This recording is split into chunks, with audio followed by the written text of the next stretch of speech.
20 years ago, my father met a bizarre and tragic end, his head horrifyingly presented at our doorstep.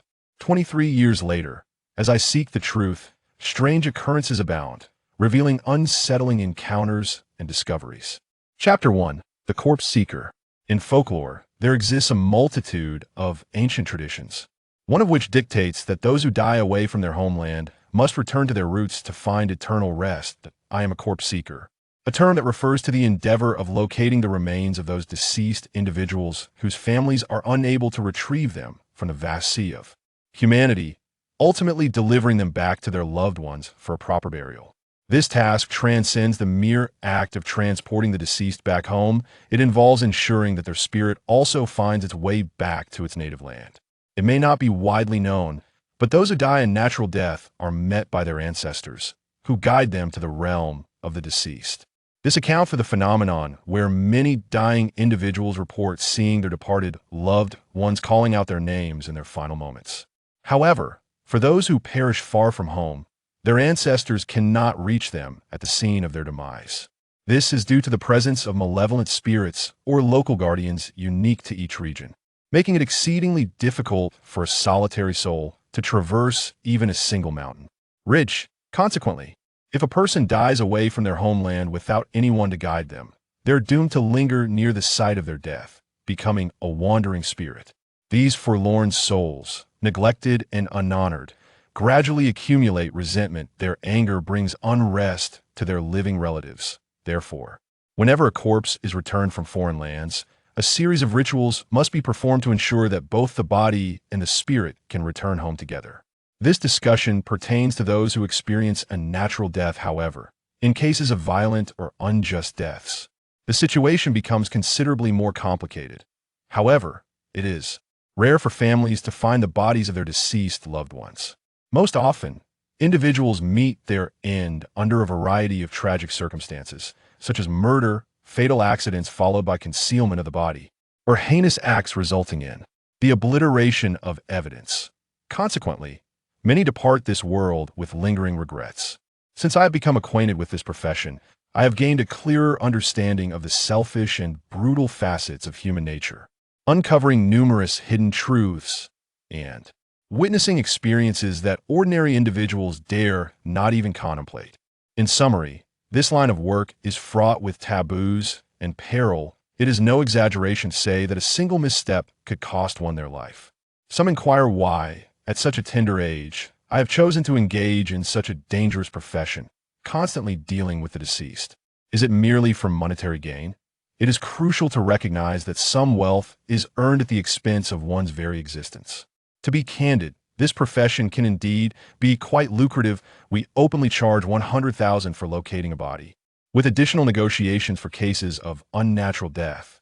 However, my true motivation for entering this field was never financial gain. My sole desire is to recover my father's remains and to unravel the mysteries surrounding the events that transpired in our family 23 years ago. In the spring of 23 years past, I was born, and that year, our family was beset by several significant tragedies. My father passed away, my mother descended into madness, and my uncle vanished without a trace. Many in the village whispered in hushed tones that all of this was my doing.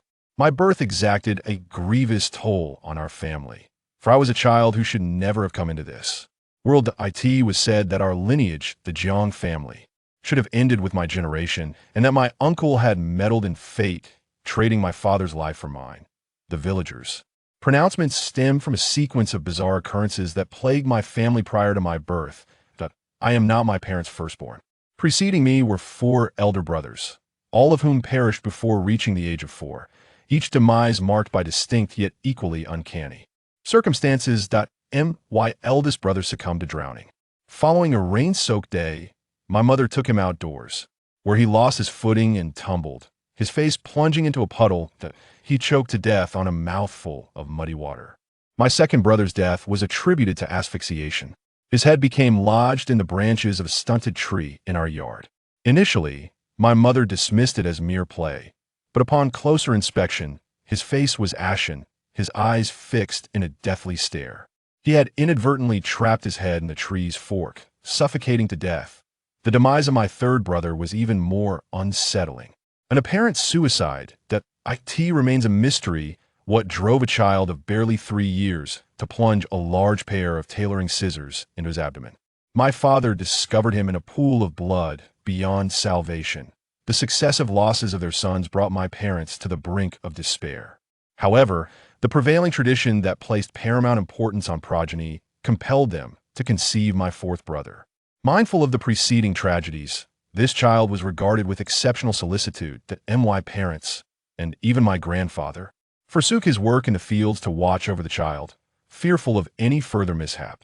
Yet, fate seemed determined to extinguish the Jiang lineage. In his third year, my fourth brother met his end. Allegedly, he was frolicking on the bed one moment, and in the blink of an eye, he tumbled off, his head striking the ground, resulting in instant death. These successive calamities that befell my family stirred a considerable commotion in our otherwise uneventful village. Some claim that our family has been cursed, questioning why. Every household experiences a child's fall, resulting merely in a bump or a scrape, while in our case, it led to the loss of a life. Others suggest that perhaps our ancestors committed grave misdeeds, and now fate seeks to extinguish our lineage. Amidst this turmoil, the most afflicted souls are undoubtedly my parents, why mother teeters on the brink of despair, wandering the streets by day, yearning to embrace the children of others, repeatedly calling out the names of my four brothers that be why night. She clings to my father, beseeching him for another child, and why father and mother have been wed for 18 years, enduring a relentless cycle of pregnancy, nurturing, and bereavement that has drained their spirits, that he lacks the courage to contemplate a fifth child, having succumbed to despondency, drowning his sorrows in alcohol, living each day in AFOGT40. He appears as if he has aged into a frail man of over 50. Even my grandfather has resigned himself to fate, no longer mentioning matters of children as for my eventual arrival. It is all due to my second uncle. He is my father's brother, the youngest son of my grandfather. My second uncle is an eccentric man, nearly 30 and yet unmarried, preferring to roam aimlessly, refusing all attempts to introduce him to prospective brides. It is said that in his youth, he was once betrothed to a young woman who tragically drowned while washing clothes by the river. This incident transformed him, rendering him secretive and withdrawn, often retreating into the mountains alone, conversing and laughing to himself, a behavior that unsettles those around him. The villagers speculate that the spirit of the deceased girl, unable to let go of my uncle, haunts him, prompting my grandfather to seek the counsel of a mystic. Initially, grandfather was skeptical of the supernatural, yet he could not withstand the incessant antics of his second uncle, whose erratic behavior was quite distressing. In an attempt to alleviate the turmoil, he took him to a neighboring village to consult a renowned local diviner. Upon their arrival, before the diviner could utter a single word, the second uncle astonishingly recounted the man's life story with remarkable accuracy. The diviner, thoroughly impressed, knelt before him, eager to become his disciple and follow him in the pursuit of enlightenment. However, the second uncle declined this offer. Upon returning home, he fashioned a simple banner from a piece of white cloth, inscribing it with the phrases discerning yin and yang, interpreting the 5 elements, assessing feng shui, and investigating the 6 harmonies. He then attached it to a wooden pole and, disregarding grandfather's protests, departed from home, thus embarking on a life as a wandering practitioner. Years elapsed without a word from the second uncle. Whenever grandfather pondered his absence, he would sit alone at the village's edge, gazing vacantly into the distance, his eyes reflecting profound desolation. It was half a year after the passing of the fourth brother that the second uncle abruptly returned. Upon seeing him, grandfather was momentarily speechless, but soon seized a stick and struck him with it. The blows were genuine, leaving marks of blood upon the second uncle's skin. As he struck, tears streamed down grandfather's face as he scolded, "You wretch, you dare to return. I thought you had perished out there." Grandmother had departed early, and within grandfather's tears lay the anguish of having borne the loss of his grandson over the years, with no outlet for his sorrow.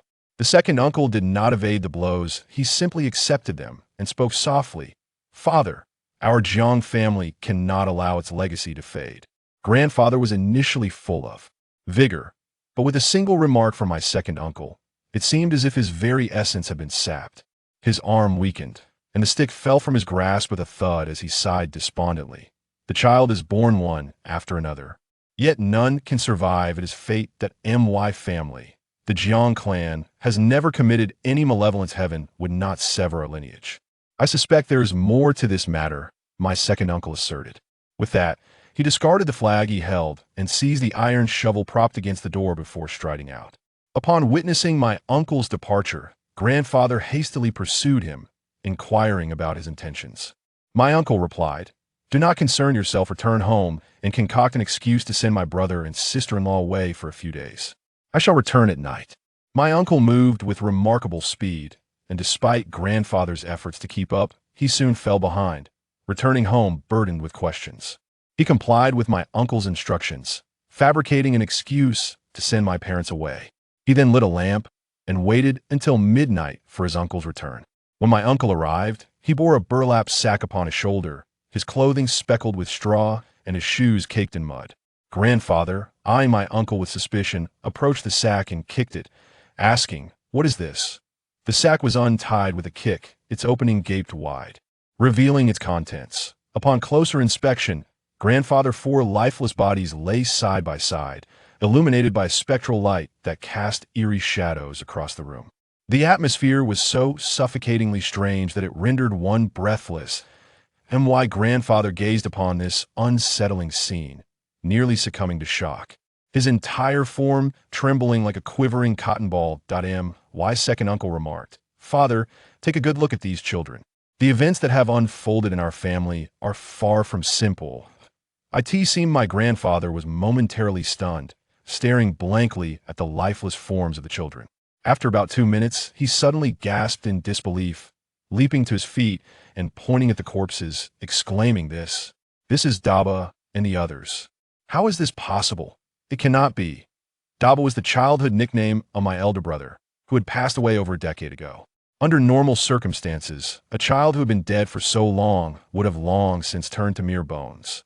Yet, my brother's body remained intact, and astonishingly, so did those of my 4 deceased siblings, all unearthed by my second uncle. Aside from their skin, which had taken on a deathly gray hue, there was not a single sign of decay. Chapter 2. Exorcising Evil. After a considerable time, grandfather finally regained his composure and turned to Uncle Air, inquiring, "What is the meaning of this? What brings you back this time?" Uncle Air replied, "When anomalies arise, there must be a hidden truth. These 4 children have lain uncorrupted for many years after their demise, and there must be a reason behind it." "What reason?" grandfather pressed, fixing his gaze on Uncle Air. Uncle Air began to respond, but abruptly halted, shifting his tone. "Until I uncover the truth of the matter, I cannot hastily draw conclusions. My purpose for returning is to investigate this issue, for now. Refrain from further inquiries and simply follow my instructions." Grandfather had long believed that the events affecting our family were the will of heaven, that fate sought to bring about the downfall of the Jiang family, and he felt powerless to alter it. However, after hearing Uncle Air's words, it appeared that matters were not as he had presumed, igniting a sense of urgency within him. He asked Uncle Air how he could assist. Uncle Air instructed grandfather to prepare a large vat, 36 blind snakes, 36 5-colored roosters, and a sack of Time Mountain stones, all to be gathered within 7 days, for he intended to employ them on the night of the full moon. As for the large vat, it was a simple task, as every household in the countryside possessed one, used for storing grain to guard against moisture, pests, and rodents. Made of concrete, it was both substantial and sturdy, impervious even to a hammer. Although 5-colored roosters were not readily available, gathering them from the local community should pose no challenge. As for the Time Mountain stones, the worst-case scenario involved retrieving them from Time Mountain itself. Yet, what exactly were blind snakes? Snakes devoid of sight? Uncle Air informed Grandpa that the so-called blind snake is a creature that has lived underground since birth, subsisting on insect eggs and larvae.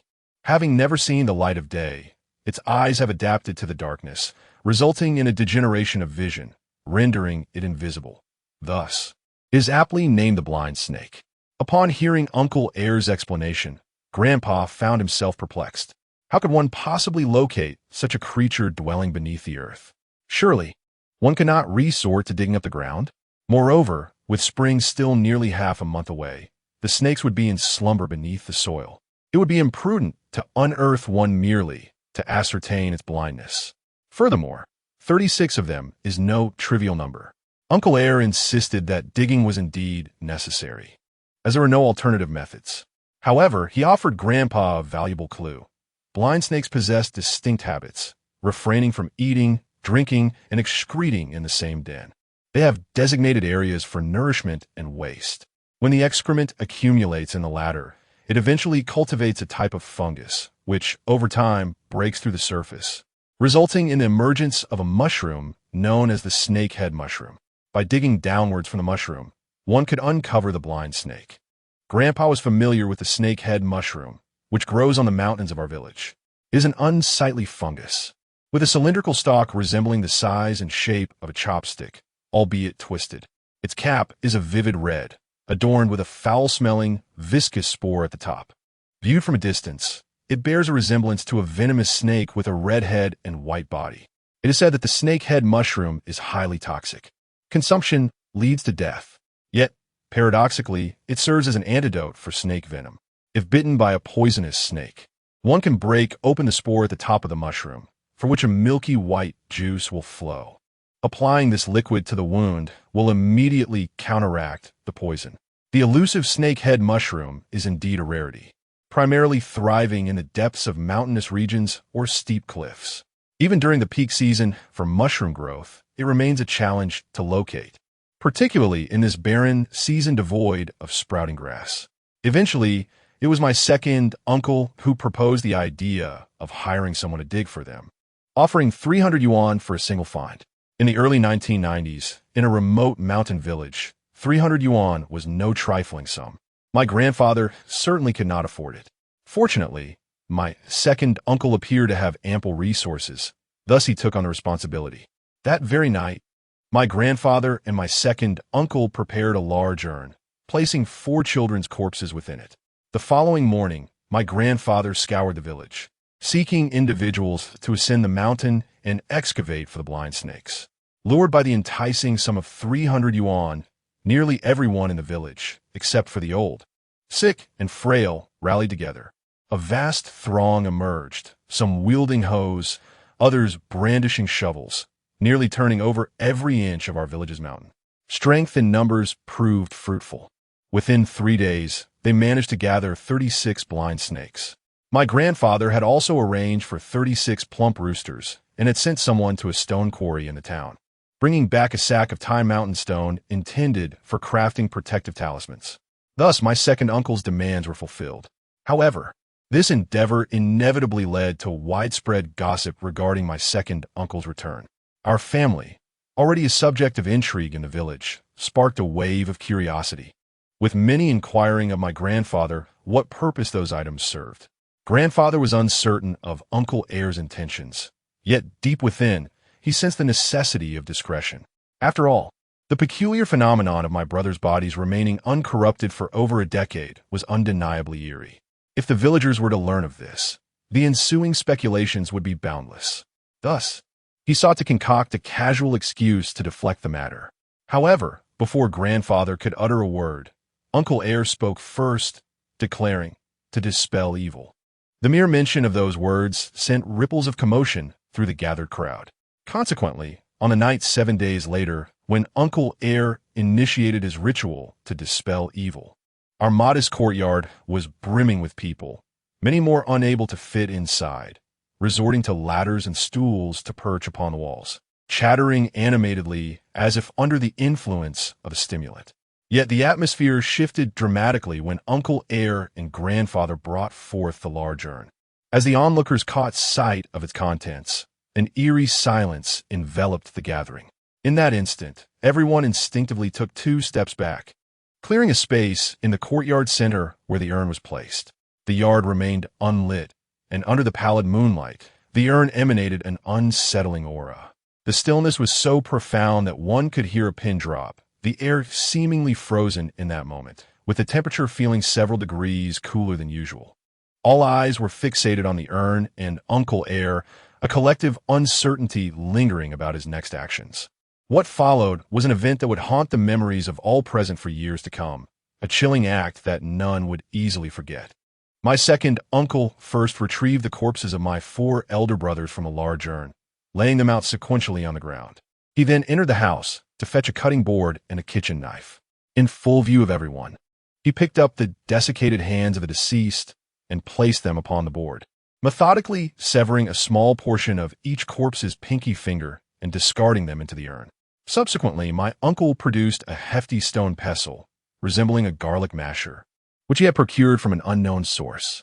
He cast 36 blind snakes and 36 plump roosters into the urn, vigorously mashing them with the weighty pestle.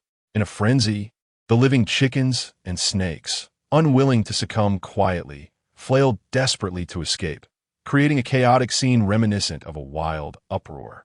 My uncle called for assistance to restrain the chickens and prevent their flight. The onlookers, upon hearing his command, instinctively retreated a few steps, none daring to approach. Ultimately, it was my grandfather who seized a broom, managing to subdue the flapping chickens. Though the blind snakes and the chickens were trapped, they did not relinquish their struggle before death. The cacophony was deafening. The roosters squawked desperately, their piercing cries resonating tragically in the stillness of midnight, intertwining with the hissing of the snakes. Together, they formed an ethereal symphony of visceral sound that violently tore through the night, penetrating the eardrums and resonating deep within, causing goosebumps to rise and hair to stand on end. Chapter 3. The birth of an enigma. Uncle disregarded the surrounding chaos, wielding a heavy mallet with relentless vigor, striking down with a rhythm akin to that of crushing garlic, each blow resounding with a profound intensity.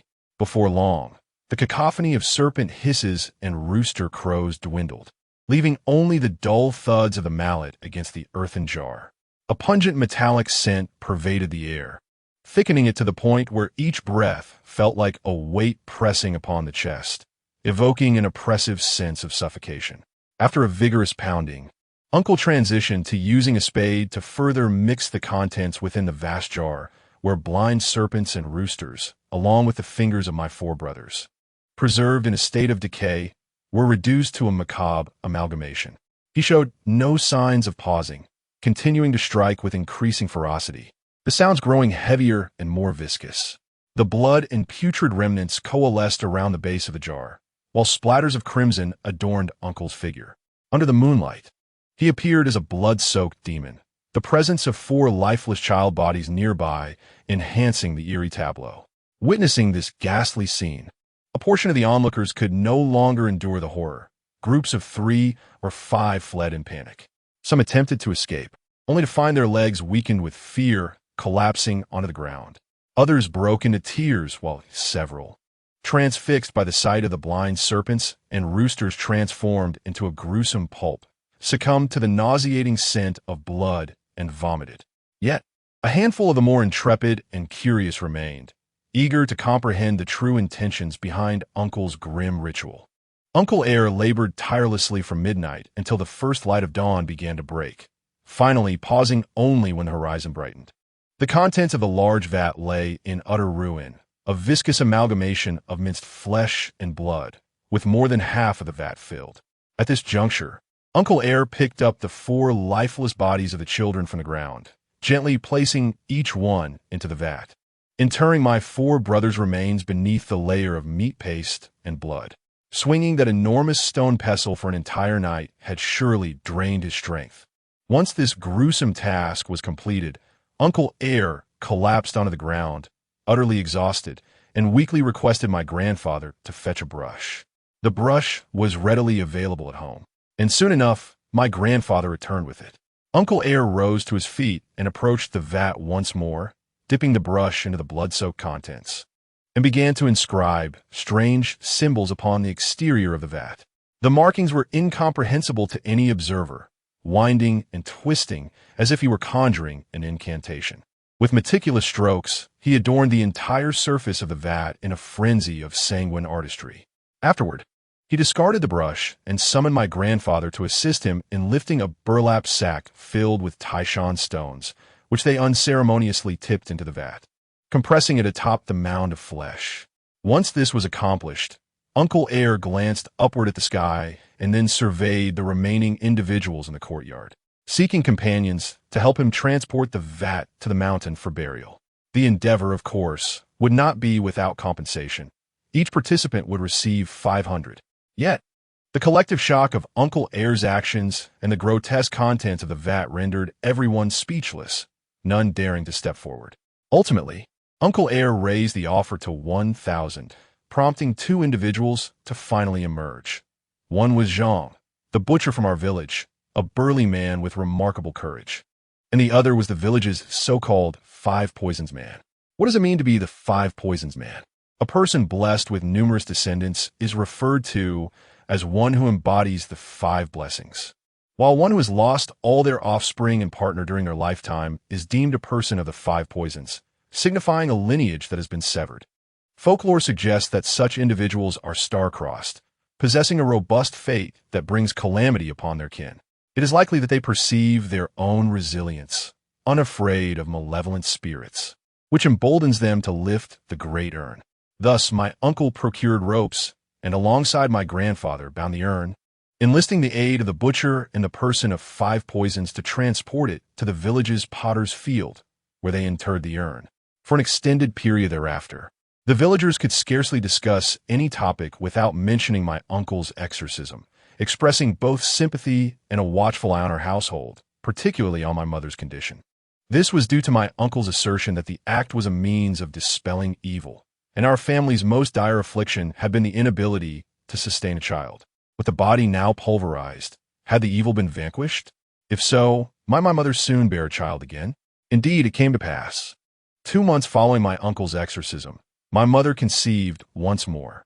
Throughout the entirety of her pregnancy, all was well, and as the day of delivery approached, my uncle made an absurd request. He wished to assist in the childbirth. Upon hearing this, my grandfather and father exclaimed in disbelief. Our village, being remote, had no hospitals in those days. Each community had its own midwives. Even in the absence of a midwife, the duty of delivery certainly did not fall to a brother-in-law. However, my second uncle insisted that all his actions were for the sake of the child soon to be born. Even if he were not to assist in the delivery, he felt it imperative to be present during my mother's labor. Otherwise, the child would likely follow in the footsteps of its 4 older brothers. Upon hearing my uncle's words, my grandfather and father fell into a contemplative silence for a while, ultimately conveying my uncle's sentiments to my mother. To their surprise, she was not difficult to persuade. After a brief moment of reflection, she acquiesced, stating that as long as the child could be born safely and grow up well, she would do anything required of her. Thus, on that fateful night, when my mother was in labor, my uncle entered the inner chamber alongside the midwife. As for what transpired within those walls, only my mother and the attending midwife were privy to the details. However, shortly after my birth, my mother succumbed to madness, and the midwife, perhaps having received a bribe from my uncle or for some other reason, remained tight-lipped about that day's events. All I know is that, at the moment I first cried out, a series of anguished screams echoed from outside our home, their sound piercing and wretched, akin to the wails of the damned. The suddenness of those cries left my grandfather in a state of shock, causing him to tremble uncontrollably. The terrifying nature of those sounds prompted my father and grandfather, who were waiting outside, to sense that something was amiss, yet they dared not venture outside to investigate. It was my uncle who dashed out from the inner room, sprinting into the night, but he returned shortly, having found nothing in pursuit of the source of the cries. Afterward, he re-entered the inner chamber and, not long after, emerged holding me in his arms. To their astonishment, they noticed my body was adorned with 10 delicate silver needles, each as fine as a strand of hair. A child so small, pricked all over with needles, evoked deep concern in both grandfather and father. They inquired the second uncle, "What is this for?" The second uncle appeared weary, as if he had exerted great effort. He shook his head and replied, "It's nothing. Just leave the child here with me. You both should rest. Do not disturb me unless absolutely necessary." With that, he carried me back to his room and locked the door behind him. The second uncle's mysterious demeanor prevented grandfather and father from finding solace in sleep. They remained restless throughout the night. At dawn, As the first light crept in, grandfather and father ventured out together, their hearts heavy with an unshakable worry. The chilling scream from the previous night echoed in their minds, instilling a sense of foreboding. Upon arriving at our doorstep, they noticed scattered bloodstains on the ground, indicative of an injury. They followed the trail, which led them to a thicket where the traces abruptly ceased. Grandfather and father circled the woods and the surrounding area, yet uncovered no further evidence. It was not until midday that the second uncle finally opened the door. His first question to grandfather was, "Has anyone in the village died?" Taken aback, grandfather shook his head in response, "No." "Are you certain?" The second uncle, seemingly incredulous, furrowed his brow and sought further confirmation. "Is there any doubt? In a village of such modest size, if someone were to die, the news would spread like wildfire. Even the faintest disturbance at the village's edge would be heard at the other end." "Why do you suddenly ask such a question?" Grandfather replied, regarding him with a mixture of suspicion and concern. Chapter 4. Homicide. My uncle, burdened with unspoken thoughts, remained silent for a moment before instructing my father to feed me and ensure that I was well nourished before returning me to him. For 3 consecutive days, I stayed in my uncle's room. He opened the door twice a day, allowing my mother to come in to feed me, while he inquired about any deaths in the village or neighboring ones. Each time he received a negative response, his demeanor grew increasingly somber, his brow furrowing as if it could wring out water. Initially, my grandfather suspected my uncle was merely being neurotic, especially since he had been in a peculiar state since the death of his fiancée, E. However, as time passed, my grandfather began to sense something amiss. My uncle's restless spirit seemed to yearn for a death in the village, and it was precisely the absence of such that rendered him so agitated. On the afternoon of the 3rd day, my grandfather knocked on my uncle's door and informed him that someone had died. My uncle was filled with excitement, eagerly asking, "Who is it? How old were they?" It turned out to be a child, my grandfather explained, a mere 5 years of age, who had wandered to the riverbank and drowned while his family was momentarily distracted. Upon hearing this, my uncle was momentarily stunned, as if the identity of the deceased had taken him by surprise. After a considerable pause, he regained his composure, pacing restlessly around the room, clearly preoccupied with some deep concern.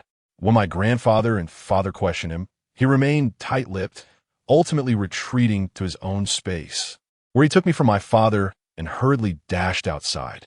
That night, my uncle did not return home, leaving us in the dark about his whereabouts and activities. The following day, when grandfather found him wandering in the village, he appeared utterly haggard, with unkempt facial hair, as if he had aged several years overnight. On that same day, tragedy struck the village once more, claiming the lives of 2 children. They met their untimely demise due to a misstep, having inexplicably tumbled down a hillside. The hill was not steep, yet one child tragically struck a large stone, while the other became ensnared by a branch halfway down, hanging lifelessly from the tree. One child was 6 years old, the other 7, and their parents were inconsolable in their grief. In the wake of this calamity, my uncle became increasingly distraught. He ceased returning home, wandering aimlessly between our village and nearby ones at all hours, seemingly in search of something. After 2 more days, we were met with the grim news of yet another child's passing. This time, a 7-year-old had taken his own life in the dead of night, using a sickle to sever his own throat. By the time adults discovered him, he was beyond saving. His family was engulfed in sorrow, questioning the circumstances of his death. For the child had always seemed perfectly normal. Why would he suddenly choose to end his life? The sickle's blade was thick and dull. One could only ponder the depths of despair he must have felt to inflict such harm upon himself. In the week following my birth, 4 children had already perished. Some may dismiss this as mere coincidence, yet grandfather held a different view. Observing my uncle, who was sleepless and with bloodshot eyes, he could no longer contain his concern and bluntly inquired, "What is the cause of these children's deaths? Are you in any way involved?" Uncle Air said no. Grandfather, however, did not believe him and remarked, "For the past few days, you have incessantly inquired whether there have been any deaths in the village. Among those 4, 1 perished from drowning, another from asphyxiation, a 3rd met his end from a fall, and the last was slain by a sharp weapon. The manner of their deaths strikingly mirrors that of your brother's 4 deceased children. Could this truly be mere coincidence? At that moment, grandfather had begun to harbor a vague suspicion that the demise of those 4 children was not an accident. Even if Uncle Air was not the one orchestrating it, he must have been privy to the underlying truths. Yet, Uncle Air adamantly insisted that he had no involvement with the children's affairs and refrained from divulging any details regarding the matter. Uncle Air was a man of obstinate temperament. Much like the time he shouldered a tattered banner and, disregarding grandfather's objections, set off without hesitation. Once he had made up his mind about something, no one could deter him. Likewise, matters he wished to keep secret were impenetrable to inquiries from others. Thus, the matter was temporarily set aside. With 4 children having tragically passed away in the village, discussions among the villagers gravitated solely towards those lost souls, diminishing the chatter surrounding our family.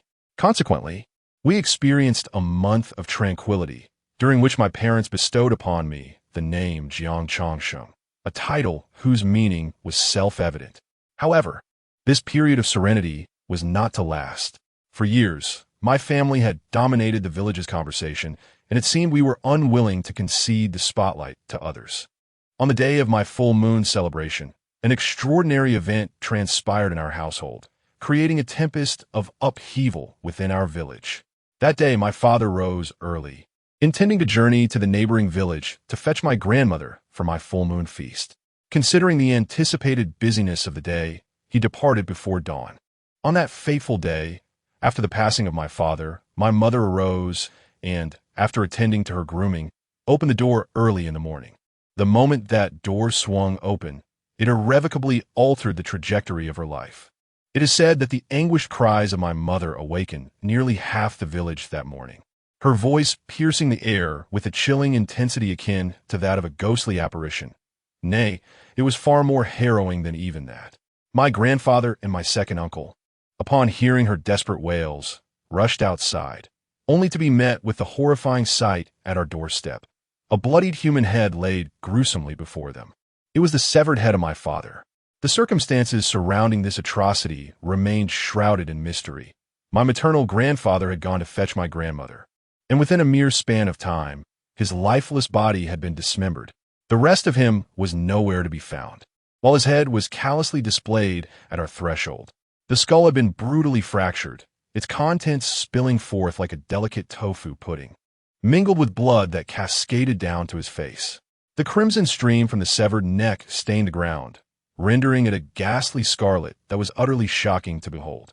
My father's eyes were wide open, frozen in an eternal gaze, a sight that undoubtedly drove my mother to the brink of madness. I can only imagine the horror my mother faced that morning. What should have been a celebration of her confinement, a joyous occasion, turned into a nightmare. After enduring the trials of childbirth, she had prepared herself, eagerly awaiting the arrival of her family, only to be confronted with the grotesque reality of her husband's decapitated head. That bloodied visage, with its vacant stare, silently locked eyes with her in the stillness of the dawn, the air thick with the acrid scent of blood. The psychological toll of that scene on my mother was beyond comprehension. In the aftermath, someone finally alerted the authorities. In our small locality, incidents that draw the attention of the police are predominantly trivial matters, with homicides being exceedingly rare. When such a blatant case of murder occurred, it garnered significant concern from higher authorities, prompting the dispatch of numerous officials to conduct thorough investigations throughout the village. After nearly half a month of relentless inquiries, they ultimately failed to uncover any substantial leads, thus rendering my father's death an unsolved mystery. With my father gone and my mother driven to madness, my enigmatic second uncle silently vanished from our lives following the tragedy. My grandfather, overwhelmed with grief, nevertheless endeavored to care for me, a mere month old, and attended to my mother as our once harmonious home crumbled before our eyes. Subsequently, the villagers began to distance themselves from my family, treating us with a palpable sense of dread and wariness, while various versions of the events surrounding our family's plight circulated among them. Chapter 5. The Cursed Elder. It is said that my father met his demise at the hands of fate, struck down by the heavens. My parents had borne 4 children before me, each tragically perishing, which was interpreted as divine while decreeing the extinction of the Zhang lineage. Yet, my family refused to accept this cruel fate. Armed with the arcane knowledge of my somewhat skilled uncle, they resorted to dark sorcery, defying celestial decree, and thus I was brought into existence, incurring the wrath of the heavens. Consequently, divine retribution befell my father, leading to his untimely death. Some claim that my uncle bartered the lives of those 4 village children for my own, as all 4 perished within a week of my birth, their fates eerily mirroring that of my deceased brothers. This must surely indicate some sinister connection. Others assert that my father's death was not the result of divine retribution, but rather that one of the grieving families of those children sought vengeance and took his life. There are whispers that the true perpetrator was none other than my uncle, who orchestrated the deaths of my 4 brothers, the village children, and ultimately my father. His motives remain shrouded in mystery, speculated to revolve around the pursuit of some nefarious sorcery. How else could an otherwise ordinary man suddenly attain such mystical prowess? His departure from home was likely driven by a fear of his dark deeds being unveiled. These narratives, albeit varied, converge on a singular truth. To the villagers, I am regarded as a harbinger of misfortune, a child whose existence was forged at the cost of my father's life and the lives of those 4 village children. My uncle is deemed a sorcerer, practicing sinister arts, while my mother is labeled a madwoman. With this in mind, one might begin to comprehend the tumultuous environment of my upbringing. The year my father passed away, my grandfather was nearing 70, a man of advanced age, burdened with the care of a deranged daughter-in-law and a young grandson. His days were consumed with relentless toil, and the hardships he faced are beyond imagination. Consequently, the villagers maintained a respectful distance from our family, and as I walked through the village, I could sense the palpable hostility and watchful eyes directed towards me, those of the families of the deceased children who unjustly blamed me for their tragic fates.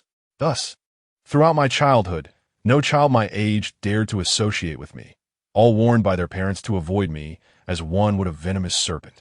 My understanding of my family's affairs came from various sources: whispers behind my back, fragmented conversations extracted from my deranged mother, and a significant portion relayed to me by the old man known as the poisonous elder.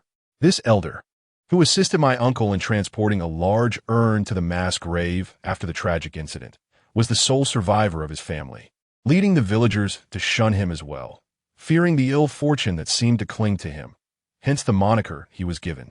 Interestingly, the poisonous elder and I shared a peculiar bond born of our mutual isolation. Throughout my life, he treated me kindly, always greeting me with a warm smile, often slipping me treats and regaling me with a myriad of strange and fantastical tales. He was a man steeped in stories, not only due to the countless narratives he shared with me, but also because of the aura he exuded. Perhaps it was the multitude of life and death experiences that bestowed upon him a distinctive aura. I cannot precisely articulate the essence of this atmosphere, yet it undeniably sets him apart from the other elderly men in the village. Superficially, the old man, known as the poisonous elder, bears no striking difference from any ordinary elder. In fact, he appears even more disheveled.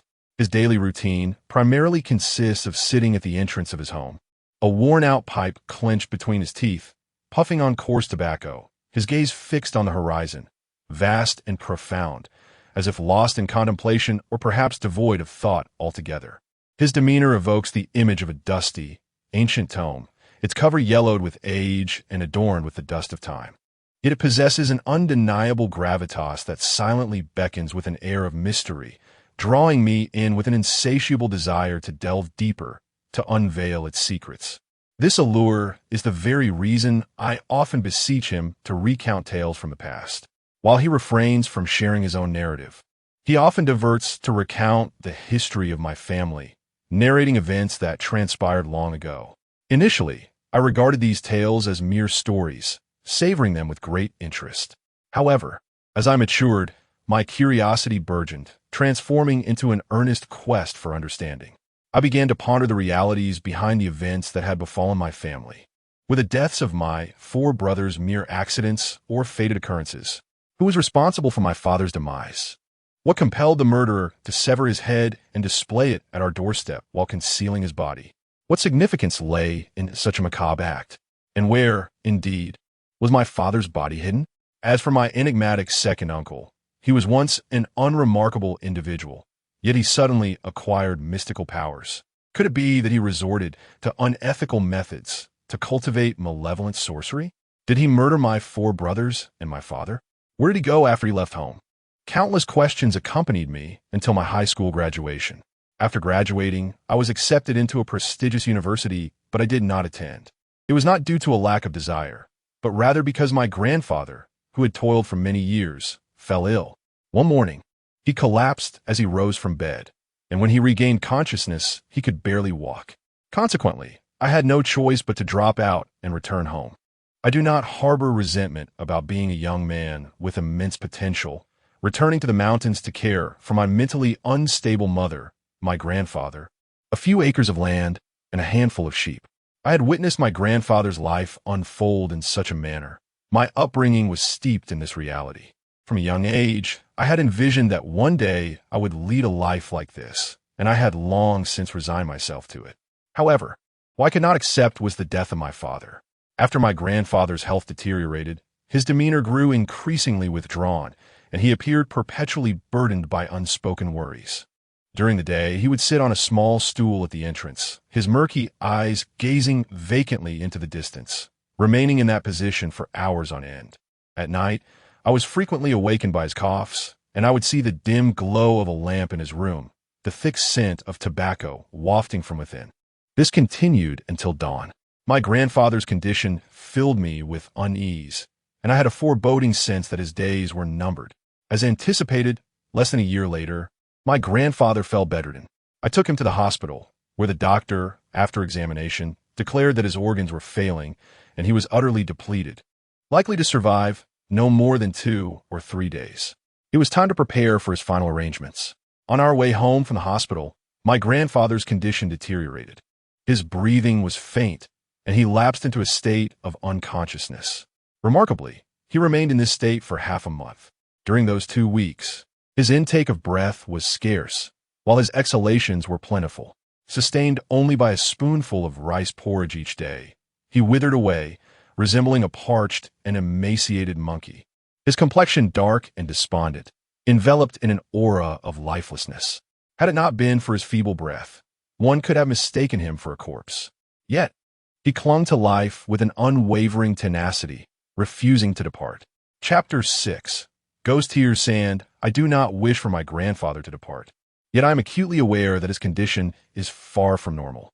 The doctors have declared that he has but 3 days to live. Yet he has stubbornly persevered for half a month. Though he still draws breath, he appears almost lifeless, leaving me, who has never encountered such a circumstance, utterly at a loss. In my desperation, I sought the assistance of the old poison master, imploring him to discern the nature of my grandfather's affliction. Upon his arrival at my home, the old poison master cast a single glance at my grandfather and furrowed his brow deeply. He remarked, "Your grandfather clings to unfulfilled desires. He does not wish to depart, hence his tenacious struggle. In such instances, once we resolve his unfulfilled wishes, he shall naturally take his leave." Unfulfilled wishes. What could my grandfather possibly yearn for? Is it his concern for my mother and me? Perhaps he longs to reunite with his long-absent second brother? Or could it be that he seeks to recover my father's remains? The old poison master suggested that we must inquire of my grandfather what it is that he cannot let go. If we allow him to pass without addressing these matters, he will surely leave this world with regrets. I do not wish for my grandfather to depart with lingering sorrows, but how should I pose such questions? He lies in a deep coma, unable to hear our words, and we cannot discern his thoughts. The old poison master looked at me and said, "Do you recall the tale I once told you about Ghost Hears Sand? If we can procure that sand, there exists a possibility that your grandfather may awaken." I nodded slightly, recalling the tales of ghostly saliva sand that the old poisoner had once shared with me. He spoke of a mystical substance known as ghostly saliva sand, reputed for its extraordinary properties of prolonging life and even resurrecting the deceased. It is said that when consumed by the elderly, it can extend their lifespan by 1 to 3 years, and for those on the brink of death. It can grant them additional time to linger in the realm of the living. However, this rare substance is exceedingly elusive, emerging solely from the mouths of the departed. And not every corpse yields it. The conditions for its growth are extraordinarily stringent, requiring at least 4 essential criteria to be met. Firstly, the coffin must be crafted from high-quality wood aged over a century. Secondly, the deceased must have regularly consumed exotic delicacies and nourishing herbs in life. And the burial site must possess favorable feng shui. Thirdly, there must be blood present in the mouth and nostrils of the corpse at the time of death. Lastly, the individual must have passed away at the significant ages of 73 or 84. Only when all 4 conditions are satisfied can the ghostly saliva sand come into being. The phenomenon of its emergence is attributed to the lingering essence of ginseng and herbs within the body of the deceased who had partaken of them during life. After burial, this essence remains undisturbed, mingling with the blood in the mouth and nostrils of the corpse. Over time, nourished by the auspiciousness of the burial site, it manifests as a peculiar substance akin to stone flowers. This entity, having lived for merely half a month, ultimately perishes, desiccates, and retracts into the mouth of the corpse, transforming into a hardened, stone-like object, lustrous and crimson as cinnabar, known as ghostly saliva sand. It is said that in ancient times, there were individuals whose profession was to unearth bones, which involved relocating graves and collecting the long-buried remains to reinter them elsewhere. In reality, this group also engaged in the pursuit of a substance known as ghost saliva sand, which they exchanged for wealth. In those bygone days, palaces, wealthy dignitaries, and affluent families would pay exorbitant sums for this material, keeping it on hand for unforeseen circumstances. Yet, ultimately, this remains merely a tale. Does ghost saliva sand truly exist? Even if it does, given its stringent growth requirements, where might we procure it? I find the old man's proposition somewhat dubious. However, the old man was quite insistent, stating that the village chief's father had indulged in fine delicacies before his demise.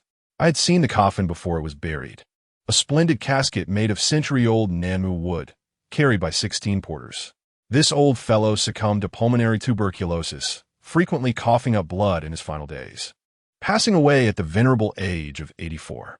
His resting place was situated in a location of exceptional feng shui, meticulously selected by the village chief, who had sought the counsel of a learned practitioner from the city. This site was reputed to be the finest within a 100-mile radius. To what extent was it remarkable? It was said that if an egg were buried there, it would hatch into a chick within half a month, brimming with vitality, thus nurturing future generations. These conditions align perfectly with those required for the growth of ghost saliva sand. I surmised that there was a high probability of its presence within. That night, I found myself inexplicably bearing a shovel and following the old man up the mountain to excavate the grave. We ventured forth without the illumination of a lantern, for the task at hand was far from honorable. Above us hung a pale, ethereal moon, casting a faint glow upon the path beneath our feet. Yet, the cool moonlight enveloping the mountain's form imparted a chilling sensation, mingled with an eerie, spectral presence. From the depths of the thicket, occasional strange calls echoed, causing my heart to race with trepidation, fearful that something might suddenly spring forth from the darkness. Fortunately, the old man, known for his audacity, strode forward with unwavering confidence. After a while, he deftly led me to a grave. Bathed in the moon's glow, I discerned the inscription on the gravestone, Mao Commune, the name of the village chief's father. The old man declared, "We have arrived. Begin the excavation." With that, he spat into his hand and commenced digging. To disturb a grave is to disrupt the repose of the departed, an act detrimental to one's moral standing. Moreover, this was the grave of the village chief's family. Should he become aware of our actions, both the old man and I would find ourselves in dire straits. What are you hesitating for? Do you not wish to uncover your grandfather's unfulfilled desires? The old man chided, noticing my reluctance. The mention of my grandfather stirred a sense of urgency within me. Resolute, I clenched my teeth and steeled my resolve, joining the endeavor of unearthing the grave, all the while praying that within the coffin lay the elusive ghostly tears. hoping that such a substance might grant my grandfather a few more days of life. Perhaps my prayers were answered. After exhuming the grave and opening the coffin, the old poisoner indeed extracted from the decaying corpse a piece of something the size of a thumb, crimson and as hard as stone. Under the moonlight, it shimmered with a greasy sheen resembling a fine bloodstone. The old poisoner was overjoyed, declaring that this was the very object he sought. Subsequently, we refilled the grave, and under the moon's glow, we returned home with the ghostly saliva sand. Upon our return, the old poisoner procured half a bottle of wine, poured it into a pot, and brought it to a boil. He then cast the ghostly saliva sand into the wine, which upon contact melted away like ice in hot water, staining the liquid a deep crimson hue. Once the wine had cooled slightly, the old poisoner administered it to my grandfather. Remarkably, within moments of consuming the concoction, my grandfather coughed a few times and opened his eyes. Although he appeared quite unwell, he was able to speak. He glanced at me, then at the old poisoner, and weakly raised his hand, pointing towards the cabinet at the foot of the bed. In a feeble voice, he uttered, the box, please." I pondered. My grandfather was undoubtedly concerned about my mother, eager to see my uncle, and troubled by my father's untimely demise, with the murderer still at large. Yet, the first thing he sought upon regaining consciousness was the box. What box? How was I unaware that our family possessed a box? Chapter 7. The final instructions lost in thought, I approached the cabinet at the foot of the bed, intending to retrieve the box my grandfather had mentioned. Suddenly, he called out to me, his voice raised slightly, tinged with urgency. "Chongqing, you must leave." His words startled me. I paused, turning around in disbelief. I was his only living relative at that moment, and in his dying hours he asked me to depart. What could this mean? It seemed he did not want me to open that box. I gazed at him, momentarily frozen in place. That single utterance appeared to have drained considerable strength from him, and after a brief pause, he softly continued, "Chongqing, please go. I have matters to discuss with that old poisoner." At this critical juncture, I was loath to leave my grandfather's side. Firstly, he had only just awakened, and I longed to remain with him. Secondly, my curiosity about the box he had been fixated upon since regaining consciousness grew stronger. What could it possibly contain? Moreover, my grandfather's behavior was utterly perplexing. He intended to converse with the old poisoner, which took me by surprise. Throughout my life, he had expressed disdain for that man, repeatedly cautioning me to keep my distance, declaring him to be of ill repute. Loneliness gnaws at my heart, and my yearning for companionship drives me to secretly visit the old poisoner's abode. Despite my grandfather's disapproval, the old poisoner has never graced my home with his presence. It seems there exists a shadowy history between them that has marred their relationship. Yet now, my grandfather insists I venture out to relay matters to someone he deems unworthy. Why would he choose to confide in such a person rather than his own beloved grandson? My curiosity swells within me, but I dare not provoke him in his frail state. Reluctantly, I obey his wishes and step toward the door. As I open it, my weak grandfather admonishes me to close it behind me.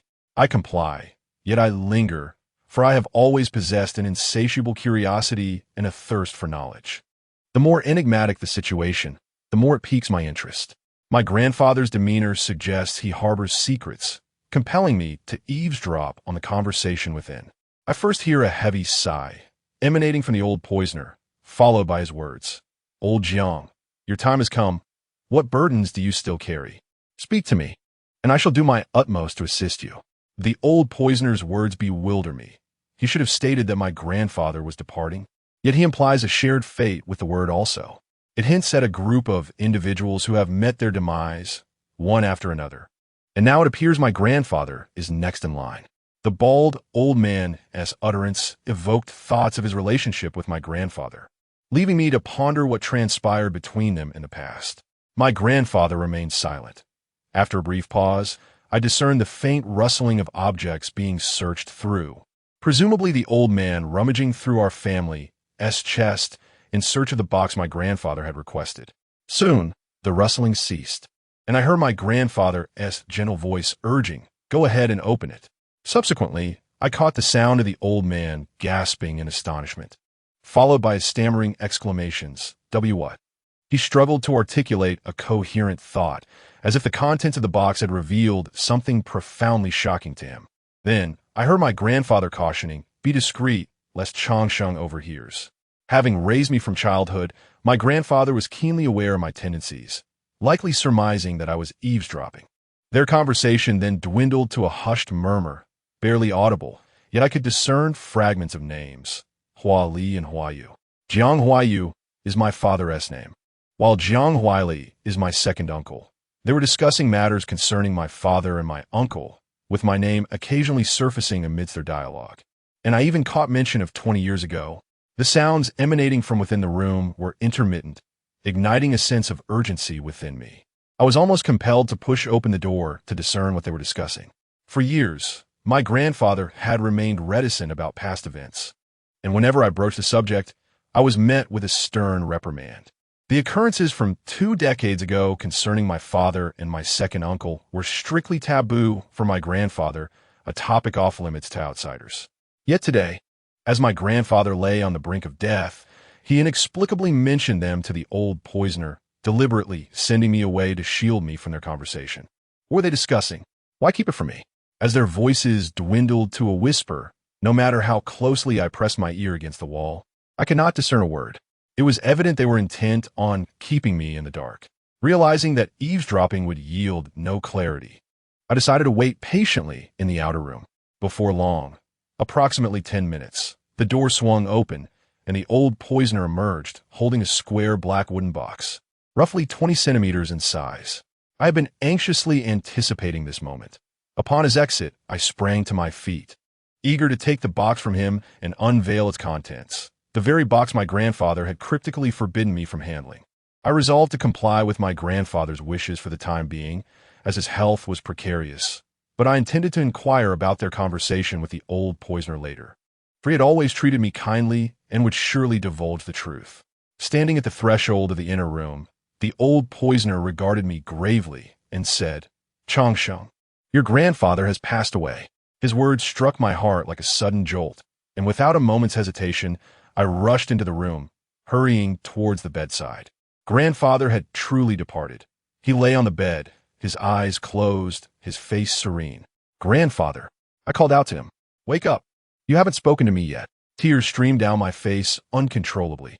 I understood that aging, illness, and death are the natural course of life. Grandfather had clung to life for many days in his final moments, and I had long prepared myself for the inevitability of his departure.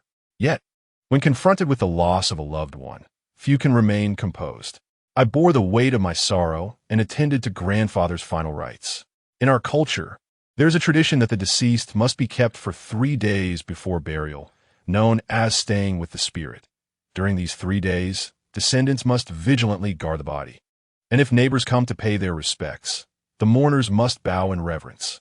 When someone in our village experiences a joyous or sorrowful event, the community usually gathers to share in the occasion.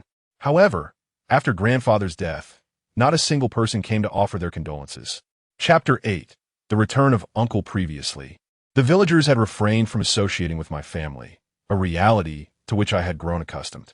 However, during the time of mourning, the profound desolation struck me with a sense of injustice. My heart ached for my grandfather, who had toiled tirelessly throughout his life, embodying kindness to others, yet departed this world in solitude, with no one to bid him farewell. I knelt before my grandfather's coffin, memories of his life replaying in my mind. He was a frail old man, slightly stooped, perpetually silent, seemingly never having smiled. Each day, he was consumed by an unending array of chores, his sole pleasure being the occasional indulgence in a few puffs of dry tobacco.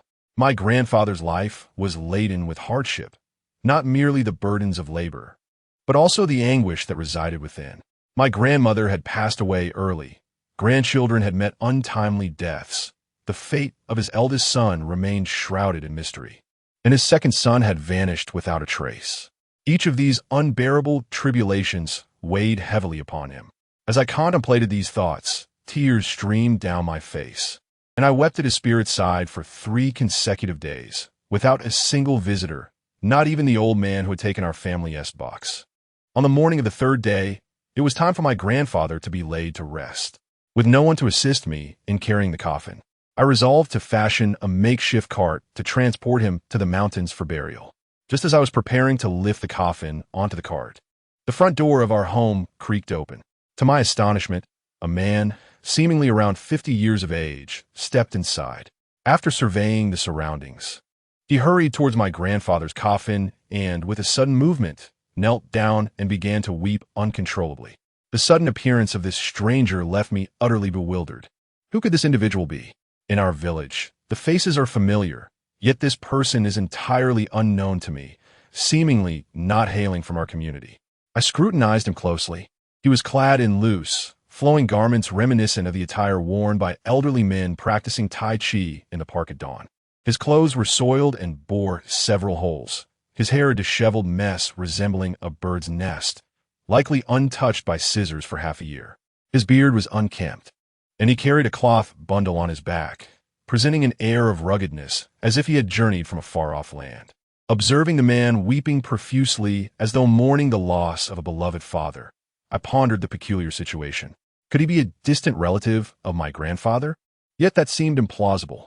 Firstly, I had never known my grandfather to have any relatives. Secondly, the news of my grandfather's passing was known only to the villagers. How could he possibly have learned of it? Was he perhaps here to partake in the morning feast?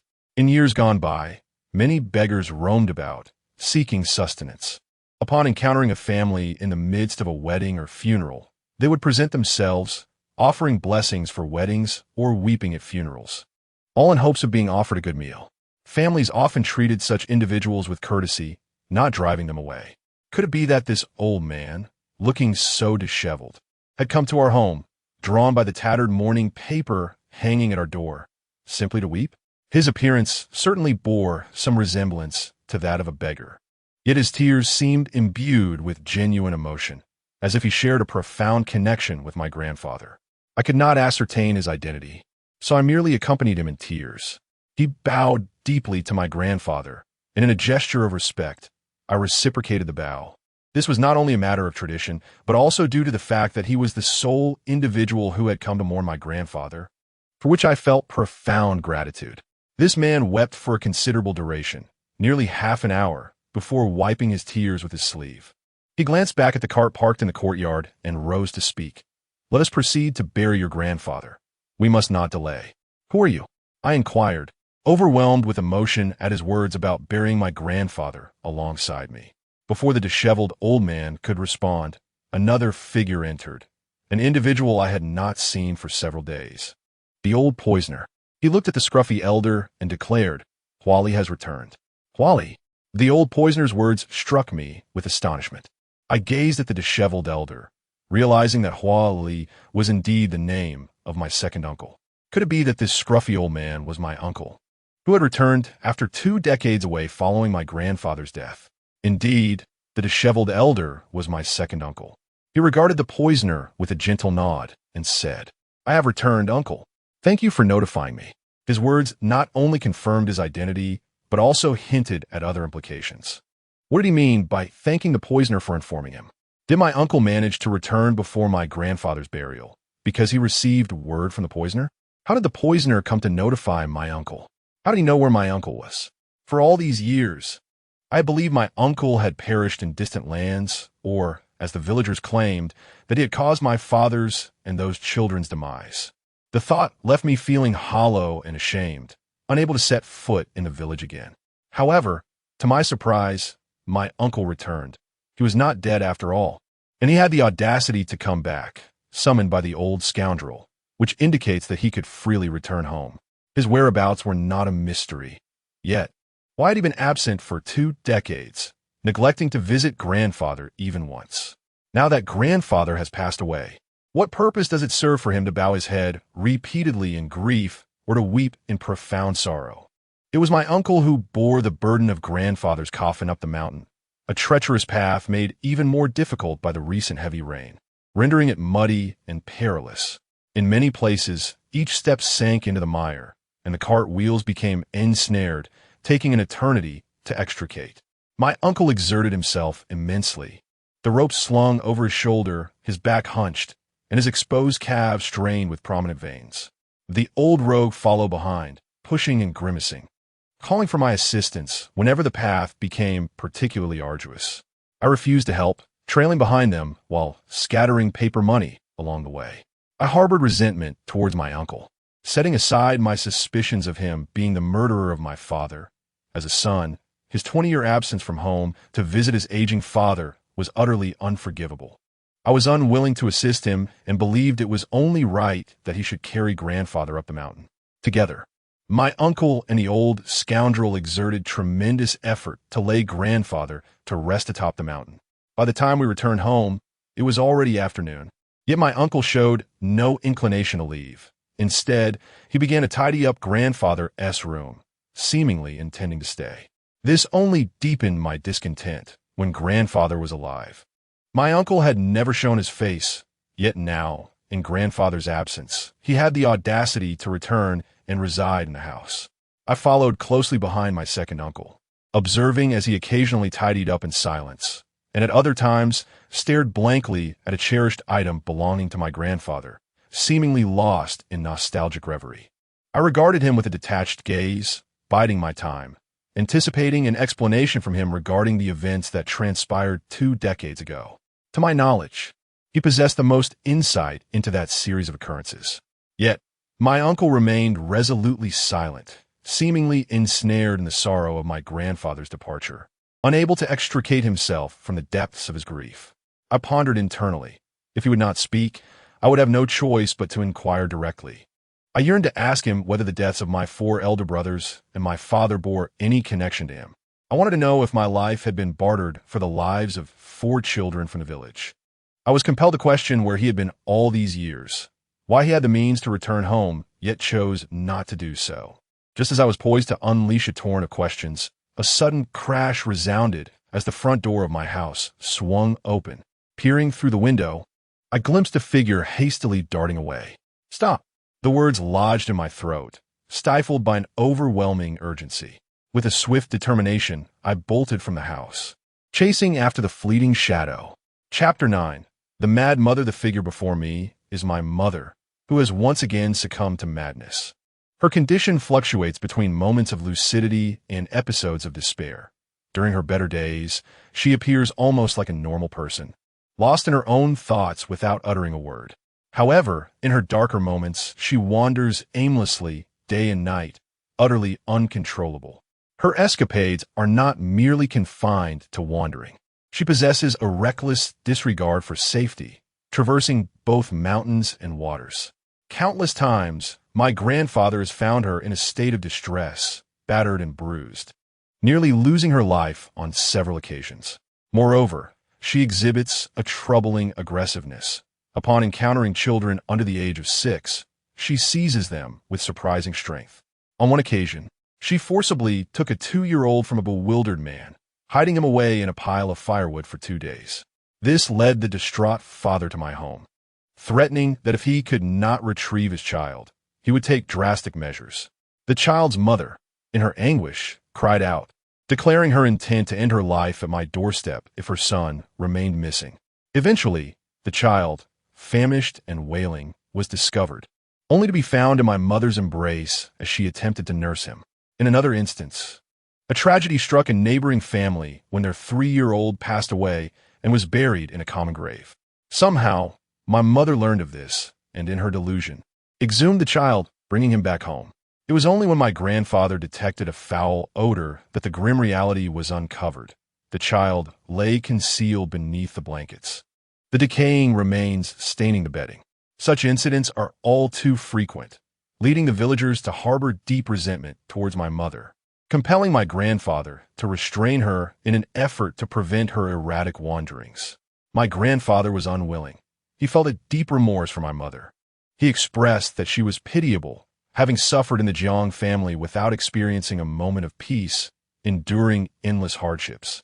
He believed that her madness was, in a way, a blessing, as it shielded her from the pain she had endured. Despite her condition, he vowed to care for her, asserting that one could not confine a being that was already unchained. Such restraint was reserved for beasts. True to his word, for 20 years, he treated her as if she were his own daughter. Whenever he worked in the fields, he would bring her along, and when she frantically attempted to flee, he would follow closely behind, ever watchful to prevent any mishaps. Yet, despite his devoted care, she often led him into trouble. Returning to the main narrative, I chased after my mother as she dashed away. She moved swiftly, soon exiting the village and entering the mountains. A sense of dread filled my heart. The mountains were dense with trees and thorny bushes, making the paths treacherous and rendering it easy to lose one's way. If she ventured deep into those woods, finding her would prove to be a daunting task. As anticipated, after a brief pursuit, she vanished from sight. I searched tirelessly in the mountains until dusk, finally catching a glimpse of her silhouette near the Zatzischen. My mother, driven mad by fear, had lost all sense of trepidation. Her courage grew boundless. Once she escaped, there was no place she would shy away from. Zatzischen was a notorious mass grave, rumored to be the site of a fierce battle where many lives were lost. Following the conflict, the deceased were hastily buried in shallow graves, and over the years, erosion had revealed scattered bones across the ground. In our culture, there exists a belief that those who die untimely cannot be interred in ancestral graves. In the neighboring villages, whenever a violent or untimely death occurs, be it a tragic demise of a child or the premature passing of an unmarried maiden, those who depart from life in an abnormal manner are invariably interred in the hallowed grounds of Zhuangzi Mountain. The grand urn that my uncle once carried to the summit, along with my father's head, also finds its resting place there. Over the passage of time, such a cursed locale breeds an array of sinister tales. Whispers of ghostly wails in the night and sightings of ethereal lights are commonplace within Zhuangzi Mountain. Many assert that they have witnessed shadowy apparitions roaming the hills. There are even accounts of travelers, unacquainted with the mountain's grim reputation, who, upon traversing its vicinity at night, beheld not graves, but a brilliantly lit village, bustling with the sounds of merriment. One such outsider, unaware of the mountain's secrets, sought refuge in this village after being captivated by its glow. He was met with warm hospitality, indulging in copious amounts of wine and feasting on sumptuous meat. In the depths of the night, he found himself entangled with a soft, alluring maiden who crept into his bed. However, come dawn, he awoke to the stark realization that he was lying naked within a coffin, beneath which lay another equally bare corpse, alongside a half-eaten toad. The credibility of this incident is notably high. It is said to have been recounted by the very individual involved, who, when narrating the event, was on the brink of psychological collapse. He claimed to be ensnared by the ghostly maiden, unable to escape Zhuangzi Mountain. He lamented that no matter how far he fled during the day or where he sought refuge, each morning he would find himself once again ensconced in that coffin, sharing eternal slumber with the deceased woman. In the beginning, the villagers regarded the man as a lunatic, casting skeptical glances at his words. Then he vanished, and a few days later, a woman in the village suffered a difficult labor, resulting in the tragic loss of both mother and child. As they carried her to the potter's field for burial, they discovered the man's corpse within a dilapidated grave. Beside it lay a half-decayed female body. I could recount the eerie happenings at Zhuangzi Mountain for 3 days. In essence, it is a forbidden ground for all in our vicinity. Unless absolutely necessary, no one dares to venture there. As darkness descended, I felt apprehensive about wandering aimlessly among the graves. Thus, I quickened my pace, eager to catch up with my mother and lead her back home. At last, I reached the edge of the graveyard and caught up with her. Without hesitation, I grasped her hand and began to pull her away. My mother, however, possessed remarkable strength. She struggled fiercely to break free from my grasp, crying out, "Let me go. I must go. I must go." Her words sent shivers down my spine. Where could she possibly be wanting to go? "Mother, it is dark now. Let us return home," I implored, dragging her along. She resisted vehemently, her voice rising in a cacophony as she attempted to plunge back into the graveyard. Yet, her strength could not surpass that of a frightened young man. After a while of being pulled along, my mother suddenly fell silent and uttered longevity. When she was in her right mind, she recognized me, occasionally calling my name and exchanging a few words. I instinctively responded, glancing back at her, wondering if she had momentarily regained her senses. A single glance startled me, revealing that my mother no longer resembled the woman I once knew. She regarded me with an ambiguous smile, her expression both eerie and unsettling in the twilight, a visage so foreign to me. "Mother, you—" I realized something was amiss and opened my mouth to inquire, yet the words eluded me. She pointed behind her, urging, "Changsheng, look quickly." I found myself instinctively following the direction of her finger, and there, amidst the chaotic graveyard, lay a multitude of uneven tombs. Scattered among them stood gnarled, ancient trees, their branches clawing at the sky like spectral hands. Tattered strips of white cloth fluttered from some of the twigs, swaying gently in the evening breeze, reminiscent of ghostly fingers beckoning souls. The sight sent a chill down my spine, raising goosebumps across my skin. In that fleeting moment of distraction, my mother suddenly wrenched free from my grasp, turning and racing back toward the graveyard. For an instant, I caught a glimpse of fervent light in her eyes. She seemed to have spotted something that ignited her excitement. Chapter 10. The dialogue between my uncle and the poisonous old man. The expression on my mother's face filled me with profound dread. What had she witnessed in that chaotic graveyard? I dared not ponder it further. With frantic steps, I seized her and exerted all my strength to pull her along, stumbling and rushing toward home. At that moment, a singular thought consumed my mind: to escape this accursed place as quickly as possible. As I dragged her back, I felt nearly exhausted. However, upon reaching home, my fear began to dissipate. I took a deep breath and drank a bowl of water, only to be overcome by an intense curiosity. I inquired about what she had seen. "He has returned," my mother murmured softly. "Who?" I asked, startled by her words. She fell silent, her gaze fixed vacantly on a distant point. Following her line of sight, I discovered she was staring at my grandfather's room. An inexplicable chill coursed through me. What did she mean by "he has returned"? Had she encountered something in the graveyard? Or perhaps my grandfather's spirit had come back? Could it be that the he she referred to was my uncle? Recalling my uncle, I realized that upon entering, the house had been shrouded in darkness, devoid of any presence. Had my uncle departed? Contemplating this, I settled my mother in her room and secured the door from the outside to prevent her from wandering back to the graveyard in the middle of the night. Then, I turned and approached my grandfather's door. After a tentative knock, I pushed it open and stepped inside. As I switched on the light, I found the room impeccably organized yet utterly vacant. My uncle was indeed nowhere to be found. For 3 days, I have kept vigil, deprived of sleep and sustenance. And today, my mother's relentless torment has left me utterly exhausted. My body is weary, and though I long for slumber, it eludes me. My mind is consumed with thoughts of my late uncle. Where has he gone? I am filled with questions, yearning for answers. Why did he leave us? I pace restlessly within the confines of the house, my heart brimming with resentment, for I have finally drawn near to the truth of 20 years past, only to fear missing it once more. After wandering aimlessly, I could no longer bear to remain. So I opened the door and made my way to the home of the old poisoner.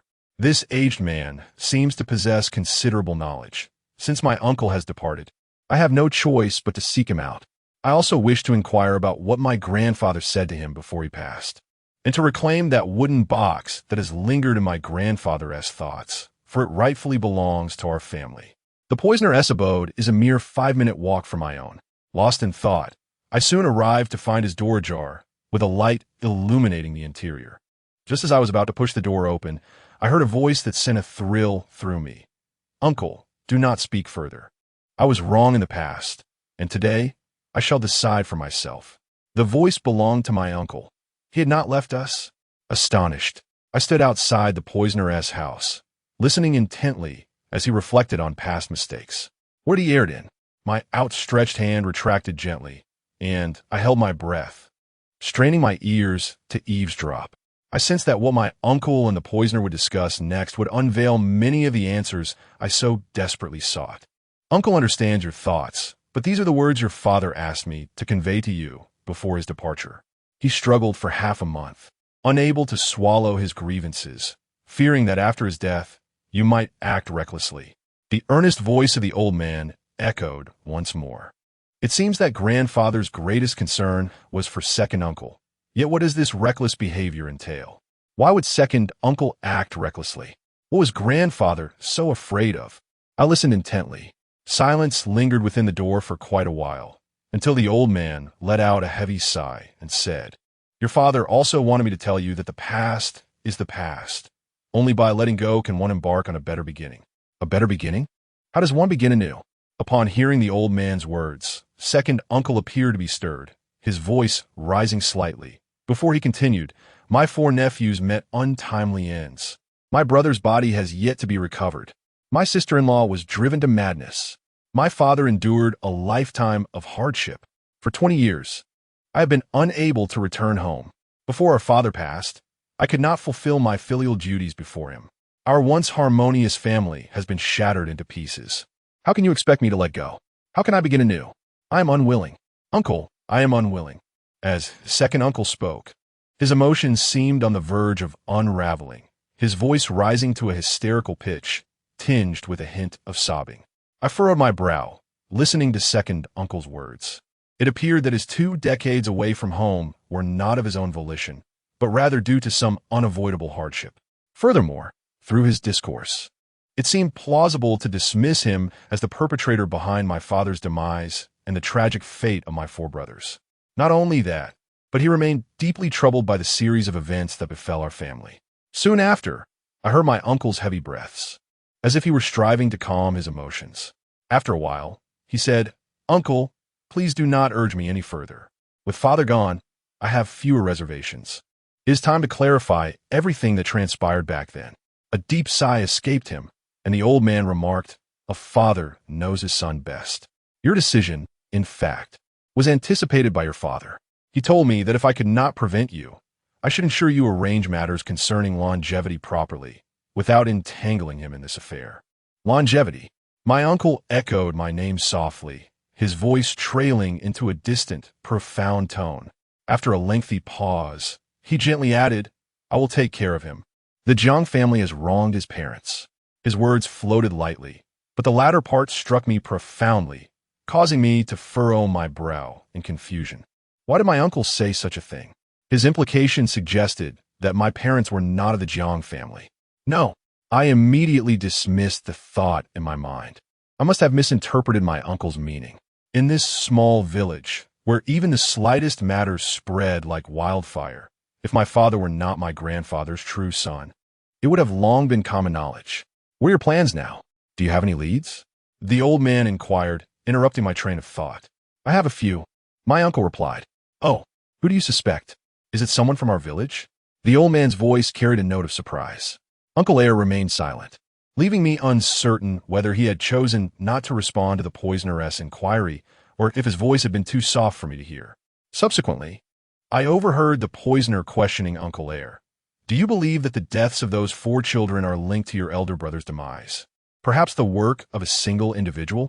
Uncle Air replied that he could not ascertain this at present and would need to investigate gradually. Highlight. The poisoner seemed poised to say more, but hesitated. Uncle Air inquired about his sudden reticence. The poisoner then lowered his voice and asked, "Do you truly believe these events are the result of human actions? I can't shake the feeling that their deaths are shrouded in mystery. Could it be that their demise was caused not by a human hand at all?" Chapter 11. A thief. What does the old man's words mean? Is he not human? Could he possibly be a ghost? As this thought crossed my mind, a chill began to creep down my spine, spreading throughout my body. Simultaneously, a wave of intense unease surged within me, as if something in the darkness was watching me. My heart raced, and I abruptly turned to glance behind me, only to see a pair of eerie, green eyes fixed intently upon me, mysterious and chilling. I pondered how others might react in the pitch-black night, consumed by thoughts of ghosts, only to suddenly discover a pair of sinister eyes lurking behind them. As for me, I was instantly drenched in cold sweat, forgetting all else.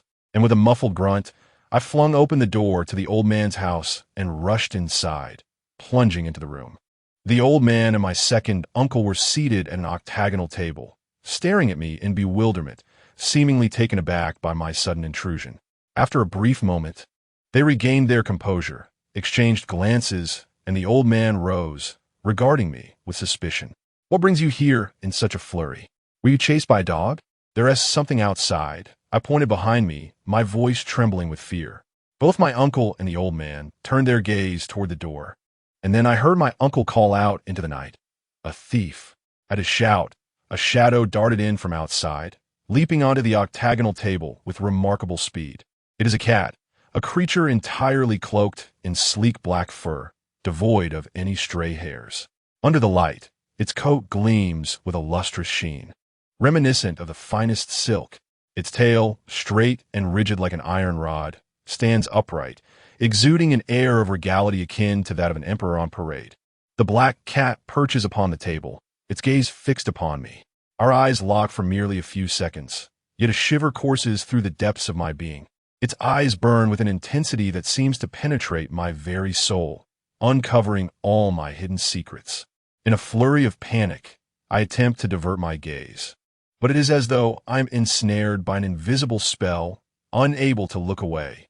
A sense of bewilderment washes over me. What is happening? A thief. At that moment, my uncle gently calls out.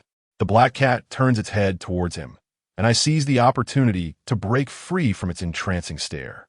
It feels as if a hand, which had gripped my throat, has suddenly released its hold, and I exhale a long sigh of relief. His name is Jiang Changsheng, my nephew. To my astonishment, my uncle introduces me to the cat with utmost seriousness. It is noteworthy that since my uncle's return, he has yet to engage me in a proper conversation. Now, it dawns on me that the very creature that had been observing me from behind was this cat. It appears to share a familiar bond with my uncle. Could it be that he brought it home from outside? He refers to it as a thief. What an odd name. Just hearing it suggests that this is no ordinary cat. I quietly ponder this in my mind, casting furtive glances at the black feline, still haunted by the recent encounter. "Uncle, I must take my leave." Upon my arrival, my uncle ceases his previous line of conversation and bids farewell to the old man. The venomous old man's throat quivered slightly, as if he had more to convey to my uncle, but upon glancing at me, he hesitated. My uncle departed with that mischievous cat, leaving me behind, seemingly lacking an affection for me. I observed my uncle's retreating figure, then turned my gaze back to the venomous old man. After weighing my options in my mind, I chose to remain in the old man's abode. My uncle's words implied he had resolved to investigate the events of yesteryear, so there was no need for me to urgently inquire of him. After all, time was on my side. Furthermore, I had no desire to accompany that enigmatic feline. The venomous old man continued to watch my uncle's silhouette fade into the darkness before murmuring, not simple at all. What is not simple? I inquired of the old man. "The cat," he replied, with a profound air. I too sensed that the cat was extraordinary when it gazed at me. I felt as though my very spirit was ensnared, leaving me perplexed. How could a mere cat evoke such a disquieting sensation? Could it be that the cat had become something otherworldly? I pondered. Do you believe in the existence of demons and spirits in this world? The venomous old man suddenly asked. The question took me aback, and after a moment of contemplation, I shook my head. Throughout history, folklore has been rife with countless legendary tales of such entities. I do not believe that all these tales are mere fabrications. Yet I have never witnessed such phenomena with my own eyes. Thus, I found myself at a loss as to how to respond to his inquiry. I inquired of the old man, "Do you believe it?" The old man replied, "I do believe it. I have long harbored suspicions that the demise of your four brothers was due to those substances. I am well aware of the circumstances surrounding the deaths of my brothers. The eldest and the youngest perished right before our parents' eyes. The second brother was fatally ensnared by a tree branch, and the third took his own life with a large pair of scissors. Although the deaths of the second and third brothers were not witnessed by our parents, they occurred within the confines of our home, suggesting they were not the result of foul play. The peculiar nature of their deaths raises the question, were they truly victims of some malevolent force? As I pondered these thoughts, the old man suddenly asked, "Did you overhear my conversation with your second uncle?" I had intended to inquire about those matters with him, so I did not conceal anything, merely nodding in acknowledgement that I had heard part of it. The old man, unfazed by my eavesdropping, calmly continued, "Did you hear us say that you should not be involved in that matter?" I replied, "I did hear that, but it was rather confusing. I was just thinking of asking you why I cannot participate in that affair." The old man then sat back down in his chair, gesturing towards another chair beside him, inviting me to sit, and said, "That was your grandfather's dying wish. Therefore, it is best that you refrain from inquiring further about that matter." Upon hearing this, I became agitated. "I must ask about this. My father met such a tragic end, and the perpetrator remains at large. How can I, as his son, turn a blind eye? Please tell me, was your decision for my second uncle to leave home influenced by my grandfather? Did my grandfather always know where he was but chose not to return?" I sought confirmation from the old man about the conclusions I had drawn from the conversation between my second uncle and him. The old man remained silent, his fingers smeared with saliva as he picked a piece of rolling paper from a stack, filled it with a pinch of tobacco, struck a match, and began to smoke, seemingly disinclined to address my inquiries. It was reminiscent of years past when I sat in this very chair, imploring him to share stories. Undeterred, I pressed on, "Grandfather, please tell me, why did my grandfather choose to act in that manner? Why did he prefer that his 4 brothers and my father met their untimely demise rather than allowing my second uncle to investigate? Why did he wish to keep me out of it? Did he not desire revenge? Was he truly resigned to the fate of his descendants dying so unjustly?" After much persistence on my part, the old man finally lifted his gaze, furrowing his brow as he asked, "Do you genuinely wish to know why your grandfather acted as he did?" Chapter 12. Helplessness. I nodded vigorously, my head bobbing like a garlic bulb, resolutely affirming my thoughts. The old man did not immediately disclose the reasons behind his words. He took 2 hard puffs from his cigarette, discarding the butt on the ground and extinguishing it with his foot. He then fixed his gaze upon me and said, "You have always been a curious one since childhood. You guessed correctly. After your father passed away, it was your grandfather who banished your uncle, compelling him to leave under the threat of death, ensuring he would never return. Your uncle, with no other choice, departed to a place 100 miles away, yearning to return, but too afraid to do so. Your grandfather was aware of your uncle's whereabouts, but feigned ignorance, maintaining silence for 2 decades. Only when he was nearing his end, genuinely feeling anxious and unable to rest easy about you and your mother, did he entrust me with the task of summoning your uncle back so he could look after you both. Was my grandfather truly concerned about my mother and me?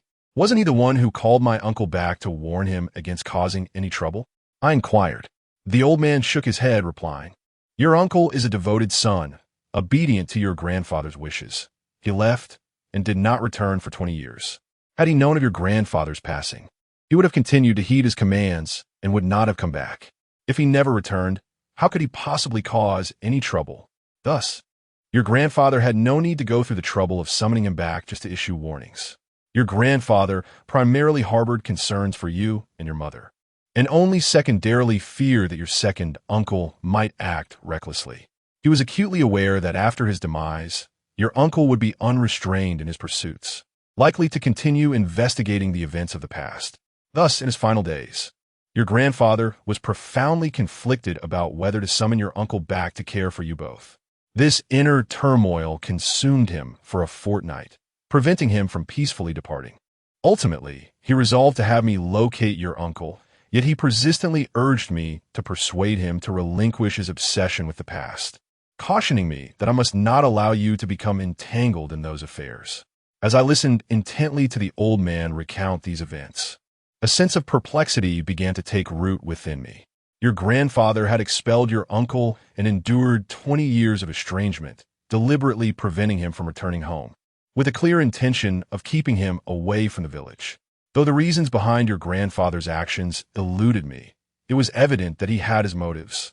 Yet, in the end, he chose to summon your uncle back. Did this not render the 2 decades your uncle spent away meaningless? Was your grandfather's call truly motivated by a desire to ensure our well-being, or was there a deeper significance behind it? After all, I was no longer a child. I could manage the household and care for my mother, albeit with some difficulty. Why, then, would he bring back the very uncle he had driven away in desperation? Had your grandfather lost his senses, or did he have other intentions in mind that the old man had not divulged? Was this all that your grandfather had to say before his departure? I scrutinized the old man, searching for any signs of concealment in his gaze. He nodded slightly, meeting my questioning eyes with an unguarded sincerity. You have yet to enlighten me as to why grandfather wishes for us to refrain from investigating the events of yesteryears. I inquired. The old man, known as Poison, replied, Why? I cannot say. Your grandfather has never confided in me regarding that matter. What I am about to share is merely my own conjecture, drawn from years of contemplation and the knowledge I possess. Do listen and judge for yourself if my reasoning holds merit. At this juncture, the old man shifted his tone and posed a question to me. Tell me, what parent could bear to witness their offspring perish, one by one, without taking action? I stared at him, momentarily at a loss for the meaning behind his words. He continued, A parent's love is profound. Any individual with a semblance of humanity would find such occurrences intolerable. Yet your grandfather, faced with the deaths of your 4 brothers and your father, chose to suffer in silence.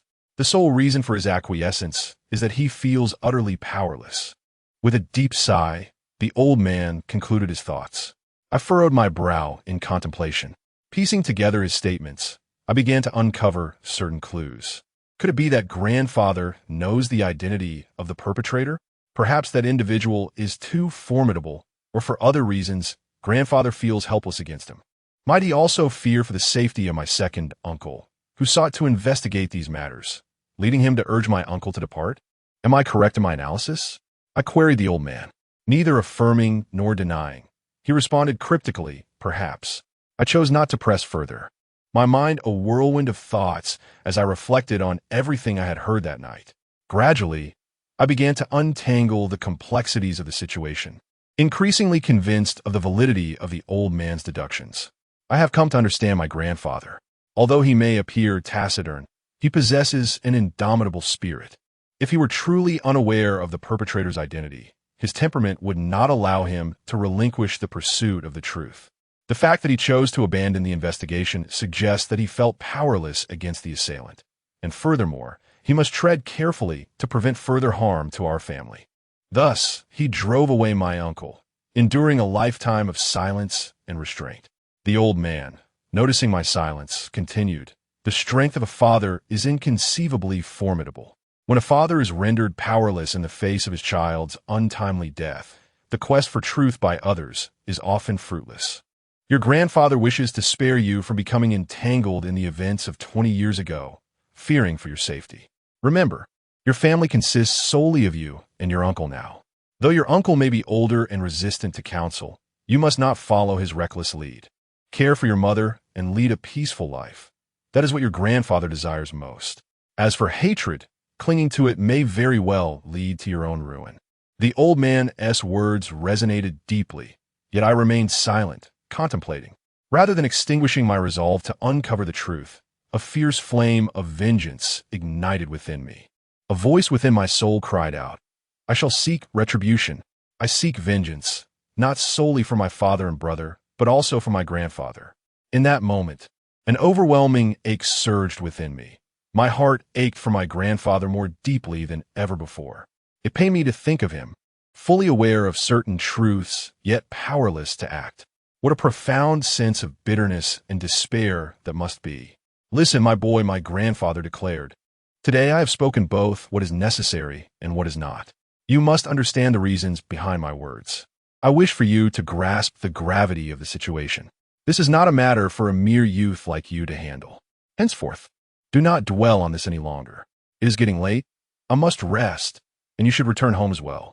The old man yawned, signaling the end of our conversation. I retorted, I will not leave. Is there something else you have yet to disclose? What do you know? You know who the perpetrator is, do you not? And what the box you gave me? What treasures does it contain? Chapter 13.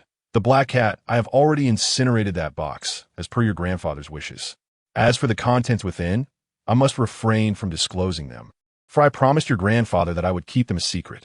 As the old man spoke, he stood up and attempted to usher me out. I refused to leave, sensing that he had much more to impart. Yet, he remained tight-lipped, growing increasingly irritated by my inquiries. Ultimately, he retreated to his inner room, shutting the door behind him, leaving me outside in the cold. Unwilling to depart in such a manner, I pounded and kicked at his door, exclaiming, return the box belonging to my family. Who can ascertain whether it was truly burned or merely a ruse? Perhaps it contained some precious treasure that you have concealed. I endeavored to provoke the old man with my words, but to no avail. Despite my persistent shouting, he had the audacity to snore within, which infuriated me to no end.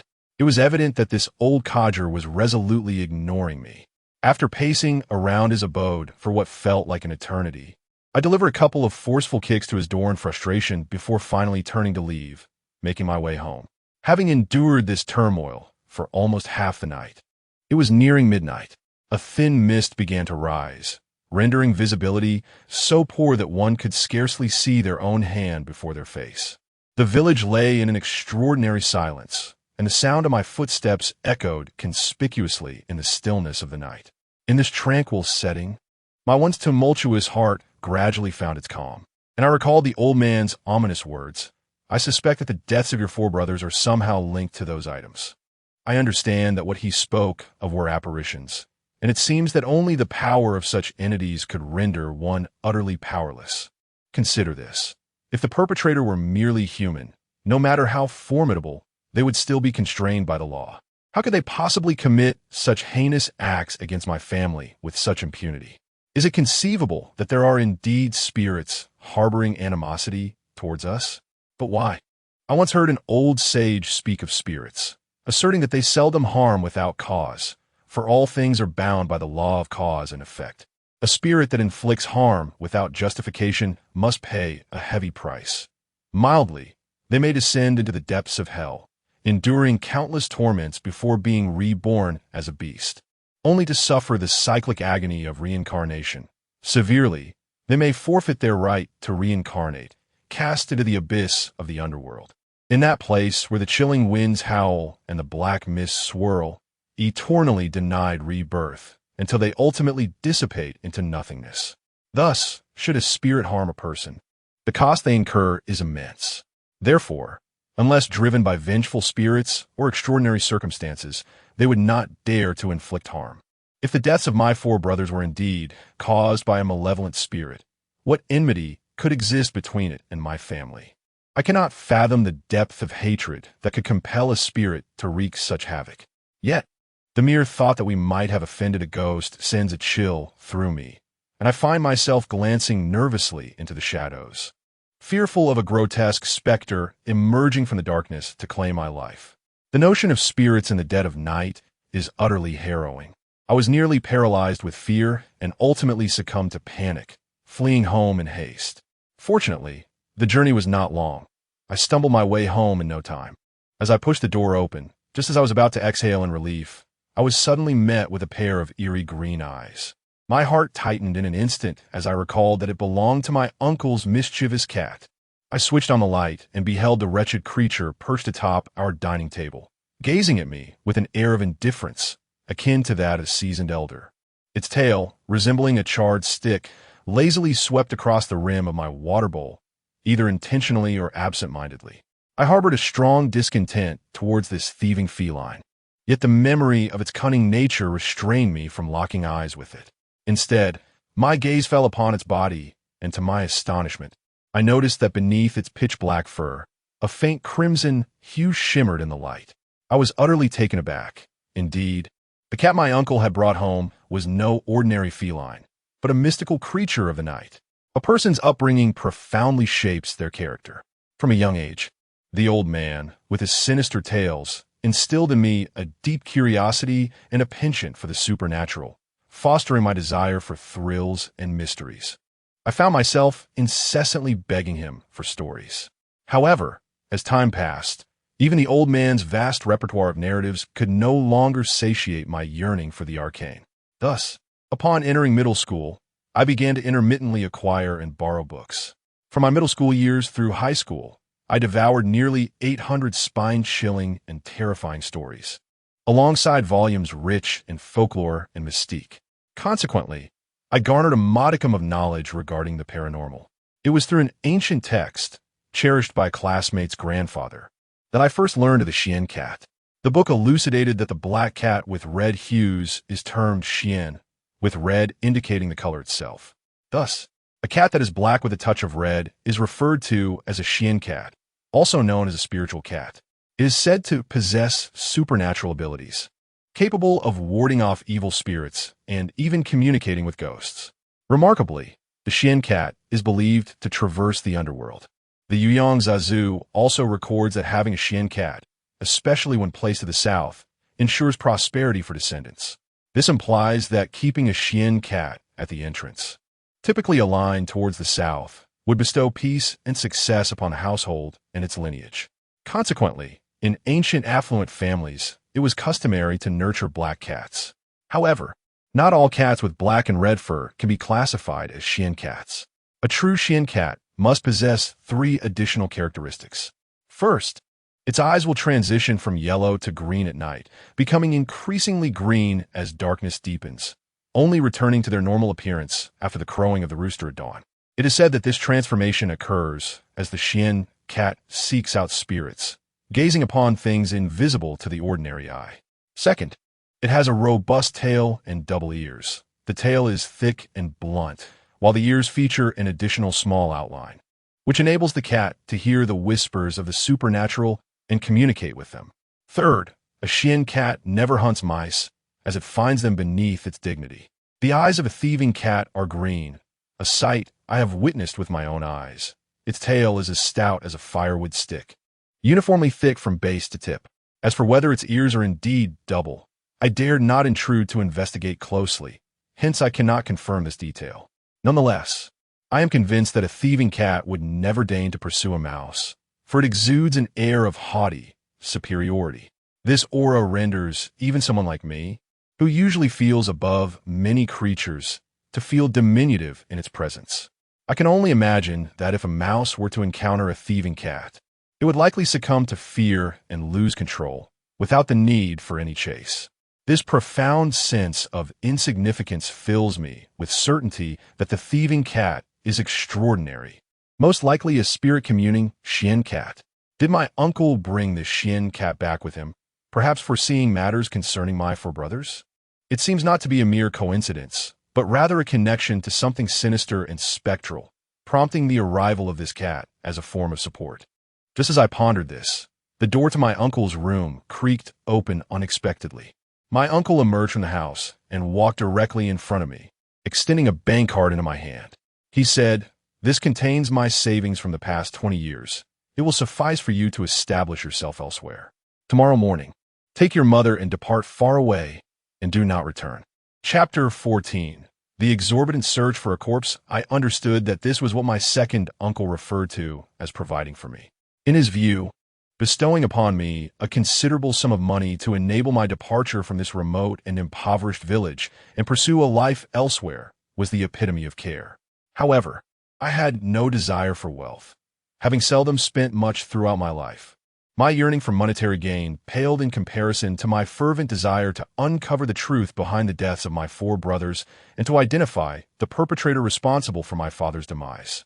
Consequently, I declined my uncle's offer and did not accept the card he extended. Instead, I gazed into his eyes and earnestly declared, "I do not want money. I wish to join you in investigating the events of that year." As I uttered these words, I anticipated that my uncle would vehemently oppose my decision, perhaps even resorting to desperate measures akin to those he faced when my grandfather had cast him out. After all, apart from him, I was the sole remaining descendant of the Jiang family. I had even formulated a strategy to counter his insistence on my departure. If he insisted that I leave, I would reason with him, using his own life as an example. He had been unable to let go of the deaths of his brother and nephew after 2 decades away from home. By what right could he demand that I remain indifferent to the deaths of my own brother and father? If he could not comprehend my resolve, then there was little left for us to discuss. Although he was technically my second uncle, we had never shared a meaningful connection throughout my life. To put it bluntly, just 2 days prior, I had not even known him. Why should he presume to dictate my actions? I would not leave. What could he possibly do to compel me? In a fleeting moment, I devised several strategies to confront my uncle, yet to my surprise, none were put into action. Astonishingly, after I rejected him, he did not utter another word. Instead, he took back the card and silently retreated to his room, closing the door behind him, leaving me alone in the chaotic living space. My uncle's behavior was utterly unpredictable. At the old man's residence, he had sworn to ensure my well-being. How could he present a card only to retract it? Now that he has become a member of this household, he ought to contribute financially. Alternatively, perhaps my grandfather entrusted the wrong person. My uncle may have never intended to care for my mother and me. While I never expected much kindness from him, his indifference left an unsettling feeling in my heart. I returned to my room and lay down, my mind swirling with the events of the past few days, and soon succumbed to slumber. Perhaps due to several sleepless nights, I fell into an exceptionally deep sleep.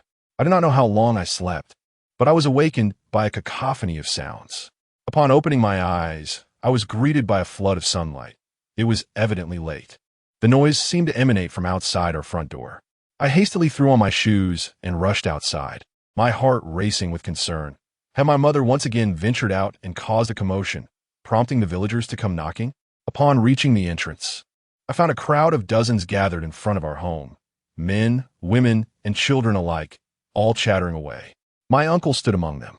What was happening? What had transpired? I whispered to my uncle, who replied nonchalantly, "It's nothing." It was improbable that the crowd gathered at my doorstep had nothing better to do. As I observed them chattering, I noticed their gaze was fixated on something above my front door. Turning to follow their line of sight, I discovered an unexpected wooden plaque had appeared. Stark in its simplicity, bearing 3 bold, crimson characters. Corpse Seeker. Corpse Seeker? What on earth? I murmured to myself, looking towards my uncle for clarification. He remained silent, yet I felt an inkling of understanding. The plaque, prominently displayed above my door, could only have been the work of my uncle. "What does Corpse Seeker mean, Wiley?" someone inquired. Curiosity piqued. My uncle explained, it refers to its literal meaning, searching for the deceased. It involves locating the remains of those who have perished far from home, ensuring that their loved ones can find and properly bury them, allowing their souls to return home and rest in peace. His explanation elicited a wave of murmurs from the crowd, and soon, a cacophony of questions erupted, each person intrigued by the notion of a corpse seeker, myself included. In this day and age, people have concocted various means of livelihood for profit, yet the profession of corpse seeker was indeed peculiar. How does one seek a corpse? Someone could not contain their curiosity and asked my uncle. He replied coolly, "The skill needed for this work is not something I can disclose." "Can you really find any corpse? Even those the police cannot locate?" Another individual pressed. My uncle nodded affirmatively. "Indeed, I can." "Have you found your brother-in-law, Hu Lao?" inquired Mao Daji, nudging Hu Lauer with his elbow, standing beside him. "I gave up long ago. It has been 7 or 8 years. Where could I possibly search for him?" "He is most likely deceased out there," Hu Lauer replied. "It will be perfect for a Wiley to look into it." Mao Daji chuckled, clearly reveling in the gossip. Hu Lauer, following Mao Daji's lead, asked his uncle, "Is it possible to find someone after 7 or 8 years?" His uncle replied, "Yes, regardless of how many years have passed, whether the death was violent or due to misfortune, whether it was a natural disaster or a calamity caused by man, as long as someone has died, they can be located." Upon hearing this, the crowd stirred with excitement. Hu Lauer, now intrigued, remarked, "A body perished in a foreign land is a cold bone. When a loved one dies away from home, it brings misfortune to the family. Since my brother-in-law went missing these past few years, my sister has faced continuous bad luck. Today, I shall take matters into my own hands and retrieve my brother-in-law's remains, allowing him to return to his roots." Having said this, Hu Lauer shifted his tone and asked his uncle, "How much for locating a corpse?" 100,000. His uncle replied. As soon as his uncle spoke, a hush fell over the crowd. After a long pause, the murmurs resumed, with various opinions surfacing. Some claimed that his uncle had lost his mind, demanding such an exorbitant sum. Why not resort to robbery instead? Others accused him of being a charlatan, concocting this scheme to swindle the populace, arguing that a body that had been gone for 7 or 8 years would have long since decomposed into mere bones. Who could ascertain that he wouldn't simply present some random bones to deceive everyone? Some individuals scoffed at my uncle, exclaiming, "Do not heed his nonsensical ramblings. He speaks of searching for corpses when he has yet to recover his own brother's remains. How can he dare to bear the title of a corpse hunter?" Upon hearing these words, a chorus of jeers erupted from the crowd, with many asserting, "Hueli, if you can indeed retrieve your brother's body, we shall all acknowledge your prowess, and you shall gain renown throughout the 10 miles and beyond." As the chatter swelled, my gaze fixated on my uncle, pondering the absurdity of his quest. Even though he sought to uncover the deceased, he proclaimed an exorbitant fee of 100,000 yuan, a sum that holds immense weight in our impoverished village, where many toil a lifetime without amassing such wealth. Who among us would risk everything to recover a single corpse?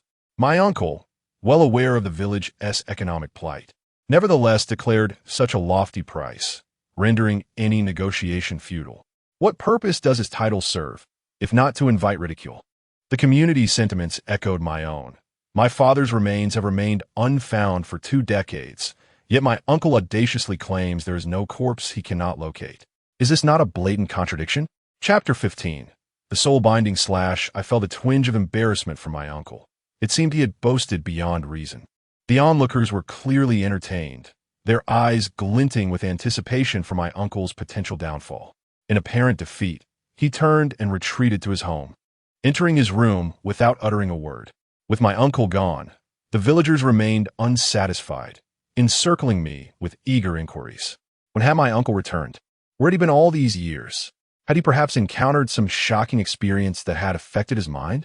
Some even probed into his years away, questioning what sort of livelihood he had pursued and whether he truly sought the dead. There were also the more inquisitive women, asking if my uncle had returned alone, and why. At his age, he had neither taken a wife nor fathered any children. I found myself at a loss for answers, as ignorant as they were regarding my uncle's affairs. I waved my hand dismissively, saying, "My uncle has just returned, and I am as bewildered as you all. I shall inquire further. Now, please disperse." Seeing that they could glean no more from me, the crowd gradually dispersed. Once they had all departed, I turned back to the plaque hanging above my family's front door, growing increasingly uneasy at its presence. Our family was impoverished, our home an aging relic from years past. The entrance, already in disrepair, had been adorned with my uncle's shabby plaque, rendering it reminiscent of a dilapidated temple at first glance. No, that is not correct. The characters on the plaque of the dilapidated temple carry auspicious meanings. The 3 bold red characters reading "Corpse Seeker" evoke an unsettling feeling, resembling the atmosphere of a desolate burial ground, which seems more fitting. Shaking my head in resignation of the sign, I made my way home. After securing the door behind me, I headed straight to my uncle's room. He was seated on the edge of the bed, and upon hearing my entrance, he lifted his eyelids and remained silent. He was a man of few words, yet I could not contain my curiosity, so I bluntly inquired, "Uncle, what does it mean for you to hang that plaque of the corpse seeker?" His response was utterly disheartening. I could hardly believe that in this remote countryside, he would display such a sign with the purpose of seeking corpses, especially when he demanded a staggering fee of 100,000. In this mountain nook, I could assure you that even if that shabby plaque were to deteriorate with age, no business would come knocking. I stepped a few paces closer and sat beside him, leaning in to say, "Uncle, please don't keep me in the dark. Tell me, does hanging that plaque have anything to do with investigating the incidents involving my father and brother?" Upon hearing my words, my uncle raised his gaze to meet mine. It was the first time he looked at me with such seriousness, and likewise, it was my first opportunity to observe him up close. Truth be told, he maintained himself quite well. Despite a somewhat disheveled appearance, his face bore few wrinkles. Approaching 50, he looked as though he had just crossed into his 40s. Judging by his countenance, it seemed he had not endured much hardship over the years. My second uncle is somewhat slender, yet his face exudes a rugged determination, characterized by a straight nose and a square jaw. His pair of bright, piercing eyes bears a striking resemblance to my grandfather's, which evokes a sense of warmth and familiarity within me, a genuine connection among kin. I smiled, adopting a tone of playful affection typical of a younger relative addressing an elder, and said, "Uncle, do enlighten me on your plans for this visit." However, my uncle maintained his poker-faced demeanor and replied, "This matter is not for you to concern yourself with. When you come to your senses, seek me out for funds, and take your mother away." Yesterday, my uncle had not insisted on my immediate departure, leading me to believe he had relinquished his interest in my fate. To my surprise, it seems he still harbors intentions regarding my exit, which indicates he cares for me. This realization brought me a measure of joy. Nonetheless, I was resolute in my decision to remain. I asserted, I wish to stay in the village and assist you in seeking justice for my father. Upon hearing my words, my uncle regarded me with a hint of disdain in his gaze. He remarked, "Do you truly comprehend the circumstances of your father's demise? He was slain by nefarious individuals. His body dismembered, with his head placed at our doorstep while the rest of him vanished without a trace." I recounted what I knew, speaking candidly. My uncle responded, "You grasp but one facet of the truth. You remain oblivious to the rest. I witnessed your father's severed head with my own eyes. The cut was clean, delivered with a single stroke." This assertion implied that the perpetrator possessed formidable skills. I remarked, "Indeed, such proficiency is impressive." My uncle continued, "It is more than mere skill. There is a matter that, aside from your grandfather, myself, and a few policemen, remains unknown to all others. On that fateful morning, the villagers, drawn by the anguished cries of your mother, were met with a gruesome sight, a bloodied head and a pool of crimson on the ground. What they failed to notice was the severed neck of your father, from which not a single drop of blood flowed. All the blood was a result of the gaping wound in his skull. The abundance of blood was due to the horrific act of someone forcibly lifting his skull while he was still alive, causing a torrent of red blood to mix with white brain matter, gushing forth from the shattered crown of his head. Only afterward was your father's head severed in a single stroke. Later, I discovered the piece of skull, still adorned with hair and scalp, haphazardly discarded not far from our home. Upon closer inspection, I noted 5 finger-sized holes around the edges of the wound on your father's head, as if some powerful entity had thrust its hand into his skull and brutally pried it open. My uncle's words sent a chill down my spine. What manner of being possesses such strength to barehandedly rend a man's skull? Could it be that the very specter responsible for your father's demise was indeed a ghost? Ever since I heard the old man's tale, I had attributed the deaths of my 4 brothers to supernatural forces. Yet I always believed your father's death was the result of human malice.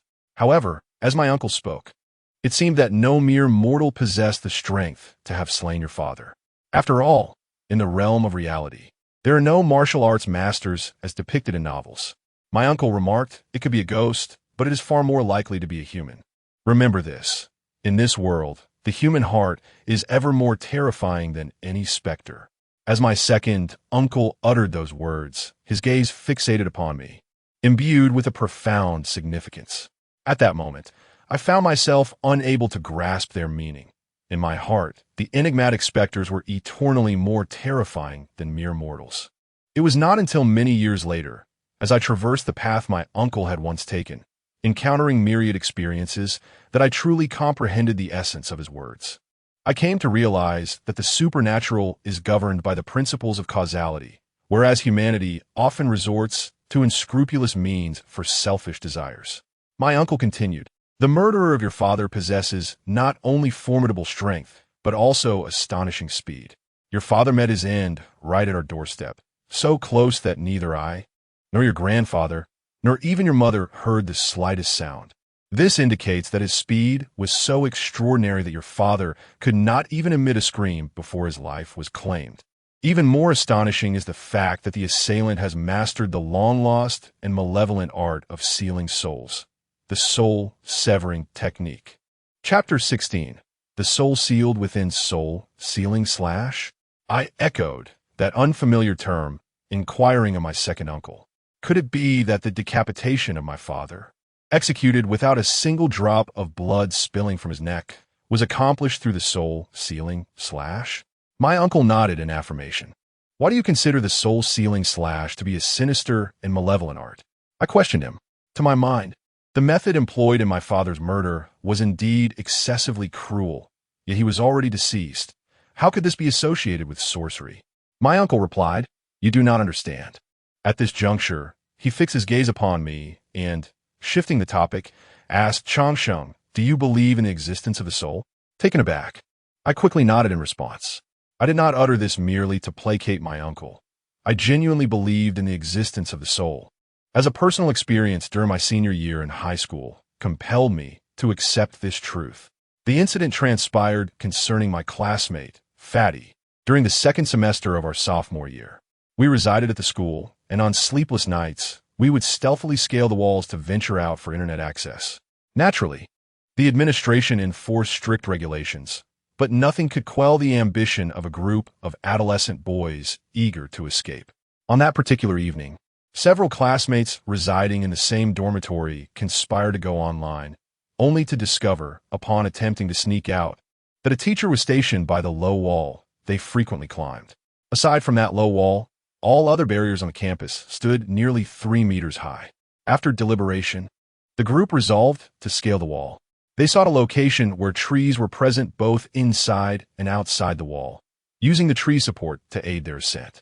At the outset, several classmates ascended the wall with ease. However, when it was the turn of the corpulent boy, he too managed to clamber up without incident.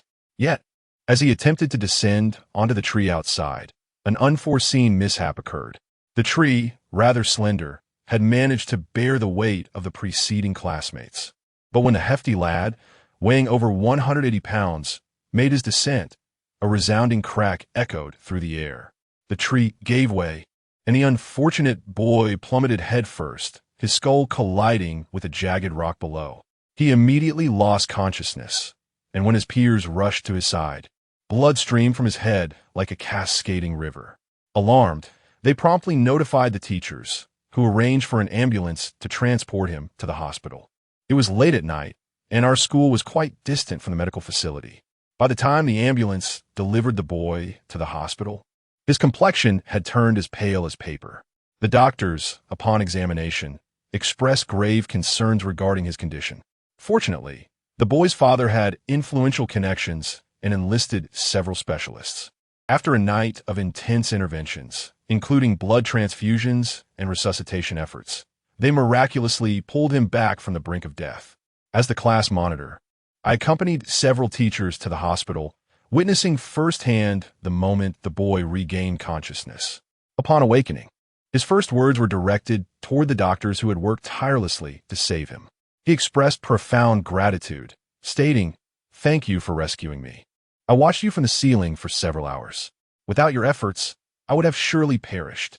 The revelation left everyone present, including the doctors, utterly astonished, followed by an unsettling silence. After his discharge from the hospital, I inquired about the veracity of his experience on the ceiling.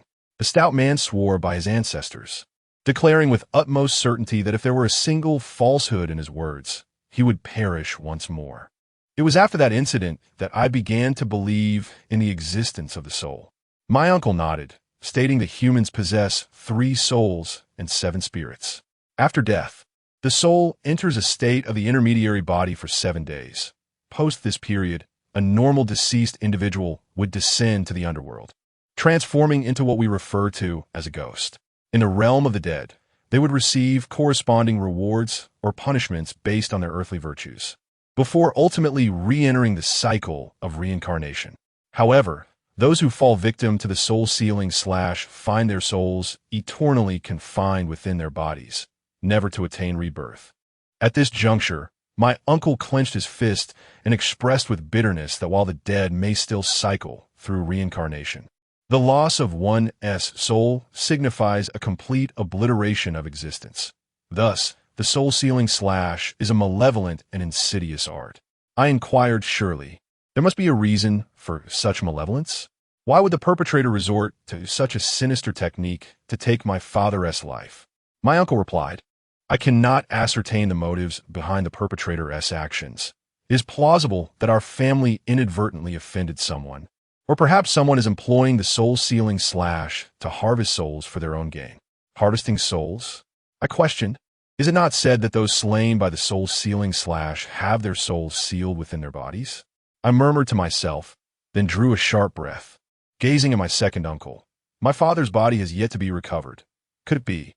My uncle nodded and said, "Since we have broached this subject, I shall recount the origins of the soul binding / Its initial incarnation was known as the throat binding / At that time, it bore no association with malevolent sorcery and was merely a method of killing without bloodshed.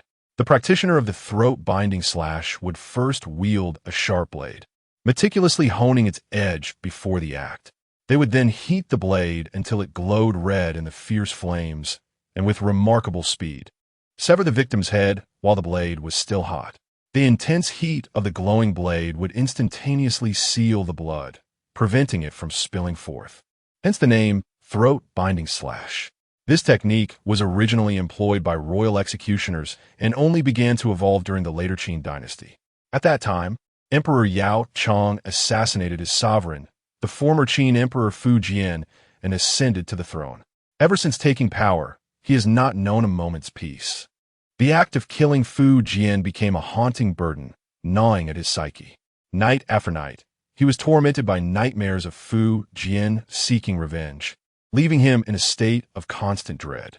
Plagued by these nocturnal terrors, Yao Chong sought to vent his frustrations during the day by slaughtering Fu Jian's remaining loyalists, relatives, and Indian. However, the more lives he took, the more terrifying his dreams became each night, leading him to envision Fu Jian accompanied by hundreds of ghostly soldiers seeking to claim his life. These spectral beings were all those he had slain in connection with Fu Jian.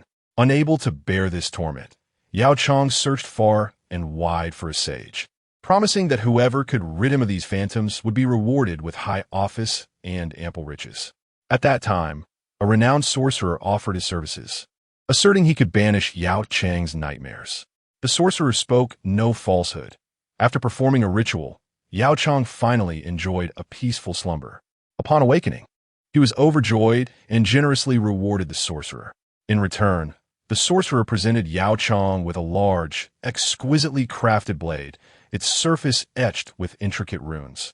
He instructed Yao Chong that henceforth, when executing criminals, he should use this blade to administer the throat-severing punishment. This weapon had been specially consecrated during the act. It would ensnare the very souls of the victims within their bodies. The sorcerer assured Yao Chong that he would handle the corpses, relieving him of any fear of haunting spirits. Yao Chong complied, wielding the blade for each execution, and indeed, he no longer dreamt of ghosts thereafter. However, this bliss was short-lived. For reasons unknown, the sorcerer was discovered dead in his home. Shortly after his demise, a foul stench emanated from his residence, prompting curious onlookers to trace the odor to a hidden basement beneath his house, where they uncovered over 60 decapitated corpses. Chapter 17. Killing those who do not wish to die. All those individuals perished from the throat-slitting execution. Some were clad in prison garb, while others wore the garments of common folk. The prisoners in prison attire were undoubtedly the victims of Yao Chang's wrath. Yet, who were those dressed in plain clothes? Yao Chang had initially presumed that the corpses he entrusted to the sorcerer would be properly disposed of, either buried or burned. Little did he anticipate that the sorcerer had concealed them in the basement. Why would the sorcerer gather these corpses? Were the others, apart from the executed prisoners, slain by the sorcerer himself? It was observed that the decay of the 60-odd corpses was remarkably uniform, appearing as if they had perished merely 10 days or half a month prior, which coincidentally aligned with the date of the sorcerer's demise. However, some of the executed prisoners had clearly been dead for several months. With the sorcerer's death, the purpose behind his collection of corpses and the reason for their prolonged state of decay became a mystery, known to no one. Shortly after the sorcerer's departure from this world, Emperor Yao Chong found himself besieged by nightmares once more. Distressed and tormented, he lavishly sought out eminent figures, hoping to find someone akin to the sorcerer to quell his nocturnal terrors. At that time, numerous individuals who fancied themselves as practitioners of profound mystical arts attempted to exorcise the malevolent spirits plaguing Yao Chong. However, their efforts proved futile. The visions that haunted his dreams grew increasingly horrific, ultimately driving him to madness and a frightful demise. It is indeed a tragic irony that a sovereign met his end in such a manner. Yet remains a stark reality. This marked the inaugural appearance of the soul-binding execution in history, a fleeting phenomenon, for after Yao Chang's death, the enigmatic, rune-engraved blade vanished without trace. History resembles a series of cycles, where lives are extinguished and reborn, and dynasties rise and fall. Amidst the undercurrents, numerous extraordinary, absurd, and bizarre phenomena are buried, while many new discoveries emerge. Yet, in the relentless tide of time, certain elements resurface, only to sink again, and then rise once more. The practice of soul sealing, which reemerged during the Song dynasty centuries later, was then employed in warfare. Throughout history, the efficacy of many battles has been significantly influenced by sorcery and Taoist practices, with some directly impacting the survival and decline of dynasties.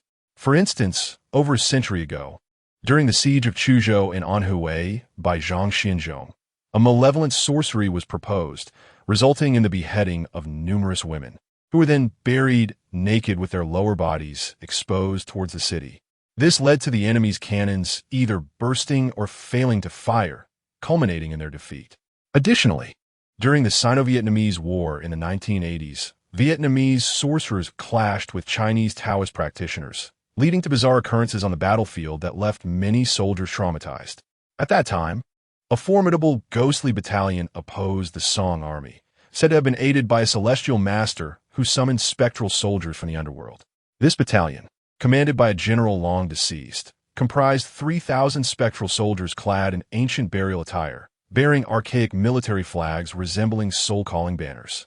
Their faces were ashen, and they would stealthily launch nocturnal assaults on the Song forces, leaving them in a state of bewilderment. As they charged into battle, they emitted chilling, ghostly cries, rendering them impervious to blades and weapons, sweeping all opposition aside effortlessly. They conquered city after city with a ferocity and ruthlessness that left rivers of blood and hills of bones in their wake, instilling terror in the hearts of the Song populace. As their onslaught continued, each time they captured a city, its residents would resort to hanging themselves in despair. Under the relentless assault of this ghostly battalion, the Song army began to show signs of defeat. Just when it seemed they were at the end of their rope, a figure clad as a Taoist arrived at the camp, bearing a weapon wrapped in red cloth, claiming he wished to meet the general.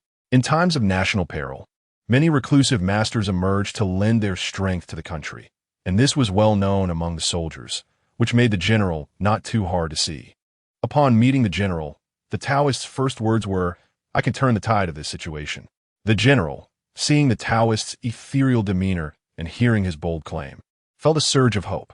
He personally offered tea and asked earnestly, "What is your brilliant plan, esteemed Taoist?" The Taoist, with an expression of profound sorrow, shook his head and replied, "I possess no brilliant plan, but there is a dark sorcery I can offer." At such a critical juncture, who would care about the nature of the sorcery as long as it could alter the course of events? The general urged the Taoist to elaborate. The Taoist sighed deeply and stated, "This sorcery is indeed sinister. Had it not been for the imminent destruction of the nation and the suffering of the people, I would never dream of resorting to it." After a moment of reflection, the Taoist priest placed a weapon, wrapped in red cloth and slung over his back. Upon a table, he gradually unwrapped the layers of red fabric, revealing an ancient and stately saber. The blade was adorned with an intricate array of runes, exuding a profound sense of antiquity and a weighty air of mystery. Its edge was keen, seemingly imbued with a staggering power. It was unmistakably a rare artifact of divine origin. Yet, no matter how formidable the blade, could it truly alter the course of fate? The general inquired of the Taoist, "What formidable purpose does this sword serve?" The Taoist, after a prolonged moment of contemplation upon the saber, sighed deeply and replied, "While an ordinary sword may take a life, this blade possesses the ability to seal a soul." Following this cryptic statement, the Taoist grasped the saber firmly and continued to triumph in this war. One must first extinguish lives, particularly those who cling desperately to life. The general found the assertion jarring and questioned the Taoist. "What do you mean by this?" The Taoist explained, "It is the lives of those in this world who harbor immense attachments and possess an overwhelming desire to survive that must be extinguished." The general furrowed his brow at the Taoist's words, pondering whether this old priest might be a madman who had wandered from the depths of insanity. Brandishing a saber and proclaiming its power to change the tide of battle, while contemplating the elimination of those unwilling to succumb to death, which struck him as rather implausible. Upon observing the general silence, the old Taoist continued to elucidate. When an ordinary person is beheaded, their soul departs from the corporeal form, journeying to its destined realm. However, those who meet their demise through the method of soul sealing find their spirits ensnared within their bodies. Alongside this confinement, the emotions of resentment, fear, sorrow, hatred, and curses, their very essence of anguish, become trapped as well. Consequently, the lifeless body transforms into a vessel of profound malevolence, artificially wrought from the depths of human sorrow. After being subjected to specific arcane rituals, these cadavers rise, becoming entities that defy the boundaries of life and death, neither fully human nor ghostly. Sustained by an inexhaustible well of vengeful thoughts, they possess formidable strength. A mere 100 of these abominations can annihilate an entire battalion of ghostly warriors. From the old Taoist's succinct explanation, it is evident that this is indeed a barbaric and inhumane sorcery, reminiscent of fantastical tales that stretch the limits of belief, making it difficult for the average person to fathom that a severed head could still rise to fight. Chapter 18. The frog at the bottom of the well. Seeing the general skepticism, the Taoist suggested they conduct a test. The general ordered one of his subordinates to bring forth a captive. The Taoist then instructed the general to kindle a fire, and he plunged a large blade into the flames. As the fire rendered the blade a brilliant red, the old Taoist expertly wielded it, swiftly severing the captive's head. The head rolled to the ground like a watermelon, yet astonishingly, not a single drop of blood was shed. The lifeless body convulsed momentarily before lying still on the ground. The general, fixated on the Taoist, was eager to witness his next move. The Taoist, however, carried the decapitated corpse into an empty tent, cautioning others to remain outside. After approximately the duration of a stick of incense, the tent flap was lifted, and the Taoist invited the general inside. Upon entering, the general was astounded to see that the headless body he had just witnessed lying motionless was now slowly moving within the confines of the tent. The general was overwhelmed with disbelief, and the Taoist urged him to test the strength of the headless corpse. The general lunged forward, but within merely 3 exchanges. This seasoned warrior, who had claimed countless lives on the battlefield, found himself unceremoniously kicked out of the tent by the headless figure. It was then that the general accepted the reality of the Taoist claims. The conclusion of any war is invariably wrought with the sacrifices of countless souls. Following this revelation, the Taoist took up the blade himself, initiating a massacre of unspeakable horror. At the outset, they selected their victims from the captured prisoners of war and the inmates confined within the dungeons. However, in such chaotic times, where one's life was precariously balanced on the edge of a knife, nearly everyone had resigned themselves to the inevitability of death. The world bore too many burdens, and the instinct for survival burned fiercely within most souls. Few could rest their eyes in eternal slumber. Consequently, it became increasingly difficult to find suitable individuals to sacrifice. Time was of the essence, and thus they turned to their own countrymen, men with families to care for, women bearing children, and the elderly tending to their grandchildren in secluded forests, all of whom were deeply cherished by their kin. The loss of a single pillar of the family would shatter the very foundation of their household, leading to a cascading tragedy for all involved. As they were seized and executed, no one witnessed the brutality of these events firsthand. At the behest of the old priest, he took it upon himself to carry out the killings within the confines of a large tent. In his own words, he claimed he would bear the consequences alone for the lives he extinguished. Yet, the haunting cries of despair and anguish that echoed from within the tent painted a vivid picture of the horror that unfolded within. Over the course of 3 harrowing days, the old priest claimed the lives of 103 individuals, encompassing men, women, and children alike. Their severed heads were stuffed into numerous sacks, buried within a makeshift graveyard, while the bodies, subjected to the old priest's dark sorcery, rose as headless, shambling corpses, forever bound to walk the earth. Indeed, as the Taoist priest had remarked, those headless corpses possessed remarkable prowess. Neither human nor ghost, they could vanquish both men and spirits alike. Their terrifying visages instilled profound dread, psychologically undermining their adversaries. In combat, they fought with the strength of 100, impervious to hunger and thirst, unyielding to fatigue, pain, or fear of weapons. As long as the enemy refrained from reducing them to mere flesh, they would persist in battle. The battlefield became a tableau of horrifying scenes, where a cadre of headless figures wielded their blades with ferocity. When one had his legs severed, he stood valiantly on 2 fractured bones. When another was bisected at the waist, he dragged his intestines across the ground, yet continued to swing his weapon. They seemed to exist solely for the purpose of warfare, their trapped souls driven by a singular conviction: to fight. With the addition of 103 headless corpses, the Song army triumphed after half a month. Following the conclusion of the war, the Taoist priest made 2 requests to the general. First, to ensure the well-being of the families of those 103 headless corpses, and second, to seek him out in a Taoist temple deep within Qingyang Mountain a month hence, as he had matters to discuss. Upon finishing his words, the priest shouldered his enigmatic great knife and departed. Curiously, no sooner had the priest left than a foul stench wafted through the military camp. The soldiers, drawn by the putrid odor, traced it to the chamber where the headless corpses were stored. Upon entering, they were astonished to discover that the corpses, which had appeared intact just moments before, had rapidly decomposed into putrid, lifeless forms, as if they had been dead for half a month. The soldiers whispered that when the old Taoist departed, he took with him the souls sealed within the bodies, leaving their remains devoid of the resentment that once sustained them, leading to their decay. In light of the contributions made by those headless corpses during the war, the court granted them a grand burial. However, due to the bizarre nature of the soul-sealing incident, the matter was suppressed and omitted from the official annals.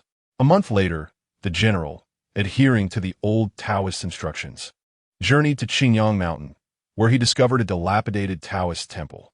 Within its confines, he encountered the Taoist once more, yet this time, he beheld the dismembered figure of the priest. Inside the room stood a long table, upon which the Taoist, clad in a pristine robe, knelt solemnly, his head resting upon the table, meticulously arranged with his hair in a topknot. He too had succumbed to the soul sealing. On one side of the table lay a piece of straw paper inscribed with the words, "In exchange for life, I beseech the general to bury me in the posture of my death, before the tomb of the 103 vengeful souls." Complying with the old Taoistess' request, the general interred him in a kneeling position before the graves of the 103 heads within the chaotic burial ground, while the mysterious great sword vanished once more with the death of the Taoist. Having concluded his tale, my uncle's words left me ensnared in contemplation, unable to extricate myself from the story he had recounted. After a considerable pause, I finally regained my senses and asked him, "Is any of this true?" To which my uncle replied, "Do you truly believe I am merely spinning a tale for your amusement?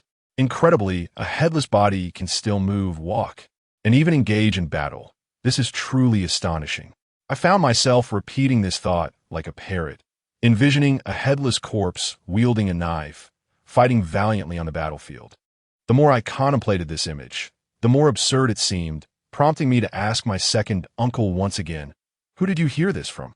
Is it credible?" He cast a sideways glance at me, seemingly displeased with my skepticism, and replied, "Beyond the heavens, there are more heavens. Beneath the earth, there are more depths. Underwater, there are marshes. Within the stone heart, there are retreats. Do not dismiss matters you do not comprehend with the mindset of a frog in a well." I realized my second uncle had quite a sharp tongue. Yet, upon reflection, many occurrences within our family indeed defy conventional explanation. Perhaps he was right in his assertion, but being called a frog in a well felt like an affront. Thus I retorted, "Why are you so certain that my father died from the soul-sealing slash, and not merely from a straightforward soul-sealing?" My uncle gazed at me and replied solemnly, "Because I cannot find your father's soul." Chapter 19. An incident subsequently, my uncle revealed that for the past 2 decades, he had indeed been living as a seeker of the deceased, a path he embarked upon due to my father. 20 years ago, my grandfather, fearing that my uncle would follow in my father's footsteps, resolutely expelled him from home. However, despite his departure, My uncle never abandoned the quest to uncover the whereabouts of my father's remains. He sought the counsel of wise individuals, apprenticed himself to masters, and learned the art of locating the deceased. Over the years, he has assisted many in retrieving bodies from across the nation, yet the remains of my father remain elusive. Initially, my uncle harbored suspicions that my father had met his end through a throat cutting. Yet if that were the case, my father's soul should still linger. Those who die unjustly find their spirits drawn to the city of the wronged, where they await the fated conclusion of their lives. For instance, if someone's destined lifespan is 90 years, but they meet an untimely death at 40, their spirit must reside in the city of the wronged for 50 years, until they reach the age of 90 before they can depart for the afterlife and be reincarnated. There are also those who, consumed by their unwillingness to accept their fate or unable to endure the interminable and monotonous wait in the city of the wronged, choose to linger in the realm of death as restless spirits. My uncle mentioned that he had once foretold my father's fate. He could have lived to the age of 83, yet he passed away at merely 42. This implies that had my father ventured to the city of untimely death, his spirit would require an additional 41 years to be reincarnated. Despite my uncle's efforts to summon my father's soul and utilize substantial means to seek him out in that city, he found no trace of him. My father's essence seemed to have dissipated into thin air, vanishing from this world. I inquired of my uncle whether my father's spirit could truly have vanished completely. The brutality of the murderer raised the possibility that alongside my father's death, his soul might have been extinguished as well. My uncle responded, stating that he had pondered this possibility too. However, if the murderer had indeed shattered my father's spirit, why then would he have taken his corpse? If not for the fate of being severed from his soul, it would merely be a lifeless mass of flesh. What purpose would it serve to carry that away? Upon hearing my uncle's reasoning, I found myself inclined to accept the theory that my father had died as a result of soul severance. The enigmatic blade, which had been lost to time for centuries, had resurfaced, but this time the intentions of its wielder remained shrouded in mystery. My uncle spoke solemnly, turning to me. "Chang Sheng, this is what I know regarding the cause of your father's demise. After hearing this, do you possess any thoughts on how to locate your father's remains and seek vengeance for him?" His question left me momentarily speechless. I had many thoughts swirling in my mind, yet I found myself at a loss as to how to avenge my father. It was only when my second uncle posed his question that I became acutely aware of a troubling oversight I had long neglected. I had been consumed by thoughts of avenging my father, yet I had never contemplated the means by which I could enact this revenge. In essence, revenge had merely been a fleeting notion in my mind, devoid of any actionable plan. I simply lacked a starting point. This realization washed over me like a wave of helplessness. Seeing my momentary silence, my second uncle placed a reassuring hand on my shoulder and spoke with a weighty significance. "My boy, I understand your sentiments. It is commendable that you harbor thoughts of avenging your father, but revenge is not a pursuit to be taken lightly. The one who took your father's life is a formidable and enigmatic force. Given your current state, unable to bear burdens or wield a weapon, what do you believe you can accomplish in this matter? Do you truly think this is something you can handle? If you choose to remain here, you are merely hindering your uncle." I realized that my second uncle had a knack for belittling others. One moment, he called me a frog at the bottom of a well. The next, he remarked on my lack of strength, even expressing concern that I might impede his efforts. Was I truly so utterly ineffectual in his eyes? A surge of defiance bubbled within me, and I longed to counter his assertions, yet when I opened my mouth, I found myself at a loss for words. In truth, he had a point. Standing at 6 feet tall and weighing approximately 145 pounds, I was decent in stature. However, I must confess that throughout my life, I had never even killed a chicken. If I were to confront the very person capable of severing a head with a mere flick of the wrist, what could I possibly do? I fear I may not be able to outrun them, let alone confront what may not even be human. In this predicament, I seem utterly powerless. Yet, the thought of departing fills me with reluctance. The ties to my homeland are too strong, and I am burdened with countless unanswered questions. Especially after hearing the words of my second uncle, my curiosity regarding my father's affairs has intensified. I proposed, "Uncle, while I may lack significant skills, I can certainly lend you a hand. Running errands or preparing meals would pose no trouble at all." Observing my unwillingness to depart, my uncle gently shook his head and stated, "I must step out for a few days. You are to remain here. Should anyone come seeking my whereabouts, you must respond accordingly." Moments ago, he was discussing my father, and now the conversation has veered towards his grandmother's home. "Where are you headed?" I inquired, though my mind instinctively concluded that he was venturing out to investigate matters concerning my father and brother, and I felt compelled to accompany him, ensuring he would not venture alone. My uncle had already risen, retrieving a small bundle, prepared unbeknownst to me, and slinging it over his shoulder. I returned in haste, leaving some matters unattended. I must return to organize things, and shall be back in 3 to 5 days. As he spoke, he moved towards the door but paused, glancing back at me, and added, "If any unforeseen circumstances arise in my absence, seek out a thief." My uncle has departed, leaving behind a mischievous cat in our home. This feline, unperturbed, indulges in our provisions, feasting and drinking to its heart's content. After satisfying its appetite, it retreats to my uncle's room for a deep slumber, occasionally rousing to pilfer my grandfather's liquor. I find myself enlightened, pondering how this cat must surely possess some form of spirit, for what ordinary cat partakes in alcohol? Though numerous events have transpired in the household, life must continue.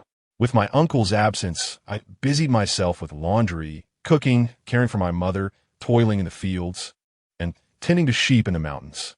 Life persists in a manner reminiscent of the past, yet undeniably altered. The incident of my uncle's quest for a body has become a source of amusement in the village. Wherever I go, I am met with inquiries regarding my uncle, what he is up to, whether his business has commenced. I am aware that they eagerly anticipate the spectacle surrounding my family. I respond with light-hearted banter, though inwardly I worry that if my uncle does not reduce the price for his search, he may never establish his enterprise. However, events often unfold unexpectedly. On the evening of the 3rd day, following my uncle's departure, after completing my labor in the fields and preparing to cook, the door to our home suddenly burst open with a resounding bang. A breathless voice called out, "Chong Chong Shong, where's your uncle?" The village chief requests his presence immediately. "Hurry, there has been an incident over there." Chapter 20. The mysterious disappearance. The visitor was the village chief's nephew, Mao Daji. This fellow had been eagerly anticipating the spectacle surrounding my uncle for the past few days. Today, however, he rushed in, flustered, claiming that the village chief requested my uncle's presence. It is worth noting that over the years, due to the peculiar relationship between our family and the villagers, the village chief had always maintained a certain coolness towards us. Our encounters were often limited to me addressing him as uncle, to which he would merely nod and respond with a disinterested hum. Yet this time, he had astonishingly employed the word request. What could have transpired? I set aside my tasks and inquired of Mao Daji. Mao Daji craned his neck, peering into the room while asking, "Where is your uncle? He must come with me at once. Qingji has gone missing." "Where has she gone?" I asked, my tone nonchalant. Qingji, the village chief's daughter, was also my classmate. She was strikingly beautiful, albeit with a notoriously bad temper. Bolstered by her father's status, she had been a little tyrant in her youth, often leading her peers to bully me. Later, she managed to enroll in university, albeit a third-rate institution. Nevertheless, she was among the few in the village to attain a higher education, which inflated her ego to the heavens. She would not even acknowledge me when we crossed paths. However, that girl was rather flirtatious. After merely half a year in college, she became entangled with a male classmate.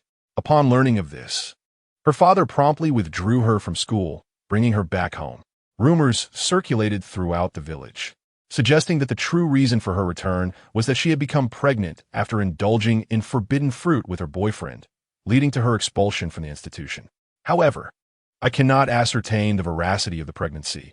All I know is that upon returning home, her father began arranging blind dates for her. The village chief had no sons, only 2 daughters, with Qingji being the elder and her younger sister 2 years her junior. The couple pondered the idea of inviting a son-in-law to reside with them, hoping for a child to be around as they aged. Qingji was exceptionally beautiful, and given her favorable family circumstances, suitors flocked to her doorstep. Yet, Qingji remained unimpressed by any of them, having inexplicably developed an affection for a young man from a neighboring village. Curiously, this young man stood under 5 feet 7 inches, was slender and pockmarked, and hailed from a family of modest means. His mother had passed away early, leaving him with 2 elderly grandparents in frail health, while his father labored tirelessly to support their household burdened with both the elderly and the young. Despite being in his 20s, the young man had not even acquired a decent home. The 3 generations were crammed into 3 dilapidated earthen rooms. It baffled everyone how Qingji could possibly be attracted to him. Whispers among the villagers suggested that Qingji had lost her senses, for such a stunning young woman had taken a liking to a short, unremarkable, impoverished lad. The village chief expressed his disapproval of his daughter's involvement with this young man, yet Qingji was resolute, determined to marry no one else. She clandestinely met with him, pilfering money from her household to aid in treating the young man's ailing father. The village chief was nearly driven to despair by this matter, and in a fit of fury, he confined her within the house, simultaneously seeking out suitors for his daughter, eager to hastily marry her off to someone suitable, hoping to extinguish her infatuation for the impoverished lad. Just a couple of days ago, someone jested about me proposing to the village chief's family, suggesting that despite my own poverty, I possessed some semblance of attractiveness. Such words ignited a surge of indignation within me, compelling me to fantasize about delivering a couple of slaps to that individual. Am I the sort of man who relies on mere looks to survive? If I could survive on such terms, why would I toil at home herding sheep? If only I knew where she had gone, I wouldn't be here searching for you. Second uncle, Ma Daji exclaimed, stamping his foot. Perhaps she eloped, I suggested, raising an eyebrow. Ma Daji shook his head vehemently. Impossible.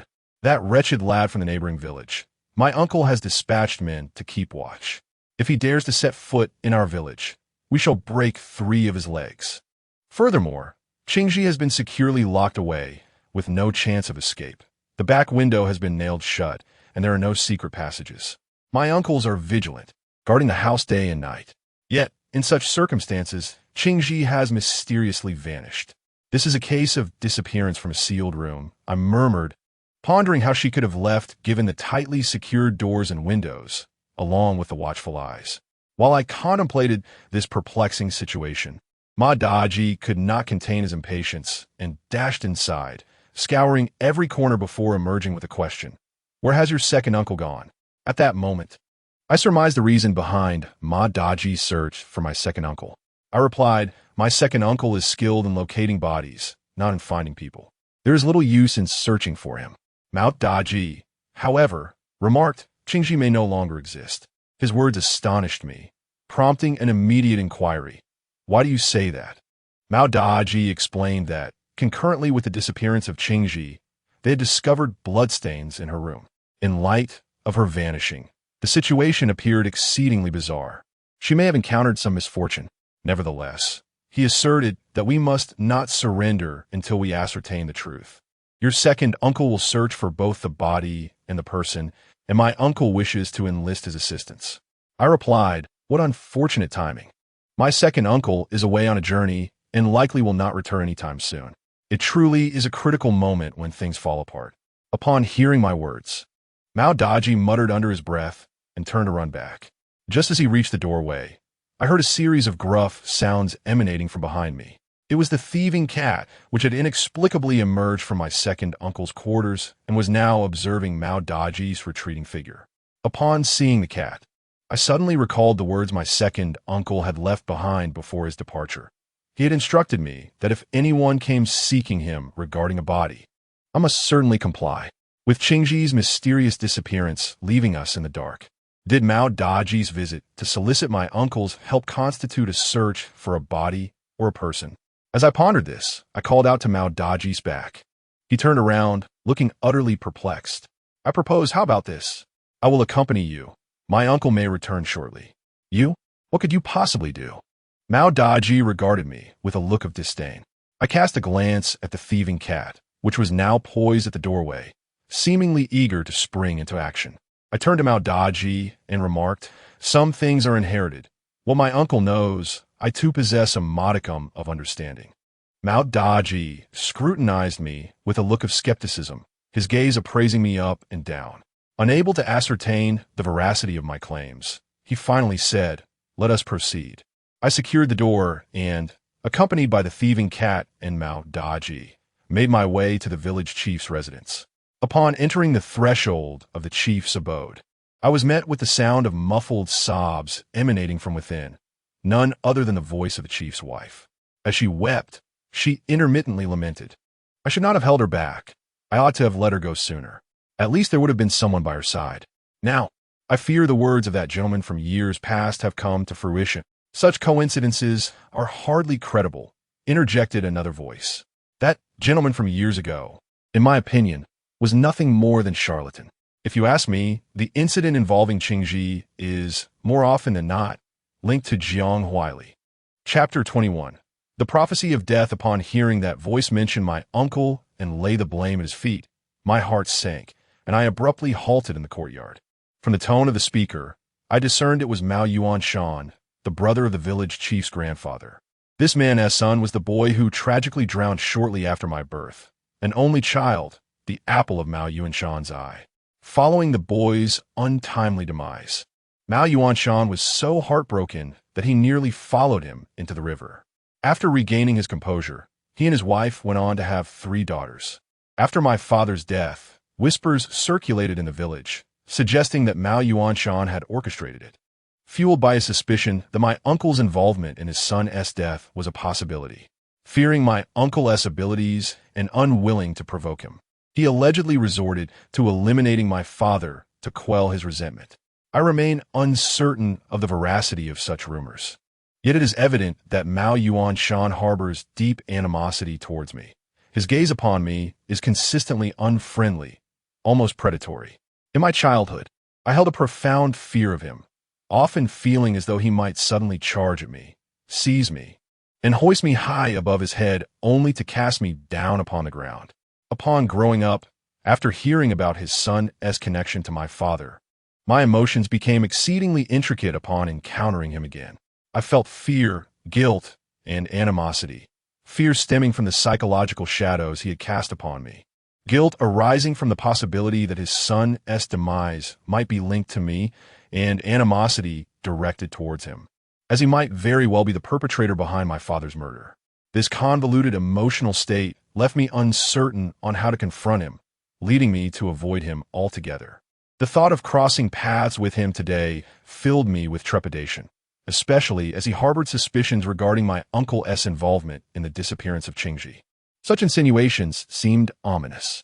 In that moment, I regretted impulsively accompanying Mao Daji, as his family's behavior at this critical juncture felt irrational. I feared that my uncle might be unjustly implicated. After a brief contemplation, I resolved to refrain from engaging in this matter for the time being. I would address it once my uncle returned. With this thought in mind, I turned to retrace my steps. However, at that moment, Mao Daji called out towards the house.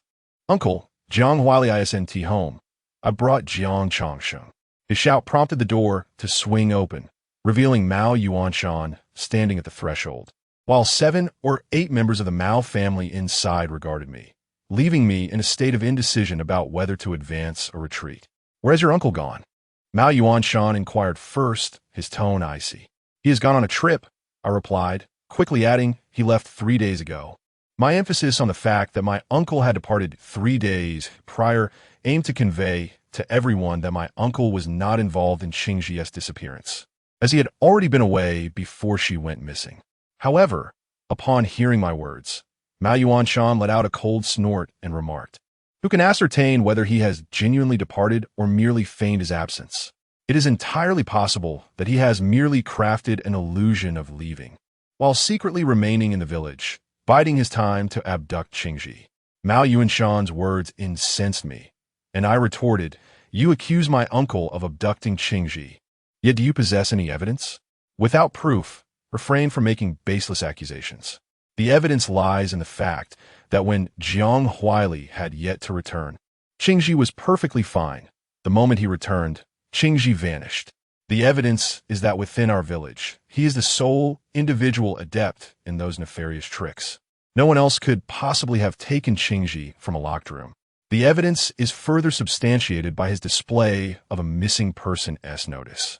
Yet no body was found, leading him to murder Qingji, conceal her remains, and ultimately, under the guise of searching for her, reveal her body, thereby ensuring that everyone believes him. Mao Yuanshan hastily cast such accusations upon my uncle, igniting my fury. I exclaimed, "What sort of nonsense evidence is that? By your logic, if you stroll past Widow Wang's house and she is with child, does that make the child yours? What evidence do you possess to suggest my uncle is involved in any sinister dealings? Furthermore, if my uncle were to orchestrate a murder and subsequent search for the body, why would he choose to kill Qingji specifically? She was securely locked away.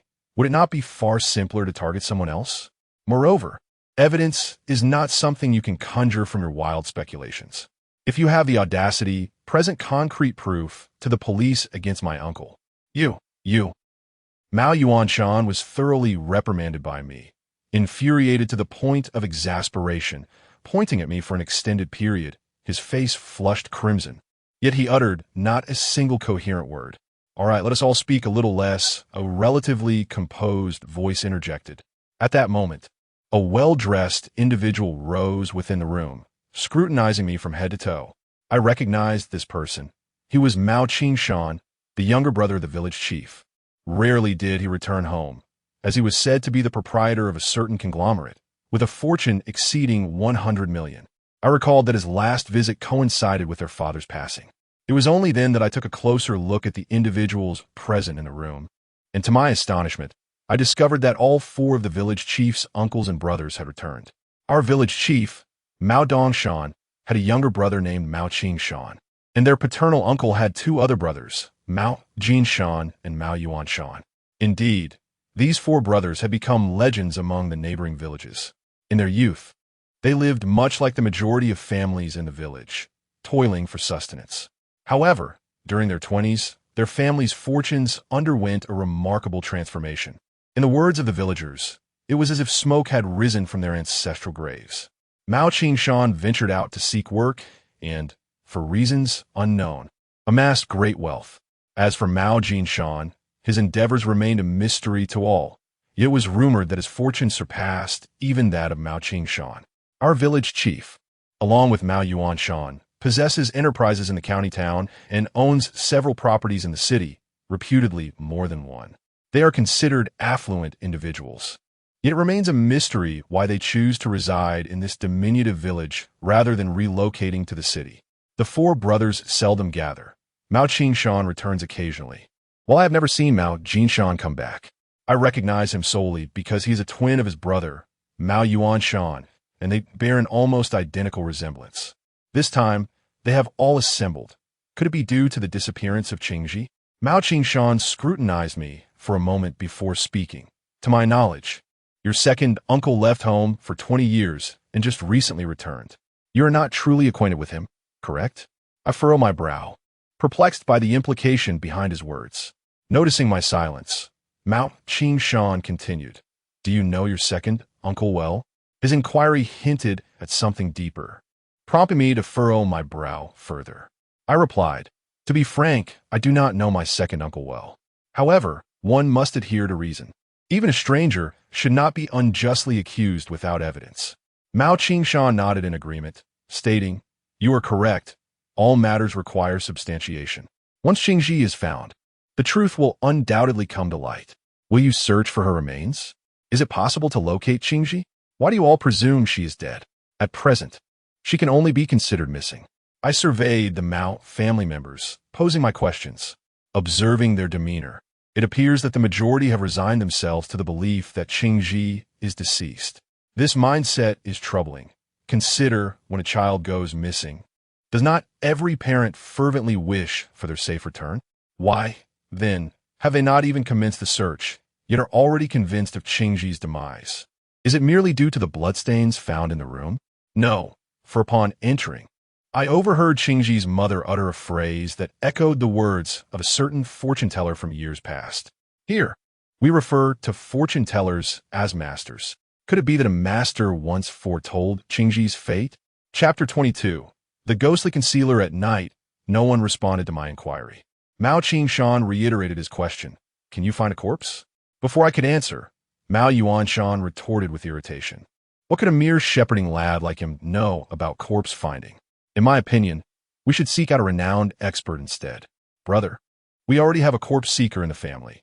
Why venture far when we have someone close at hand?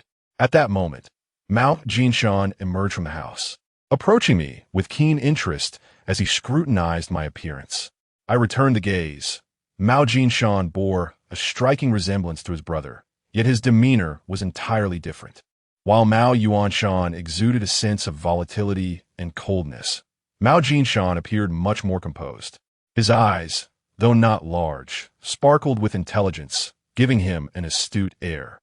After observing me for a moment, he inquired, Young man, I hear that your fee for finding a corpse is 100,000.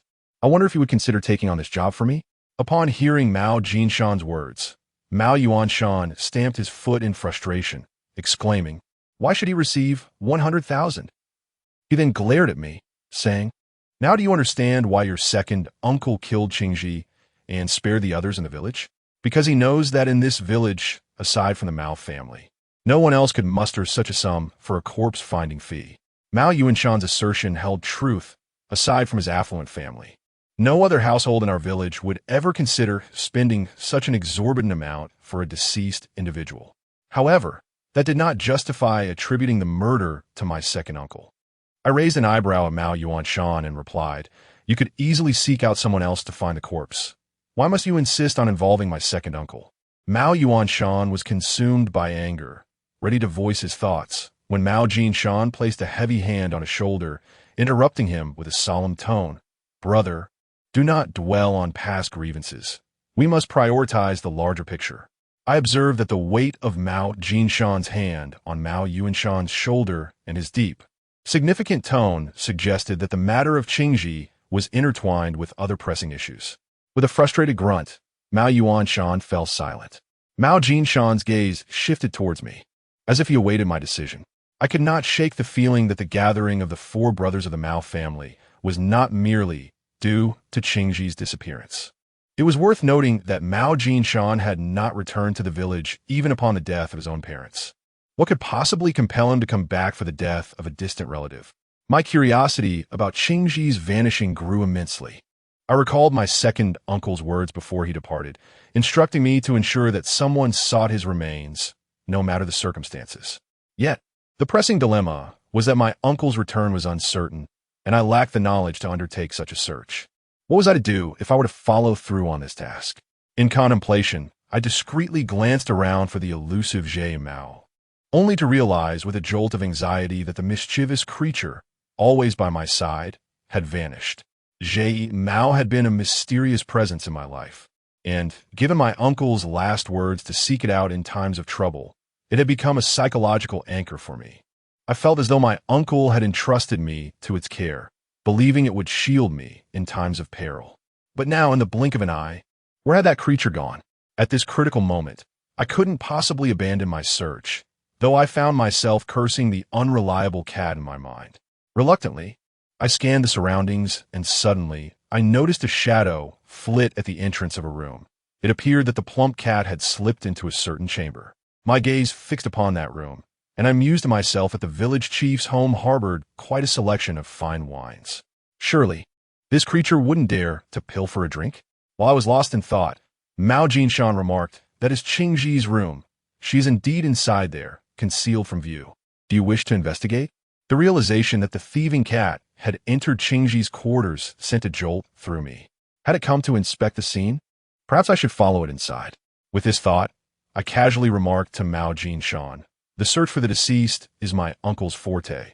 I possess merely a rudimentary understanding. Before my uncle returns, I can certainly attempt to locate Qingji, though I cannot guarantee success. Mao Jinshan responded, Very well, should you require any preparations. Do not hesitate to ask. I shook my head and gestured towards Qingji's room, stating, I wish to take a look inside. With that, I stepped into Qingji's chamber. The room was modestly sized and simply arranged, featuring a double bed adorned with a pink sheet, atop which lay several plush toys. Beside it stood a wardrobe, its door ajar, revealing a tail resembling a firewood stick protruding from within. What could have lured the thieving cat into the wardrobe? My curiosity piqued. I approached to investigate what might captivate the feline's interest, but it unexpectedly emerged from the wardrobe, turning to meet my gaze directly. In that fleeting moment when our gazes met, an inexplicable sensation enveloped me.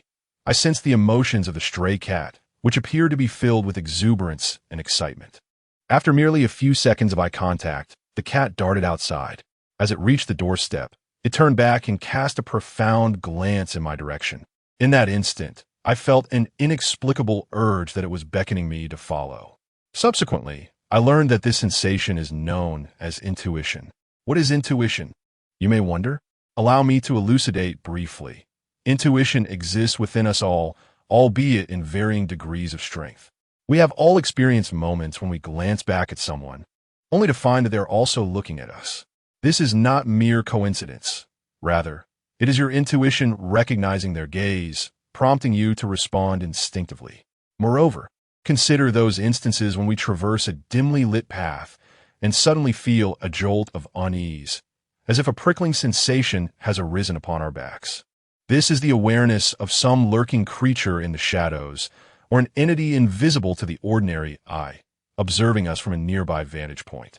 I trailed the stray cat as it led me away from the village chief's home. The cat would run a short distance, pause for me to catch up, and then resume its pace. Thus, we ventured out of the village, with the cat forging ahead, continuing its ascent towards the mountains behind the village. "Where are you headed?" I called out, following closely behind the cat. The darkness had settled in, and under the moonlight, the towering mountains loomed like colossal, shadowy behemoths, silent yet imbued with an aura of mysterious unknowns. We ventured into the mountains without even a flashlight in hand, which filled me with a sense of trepidation. The thieving cat, upon hearing my call, turned to gaze at me, its eyes shimmering a vivid green in the darkness. A shiver coursed through me, and I found myself wavering in resolve. However, the cat continued its ascent up the mountain. I stood rooted to the spot, hesitating for 3 seconds, before ultimately deciding to follow.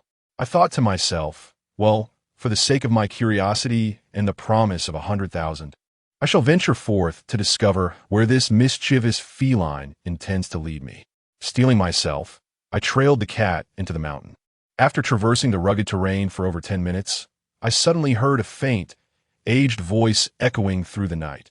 "Young man, do not ascend the mountain after dark, for at night, spirits conceal themselves among the living." Chapter 23. The peculiar Lu Wunpa, a solitary crescent moon hung in the sky, casting a pallid glow that lent a touch of illumination to the enveloping darkness. Yet, the faint moonlight, filtering through the mountains, imparted an eerie chill to the surroundings. Traversing such an environment naturally induced a sense of apprehension, and the sudden emergence of an indistinct sound caused my abdomen to tighten, nearly leading to an involuntary response. "Who is it?" I exclaimed instinctively, rooted to the spot, straining my ears in vigilant anticipation. The sound, however, had vanished, leaving the mountains enveloped in an unsettling silence. Devoid of even the slightest whisper of wind, it felt as though the sound I had perceived was but a figment of my imagination. No, it could not be mere illusion. Although faint, I had heard it distinctly, emanating from the depths of the forest. "Zaymao, did you hear that?" I called out the name of the thief cat for the first time, my voice trembling. At that moment, Zaymao also paused, turning to gaze into a particular part of the woods, as if sensing something amiss, with its green eyes deepening in hue. I recalled what I had read. When a mysterious and malevolent spirit is near, the eyes of a black cat become exceptionally vivid. Could it be that there truly are spirits lurking in the forest? Do not venture into the mountains after dark. The night harbors hidden phantoms. This is not mere folly, but a time-honored saying passed down in our region. Elders often warned children not to wander into the mountains as night fell, for it was said that spirits lay in wait. In my childhood, the old poisoner had imparted this wisdom to me as well. When I inquired whether there truly were spirits concealed in the mountains, he solemnly affirmed that there were. He spoke of the ghostly concealment, a sinister trick employed by spirits to ensnare the unsuspecting. Should two or more individuals ascend the mountain, and one inexplicably vanishes, no matter how fervently the others search, that person has been spirited away by a ghost. In such dire circumstances, unless one can vanquish the specter, come dawn, the remains of the missing individual will be discovered amidst the mountain's embrace. Conversely, if a solitary soul encounters this ghostly ruse, they will be ensnared in a web of illusions.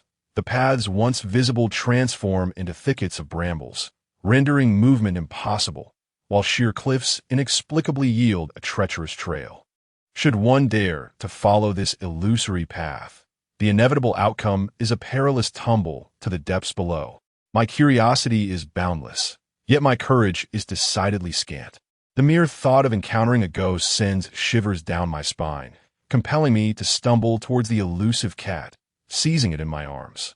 Though merely a feline, it is a mystical black cat, rumored to possess the ability to attract fortune and ward off misfortune. Clutching it brings me a modicum of reassurance. The feline, however, possesses remarkable agility. Once in my embrace, it wriggled free, scaling my chest to perch upon my shoulder. With a swift motion, it extended its paw and struck me sharply on the head. I had been swatted by a cat. The force of that blow was astonishing, far exceeding that of a typical cat, leaving me wincing in pain. Goodness, what a peculiar situation this is. Under normal circumstances, it would be unthinkable for it to allow such closeness. With a hand pressed against my throbbing head, I inwardly cursed its audacity. The mischievous cat has leapt from my shoulder to the ground, glaring at me and emitting a deep, guttural growl, clearly displeased with my previous embrace. In its eyes, I discerned a hint of disdain. It was not merely a matter of being swatted by the cat.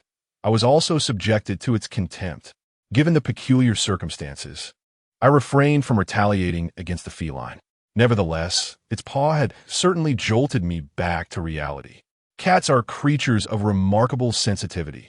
When faced with danger or anxiety, they typically arch their backs and raise their tails. Yet, this cat appeared remarkably composed, suggesting that no imminent threat loomed. Suddenly, as I pondered this, I heard a rustling sound emanating from the woods, as if something was traversing through the underbrush, gradually approaching us. The direction of the sound coincided with where the cat had previously been focused. Surely it could not be a ghost, I mused.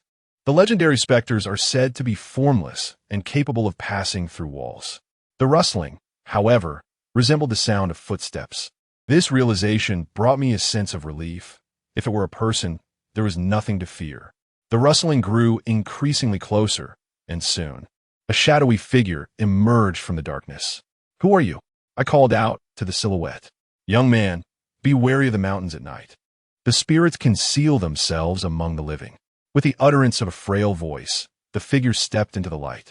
It was an elderly lady leaning on a walking stick, none other than Lou, the midwife from our village.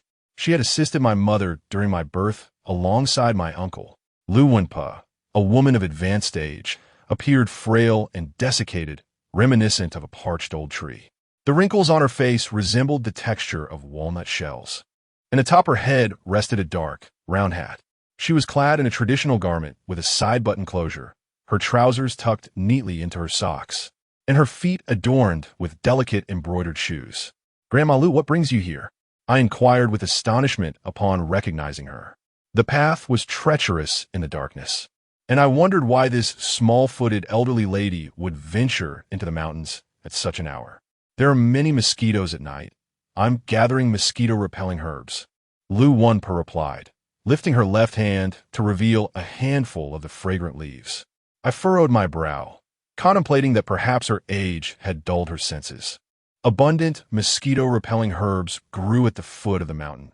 Why would she choose to tread through the shadows? She had warned against entering the mountains after dark, claiming that spirits lurked in the night. Yet here she was, amidst the very shadows she cautioned against. Did she not fear the spirits? "Young man, whose child are you?" "I do not recognize you." Lou Wunpa scrutinized me intently, tilting her head in puzzlement. Having resided at school since middle school and continuing through high school, I had scarcely returned home over the years. Even when I did, My encounters with Lu Wunpa were few. Her advancing age and declining memory rendered her inability to recognize me quite understandable. Grandma Lu, it's me, Changsheng, Jiang Renjin's grandson. I introduced myself. Changsheng? She echoed slowly, each syllable deliberate, her brow furrowing as if she were sifting through the recesses of her mind in search of memories of me. A full minute had elapsed, and my patience was waning as I pondered what to do next, when Lu Wunpa suddenly gasped, stepping back in astonishment, and exclaimed, "Jiang Changsheng, is it truly you? The child delivered by Jiang Huaili all those years ago?" I thought to myself, it seems this old lady has finally remembered me, but her reaction is rather exaggerated. "Isn't it?" I replied. "Yes, Grandma Lu, you have finally recalled me. The night is perilous. Let me assist you down the mountain." With that, I extended my hand to help Lu Wunpa. My thoughts were consumed with the lateness of the hour. Encountering malevolent spirits on the mountain would certainly spell trouble. Matters concerning Qingji could wait until dawn. Thus, I resolved to accompany Lu Wunpa down the mountain, providing her with support to prevent any unfortunate falls. However, just as my hand was about to make contact with her, she recoiled in shock, stumbling backward in fright. Chapter 24, A Birth Unsealed. All are short-lived. The rugged terrain of the mountains proved treacherous, and in her haste, Lu Wunpa lost her footing, tumbling to the ground with an audible gasp of dismay. Yet, she persisted in her insistence. No, observing her predicament stirred a wave of melancholy within me. Throughout my life, the villagers had intentionally or unintentionally distanced themselves from me, reluctant to associate with my presence. However, my encounters with Lu Wunpa had been few and far between since my earliest memories. Following my birth, she had largely ceased her midwifery, rumored to be in poor health and confined to her home. Thus, I remained uncertain of her sentiments towards me, whether she too shared the village's aversion. Nevertheless, I felt a peculiar kinship with her, for she was the one who had brought me into this world. My heart instinctively drew nearer to her, and I considered escorting her down the mountain. To my dismay, she appeared to share the villagers' reluctance to draw close. A tinge of bitterness welled up within me, prompting me to take a step back, relinquishing my earlier intention to assist her. Lu Wunpa, advanced in years, remained motionless on the ground for quite a while after her fall, and I worried she might have sustained serious injury. Yet, I hesitated to approach, choosing instead to observe her from a distance. Noticing my inaction, Lu Wunpa gradually regained her composure, sitting upright and leaning against a tree trunk, her gaze fixed upon me. The darkness enveloped us, rendering her expression indistinct, and I could only faintly discern that she was looking at me, unable to interpret the emotions reflected in her eyes. We lingered in silence, locked in mutual observation for 2 or 3 minutes, the atmosphere thick with awkwardness, as neither of us uttered a word. In the midst of uncertainty regarding whether Lu Wunpa had sustained any injuries, I found myself in a quandary, neither able to leave nor to stay. Just as I stood there, at a loss, I heard Lu Wunpa let out a soft sigh and inquire, "Has Jiang Hualai returned?" From her tone, it seemed she was unaware of my uncle's return and the circumstances surrounding the search for the deceased. I replied, "He returned a few days ago." She exhibited no signs of surprise or astonishment, merely asking in a subdued manner, "Is he well?" Lu Wunpa's voice was frail and deliberate, echoing hollowly in the stillness of the mountains. It struck me as though she and my uncle were once good friends, now aged and distant, naturally inquiring about an old companion's well-being upon meeting their descendant. However, I had never heard of any previous connection between Lu Wunpa and my uncle, aside from the occasion when they assisted in my mother's childbirth. I had often pondered why my uncle insisted on entering the delivery room on the day of my birth. What could he have possibly done inside? Surely, if it were merely a matter of assisting in the delivery, Lu Wunpa alone would have sufficed.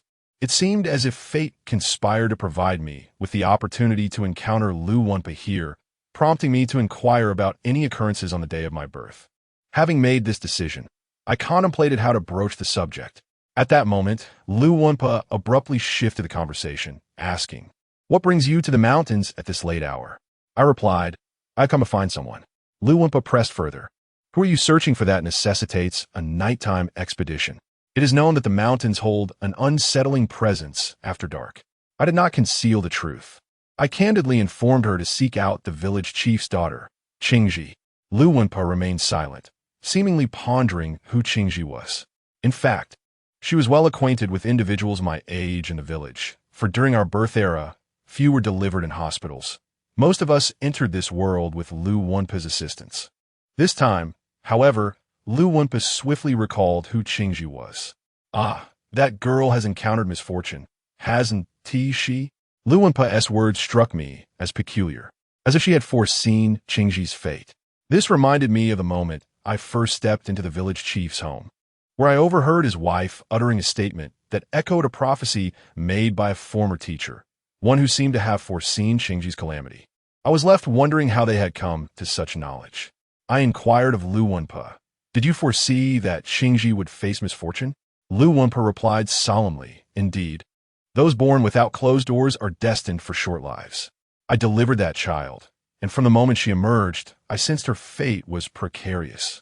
She must be nearing 20 now. There is no need for you to search for her, as she cannot be retrieved." Lu Wenpa's words left me in a state of bewilderment, prompting me to ask, what does it mean that those born without closed doors are destined for short lives? Are you implying that Qingji has already passed away? Lu Wenpa remarked, "Birth is a most mysterious occurrence, marking the commencement of yet another cycle of reincarnation. Having been in this profession for a considerable time and having assisted in the delivery of numerous children, I have come to glean certain insights. Most infants are born with their thumbs tucked in and their forefingers clenched outward. This is known as the closed door handprint. Children born with this handprint have undergone proper reincarnation, and it is said that during the gestation period, malevolent spirits are often deterred from intruding due to this very handprint. There exists another category of children who arrive in this world stealthily. They are born with their 10 fingers widely splayed. It is believed that these children were individuals who met untimely deaths in their previous lives, unable to endure the protracted wait in the realm of the deceased. They choose to linger in the place of their demise, seeking an opportunity to make another's life their own, thus surreptitiously entering the human realm. Such children are referred to as ghost fetuses. Because they are directly reincarnated from spirits, they carry a heavy aura of yin energy, making their mothers susceptible to supernatural encounters during pregnancy. Ghost fetuses exhibit a profound fear of thunder and typically do not survive beyond the age of 20. This is due to a significant census conducted in the netherworld every 20 years, which identifies these clandestinely born ghost fetuses, who are then promptly reclaimed. Lu Wenpa elaborated on this matter and added, "That girl Qingji was born with her hands wide open. Evidently, there are numerous intricacies surrounding a person's birth. In light of this, it seems Qingji's fate may be fraught with peril. And on my own birth, was I born with my hands open or bearing the closed-door handprint? Initially, I contemplated how to broach the subject of my birth without appearing overly abrupt. Now that the topic has arisen, I seize the opportunity to inquire. To my surprise, upon posing my question, Lu Wenpa abruptly fell silent, remaining mute for an extended period. The mountain was enveloped in a profound stillness, and the atmosphere reverted to the previous awkwardness. From our earlier conversation, it was evident that Lu Wenpa was not a woman of few words. However, why did she become so uncharacteristically taciturn when I was mentioned? Was there something amiss regarding my birth? The more she withheld her words, the more my curiosity about the truth intensified. Just as I contemplated pressing her further, a distant light suddenly appeared, suggesting that someone was approaching us. Chapter 25. Mount Bagan. As I pondered the darkness surrounding me, questioning who might ascend the mountain at this late hour, a voice suddenly pierced the silence, calling out, "Mother, where are you?" Recognizing the voice, a sense of understanding washed over me. It could only belong to Lu Wenpa's son, seeking her out. "Yu Qing, I am here," replied the typically reticent Lu Wenpa, hastily responding to her son's call. The light approached us with purpose. Upon seeing me, Yu Qing appeared taken aback, then glanced at Lu Wenpa leaning against the tree, his expression shifting to one of suspicion. He rushed to her side, assisting her to her feet while inquiring, "Mother, what has happened to you?" Lu Wenpa shook her head, assuring him, "I am fine. I fortuitously encountered Chongqing here. Relieved that Lu Wenpa seemed unharmed, Yu Qing exhaled deeply. He cast a wary glance in my direction, curiosity evident in his eyes regarding my presence on the mountain at such an hour. However, he refrained from questioning me, stating instead, "Mother, let us return home." Supported by Yu Qing, Lu Wenpa began to make her way back, turning to remind me, "Do not venture up the mountain after dark.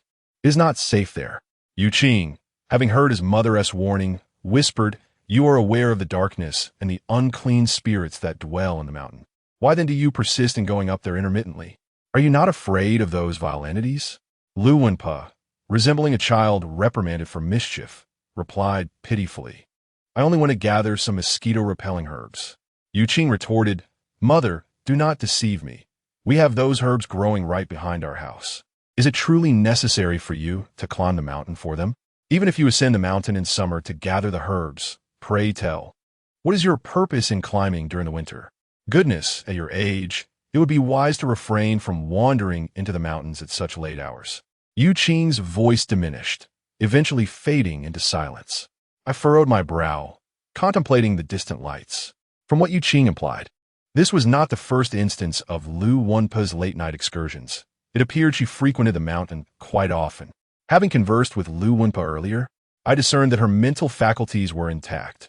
Aside from a slight decline in memory, her thoughts were coherent. Yet I pondered, what compels a seemingly normal-minded elderly woman to wander into the mountains at such ungodly hours? Her enigmatic demeanor piqued my curiosity, igniting a desire to follow her and uncover the truth. After Lu Wenpa was escorted away by her son, I intended to call Jie Mao to accompany me home. However, upon turning around, I found Jie Mao had pressed onward up the mountain. "Hey," I called out, "it's dark and treacherous. Wouldn't it be prudent to return tomorrow?" Jie Mao glanced back momentarily before resuming his ascent. Once again, I caught a glimpse of disdain in the cat's eyes, as if it were saying, "Coward, if you wish to return, do so. I shall proceed." In a matter of moments, having been swatted by a cat once and looked down upon twice, I felt utterly disheartened, realizing I had sunk to a level beneath that of a mere feline. With such thoughts swirling in my mind, I impulsively followed the mischievous cat up the mountain, reassuring myself that it was of no great consequence. After all, look at Lu Wenpa, who at her advanced age often ventures alone into the mountains at night. As a vigorous young man, what do I have to fear?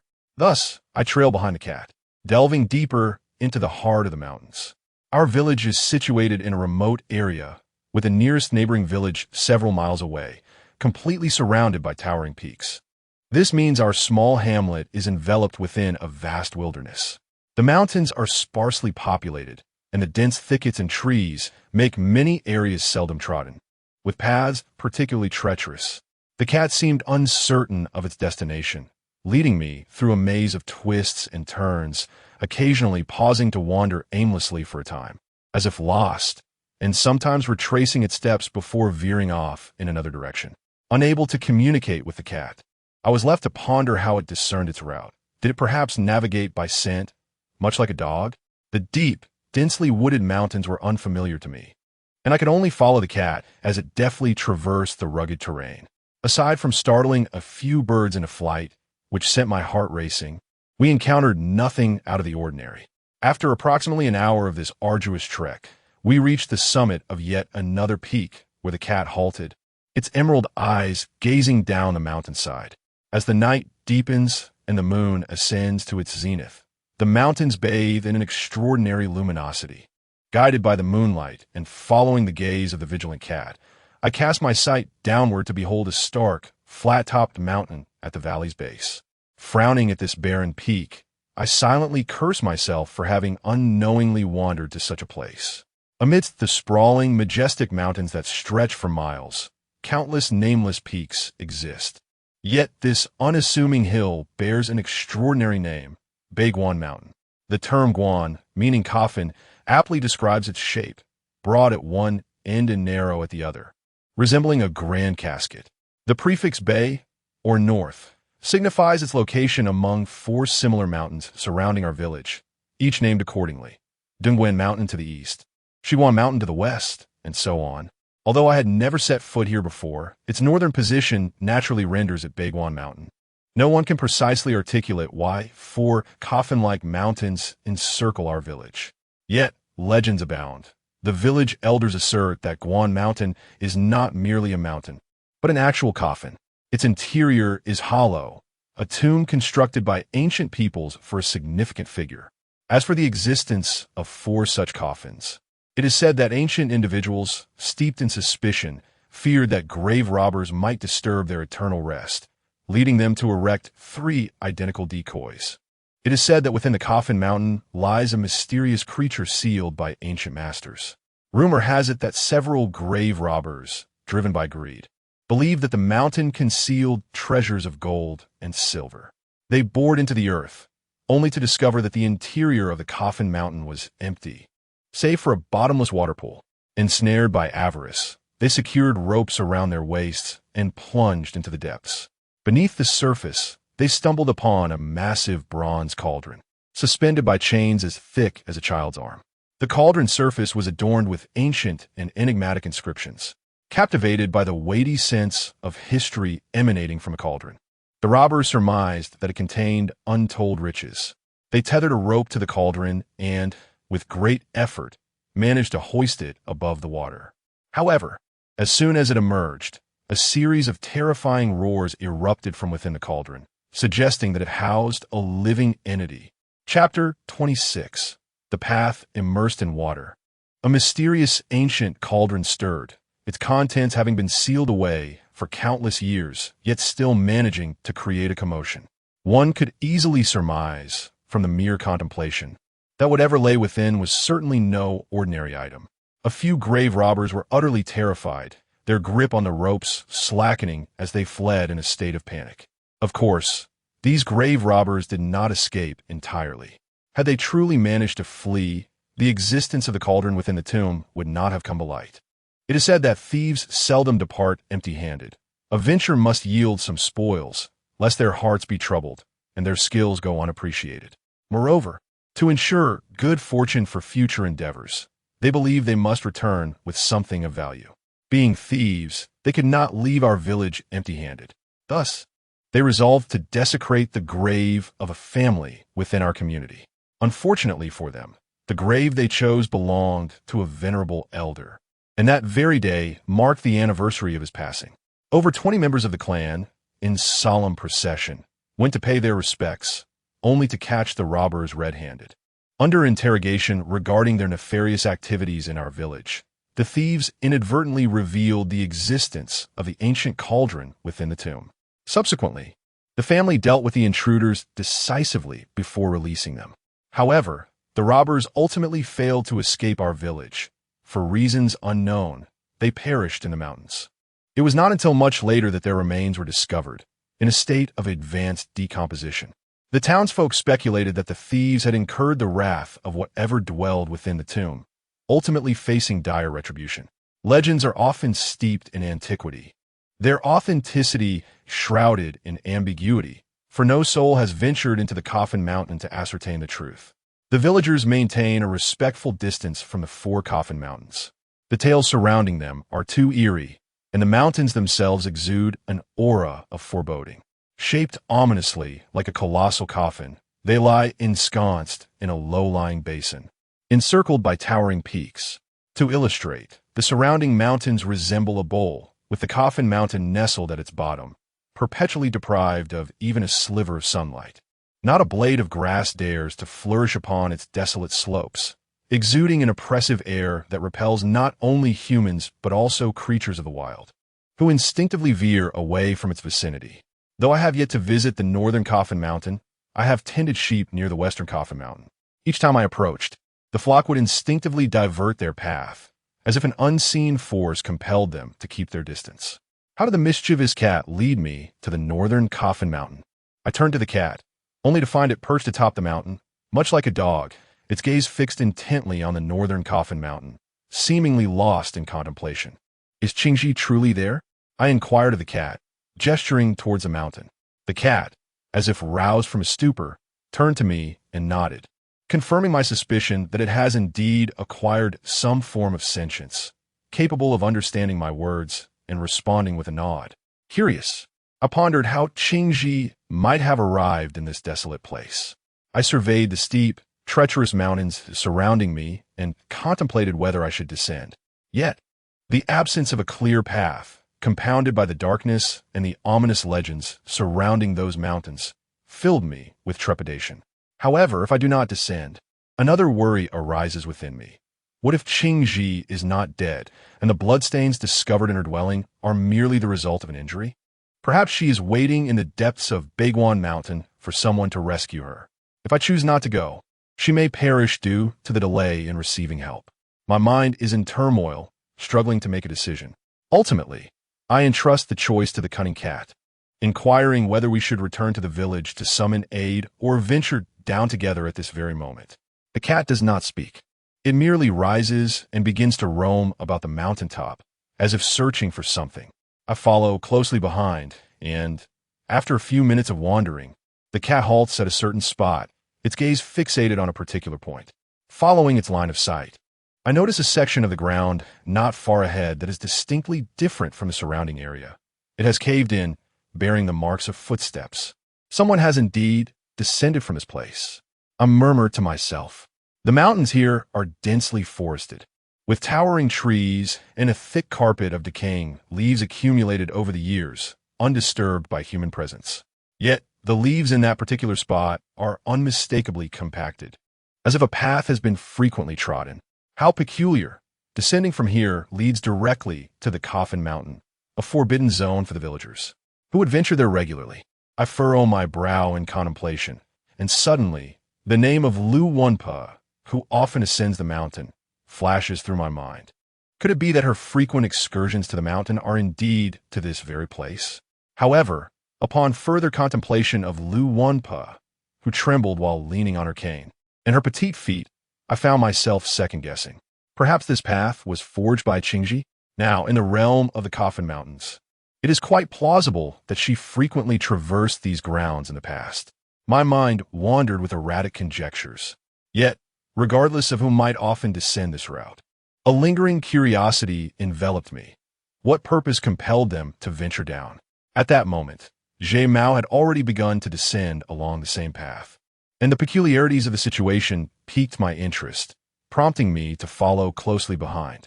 The mountain trail was rugged and shrouded in darkness, making each step challenging. I grasped a branch to maintain my balance, treading cautiously with every move. After what felt like an eternity, I finally reached the foot of the mountain. I could not discern whether it was a psychological phenomenon, but the moment my feet touched the ground below, an unsettling chill enveloped me. This was not the mere cold of the weather. Rather, it was an icy sensation emanating from the depths of my being, penetrating outward. This shiver was uncontrollable, and goosebumps erupted across my skin in layers. The discomfort was palpable, compelling me to wish to turn back and retrace my steps. Yet, having come this far, I could not simply retreat. I had to seek out Qingji. I recalled the promise of 100,000 yuan from the Mao family. Although my desire for wealth was not particularly fervent, the prospect of that sum so close at hand was simply too compelling to dismiss. Thus, I urged Zhe Mao to hasten the search, hoping to locate Qingji swiftly and escape this sinister locale. Zhe Mao offered no response, his tail erect and body hunched in a manner that suggested he was both anxious and wary as he continued to navigate ahead. The appearance of the cunning cat abruptly heightened my anxiety. Cats possess an exceptionally keen sense of perception, and the demeanor of this particular feline clearly indicated that it sensed something threatening nearby. What could possibly be lurking here? As I cautiously followed the cat, I surveyed my surroundings. The mountains encircling the Coffin Hill were lush with vegetation, vibrant and thriving, yet the valley below was devoid of any plant life.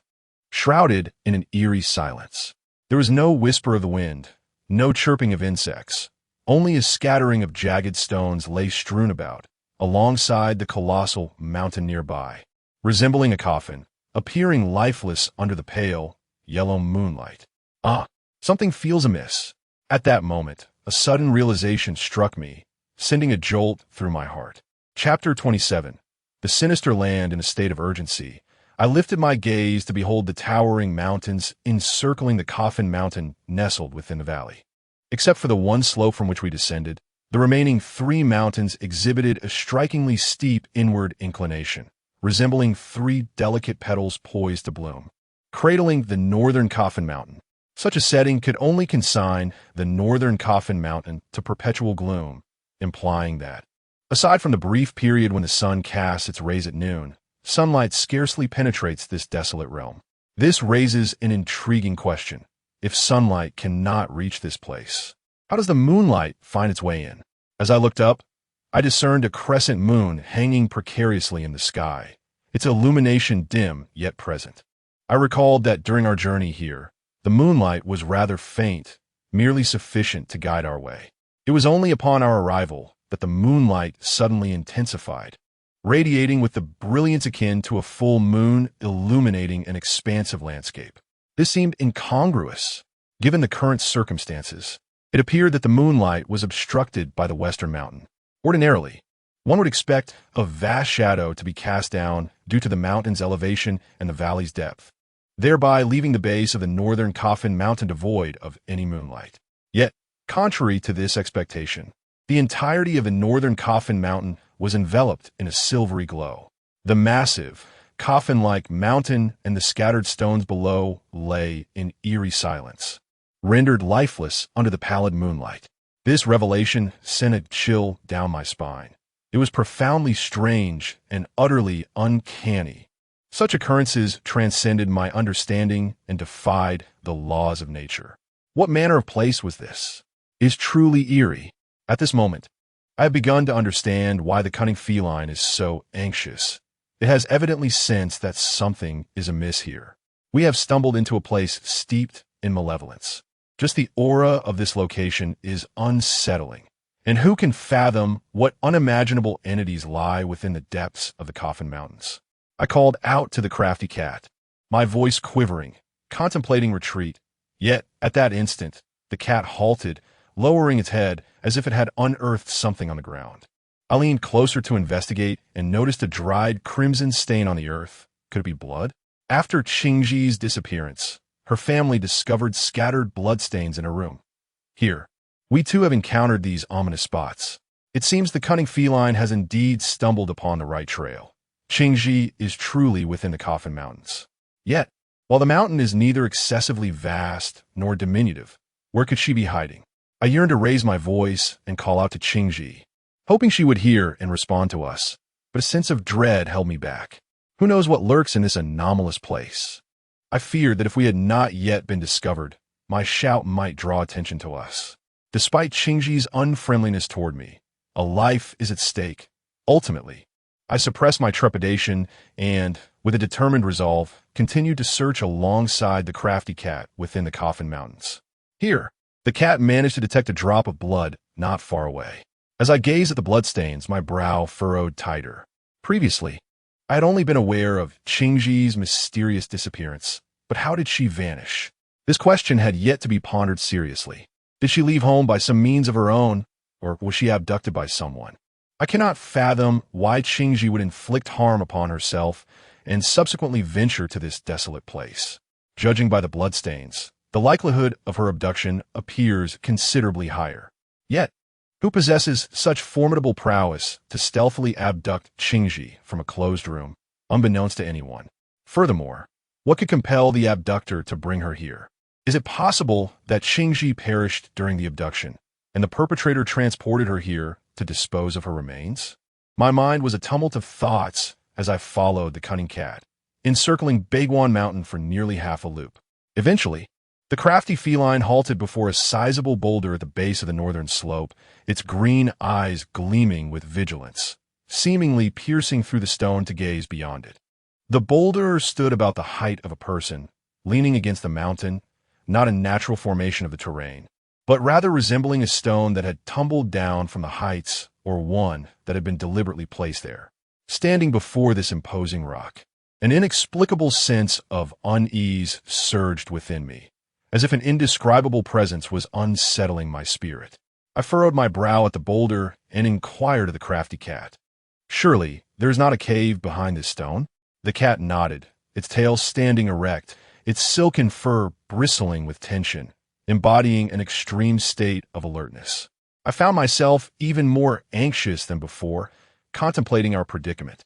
If an unforeseen event were to occur, I would undoubtedly be the first to suffer. For cats possess an uncanny cleverness. Ordinary felines are notoriously slippery, and this seemingly cunning thief cat was no exception. Meanwhile, I stood in the darkness, surrounded by stones. And if trouble did arise, I would struggle to escape. I swallowed hard and inquired the thief cat what our next course of action should be. Should we lift this stone? The cat nodded in affirmation. I gazed at the large stone for a brief moment, resolving that if I was to attempt it, I would commit fully. With determination, I gritted my teeth and placed my hands upon the stone, bracing myself to push with all my strength. However, the stone proved too heavy. I exerted every ounce of energy, yet remained utterly immovable. Eventually, I raised my hands in defeat, signaling to the thief cat that I was at an impasse. Yet, a sense of astonishment welled up within me. If behind that stone lay a hiding place for a person, and if Qingji was concealed within, what immense strength must the person possess to have moved this boulder to seal the entrance? Had they departed or lingered within?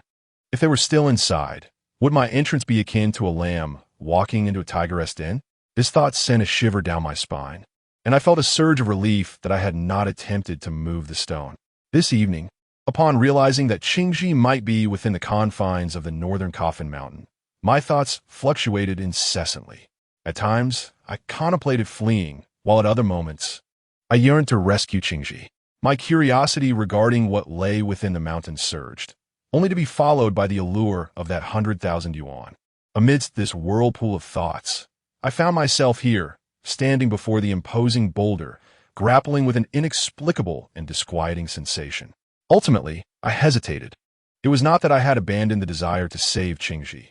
Rather, I recognized that any attempt to rescue must fall within the bounds of my capabilities. If others were unable to succeed, risking my own safety would be folly, especially when I had a deranged mother awaiting my care at home. As for that 100,000 yuan, one must possess life to earn and spend it. I said, "Let us return, my friend. This place is too eerie, too perilous. We ought not to take such risks. If necessary, we can report this upon our return." I was unsure whether Thief Cat comprehended the notion of reporting to the authorities. Yet I voiced the thoughts swirling within me. I could see that Thief Cat, too, hesitated, seemingly weighing the decision of whether to venture into the Coffin Mountain, pondering if one could emerge unscathed. Thief Cat fixed its gaze upon the boulder for an extended moment before finally resolving to turn away. However, at that instant, I suddenly heard a haunting sound emanating from behind the boulder, akin to a mournful wailing, reminiscent of a person weeping. Chapter 28. The cry in this eerily silent and sinister place, the sudden emergence of that sound sent a jolt of fear through me, causing my scalp to prickle and my body to freeze, drenched in cold sweat. The sound continued, resembling the weak, sorrowful sobs of a woman, reminiscent of the chilling cries of a ghost in a horror film, intermittent yet distinct, piercing my eardrums and reverberating throughout my being, raising every hair on my body. A bone-chilling sensation permeated every pore. What could it be? Was it the desperate wails of Qingji, trapped in the cave, or was there truly a ghost present? The cunning cat turned its head, its gaze fixed warily on the large stone. If one were to imagine a scale within its heart, with one side representing the desire to flee and the other the temptation to uncover the mystery behind the stone. It had previously tilted towards escape after a fierce internal struggle. Yet, with the emergence of that mournful cry, the balance began to waver once more. Cats are inherently curious and audacious creatures. Even ordinary cats, when confronted with venomous insects or serpents, often approach without fear. This clever feline, however, possessed the ability to contemplate. Yet its innate curiosity and thirst for discovery were unchangeable traits. I could discern in its gaze that amidst the intermittent sobs, it hesitated, and ultimately, a glimmer of intrigue flickered in its eyes, gradually overshadowing its vigilance. I realized that this creature was about to change its mind. Indeed, the cunning cat ultimately returned, turning and racing back to the large stone. It assumed a stance and began to excavate the gravel beneath it with fervor, its short, stout paws dancing rapidly, exerting considerable force. In no time, fragments of stone and dirt were sent flying in all directions, and soon the cat had unearthed a substantial pit beneath the stone. After the excavation was complete, the cat emitted a series of low, rumbling calls directed at me, signaling its desire for assistance in moving the stone. I realized that my temperament mirrored that of the cat. Despite my intention to leave, I hesitated upon hearing its cries, pondering that perhaps they originated from Qingji, and they seemed to grow increasingly faint, as if in dire straits. If I walked away, would I not be forsaking a life in peril? The individual who had confined Qingji within the cavern must not have been present. Otherwise, they would surely have been irked by her cries and sought to silence her. With the cat, I ventured into the hollow, swiftly leading Qingji away from this place, feeling that we would encounter no further troubles. Driven by a sense of hope, I made my way back to the large stone. The cat's excavation had created a pit that occupied nearly half the space beneath the stone, leaving the other half suspended. With a gentle push, the stone would easily tilt to one side. This revelation not only impressed me with the cat's ingenuity, but also made me wonder if it possessed more cunning than I did. With little effort, I managed to displace the stone, and as it tilted, a chilling draft rushed toward me, revealing an opening before my eyes.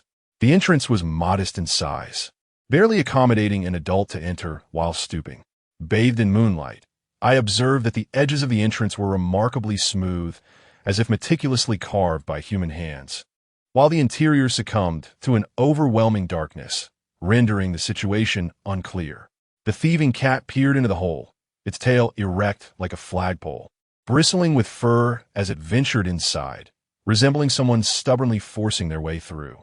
I seized its tail and whispered, "Wait a moment." The feline, seemingly displeased by my grasp, emitted a low growl and turned to snap at my hand. Startled, I quickly withdrew my hand, thinking to myself, "Damn it, during these few days when my uncle is away, I've been feeding and caring for you. We ought to be familiar by now. Yet, you turn your back on me like a traitor, truly a thankless beast." I cursed the cat silently 100 times, yet dared not express my frustration. I said, "What'll I do if you go in there? It's pitch dark.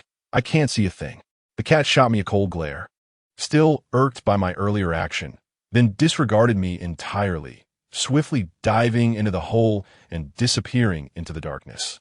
To be honest, that night, I relied on the cat to bolster my courage. Once it left, I felt as if I had lost my anchor. My heart raced to my throat. I contemplated following it inside, but the oppressive darkness deterred me. I thought of calling out to it, but feared it might attract something sinister.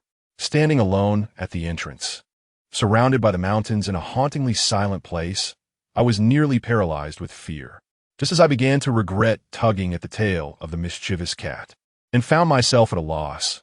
A dark shadow suddenly darted out from the cave. It was the cat, emerging once again, clutching something in its mouth. Approaching me, it dropped the object at my feet. Upon closer inspection, I realized it was a torch brought forth by the cat from within the cave. I picked up the torch, noting its rudimentary construction, the end of a wooden stick wrapped with a cloth soaked in oil, albeit charred and cold, indicating it had not been ignited recently. Furrowing my brow, I scrutinized it before inquiring of the cat. "Did you see anyone?" The cat shook its head. This raised a perplexing question. The presence of the torch suggested that someone had once entered the cave. In a place shrouded in darkness, light is as vital as water in a desert. If that person had not exited, why extinguish the torch? And if they had emerged, why abandon it within a cave? As I pondered these thoughts, a sudden realization struck me, and I exclaimed, could it be that the individual who entered the cave never made it out? With that, I gazed into the pitch-black entrance, sensing a chill as I recalled the tales of ancient tombs within the mountain of coffins, where grave robbers mysteriously perished. A shiver ran down my spine.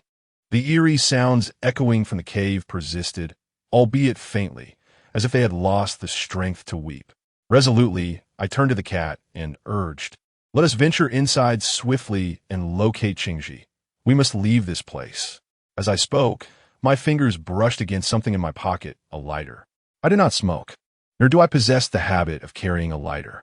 I felt fortunate that when Mount Daji visited my home in the afternoon, it coincided perfectly with the time I was preparing a meal.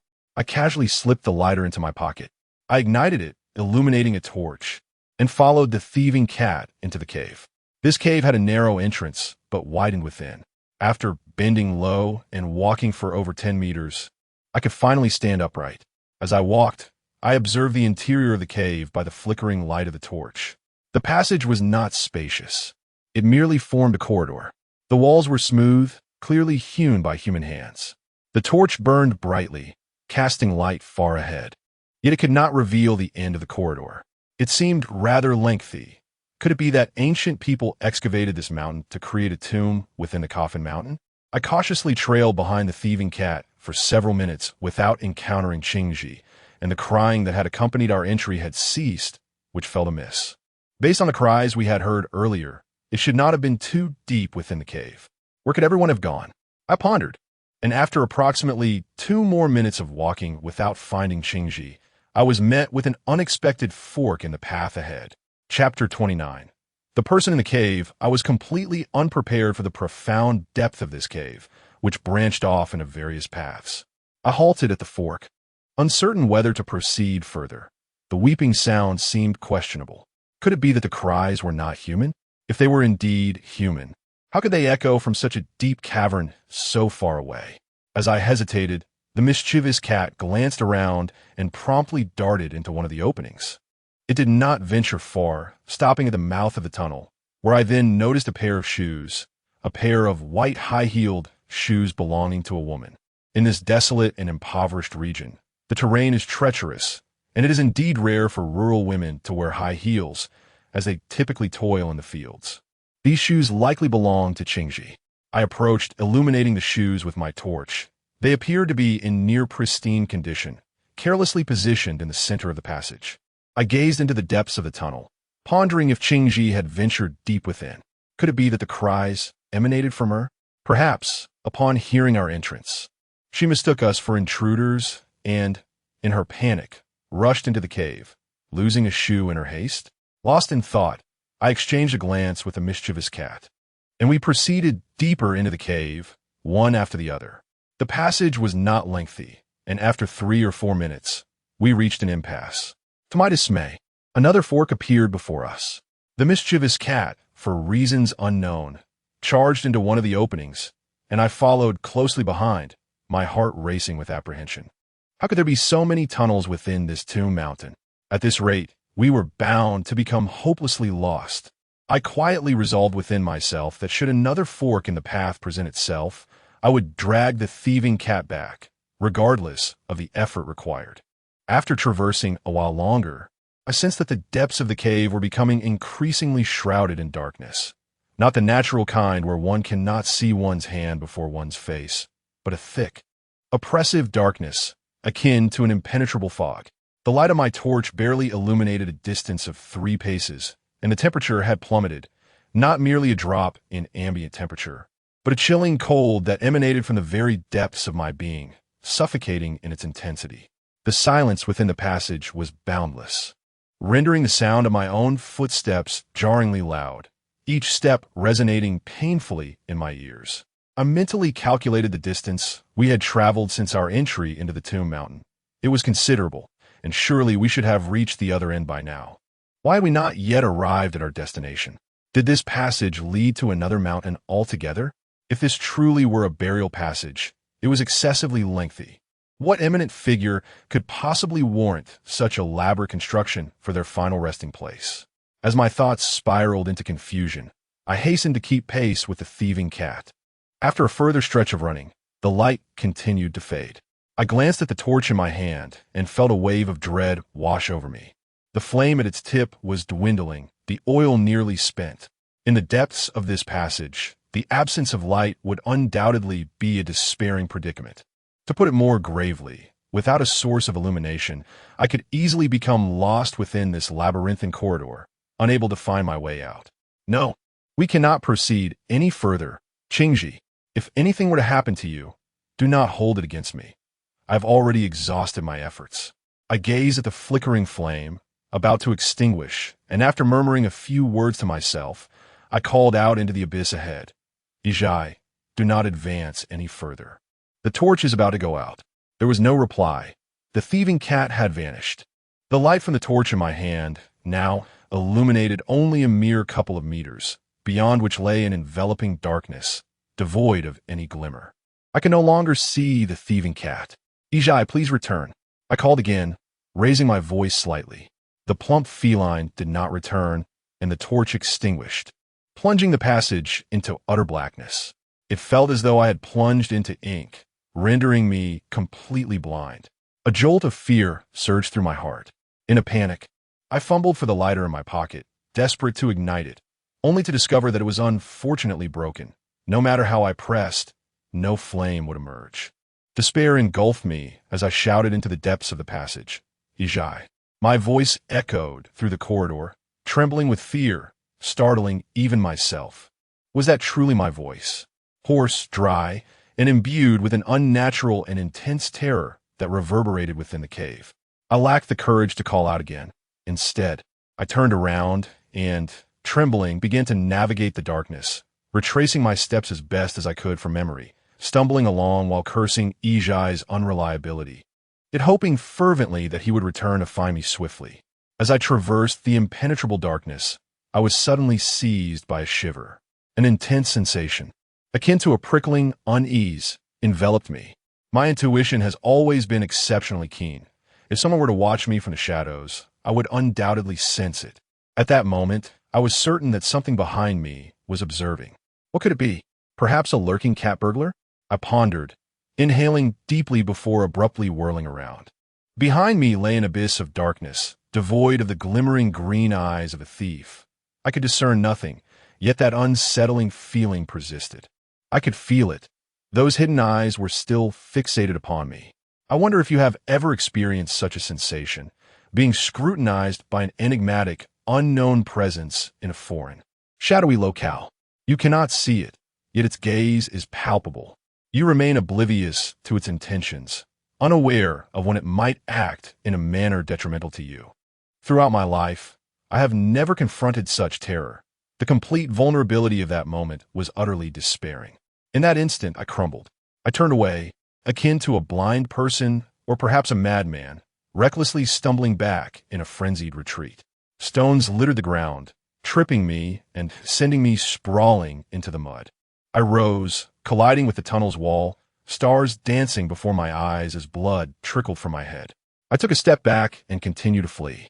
The sound of my footsteps echoed against the walls, reverberating chaotically throughout the cavern. At that moment, a singular thought consumed my mind: to escape swiftly and leave this cursed place behind. Uncertain of how long I had been running, I suddenly collided with something solid. The impact sending me staggering backwards several paces before I landed unceremoniously on the ground. My mind raced as I recalled the sensation of what I had struck, a soft, yielding substance akin to that of a human form. The thought sent a shiver down my spine. What manner of person could be found in such a ghastly place? Could it be the very assailant who had abducted Qingji? The darkness of the cavern enveloped me, rendering my vision futile. In the absence of sight, my ears became acutely attuned, and I discerned the unmistakable sound of footsteps approaching me, one deliberate step after another. Chapter 30. The footsteps of that individual were remarkably light, yet to my ears they resonated like a leaden hammer, striking heavily against my heart with each step. My hands braced against the ground behind me as I frantically retreated. The darkness enveloped me in a suffocating aura of dread. I strained to widen my eyes, desperate to see, but all that met my gaze was an impenetrable void, the footsteps drawing ever closer. In that moment, I was engulfed by an unprecedented terror. My entire body trembled. My heart felt as though it were gripped tightly by a giant hand, suffocating me with its pressure, while my garments were swiftly soaked with cold sweat. I thought to myself, this must be it. This man is most likely the murderer of Qingji. Encountering him here today, I feared I was doomed to meet my end, to perish in this graveyard without ever knowing the identity of my killer. No, that would be too unjust. If I were to die, I ought to do so with clarity, at the very least knowing whose hands would claim my life. With this thought racing through my mind, I impulsively blurted out, "You." I intended to inquire as to his identity, but before the word had fully escaped my lips, he suddenly lunged at me with astonishing speed, swiftly covering my mouth with his hand. I had anticipated that he might strike at any moment, bracing myself for a struggle to the death. However, the force with which he clasped my mouth revealed the naivety of my thoughts. That strength was far beyond my capacity to resist. I thought to myself, this is truly the end. He offers me no opportunity for defiance. What will become of my mother if I perish? Do not speak. Just as despair enveloped my thoughts, that person suddenly spoke. His voice was so faint that I could barely hear it, yet it resonated in my ears, stirring such emotion within me that I was on the verge of tears. It was none other than my Uncle Ayre's voice. He had returned, and he had found his way here. "Do not speak. There is someone." He cautioned me in a whisper, releasing his hand from my mouth and pulling me to my feet. "Hurry," he urged softly, and without delay, he grasped my hand and led me outside. Curiously, Uncle Ayre bore no source of light, yet he navigated through the darkness with remarkable ease, leaving me to wonder how he discerned the path. As he guided me along, I felt a profound sense of security, yet a multitude of questions surged within me. When had Uncle Ayre returned? How had he located me with such ease? The force with which he had suddenly enveloped me and silenced my cries suggested that he was not an ordinary individual. There was an undeniable strength about him, hinting at some martial prowess.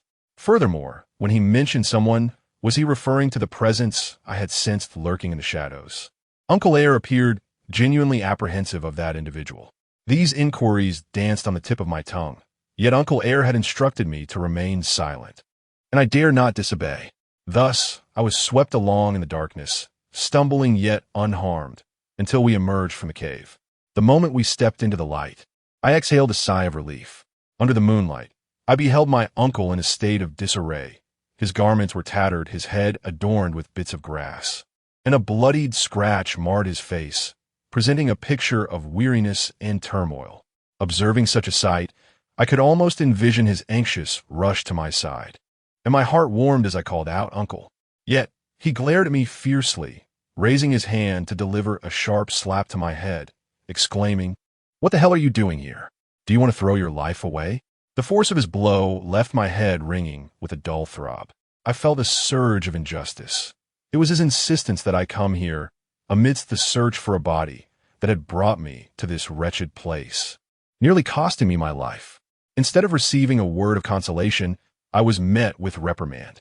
Cradling my aching head, I yearned to retort, but the sight of my uncle, his face etched with worry and trembling slightly, rendered my words unspoken. His anger stemmed from concern for my safety. Realizing perhaps that he had been too harsh, he lifted his hand as if to comfort me, yet ultimately let it fall, gazing at me earnestly, and said, "Changsheng, you must not come to any harm. If anything were to happen to you, I would have no way to explain to your father and grandfather after I am gone." I nodded in response, uncertain of how to reply to such a grave declaration from my uncle. Seeing my silence, my second uncle continued, "Changsheng, please take your mother and leave. I beg you. I know you are a good child and understand all your thoughts, but your involvement in this matter puts me in a difficult position. I could act without hesitation on my own, but with you here, I must consider you. You're my Achilles heel. Do you understand what I mean?" I nodded slightly, then shook my head. I grasped some of what my uncle was saying, though not entirely. The literal meaning was clear. He could fight against the odds alone, but my presence required him to be cautious and protective. To put it plainly, I was a hindrance in this matter, as my existence prevented my uncle from acting freely. What I did not understand was what exactly my uncle intended to do and how he planned to do it. From his words, it seemed he had already made arrangements. My second uncle looked at me expectantly, awaiting my response. I am not one to be stubborn or inflexible. I can listen to reason when it is genuinely sound. After contemplating my uncle's words from his perspective, I realized I could empathize with him. Firstly, not involving me in this situation aligns with my grandfather's wishes, and as his descendant, I ought to respect his intentions. Secondly, as the sole heir of the Jiang family, my uncle undoubtedly wished to shield me from danger. Furthermore, My uncle once confided in me that throughout these years, he has never relinquished his pursuit of the truth regarding my brother and my father. This indicates that he has been preparing for this endeavor for 2 decades, a plan that has never included me.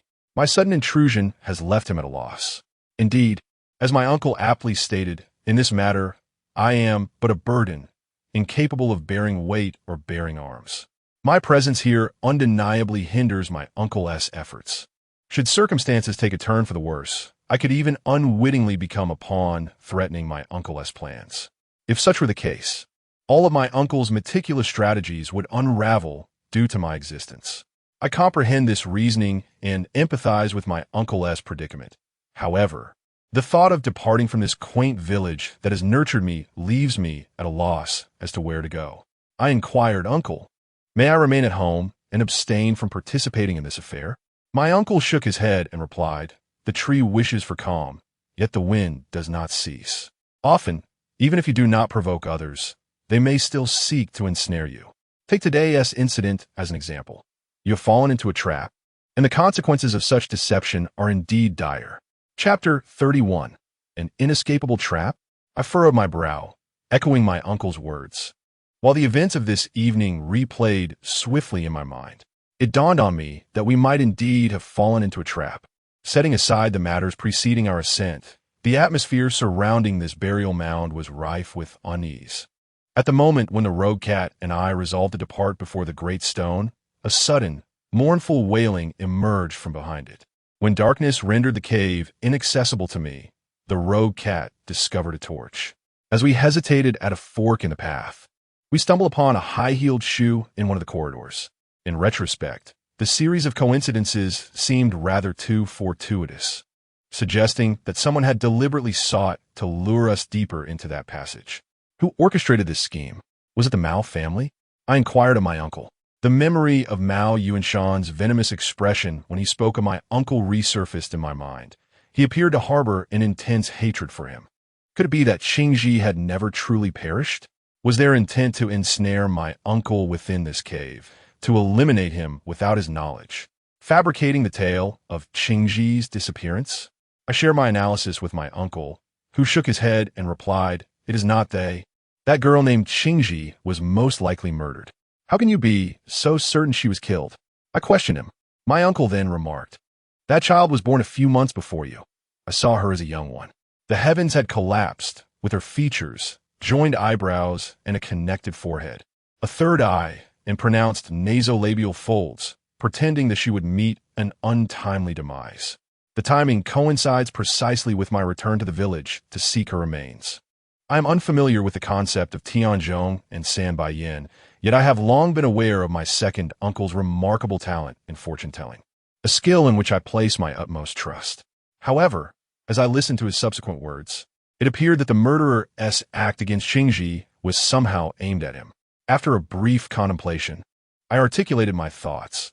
The murderer chose to strike neither too early nor too late, but rather precisely upon your return, intending to frame you and incite the Mao family to suspect that Qingji's disappearance was a meticulously orchestrated act of murder and corpse-seeking, designed to enhance your reputation in the surrounding villages. Was this not a ploy to sow discord between you and the Mao family? My uncle replied, "Creating discord is merely a minor facet of the motive. I believe he is more inclined to gauge my capabilities, to ascertain the extent of my influence. However, the primary objective is to lure me deeper into this abyss." As he uttered these words, his gaze remained fixed on the cave's entrance, his brow furrowed in apprehension. It seemed my uncle harbored a profound fear of this cavern, and even the mischievous cat appeared wary. Though I could not discern the source of their trepidation, I sensed that the aura emanating from the cave was markedly different from ordinary places. Dark and frigid, it sent shivers down my spine. Intrigued by this cavern, I inquired of my uncle, "Is the depth of the Coffin Mountain perilous? What lies within? What fate awaits those who venture into its depths?" My uncle bypassed my first 2 queries, responding solely to the latter. "Death," he said, "if one delves into the deepest recesses of the Coffin Mountain, the chances of returning are slim to none."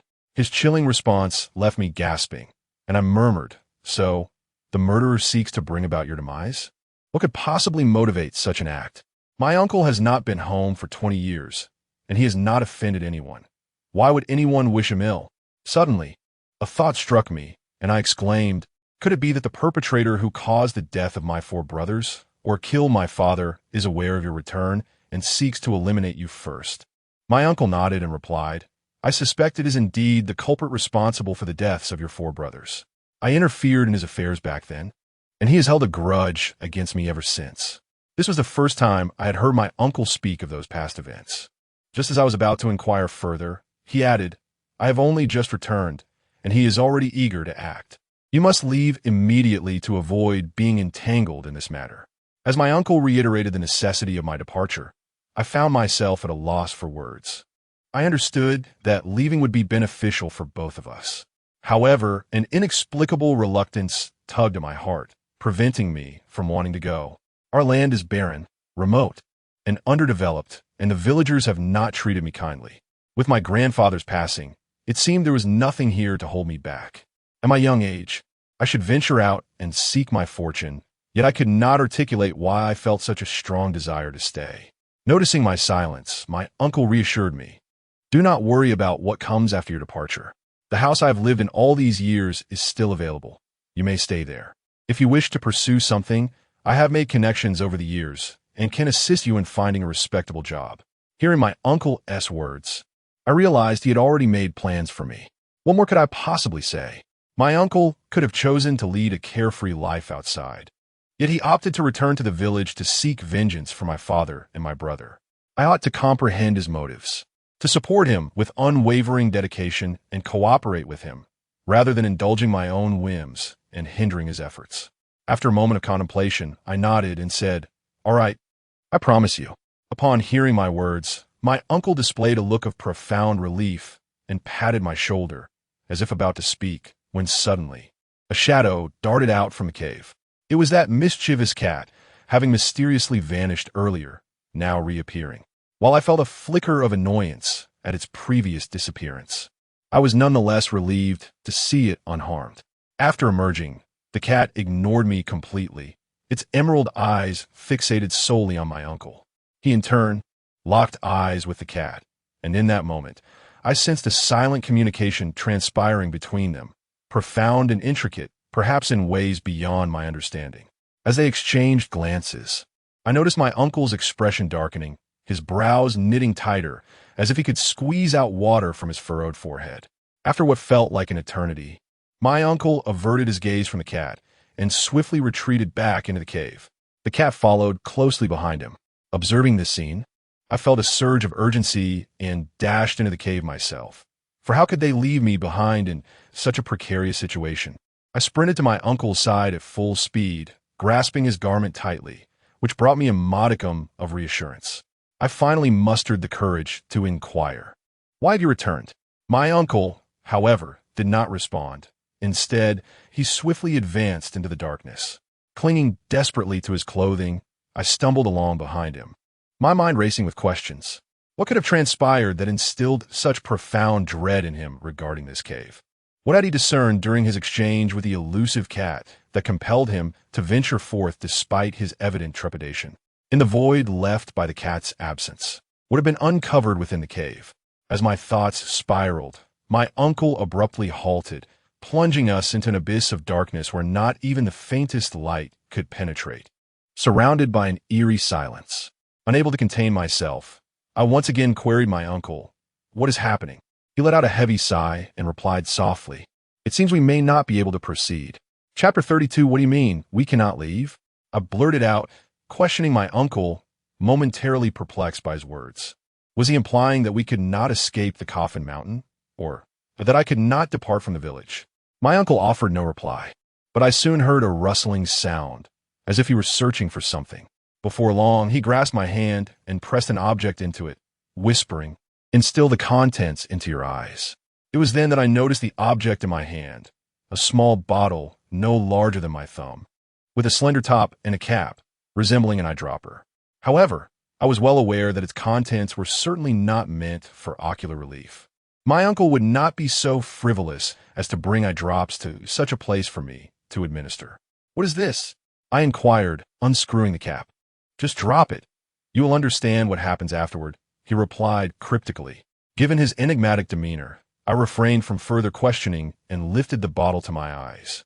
As a drop of the icy liquid fell onto my eye, I barely had time to register the sensation before a wave of excruciating pain surged through me, akin to having chilly oil poured directly into my eye. I gasped in agony, instinctively covering my eyes and collapsing to the ground, fearing the worst. Was my uncle truly intent on harming me? Could he indeed be the very perpetrator of the tragedies that had befallen my father and 3 brothers? As whispered throughout the village, had he returned with the intention of bringing me harm as well? The thought flashed through my mind, and the pain in my eyes vanished. The discomfort had come swiftly and departed just as quickly. I lifted my head warily to observe my uncle, my tone imbued with a subtle anger as I inquired, "What is this?" Upon asking, I sensed something amiss. My eye, which had been dripped with the liquid, could discern my uncle even in the darkness. Though the vision was not entirely clear, I could grasp the general outline. Vaguely, I not only saw my uncle, but also the thieving cat standing beside him. The cave no longer seemed so engulfed in darkness. A faint light illuminated the surroundings, reminiscent of a moonless night where one can perceive shapes beneath the starlit sky. This revelation astonished me. Could it be that the liquid enabled me to see in the dark? To confirm this hypothesis, I closed the eye that had been treated with the liquid, and immediately the world around me plunged back into impenetrable blackness. The eye that had not been touched by the liquid remained incapable of perceiving anything. What an extraordinary phenomenon! I raised a small vial in my hand, unable to suppress my exclamation. I pondered to myself, perhaps my uncle's ability to navigate this pitch-black cave so effortlessly stemmed from the wondrous liquid contained within this bottle. My uncle did not reveal the nature of the substance he had applied to my eye. Instead, he gestured towards the depths of the passage and whispered, "Do you see what that is?" Following the direction of his finger, I noticed a figure moving approximately 10 meters away from us within the corridor. This revelation startled me profoundly, prompting me to spring to my feet and rush towards my uncle, whispering in barely audible tones, "Is there someone? Is it the murderer?" My uncle shook his head and replied, "Take a closer look. Do you recognize who that is?" I scrutinized the figure intently, pondering whether I might know this person. Perhaps someone from our village? The distance made it difficult to discern clearly, yet the person's physique and movements appeared strikingly familiar. Who could it be? I fixed my gaze on the shadowy figure, my brow furrowing in deep concentration. Suddenly, a resounding realization echoed in my mind, akin to a bomb detonating within, causing my legs to weaken, and I collapsed back onto the ground, beads of cold sweat forming all over my body. No, it cannot be possible. This is impossible. I muttered repeatedly, my voice trembling with fear, my teeth chattering uncontrollably. I could hardly believe what my eyes beheld. The figure wandering in the cave bore a buzz cut, and his physique, demeanor, and gait mirrored my own perfectly. That person was me. I could hardly fathom that this was indeed my reflection. How bizarre and surreal this was. No, how could there possibly be 2 of me in this world? This must be an illusion. If he is me, then who am I? I find it utterly incomprehensible to confront another version of myself. I believe that no one could accept such a phenomenon. In that moment, I struggled to articulate the tumult of emotions swirling within me, desperately refusing to acknowledge what I had witnessed, for it was too astonishing, far beyond my comprehension. Deep within my soul, I hastily attributed the entirety of this experience to that drop of liquid. Indeed, it must be that my uncle had infused the concoction with some hallucinogenic substance, inducing a vivid illusion within me. My uncle remained silent, allowing me to collapse onto the ground, lost in my chaotic thoughts. After what felt like an eternity of my mind buzzing with disbelief, I gradually regained a semblance of composure and began to rub my eyes vigorously. At that juncture, my uncle finally spoke, saying, "Stop rubbing your eyes. That liquid is not harmful." "What is it? Why did it induce such hallucinations?" I inquired. He replied, "It is a potion crafted from the blood of young chickens, the tears of calves, dew collected on the night of the ghost festival, and the ashes of human bones. When this elixir is instilled into a person's eyes, it can momentarily grant them the ability to perceive what ordinary individuals cannot. What you witnessed was not an illusion, but rather your own soul. Soul? How could this be? I am undeniably alive. Why can I see my own soul? I felt on the brink of collapse. While I do not deny the existence of a soul, is it not the case that the soul departs only when one is on the verge of death or after passing away? Yet here I am, full of vitality. How could my soul manifest within this realm? Could it be that I am destined to die? I can no longer endure this torment. My voice rising several decibels as I inquired of my uncle, "What on earth is happening?" My uncle remained silent, his countenance grim as he gazed at the specter of my soul within the passage, lost in his own thoughts. I too observed that version of myself. He had not cast a glance our way, as if our existence were invisible to him. He wandered through the corridor like a soul adrift, moving back and forth at a leisurely pace, his form ethereal, akin to a phantom in the depths of night. The atmosphere within the passage was eerily quiet, steeped in a heavy, oppressive silence that made it difficult for me to breathe. After what felt like an eternity, I finally managed to regain my composure. Rising from the ground, I asked my uncle, "Now that my soul has emerged, does this mean I am destined to perish?" "No, I will never allow you to die." My uncle replied, each word pronounced with conviction, his eyes still fixed on the depths of the passage, his fists clenched tightly. Though his words seemed intended to reassure me, they resonated more as a source of encouragement for himself. I offered a wry smile, for from my uncle's demeanor, it was evident that his astonishment regarding my soul's departure was no less profound than my own, and he appeared equally bereft of solutions. Chapter 33. The 49 days of life and death. I did not wish to witness the discomfort of my second uncle. Given the circumstances, I was compelled to accept this reality, despite my astonishment. However, I found it exceedingly perplexing that after merely wandering about this cave, my soul had detached from my body and remained within its confines. Is it truly so effortless for a person's spirit to depart from their corporeal form? I inquired of my second uncle. He replied, "Naturally not. A person's soul can only separate under specific conditions, setting aside the instance of death, such as being startled, what we commonly refer to as having one's spirit frightened away. This situation can be remedied by simply calling the soul back. There exists another scenario wherein malevolent spirits can forcefully expel the souls of those with weaker constitutions, subsequently taking possession of their bodies. Such occurrences, often referred to as spirit possession, are not uncommon in folklore. This predicament is more challenging to rectify than merely frightening one's spirit away. First, the malevolent entity must be exorcised from the individual's body, followed by the retrieval of the soul that has been forced out. Should the soul remain lost for a duration of 49 days, it will ultimately dissipate, rendering even the most divine intervention futile. I then asked my second uncle, "What does my situation entail? If my soul has indeed been displaced, there must be some form of discomfort. Why do I not perceive any abnormalities?" Shaking his head, my second uncle explained, "Individuals who lose their spirits due to fright are predominantly children under the age of 7. This is because their fontanelles have yet to fuse, resulting in an unstable soul. When startled, their spirits may flee. After the age of 7, once the fontanelles close, such instances of spirit loss become exceedingly rare. Therefore, you have not been frightened to the point of losing your soul. Earlier, during my entrance, I examined your spirit, which appear to be functioning normally. It is clear that you have not been afflicted by any malevolent force or supernatural entity. At this moment, I am uncertain how your soul became dislodged from your body. However, considering the events of this evening, it is highly probable that you have fallen victim to a nefarious sorcery or manipulation.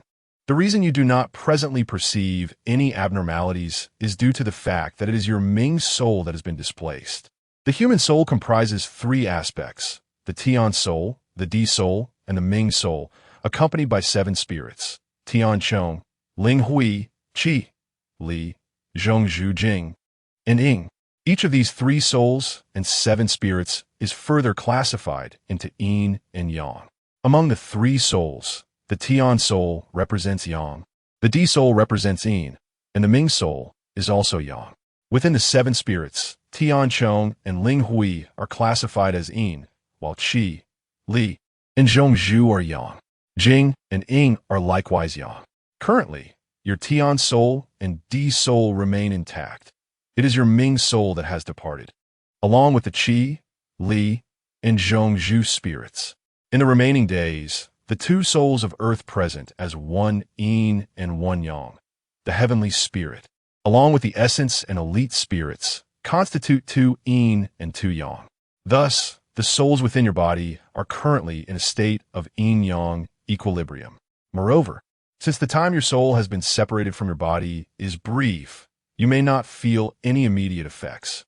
However, as time progresses, you may experience disturbances such as anxiety, diminished appetite, lethargy, and recurring nightmares. This condition may persist for 49 days. If after this period, your life soul has not returned to your body, the other souls will also perish. The seven spirits shall dissolve into the flesh. The heavenly spirit will ascend to the heavens, and the earthly spirit will descend to the underworld.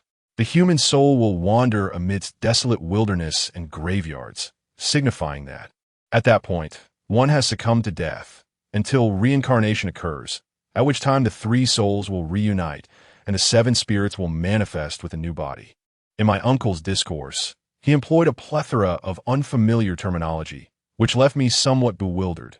Nevertheless, I discerned that, for the time being, I was safe, at least for another 49 days, which brought me a measure of solace.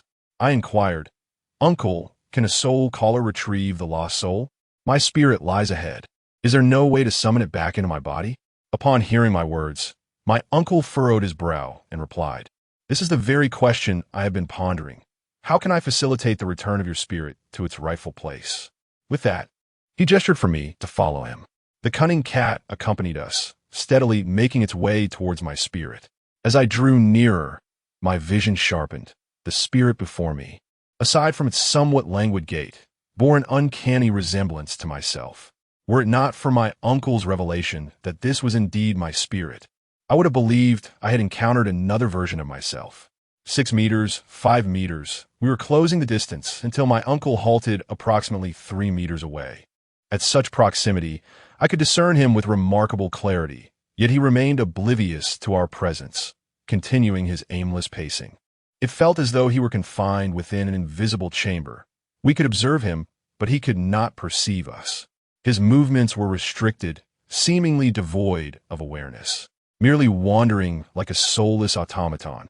My uncle paused for several seconds before resuming his advance, and I followed closely behind, anxiety swirling within me as I prepared to confront my spirit face to face.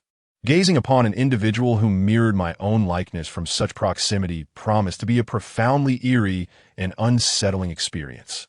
However, to my astonishment, upon taking a step forward, my spirit vanished without a trace, disappearing abruptly as if it had never existed. Where had it gone? I cast a puzzled glance at my uncle. Uncle Air shook his head and recounted, "A thief informed me that while you were traversing the cave, he spotted a figure ahead and pursued it. Consequently, he beheld your soul. Realizing that something was amiss, the thief attempted to retrieve your soul, yet each time he drew near, it vanished into thin air. Confounded by this occurrence, he rushed out to notify me." At this point, Uncle Air fell silent for a few moments before continuing, "I, too, have never encountered such a situation."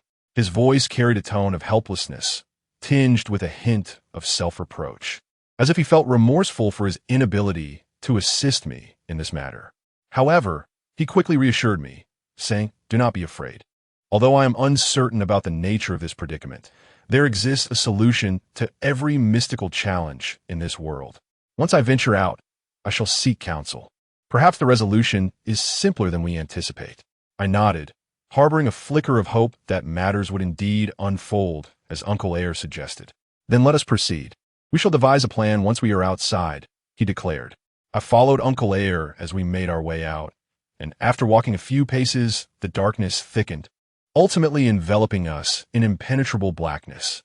I felt a tear cascade down from my eyes, which could only perceive shadows in the gloom, and I realized that the wondrous liquid had ceased to be effective.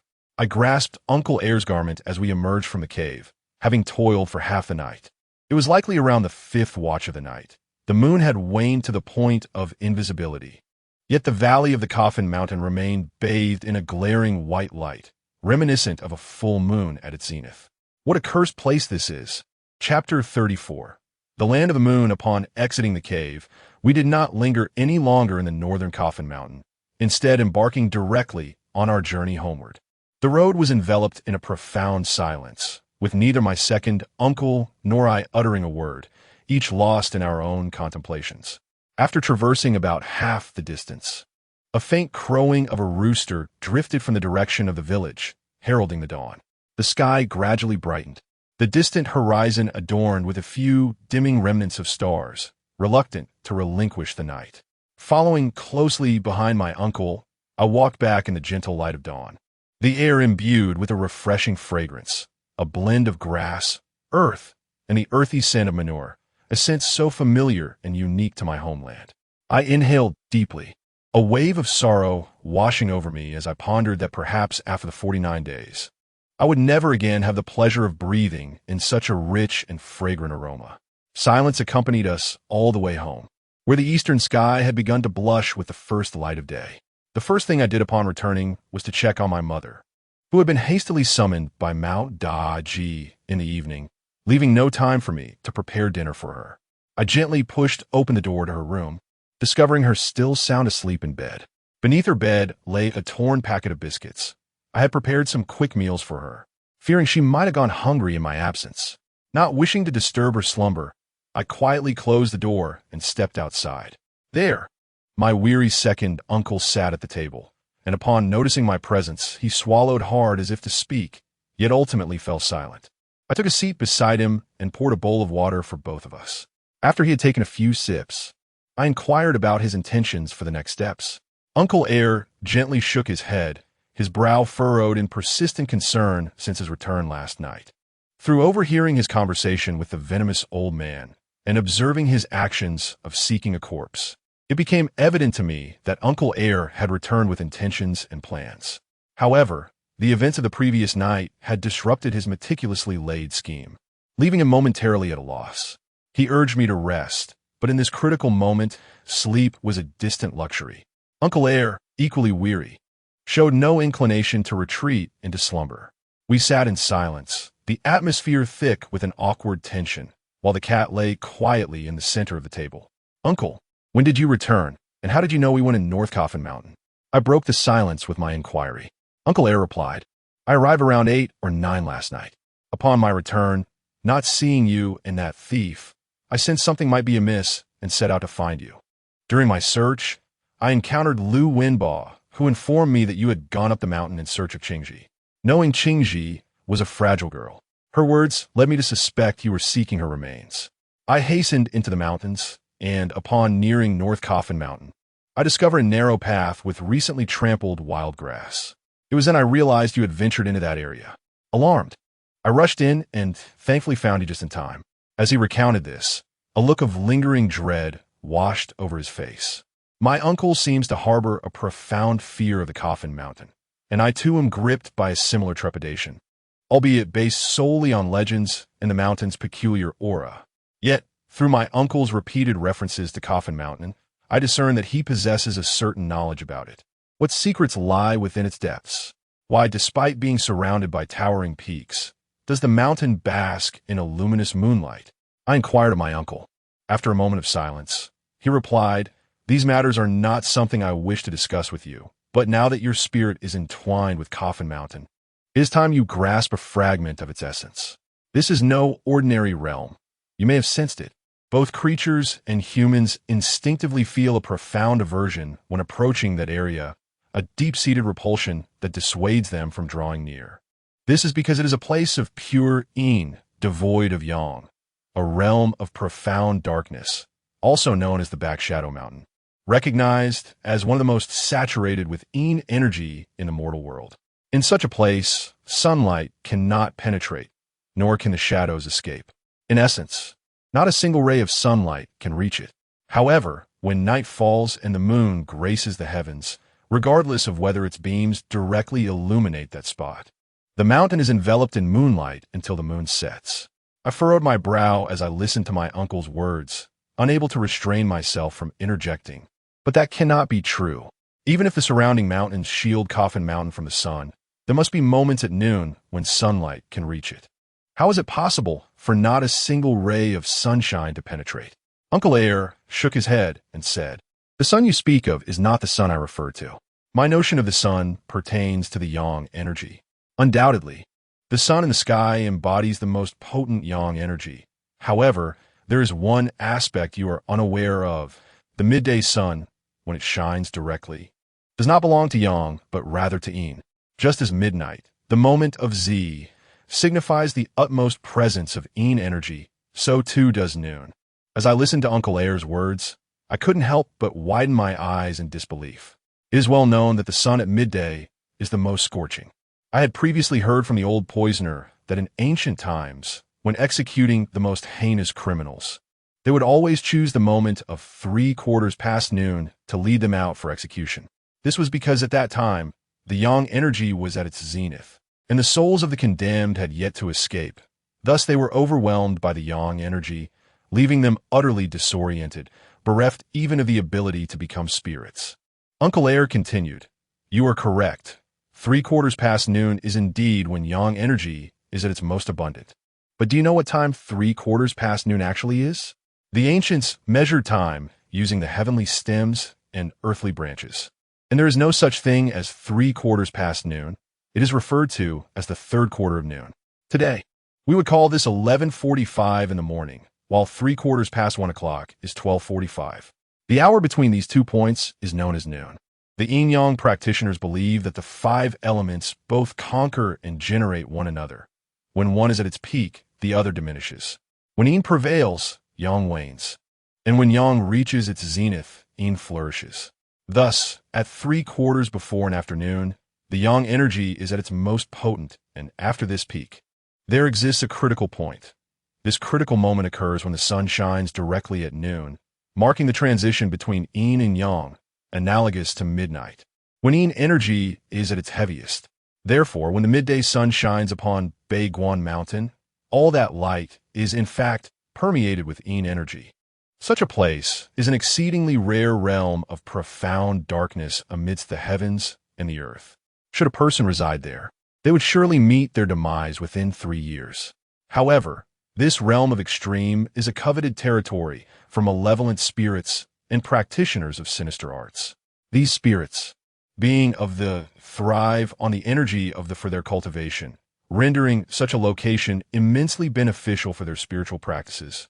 For those who engage in the dark arts of raising spirits and corpses, the realm is undoubtedly an ideal environment conducive to their endeavors. Upon hearing my uncle's words, I expressed my astonishment. Could it be that there are malevolent spirits within that cave? As I spoke, my gaze involuntarily drifted toward the thieving cat sprawled on the table, for I sensed an otherworldly aura about it, leading me to suspect that it might have already transformed into a spirit. My uncle nodded in affirmation and replied, "You are indeed correct. There is a great demon within that cave. However, there may be something even more terrifying than the demon itself." Chapter 35. The Mysterious Village. Subsequently, my uncle recounted to me his knowledge and deductions regarding the Coffin Mountain, which fundamentally altered my perception of the village where I had grown up for 20 years. He stated that there exists a demon within the Coffin Mountain, a formidable one at that.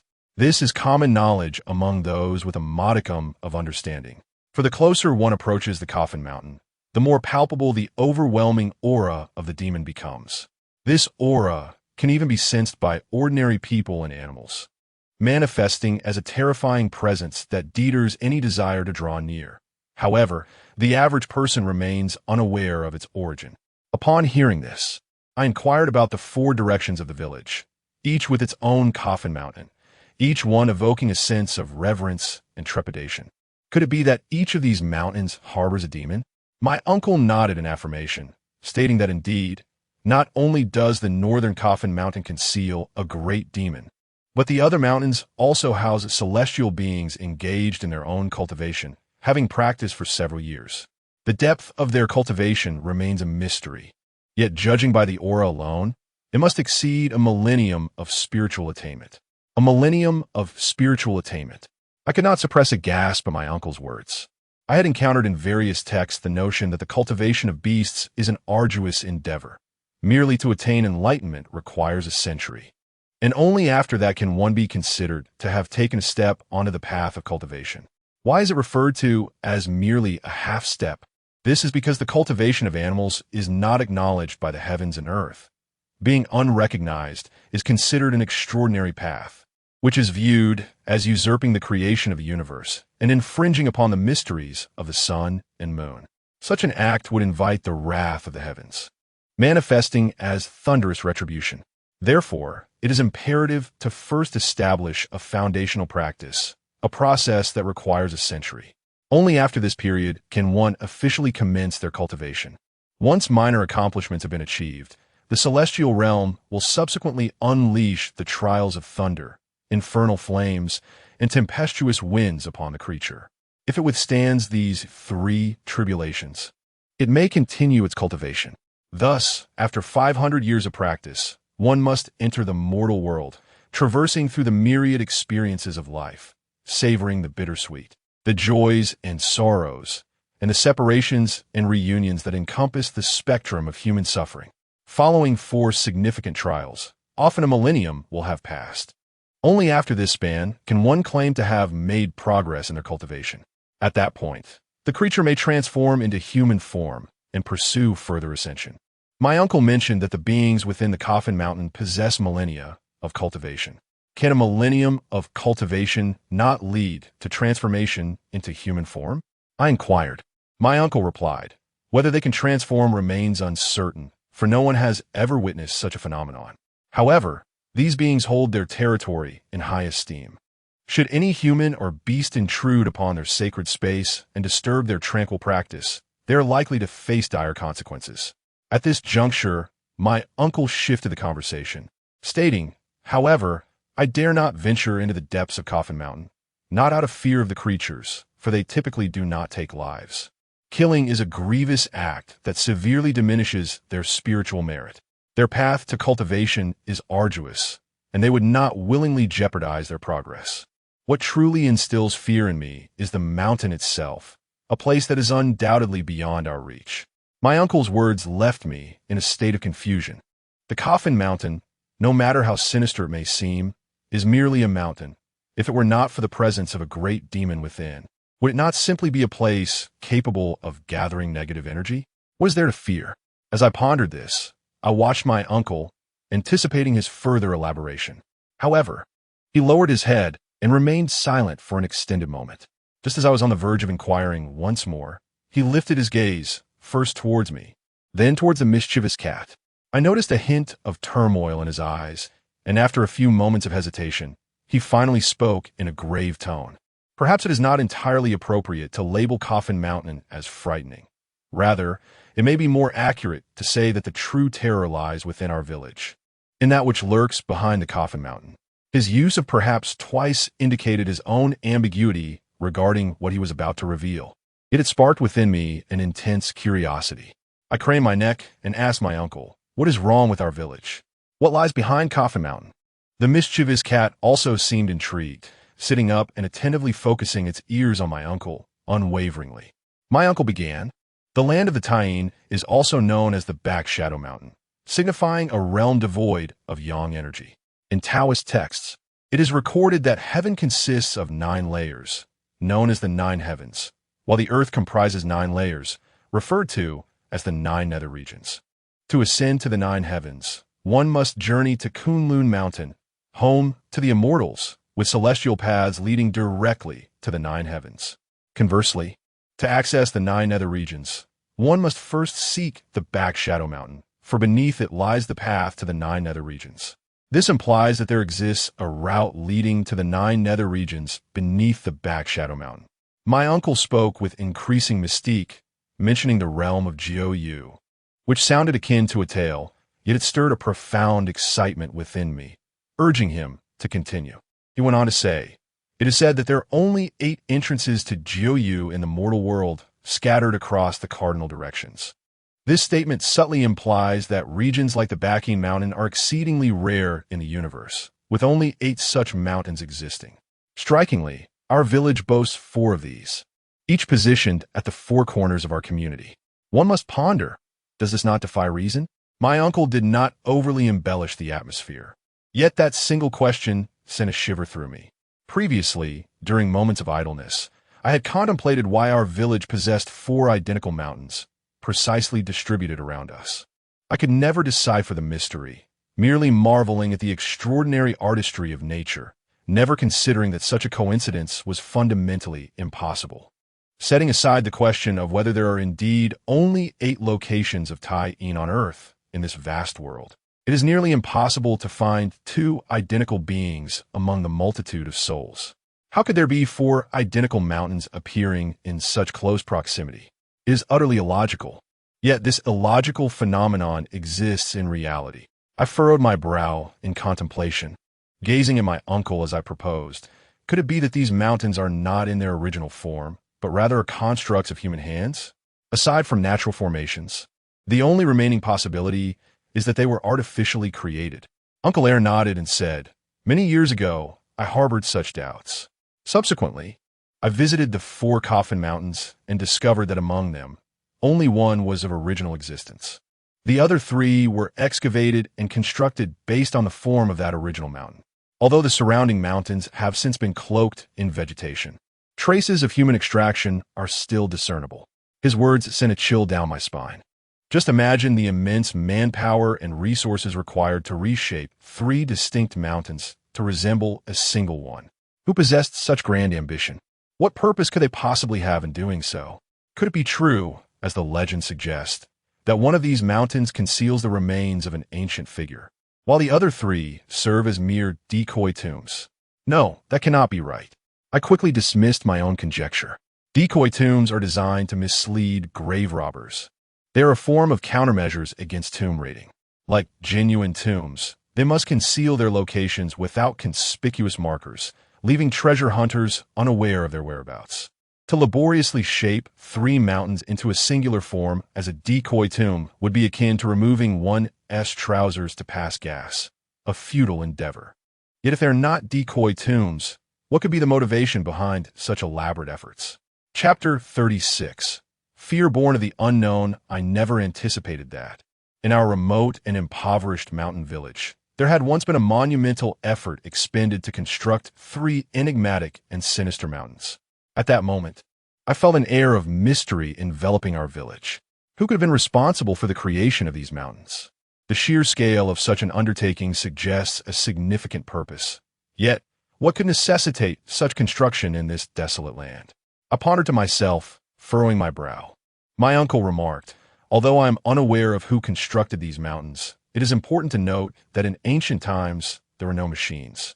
The earth was excavated 1 shovel at a time, and stones were carried piece by piece. The construction of these 3 burial mounds must have been an immense endeavor, comparable in scale to the tomb-building projects of ancient emperors. Such a grand undertaking would require substantial financial resources, human labor, and the strategic planning and direction of prominent figures.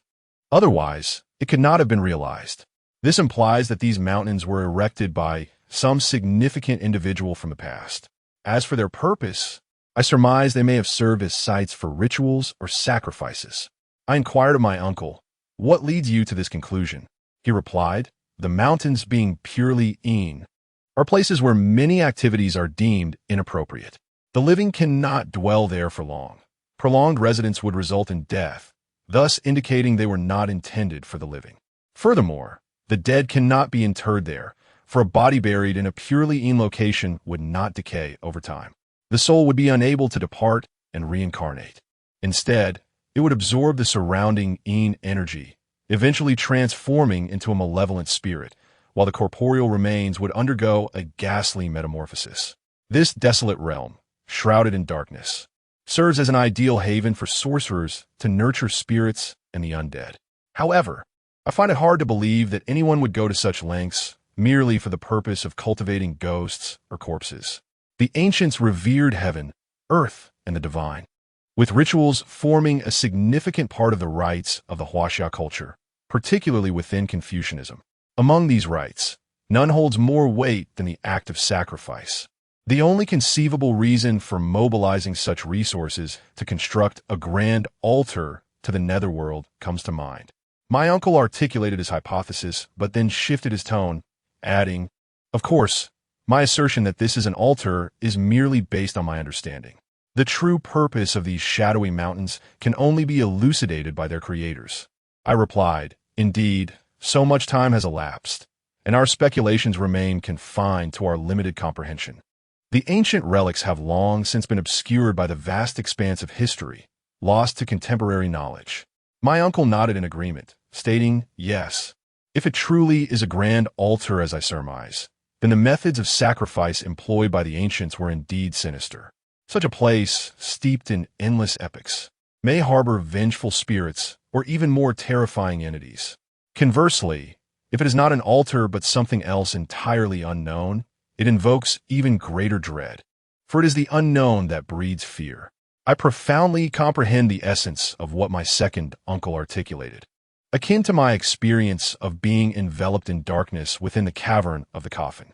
In that obscurity, the unknown loomed large, conjuring forth phantoms and specters, embodying the deepest fears nestled within my soul, the fear of the unknown.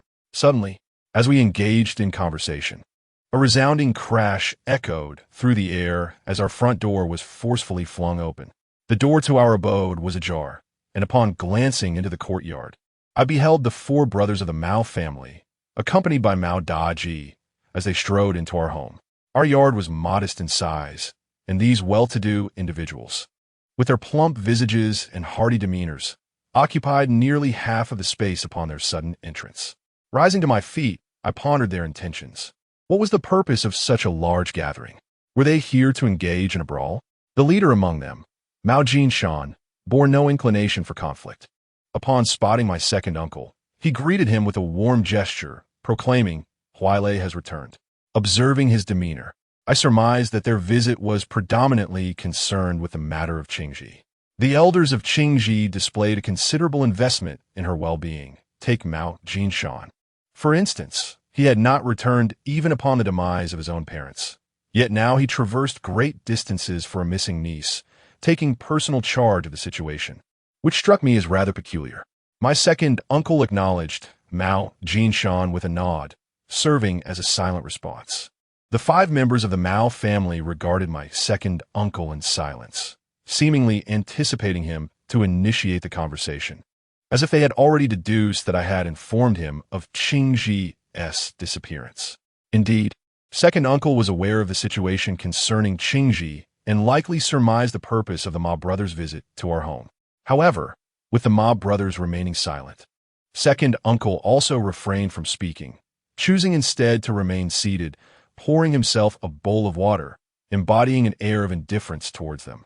The Ma brothers, upon noticing second uncle's reticence, exchanged glances, after which the village head stepped forward and said, "Huailei, Changxing must have informed you about our Qingji. She has mysteriously vanished, leaving no trace, neither living nor dead, and her family is nearly frantic. We seek your assistance in locating her." Second uncle lifted his bowl, took a sip of water, and casually replied, "I only seek the dead, not the living. As for your daughter, her status remains uncertain. Thus, I cannot assist." Previously, second uncle had expressed his belief that Qingji was most likely deceased, yet now he spoke otherwise, clearly demonstrating his reluctance to engage in this endeavor. Ma Yuanshan was profoundly dissatisfied with second uncle's attitude and stepped forward, declaring, "Jiang Huailei, I perceive you as a fraud, displaying a sign as a corpse seeker yet. You should refrain from speaking further." Ma Jinshan interjected, pulling Yuanshan back and offering an apologetic expression to second uncle.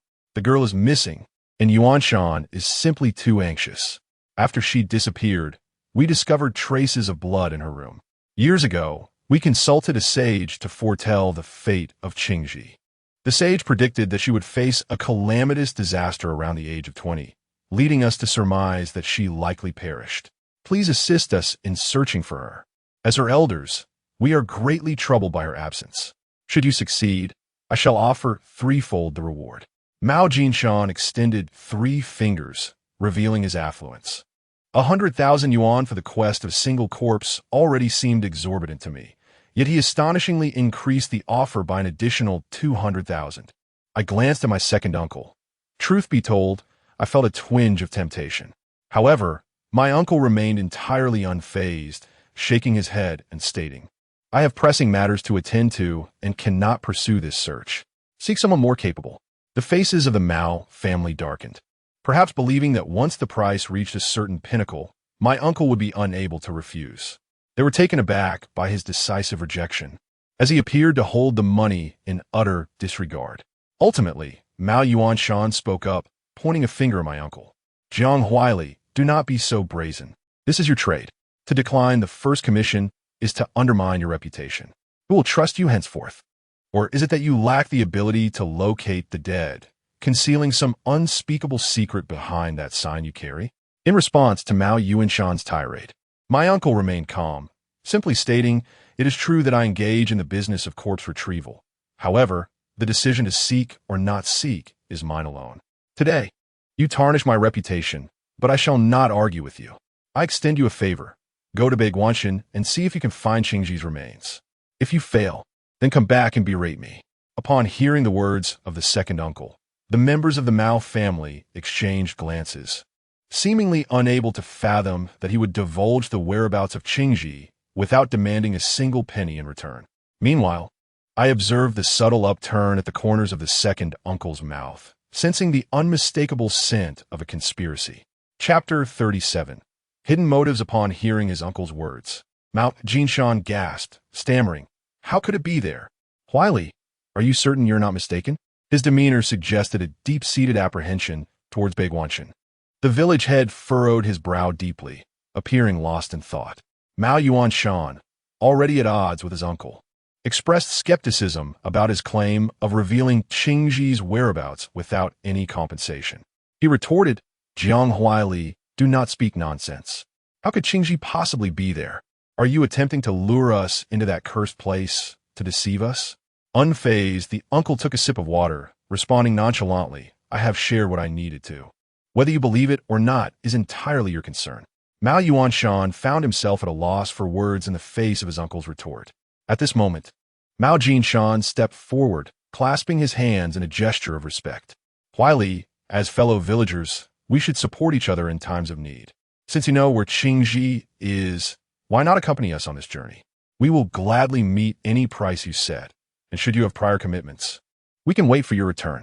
Mao Jinshan's demeanor was notably humble, revealing his genuine desire for his uncle to assist in the search for the body, rendering monetary concerns trivial. The uncle waved his hand dismissively, stating, "It is not merely a matter of money. You should be aware of the implications surrounding that coffin mountain." Upon hearing this, Mao Jinshan fell silent, his brow furrowed even deeper, embodying a sense of profound worry. Mao Daji approached Mao Jinshan, his chest thumping with determination. "Uncle, is it not merely Baiguanshan? Though the place may be a tad chilly, there is nothing to fear. I shall gather a few brothers, and we will surely retrieve Qingji." Mao Daji is the son of Mao Qingshan, more specifically, his adopted son. It is said that Mao Qingshan took him in during his early days of prosperity, having found the orphan and later returned him to his hometown. For most of his life, Mao Daji resided in the old house where Mao Qingshan's father had lived. In his childhood, he was cared for alternately by the village chief and Mao Yuanshan. The motivations behind Mao Qingshan's decision to adopt Mao Daji remain unclear. One might argue he possessed a kind heart, for he took Daji in but never kept him close.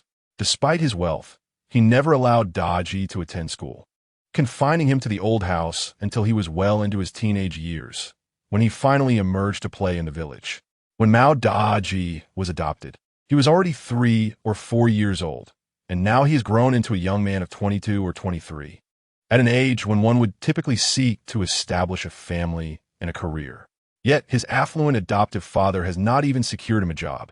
On one occasion, swayed by peers, Mao Daji discreetly followed them to the city for work, only to be brought back by Mao Qingshan, who meted out a severe punishment. From that day forth, the thought of employment never crossed Mao Daji's mind again, and he spends his days idly wandering the village. To say that Mao Qingshan treats this child poorly would be a misrepresentation. Although he has not kept Mao Daji by his side or enrolled him in school, he has spared him from any labor throughout his upbringing and has generously provided him with ample funds to spend. Mao Daji is not lacking in money. He has always indulged his desires, purchasing whatever he wishes and enjoying the finest food and necessities. This young man has become a figure of envy for many in our village, with everyone proclaiming his fortunate fate. Abandoned by his biological parents, he has found himself in such a benevolent household, where he is cherished like a young master. However, I find Mao Daji's lifestyle rather peculiar. It appears to me that if Mao Qingshan truly cared for him, he would allow him to partake in the responsibilities befitting his age, engaging in activities that are customary for someone of his maturity. Instead, he strikes me as a private pet, nurtured at the expense of Mao Qingshan's wealth. Over the years, Mao Daji has squandered the money bestowed upon him by Mao Qingshan, forming a circle of dubious companions. Eager to showcase himself, he remains oblivious to the dangers that lurk within the mountain, attempting to drag his friends along in search of mischief. Mao Qingshan, seemingly aware of the underlying issues, appears troubled by the situation. Upon hearing Mao Daji's words, he glared at him and admonished, "What do you know? Do not complicate matters." Mao Daji, visibly intimidated by his uncle's reprimand, shrank back and fell silent, recognizing that his second uncle had no intention of accompanying him. Mao Qingshan ultimately offered a courteous bow to his uncle and bid farewell, turning to leave. The other members of the Mao family followed suit, departing in his wake. As I observed their departing figures, it struck me that Mao Qingshan seemed rather like a man of the world when it came to etiquette. While an ordinary person would merely nod and shake hands upon meeting, he performed a deep bow with folded hands. Could this be the customary form of greeting among individuals of his stature? It was only when the silhouettes of the Mao family vanished from my sight that I turned to my uncle and inquired. Given the uncertainty surrounding the situation within the Coffin Mountain, if they truly intend to venture in search of someone, might they encounter peril? Despite my lack of fondness for the Mao family, I would feel uneasy if their misfortune arose from our failure to inform them. My uncle gazed at the spot where the Mao family had disappeared and reassured me, "Do not worry, they are not as simple as you might think. They likely possess more knowledge about the circumstances within the Coffin Mountain than we do." I was somewhat taken aback by my uncle's statement. To my mind, only someone like him, who is astute and versed in arcane arts, could possibly unravel the secrets of the Coffin Mountain. After all, were the Mao family not merely merchants? How could they possess such understanding? My uncle continued, "The nature of the Mao family is far more complex than it appears on the surface. There are significant intricacies at play." I pressed him for clarification, asking how he arrived at such conclusion. Though the brothers appear unremarkable and their fortunes seem scant, each of them thrives in their endeavors. Do you not think there is something amiss? My uncle offered a brief explanation, but as I was about to inquire further, he rose from his seat and said, "Just wait and see. If the Mao family is truly earnest in their quest to find Qingji, they will soon make a significant move. With their substantial wealth, they might even enlist the aid of formidable individuals from outside to enter that cavern." Upon hearing my second uncle's words, a thought struck me, and I inquired, "The reason you informed them that Qingji resides within the Coffin Cave is to prompt them to invite an expert to investigate the interior, is it not?" Having uttered this, I noticed a glimmer of approval in my uncle's gaze as he nodded and replied, "Indeed, that is my intent. Initially, I suspected that the individual who led you into the cave aimed to ensnare me, but instead, he took your soul. I now harbor doubts that his intentions extend beyond merely wishing me harm, perhaps." My uncle's words trailed off abruptly, and when he resumed speaking, he had shifted topics. "You should remain at home and keep a low profile for the next few days. Do not meddle in the matters concerning the Mao family. I shall be away for a few days." The abrupt change in subject caught me off guard, yet I understood that my uncle's departure was related to my soul's predicament. So I refrained from further inquiries and simply stated, "I will prepare some food for you. Eat before you leave." He shook his head, insisting that there was no time to lose and that he had provisions in his bag. My uncle returned, weary and travel-stained. Without having had the opportunity to change his clothes or even take a bite to eat, and he departed once more, looking as haggard as ever, having not slept for several days and nights.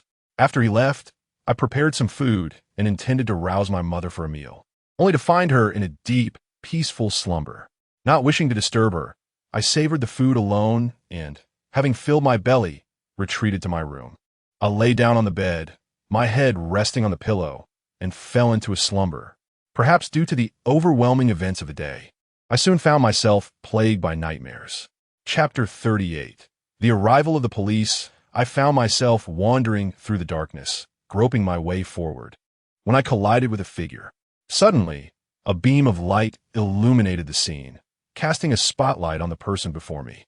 To my horror, I realized that the individual was none other than myself, staring back with a grotesque smile that sent chills down my spine. I also dreamt of my mother standing at the foot of my bed, her voice elongated and haunting as she called my name. Changsha. Changsheng. He has returned.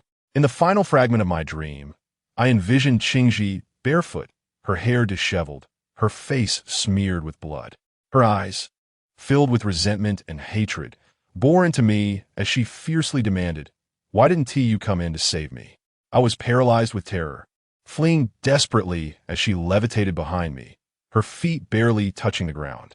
Eventually, I stumbled and fell to the ground, with Qingji hovering menacingly above my head, incessantly repeating, "Why didn't you come in to save me?" Her voice grew increasingly shrill, her visage more monstrous, as blood began to seep from her mouth, nose, and eyes, dripping ominously onto me. The crimson droplets landed on my head and shoulders, trickling through my hair and down my neck, creating a sticky, cold sensation. Uncomfortable and disoriented, I reached up to touch my face, only to find it damp and slick. Ah, blood. I jolted awake, sitting up with a start, my forehead slick with haunted by the remnants of that peculiar dream. I was suddenly jolted by the distant wail of a siren, drawing nearer to our village. I pondered what calamity could have befallen us. In a small hamlet like ours, significant events were rare. Any disputes typically revolved around petty thefts, and when such matters arose, it was usually a case of an indignant woman, hands on hips, berating the offending party at their doorstep, unleashing a torrent of invectives. And that would be the end of it. What could possibly warrant the attention of law enforcement? Driven by a curiosity to witness the unfolding spectacle and to alleviate the dread lingering from my dream, I slipped on my shoes and ventured outside. To my surprise, the streets were already bustling with villagers, all drawn out by the same siren call. The sound originated from the outskirts of our village, and, as we followed it, we discovered 5 police cars stationed at the village entrance. 5 cars were no trifling matter. We stared at them, each of us speculating about who might be in trouble. Some conjectured, with so many police vehicles arriving at once, it surely isn't just a case of some petty theft. Something grave must have occurred. Others speculated, perhaps a murderer from outside has fled into our secluded woods to evade capture, and the police have come to apprehend him. Some spoke of a hidden gang involved in drug trafficking and the abduction of women and children deep within the mountains. The villagers, in a cacophony of speculation, left me in awe of their vivid imaginations. They are not only shepherds and farmers, but also possess a remarkable capacity for storytelling. The leading police vehicle meandered at the village entrance, seemingly intent on entering, yet ultimately retreated as the rugged mountain paths posed a considerable challenge. While a tractor could manage the terrain, the police cars would likely encounter difficulties during their exit. I recalled an instance when a young man from the village, having earned money through labor, purchased a car to showcase to his family. Although he successfully drove in, a group of 7 or 8 villagers had to assist in pushing the vehicle out. Once the cars halted, the doors swung open, revealing 4 officers from the first vehicle. Gradually, more officers disembarked from the subsequent cars, accompanied by dogs. I counted a total of 12 officers and 4 large, imposing German shepherds, their tongues lolling, exuding an air of authority. The officers, clad in uniforms, presented a formidable presence, creating an impression that something significant had transpired in our village. After disembarking, the officers surveyed the crowd, and an older policeman inquired, "Where does Mao Dongshan reside?" Almost immediately, a voice called out, "Here, over here, officer." The speaker was Mao Daji, who parted the crowd and approached the officers with a sense of gravitas, extending his hand to the leading officer and saying, "You must be Officer Wu, am I correct? Mao Dongshan is my uncle, and he has sent me to escort you. Allow me to guide everyone back." Officer Wu nodded in acknowledgement, and a group of police officers, accompanied by their dogs, followed behind Mao Daji as they made their way to the village chief's residence. It has been quite some time since any significant events transpired in our village. The villagers' lives have become monotonous, almost as if they were fading into oblivion. Therefore, when this commotion arose, it was only natural for curiosity to draw people closer. One by one, they trailed behind the police, gathering in clusters of 3 or 5, whispering among themselves as they approached the village chief's home. Amidst the lively chatter, various speculations emerged. Some asserted that, as the village chief, it was his duty to cooperate with the authorities regarding any incidents occurring within his jurisdiction, suggesting that the police sought his guidance to lead them into the mountains to apprehend a fugitive. Others murmured in hushed tones, hinting that perhaps the village chief had engaged in some unsavory deeds, leading to the police's interest in him. A voice countered, dismissing such claims. If the village chief were truly guilty, he would not have summoned Mao Daji to fetch the police. He would have long since fled. The villagers continued their discourse, each contributing their thoughts, yet I alone perceived that the police were summoned by the Mao family, and only they possessed such influence to mobilize so many officers, likely concerning the mysterious disappearance of Qingji. Through the villagers' discussions, I discerned that apart from my second uncle and myself, the Mao family had seemingly kept the matter of Qingji's disappearance under wraps, as not a single soul broached the subject. If my suspicions were correct, the Mao family was indeed deviating from the norm. Should they not have sought out a skilled individual to venture into the mountains in search of a body, instead of resorting to the police? I personally experienced the malevolent aura of the Coffin Mountain. Upon entering, I traversed its depths, only to find my spirit ensnared within, unable to escape. The police may dismiss the supernatural, yet I wonder if their methods of enforcement hold any efficacy within the confines of the Coffin Mountain. As my uncle mentioned, the Mao family is aware of the extraordinary nature of this mountain, yet they still opted to report the matter to the authorities. What could have prompted such a decision? My mind wandered with these thoughts as I followed the procession to the village chief's doorstep. The 4 brothers of the Mao family emerged to greet the arriving police, who reciprocated with notable courtesy.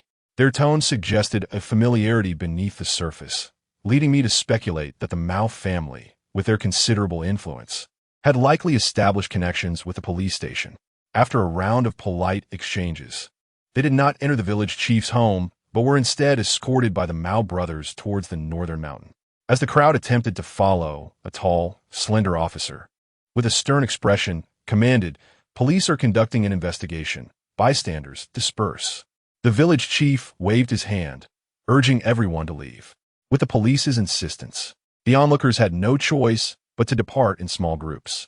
My uncle had advised me against involving myself in the affairs of the Mao family, so I turned and returned home. Upon arriving, my stomach grumbled audibly, and I glanced at the clock, noting it was just past 2 in the afternoon. In my preoccupation with the unfolding drama, I had neglected to prepare a meal for my mother. Suddenly, a disquieting thought crossed my mind. My mother had been unusually quiet today. Although my mother has lost her sanity, she is quite punctual when it comes to mealtime. Typically, if I have not delivered her food by the designated hour, she would throw a tantrum, banging on the table in frustration. Yet today, it has reached this hour, and there is not a single sound to be heard. Chapter 39. Who has arrived? Realizing something was amiss, I hurriedly made my way to my mother's room, praying that she hadn't gotten into any trouble during my absence. Upon opening the door, I was relieved to find her still lying in bed. However, my relief quickly turned to concern as I noted that she had been asleep since I returned from Baiguan Mountain that morning, and she had not stirred even slightly. Who could possibly sleep so profoundly without so much as changing position? This seemed rather peculiar. "Mother," I tentatively called out as I approached the bedside. There was no response. "Mother." Fear gripped me, and I raised my voice, leaning over her bed. One hand gently shook her, while the other cautiously sought her breath. Thankfully, her breathing and body temperature appeared normal, and her complexion looked healthy. Yet, For reasons unknown, I could not rouse her no matter how fervently I called. "What is wrong with you, mother? What has happened? Please don't frighten me." Faced with her inexplicable unconsciousness, I felt utterly helpless. After calling her name for what seemed like an eternity, it suddenly dawned on me. I swiftly lifted her in my arms and dashed out of the house, making my way to the home of Chin San, the village doctor. Despite lacking formal credentials, he was a skilled barefoot physician, sought after by many from far and wide for his medical expertise. Chin San Yi is indeed quite remarkable. In his eyes, there exist only two categories of ailments, those that can be treated and those that cannot. He firmly asserts that for conditions deemed untreatable, no matter how fervently one implores him, he will not prescribe a single herb. In his own words, he states, "Even if I were to dispense medication, it would yield no results. Seek assistance elsewhere." However, for ailments he professes he can cure, rest assured they shall be resolved. Chin San Yi employs a plethora of methods in his healing practice, ranging from ginseng and rare herbs to the simplest of ingredients like scallions, ginger, and garlic, as well as tree bark and grass seeds. At times, a mere physical examination of the patient can lead to remarkable recoveries. His fees are determined by the quality of the medicinal materials utilized, always fair and reasonable. Consequently, his reputation is esteemed far and wide, and he is affectionately referred to as he due to his high moral standing and respect within the community. I hurriedly carried my mother towards Chin San Yi's residence, chiding myself for my earlier negligence. Despite having entered my mother's room twice to find her peacefully asleep, I had failed to sense any cause for alarm. My mother is quite light, weighing no more than 100 pounds, yet running while carrying her proved to be a strenuous endeavor. Before long, I found myself drenched in sweat. Thankfully, Chin San Yi's home was not too far from ours, and I arrived there in a short while. Bursting through the door, I called out urgently, "San Yi." Without hesitation, Chin San Yi emerged from his abode, and upon seeing me, breathless and struggling to carry my mother, he promptly rushed over to lend a hand. Chin San can be described as a breath of fresh air in our village. His daily endeavors revolve around providing medical care, tending to the modest vegetable garden by his doorstep, and immersing himself in a few old books at home. I have never witnessed him visiting others, nor have I heard of him engaging in the trivial gossip that circulates among the villagers. He remains unperturbed by the currents of social life, eschewing the allure of idle chatter, treating everyone with impartiality, including myself, the most despised individual in the village, with no distinction. Chin San Yi assisted me in carrying my mother into the house, laying her upon a wooden plank bed, before inquiring, "What has transpired?" I shook my head, responding, "I am unsure of the cause. My mother fell asleep and has not awakened." He refrained from further questioning, placing his hand upon my mother's wrist to assess her pulse. He examined her meticulously, remaining silent for an extended period. I observed his brow furrowing deeper with concern, as it appeared my mother's condition was troubling. Fearing to interrupt his concentration, I withheld my inquiries, anxiously awaiting his findings. After what felt like an eternity, 3 full minutes elapsed before his hand withdrew from her wrist. He then examined her eyelids, finally furrowing his brow and remarking, "Curious, indeed curious." I pressed him, "What is wrong with my mother?" He shook his head, stating, "Her pulse is normal, her vitality robust. Everything appears as it should, yet she remains in a state of unconsciousness. How can this be?" Strangely enough, after expressing my bewilderment several times, Master Chin turned to me and said, "I have practiced medicine for many years, yet I have never encountered a situation quite like this. I am truly at a loss. However, concerning your mother's health, there seems to be no significant issue. You need not worry. Just return home and feed her some rice soup or similar light nourishment. Do not let her go hungry. Perhaps she will awaken on her own at some point." Carrying my mother, I exited Master Chin's residence. After much contemplation, I resolved to take her to the hospital for a thorough examination. Although Master Chin possessed remarkable skills, he primarily practiced unconventional methods, and while he excelled in certain ailments, others might lie beyond his expertise. Having made this decision, I did not return home, but instead veered towards the home of the old poisoner, who owned a dilapidated motorcycle. I intended to borrow it to transport my mother to the town hospital for a comprehensive checkup. As I approached the old poisoner's doorstep, I spotted the elderly man sitting on the threshold, smoking a pipe. Upon noticing me from a distance, he appeared momentarily startled before hurrying over to inspect my mother and then me, inquiring about the situation. I replied, "Where's your motorcycle? Hurry and bring it out for me. My mother has fainted for some reason, and Master Cheen is unable to assist. I wish to take her to the hospital." Upon hearing my request, the old poisoner turned and dashed back inside. Moments later, he emerged, pushing a motorcycle that was covered in dust. He was unfussy, wiping it down with a sleeve before stating that it was flat. He then returned to fetch a pump, inflating the tires while saying, "I am getting on in years, and my legs are not as nimble. I haven't ridden in years, and I am unsure if there is any fuel left. If not, you will have to add some yourself," I promised. Yet inwardly, I prayed fervently that we would not run out of fuel before escaping these mountains. Subsequently, the sinister old man assisted me in getting my mother onto the motorcycle, securing her to my back with a length of rope. After several attempts, I finally managed to start that dilapidated vehicle. Just as I was about to set off, I realized I had forgotten to bring any money. So I borrowed $800 from the old man. With my mother in tow, I pressed the accelerator firmly and raced towards the hospital. After an hour's journey, we arrived at the hospital, where we went through the rigmarole of registration and examinations.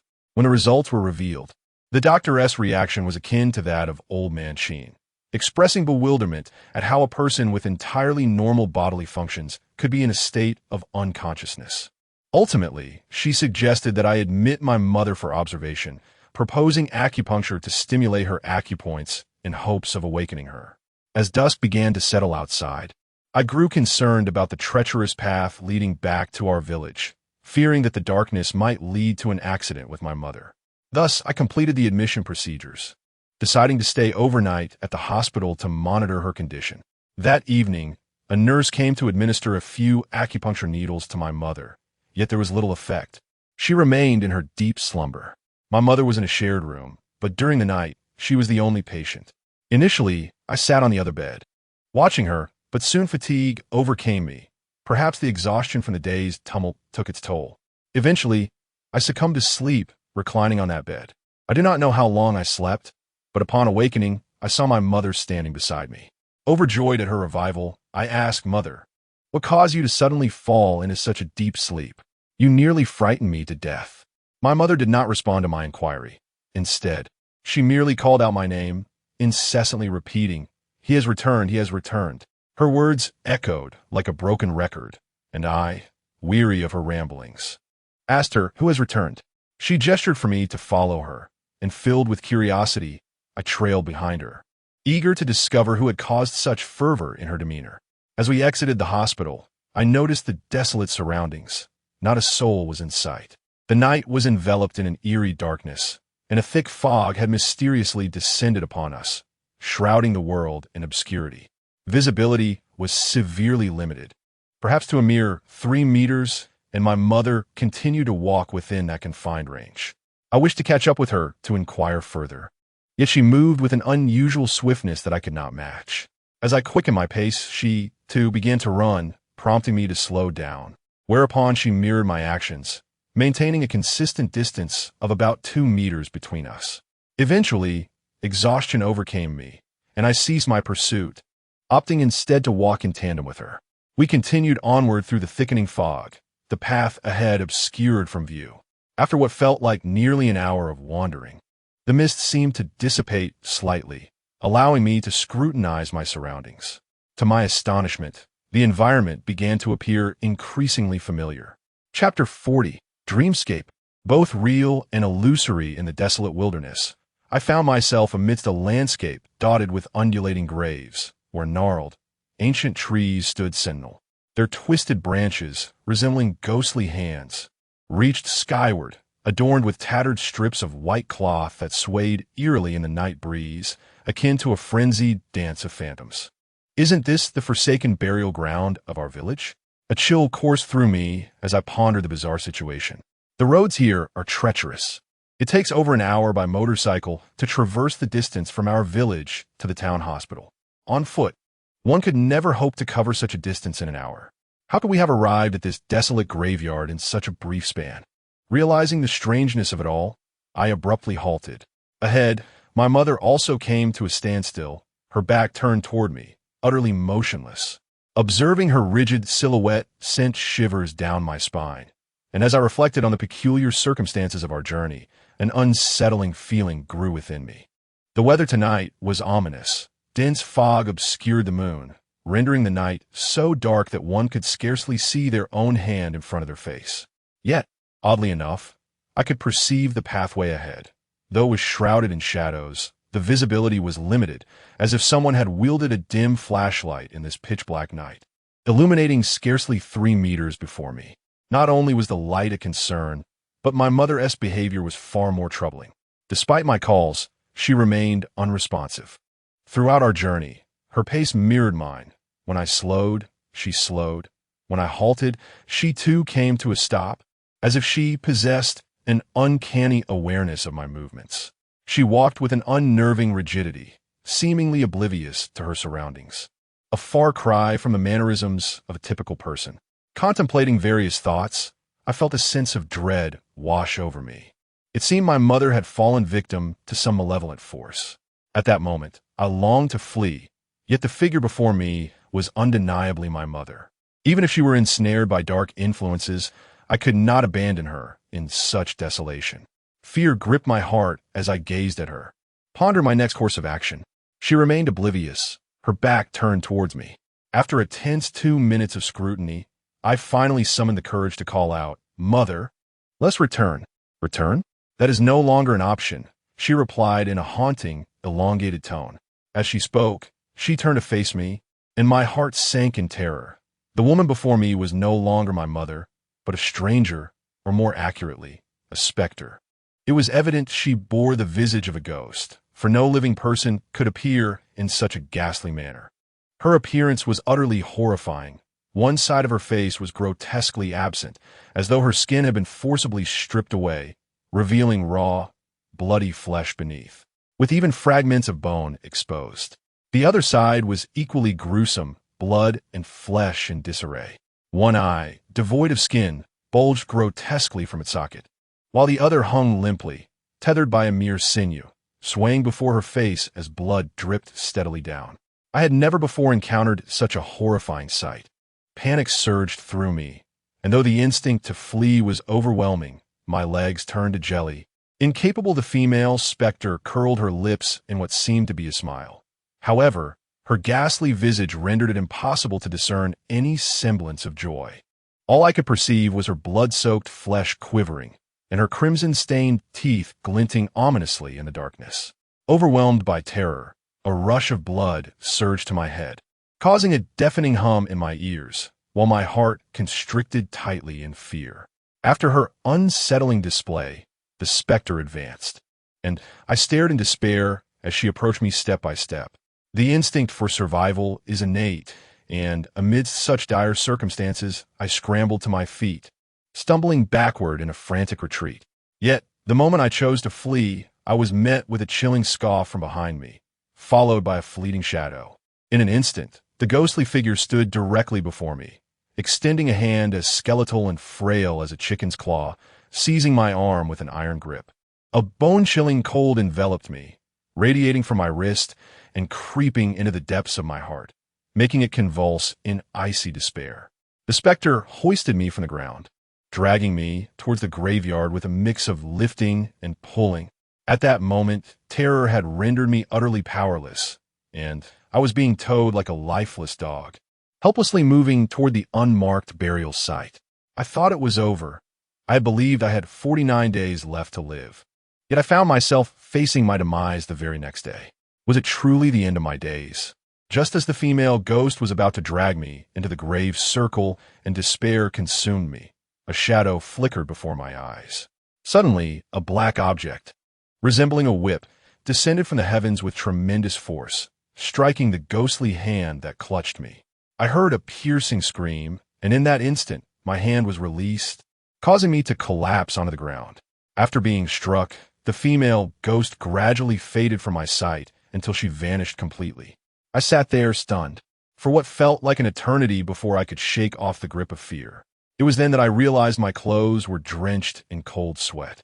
Having narrowly escaped death, my first instinct was to flee this place. However, at that moment, I felt an unexpected itch on my wrist, where the ghost had grasped me. My heart skipped a beat as I quickly glanced at my wrist, only to discover a black, unidentified object writhing there. The itch was caused by its movements. Startled, I violently shook my hand in an attempt to rid myself of the creature, but in my fervor, I struck my hand against a hard surface, sending a jolt of pain through me. As I sat up, I found myself staring into a pair of glimmering green eyes. Having become familiar with the cunning cat, I instantly recognized the owner of those eyes. Upon seeing the cat, a wave of joy surged within me, akin to reuniting with a long-lost relative. Just as I was relieved by the arrival of the mischievous cat, I suddenly sensed something amiss. The surrounding flora had vanished, and the burial mound ahead was nowhere to be seen. In its place stood a room. I found myself seated on a bed, with the cat, resembling a dog, perched beside me, its dark tail carelessly sweeping across the bedspread. My mind was a chaotic whirlwind, and after considerable contemplation, I finally remembered that I was in a hospital. Turning my head, I noticed my mother still slumbering on the adjacent bed, her position unchanged. It dawned on me that I had merely experienced a nightmarish vision within the confines of the ward. Yet this dream felt unnervingly vivid. I could still perceive the chilling sensation of that ghostly hand gripping my wrist, as if it had seeped into my very bones. Rubbing my wrist with my other hand, I realized that it truly felt icy. Bathed in the glow of the streetlight outside the ward, I glanced at my wrist and gasped in horror. I discovered a dark, bruised imprint encircling it. Chapter 41. A presence at home staring at the dark, bruised handprint. I was utterly bewildered. Could it be that everything I had just experienced was indeed real? The stark imprint on my wrist, along with a bone-chilling cold that had seeped into my very marrow, confirmed that I had been grasped by a spectral entity. Yet, I found myself grappling with an insurmountable question: if all of this was genuine, how had I miraculously returned from the graveyard to my hospital bed in an instant? In a state of perplexity, I turned my gaze to the thieving cat, pondering how remarkable was that this creature had managed to find its way to the hospital and locate me with such precision. Observing the cat and its nonchalant tail sweeping across the bed, I was struck by a realization: the dark, amorphous object that had writhed upon my wrist in my dream must have been the very tail of this feline. At that moment, a thought struck me. While I remained perplexed about the origins of the ghost and its motives for targeting me, I could surmise the connection between the black whip that had descended from the heavens and lashed at the phantom hands. The mystical cat possessed the ability to perceive spirits and dispel malevolence. Surely, it was the thieving cat that had wielded its tail to strike the ghost. "You, the thief, are the one who saved me," I addressed the cat. It merely nodded with an air of indifference. In that instant, I comprehended that my escape from death was solely due to this cat. Overcome with gratitude, tears welled in my eyes. Had I not feared its wrath, I would have thrown myself upon it in a heartfelt embrace. Yet, the thieving cat regarded me with disdain, as if to say, "What a trivial matter this is. Just look at your cowardly demeanor. It matters not." I have grown accustomed to its disdain, and I remain indifferent. As I gaze at the cunning cat, overwhelmed with excitement, it suddenly lunged at me with astonishing swiftness. Before I could react, it viciously sank its teeth into my hand. A wave of excruciating pain surged through me, causing me to grimace in agony. "Have you lost your mind? Why do you bite me?" I shouted at the mischievous feline, my eyes fixed on the wound, where blood had already begun to flow profusely.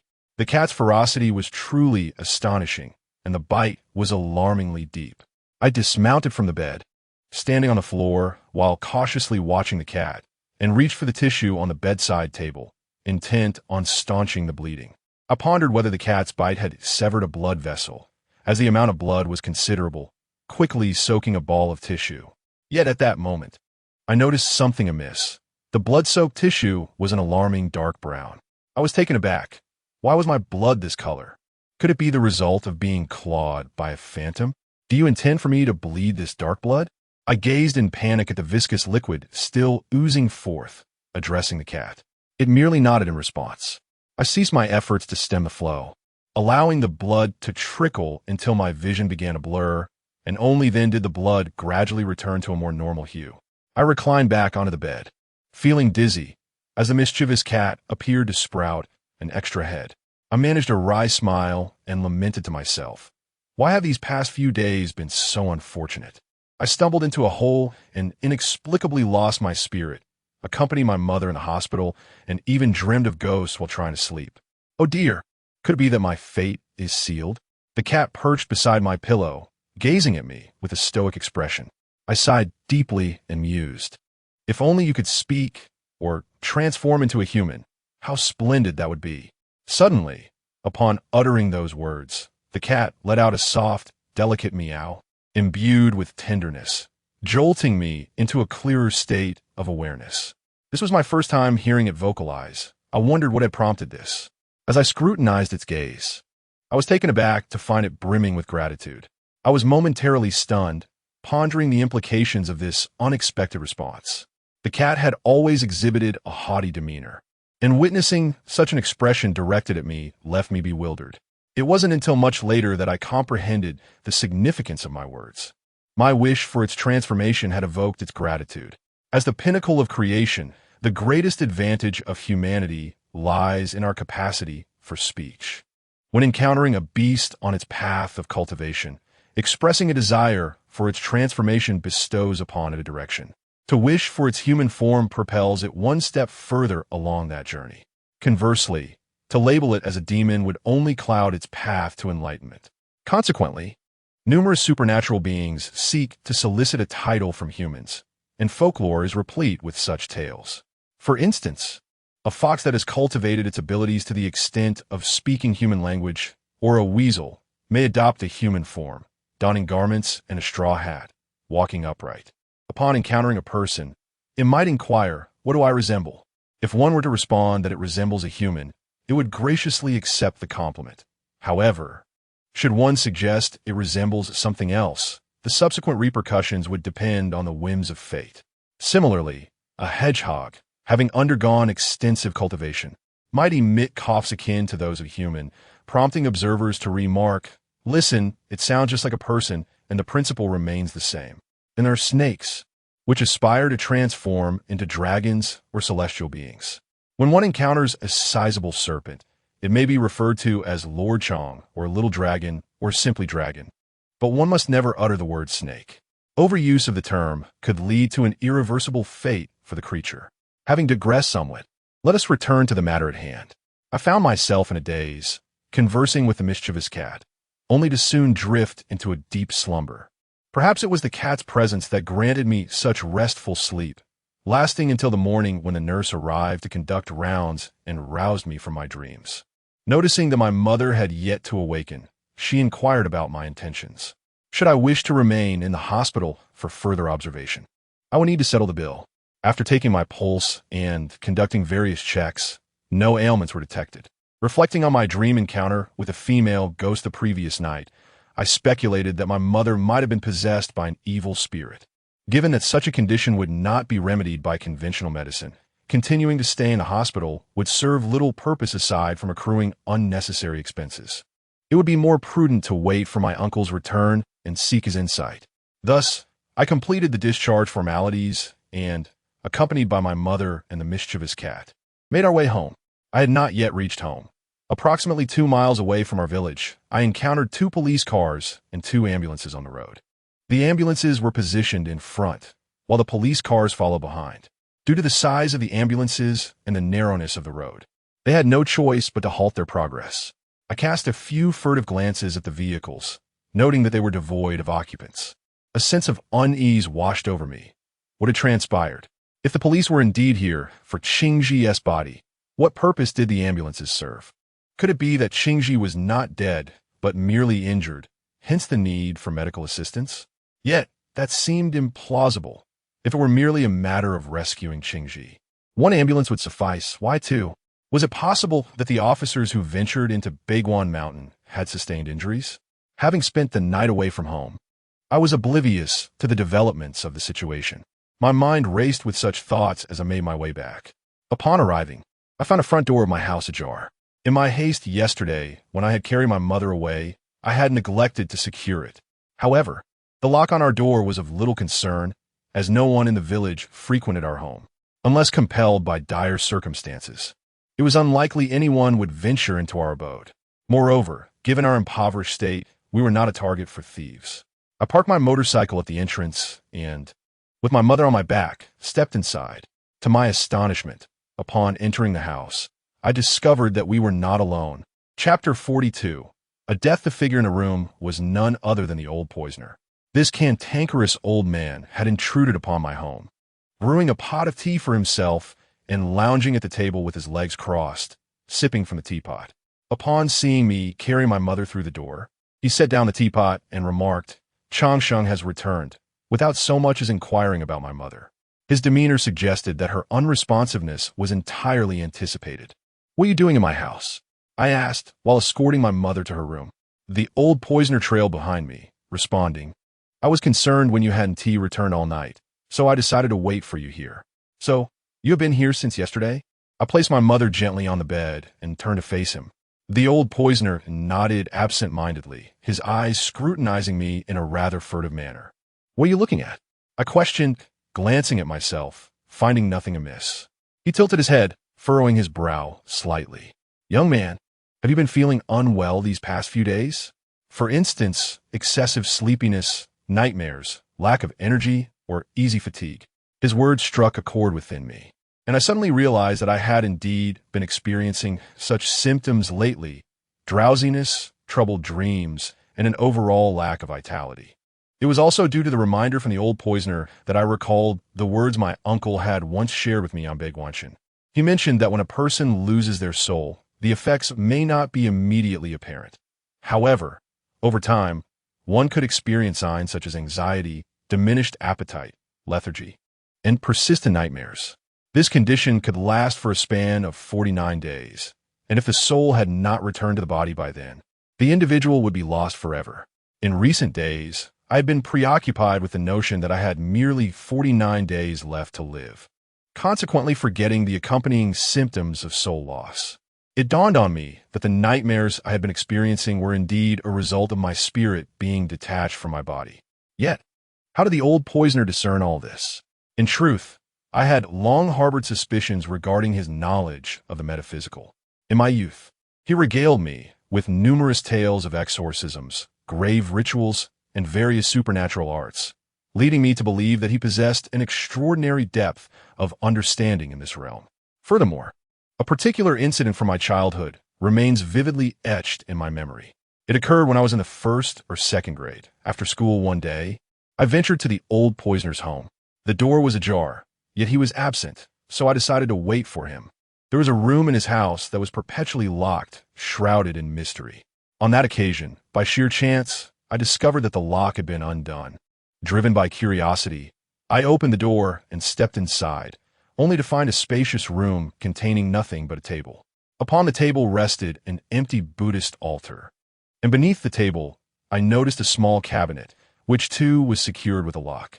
Children, in their innocence, often harbor a profound curiosity towards that which is most meticulously concealed. I found myself intrigued by the contents locked away within the cabinet, prompting me to seek out the key to unveil its mysteries. Thus, I began to rummage through the dwelling of the old man, known for his dubious ways.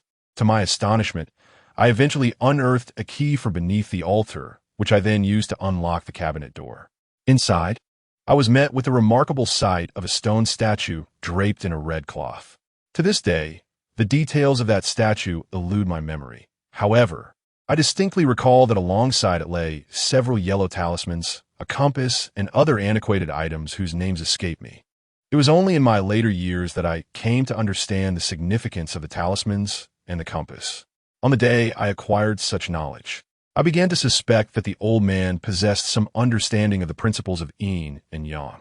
Yet, throughout the many years of our acquaintance, he had only ever regaled me with fantastical tales, never revealing any mastery of mystical or arcane practices in my presence, and thus I refrained from inquiring further. It was unexpected, then, that he would pose such a question today. Though it was merely a few brief words, they suggested he had discerned something amiss. I could not help but feel a surge of astonishment. Since my emergence from the northern Coffin Mountain, I had only exchanged glances with him yesterday, when borrowing his motorcycle. Had he truly perceived my disquiet? If I were to put it this way, the poisonous old man might be even more formidable than my second uncle. That night, my second uncle dragged me through the cave for quite some time and stood outside for a while, yet he remained unaware of my soul's departure. It was only after the thieving cat communicated with him that he realized it. Could it be that the poisonous old man has been concealing his true abilities all these years, a true master in disguise? Noticing my silence, the poisonous old man inquired if I was experiencing any discomfort. I regarded him with suspicion and replied affirmatively, while simultaneously questioning how he knew of my malaise. He replied, "I observed the dark circles under your eyes and your listless demeanor. It was merely a deduction."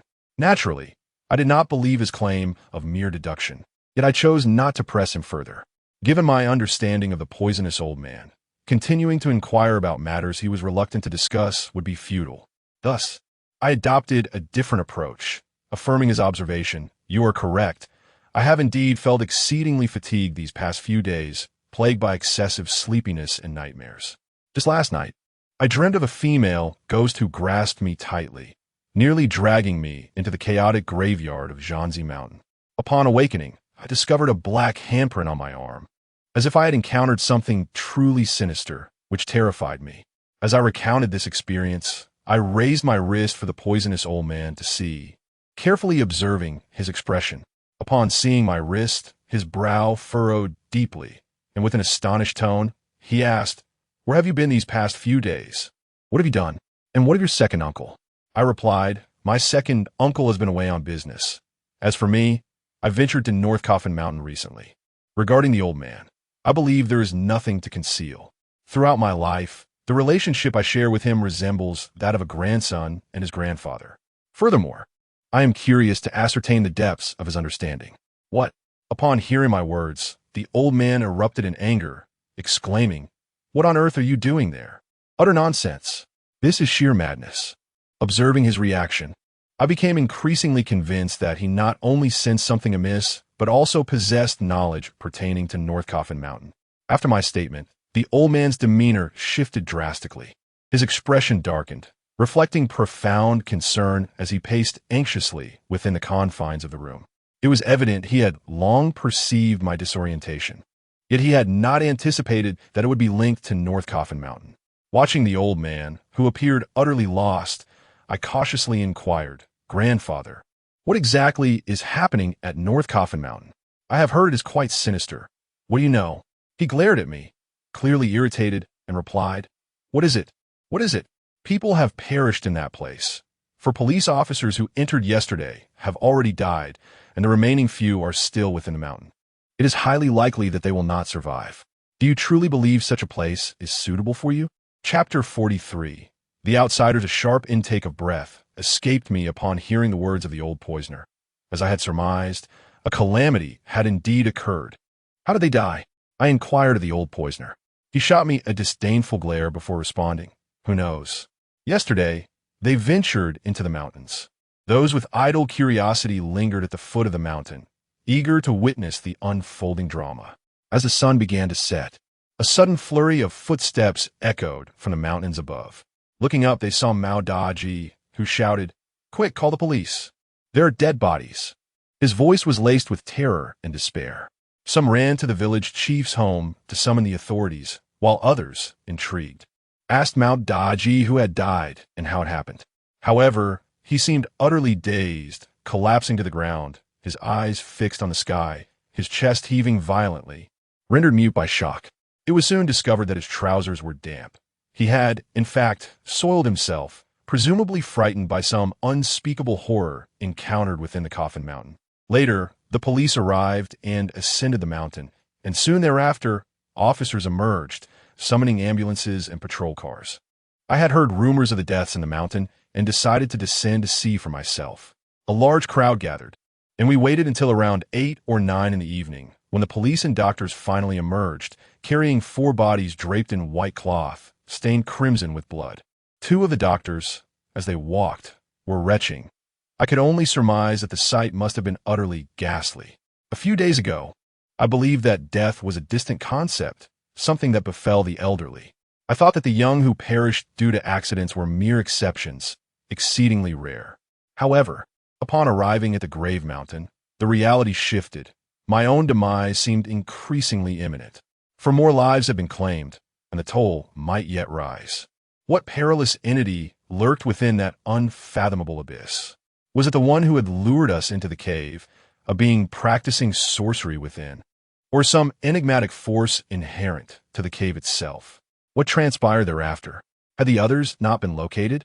What of the Mao family? I inquired of the old poison master. He shook his head and replied, "I know not.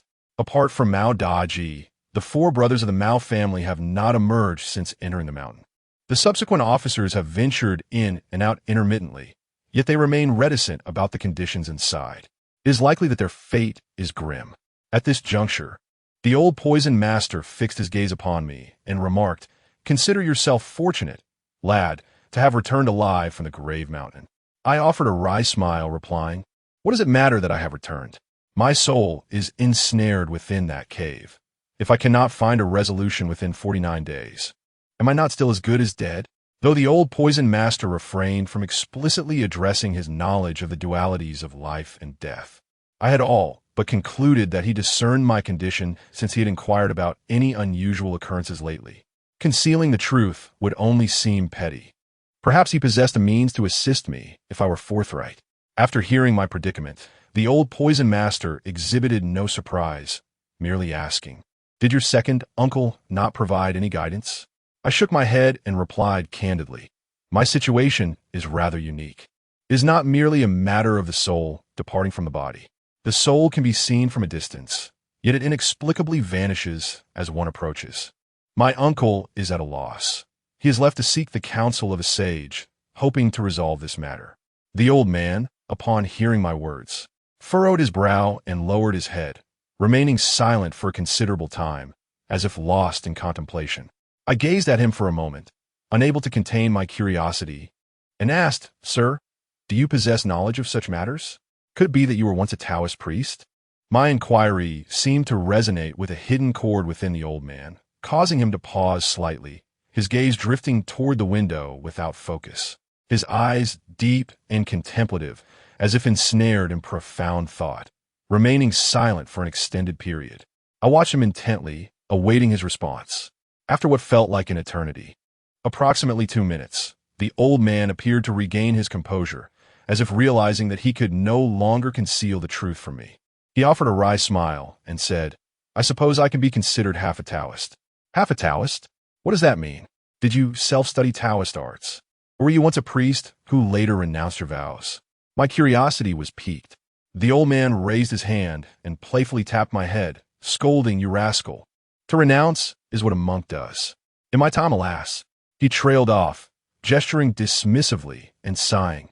Those bygone tales are best left unspoken. The more he withheld, the more it ignited my insatiable curiosity. I pressed on, "Come now, sir, do share with me. Were you perhaps expelled from your sect for some misdeed?" The old man, whom I had relentlessly pursued, finally confessed, "There isn't much to say. I have been an orphan since childhood, taken in by my master, who was a Taoist priest. He imparted to me certain esoteric arts of yin and yang. However, when the old customs were eradicated, our temple was demolished and my master was captured. Left with nowhere to turn, I became a wandering Taoist monk. Eventually, I arrived here, weary from my travels, and upon witnessing the serene beauty of this place, far removed from the clamor of the world, I decided to settle down." "Is that truly the case?" I inquired, scrutinizing the old man with suspicion. The old man was adept at storytelling, yet I harbored a penchant for probing deeper. Often, when he was reluctant to divulge certain matters, my persistent inquiries would compel him to fabricate responses in order to placate me. Consequently, I found myself questioning the veracity of some of his tales. "You demand I speak, yet when I do, you remain incredulous. What do you wish for me to say?" In response to my skepticism, the old man grew irate, raising his hand as if to strike me. This time, I was prepared and deftly evaded his gesture, teasingly remarking, If that is the case, then you're not a native of our village, but rather an outsider? The weight of the term outsider seemed to provoke him, and he retorted, "What of it? Your grandfather is not." Suddenly, he seemed to realize he had misspoken and abruptly ceased his words. I glared at him, demanding, "Well, my grandfather, is he also an outsider?" The old man, weary of the conversation, cast a piercing glance at me and said, "Do not inquire further. Our immediate concern is to address your predicament. Ever since I arrived in this place, I have wished to distance myself from such matters. Yet here you are, entangled in troubles. In this world, I have no kin. You have been the closest to me since childhood. Tell me, should I intervene in your affairs or not?" I longed to respond affirmatively, pleading for him to rescue my spirit from that ominous abyss, for I am still so young and wish to embrace life. However, I refrained from voicing such sentiments, and instead remarked, "The Coffin Mountain is fraught with malevolence. Can you truly handle it?" The old man shook his head and replied, "I do not know. I must venture inside to assess the situation before reaching any conclusions." Chapter 44. The Stone Tortoise. In that moment, I gazed at the old poison master, suddenly overwhelmed with emotion. He was acutely aware of the perilous nature of entering the Coffin Mountain, yet he was still willing to venture in on my behalf. However, the more resolute he became, the more I felt compelled to dissuade him from taking such risks. "It is far too dangerous in there. I cannot rest easy knowing you would go alone. Let's wait for Uncle to return, and then we shall deliberate together on our course of action." Changshengyu. The old poison master seemed on the verge of expressing something, yet hesitated, his countenance betraying a struggle to articulate his thoughts. "What is it?" I inquired. He regarded me for a considerable time before finally stating, "Changsheng, heed my words today. You must remain vigilant of everyone in this village." His words left me momentarily stunned, unsure of their intent. The old poison master offered no further explanation, simply asserting, "Come, let us inspect the Coffin Mountain." "Must I accompany you?" I asked, pointing to myself in disbelief. "You may choose to stay and await my return," he replied, turning away without a backward glance as he made his way outside. After a moment's contemplation, I decided to follow him. It felt utterly unreasonable to remain at home while the old poison master risked himself for my sake. The streets were eerily quiet, devoid of any soul. "How strange. Where has everyone gone?" I murmured. "They are likely gathered at the base of the mountain, waiting for the spectacle to unfold," the old poison master remarked. Indeed, the cunning old man had anticipated this. Before we could reach the foot of the mountain, we were greeted by a cacophony of voices. As we approached, we discovered a throng of people gathered at the entrance to the mountain path, encircled in layers, with nearly the entire village present. Furthermore, I discerned several unfamiliar faces among the crowd, likely individuals from neighboring villages who had come to witness the spectacle. The old man pulled me through the crowd, and we soon encountered a steel wire fence that had been erected to block the ascent. A small gate was the only passage, guarded by 6 individuals clad in camouflage, helmets adorning their heads, and firearms at the ready. The sight startled me. These were no ordinary police officers, but appeared to be special forces. What could have transpired? The old man nudged a nearby elder with his elbow, inquiring about the situation. The elder, adopting a secretive demeanor, lowered his voice and replied, "You are unaware? A large truck arrived moments ago, transporting a contingent of soldiers, approximately 50 or 60 in number, along with several bespectacled individuals, dressed in a manner befitting experts. Upon their arrival, they stationed a few guards here to prevent anyone from entering, while the rest armed themselves and ventured into the mountains." Such a formidable display. I wonder what they have discovered within the Coffin Mountain. After absorbing the elder's explanation, I exchanged a glance with the old man. He signaled to me and turned to exit the throng. I followed the old poisoner, squeezing through the throng of villagers, my ears filled with the chattering whispers of small groups speculating about the happenings within the Coffin Mountain. Some claimed that ancient beasts, ferocious and untamed, lay within, and that the soldiers who had ventured inside were tasked with slaying these creatures. Others spoke of treasures unearthed within the mountain's embrace, while yet another suggested it might be the tomb of a long-forgotten emperor from a bygone dynasty. The conjectures were as varied as they were vivid. As I listened to their imaginative tales, I observed them closely. The villagers shared a common trait, an unmistakable darkness to their skin, a hue forged by years of exposure to the sun and wind amidst the mountains. The elders were withered and deeply tanned, their faces etched with deep wrinkles resembling ravines. The youth, too, bore the mark of the sun, their skin a rich brown, perpetually glistening with the sheen of sweat. Their attire was unrefined. Most of the men went shirtless, a towel draped over their shoulders, their pants splattered with mud, rolled up to their knees, while their shoes were invariably coated in dust. The women, equally unadorned, embodied the quintessential image of farmers. Yet the old poisoner cautioned me to be wary of the villagers, not singling out any one individual, but advising caution towards them all. What did he mean by that? Before long, we emerged from the crowd, and as I trailed behind him to a secluded spot, my curiosity surged. I quickened my pace to walk alongside the old man and inquired, "Grandfather, what is amiss with the villagers? Why should I exercise caution around them?" "One must always be vigilant," he replied. "Just remember my words. I would never wish you harm." As the old poisoner uttered these words, his gaze fixated on a particular spot. Following his line of sight, I discovered he was staring at Master Chin San, a man of serene disposition, who had always remained indifferent to the affairs of the village and never involved himself in any matters. Today, however, he was inexplicably present among the crowd. My brow furrowed as I suddenly recalled that due to the 4 towering coffins, our village had become an anomaly compared to others, and there were indeed some remarkable individuals residing within it. Firstly, there was the old poisoner beside me, who had concealed his true nature for decades. Then, the 4 brothers of the Mao family. My second uncle had mentioned that there were significant intrigues lurking behind them. Furthermore, Master Chin San, despite his exceptional medical skills, had lived a solitary life, content to dwell in this secluded valley, quite an oddity indeed. Another peculiar figure was Lu Wunpa, who, despite her advanced age, persistently ventured up the mountain at night. What could her intentions possibly be? Additionally, my second uncle had inexplicably mastered the art of sorcery. From whom had he learned? And while my grandfather, the old poisoner, had only divulged part of his thoughts earlier, was he implying that my grandfather was also an outsider? If so, in a world so vast, why did my grandfather and the old poisoner not seek a more fertile and prosperous land to settle in, instead of choosing to make their home in this impoverished valley? These individuals were merely those I was aware of. How many others among the villagers bore their own secrets, hidden from my knowledge? Contemplating this, it became evident that the people of our village were indeed far from ordinary. As I pondered, I followed closely behind the old poisoner, who navigated through the winding paths until we soon entered a dense forest. I inquired of him, "Grandfather, what are you planning to do?" "We shall enter the mountains," replied the old man, known for his dubious character.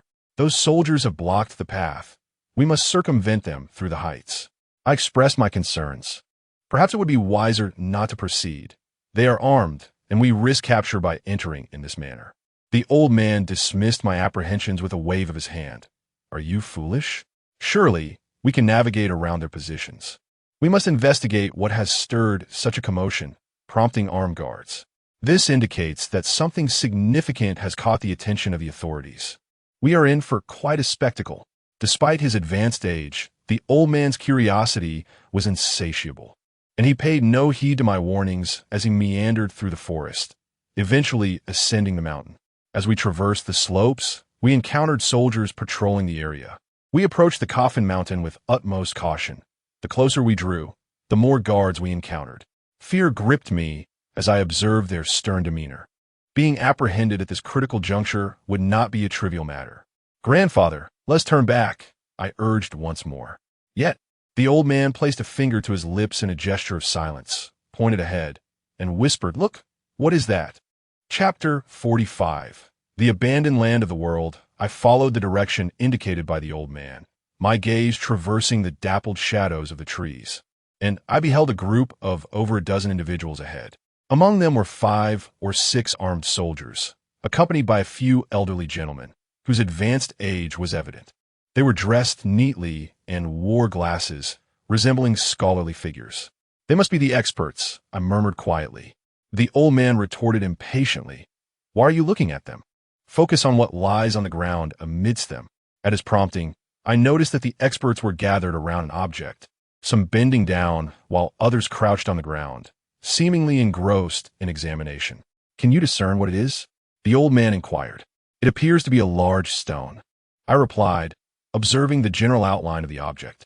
We were now in close proximity to the coffin mountain, with those individuals squatting at its edge. I surmised that the stone had likely been transported from beneath the mountain, but I pondered to myself, what could possibly warrant such scrutiny of a mere stone? Gulme, let us approach and investigate, the old man said, crouching low as he advanced forward. After hesitating for a few moments, I followed suit, my heart racing with a blend of curiosity and trepidation, fearful of startling the armed soldiers who might indiscriminately open fire upon us. Fortunately, our journey proved to be without peril as we stealthily navigated through the dense foliage, managing to position ourselves a mere 10 meters away from them. We crouched behind a lush thicket, peering through the underbrush to observe. There were 6 experts, all elderly men, one of whom was even seated in a wheelchair. The rugged terrain of the mountain rendered the wheelchair utterly impractical, indicating that he had been carried up the slopes by others. A person's lifelong pursuits inevitably imbue them with a distinctive aura over time. For instance, a seasoned farmer may exhibit a slight stoop, hands calloused from labor, and a weathered face that speaks volumes about the hardships endured throughout his life. Similarly, those who have devoted their lives to education often possess an innate elegance. Before me stood these venerable gentlemen, and at a glance, they radiated an air of profound accomplishment and high esteem in their respective fields. The appearance of 6 such distinguished individuals was a clear indication that the secrets within the tomb mountain held significant research value, garnering the utmost attention from relevant authorities. Could it be that the tomb of a certain emperor had indeed been discovered? My mind raced with speculation, yet my gaze remained fixed on the object they encircled. From this distance, I discerned that it was not merely a stone, but rather a large turtle, entirely black and glistening, sculpted from an unknown material. It was approximately the size of a grinding stone, and on its back rested a towering stele, over a meter in height, crafted from the same dark material. The stele appeared inscribed with characters, and the group of elderly experts was intently examining it, seemingly endeavoring to unravel the mysteries of the tomb mountain through the inscriptions it bore. However, they appeared utterly perplexed, with all 6 individuals furrowing their brows and gazing intently at the stone tablet, not a single word escaping their lips. After a considerable pause, the youngest among them, an elderly man of perhaps 60, inquired of the elder seated in the wheelchair, Old Wu, "Can you discern anything?" Old Wu furrowed his brow as he scrutinized the monument, shaking his head in a display of utter bewilderment. "Strange, what dynasty or era do these characters belong to? I've spent my entire life engaged with ancient texts, yet I have never encountered such script," murmured one of the elders as he fixated on the stone tablet. Another elder sighed. "Not only the characters, but I cannot even ascertain the material of this tablet. It resembles both stone and jade, and feels frigid to the touch, indeed a rarity." The others seemed equally stumped, unable to glean any information from the turtle-shaped monument. They remained silent for approximately a minute, after which Old Wu turned to one of the elders and asked Xiao Zhong, "When you arrived, did you inquire with the local villagers about the situation? What did they say?" The elder known as Xiao Zhong shook his head and replied, "The local villagers are also unaware of the origins of this tradition. They harbor a deep superstition regarding this mountain, and none dare approach it. They speak of a burial site of a great figure, yet cannot provide even a shred of information about this esteemed individual, claiming that the mountain is sealed with malevolent spirits, which is utterly absurd. Had it not been for the suspicion surrounding the death of that young girl within these mountains, her family would not have felt compelled to venture into their depths.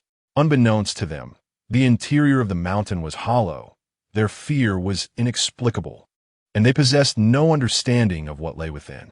Prior to their arrival, I had conducted some research, only to discover that history holds no record of this mountain, rendering it a seemingly forsaken realm of mystery. Upon hearing Old Zhong's words, I learned that before ascending the mountain, they had indeed gathered information about the Coffin Mountain. However, They appeared to dismiss the legends surrounding it. Conversely, the Mao family, who reported the incident, had not been entirely truthful. My uncle remarked that the Mao family possessed greater knowledge of Coffin Mountain than we did, yet they claimed to have discovered the cave while searching for the body of Qingji, which was a fabrication. Fear, after all, must have its origins. What is the root of the villagers' trepidation regarding this mountain? At that moment, another elder furrowed his brow, seemingly suspecting that the villagers were aware of the mountain's secrets, yet chose to conceal them. Just then, Old Wu spoke again, his voice low and reflective. Fear may arise without reason, a primal instinct that is perhaps the most terrifying of all. This mountain is not ordinary, and what lies within may not be for us to confront. This old fellow is certainly astute. No sooner had Old Wu finished speaking than the old poisoner beside me muttered softly in agreement. I have a general understanding of Wu Lao's meaning.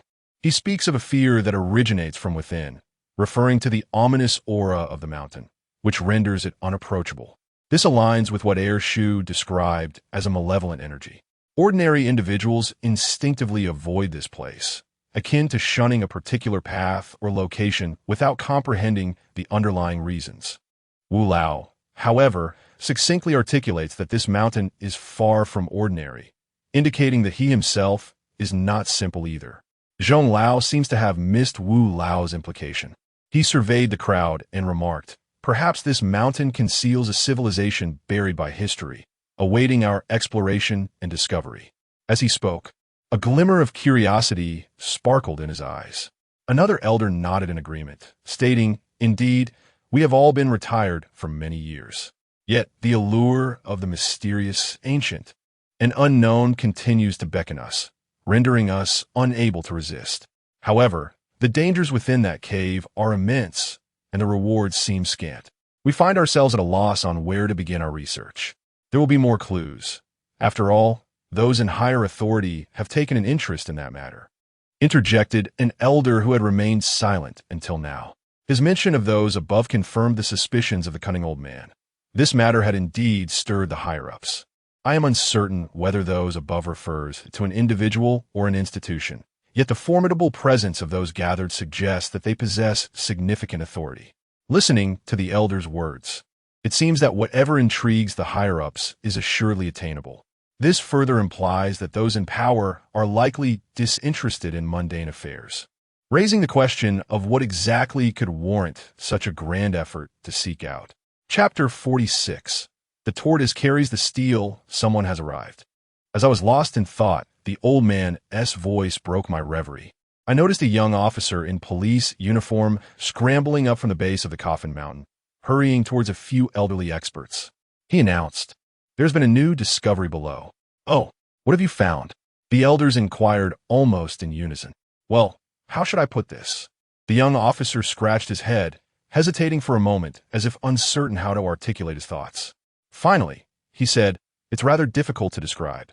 It's a peculiar object. You'll understand once you go down and take a look." The elderly scholars exchanged glances, nodding in agreement. One of the elders turned to the frail Mr. Wu and said, "We will head down while you wait here. If anything arises, we shall report back to you." It was evident that these esteemed experts regarded Mr. Wu as their leader. Mr. Wu shook his head, replying, "I will also descend. This path is treacherous. It will be wiser for you to remain above and await news," they urged him. "Indeed, it is far too perilous down there," several of them insisted. Mr. Wu, however, remained resolute, stating, "That mysterious and unknown entity holds an allure for you all that stems from the depths of your hearts. Does it not entice me, an old man? In such an enigmatic place, having come this far, how could one not venture forth? What is danger, after all? Throughout my life, I have encountered numerous perils. This leg of mine was rendered useless in the ruins of the tomb of the king of Yunnan. Within that tomb, there existed venomous creatures and treacherous insects. Initially, we entered as a party of 8, yet I alone emerged, crawling to safety. I consider my life a fortunate reprieve, fearless of danger. My experiences have taught me that the most hazardous places often yield the most fascinating, awe-inspiring, and historically significant discoveries. Upon witnessing Wu Lao's resolute determination, The others recognized the futility of persuasion and acquiesced to his wishes. 6 experts were present, accompanied by an equal number of armed soldiers, presumably assigned to safeguard these venerable scholars. As the experts prepared to descend, the soldiers swiftly enacted protective measures, securing ropes around the elders, tethering them to themselves. Due to Wu Lao's inability to walk, one soldier carried him on his back, instructing a young officer who had rushed over to report the situation to assist in ensuring their safety. Thus, this group cautiously descended the mountain along the narrow path I had traversed with the cunning cat. Moments after their departure, the old poison master rose. I too stood, scratching my head as I gazed at the place where they had vanished. "Old man, what do you suppose they might discover down there?"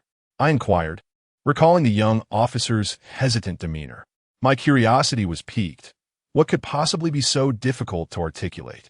When I initially entered the cave, I had encountered nothing of note. The old poison master shook his head in response. "If you ask me, whom shall I inquire?" As he spoke, he constantly glanced around, and after confirming there was no one in sight, this audacious old rascal boldly made his way towards the turtle steel. "Are you out of your mind?" I whispered urgently to the venomous old man. The turtle steel was situated in an open area at the foot of the self-coffin mountain, easily visible to anyone ascending from the base. Additionally, there were sentinels stationed throughout the surrounding mountains, making that spot exceedingly conspicuous. Furthermore, the turtle steel was an artifact of considerable historical significance, recognized by official state representatives. If the old man were to ascend the mountain to examine it without permission, he could easily be accused of attempting to steal a national treasure. Even if he were to escape gunfire, the likelihood of imprisonment was high. Yet, the old man paid no heed to my warning.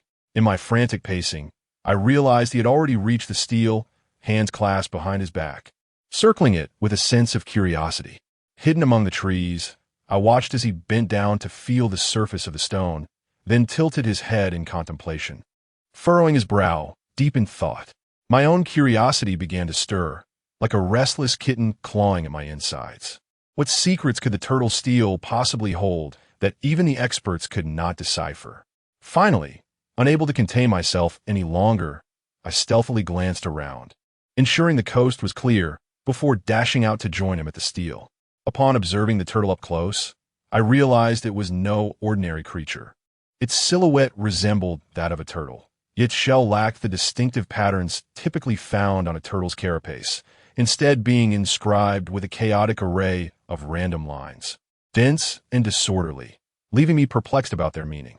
The head of the turtle, too, diverged from the norm. It bore some resemblance to a serpent's head, albeit with subtle differences, a curious amalgamation of both serpent and turtle. The artisan who carved these markings seemed to have indulged in whimsical folly. What on earth was this? I muttered to myself. A fusion of turtle and serpent. "This is Xuanwu," replied the old man, his gaze never lifting. "What does the steel carried by Xuanwu inscribe? Do you recognize it, old man?" I inquired, studying the inscriptions on the steel. The steel was modest in size, yet densely covered with strange characters. Some were mere circles or triangles, while others were elaborately intricate, unlike any script I had ever encountered. I pondered whether these were indeed characters or perhaps some form of coded language. The old man shook his head and remarked, "If even experts cannot decipher these characters, how could I?" I pressed further, "Then what insights have you gleaned?" The old man responded, "Although I cannot comprehend the inscriptions on this steel, the patterns etched upon Xuanwu's back appear to resemble runes." "Runes? What events do these runes chronicle?" I asked. "Runes are not mere characters. How can I convey this to you?" The old man pondered for a moment before articulating. "Perhaps you would grasp it more readily if I explain it this way. Although runes may appear as mere patterns, they encapsulate the laws of the universe. They are a divine manifestation bestowed upon humanity, serving as a cryptic means to communicate with the forces of nature, spirits, and the supernatural. While they may seem chaotic and disordered, they harbor immense power and possess an enigmatic, supreme force. Simple runes, the kind commonly inscribed by ordinary practitioners, can summon spirits, ward off malevolence, and cure ailments. In contrast, more intricate runes can connect with the primordial energies of the universe, the significance of which transcends my understanding as a mere novice. In essence, they are wondrously profound and shrouded in mystery. Are you familiar with the runes inscribed on the back of the black tortoise? I inquired of the old man. He scrutinized the runes intently before shaking his head. They are far too complex, beyond my comprehension. They appear to be crafted by a master. What purpose do these inscriptions serve? I pressed further. The old man replied, they may function as a talisman, intended to suppress something within the coffin mountain. After a brief pause, he added, my assertion is well-founded. During my time with my master, I encountered a similar stone tortoise, and he imparted to me some knowledge regarding such artifacts. Chapter 47. The gunshots. Subsequently, the old man recounted tales of the stone tortoise. He explained that the tortoise belongs to a family of reptiles, resembling a turtle, yet significantly larger in size. The stone tortoise is a sculpture crafted from stone. The first time I encountered such a creature was when I was around 8 or 9 years old, still under the tutelage of my master. Each spring, my master would take me on journeys across various locales, during which we would exorcise malevolent spirits, read fortunes, and assess the feng shui of residences. This not only allowed my master to impart his skills to me, but also provided a means to earn some income to support our modest living in the temple. On one occasion, my master led me to the banks of the Yellow River. The ancient path of the Yellow River is steeped in history, with over 2,000 years of recorded events. Throughout its course, the lower reaches of the Yellow River have experienced more than 1,500 breaches and over 20 significant reroutings. When the river burst its banks, it unleashed a torrent that buried everything in its path beneath the riverbed, resulting in a rich accumulation of antiquities, sunken ships, and other valuable artifacts hidden within the thick silt below. That year, a severe drought had lowered the river's water level, exposing the cracked riverbed, where farmers from the vicinity scavenged for treasures amidst the muddy remains, hoping to salvage something of worth during a year of poor harvests. On that day, as I accompanied my master to the banks of the Yellow River, we observed a gathering of people. Approaching closer, we discovered they were encircling a stone tortoise, comparable in size to the famed Xuanwu that bears the steel. This stone creature, adorned with faintly visible runes upon its back, bore the marks of time. The inscriptions on the steel, eroded by the relentless currents of the Yellow River over countless years, have become entirely illegible, revealing its ancient origins. From the murmurs of the crowd, I learned that this stone tortoise had inexplicably emerged from the depths of the river. Just the day prior, numerous individuals had traversed the riverbed, yet none had encountered this peculiar object. Its sudden appearance was shrouded in mystery, leaving the onlookers in a quandary regarding its fate. Some proposed selling it, while others argued against such a notion, suggesting that its enigmatic arrival hinted at a spirit that had awakened. For the riverbed harbors not only treasures but also many taboos and peculiarities. Others contended that the stone itself had little monetary worth and suggested turning it over to local authorities. Amidst the cacophony of opinions, my master stepped forth, cautioning the crowd not to disturb the object, asserting that it would be best to allow it to remain submerged in the river. The onlookers, intrigued by the presence of an outsider voicing such claims, inquired about his reasoning.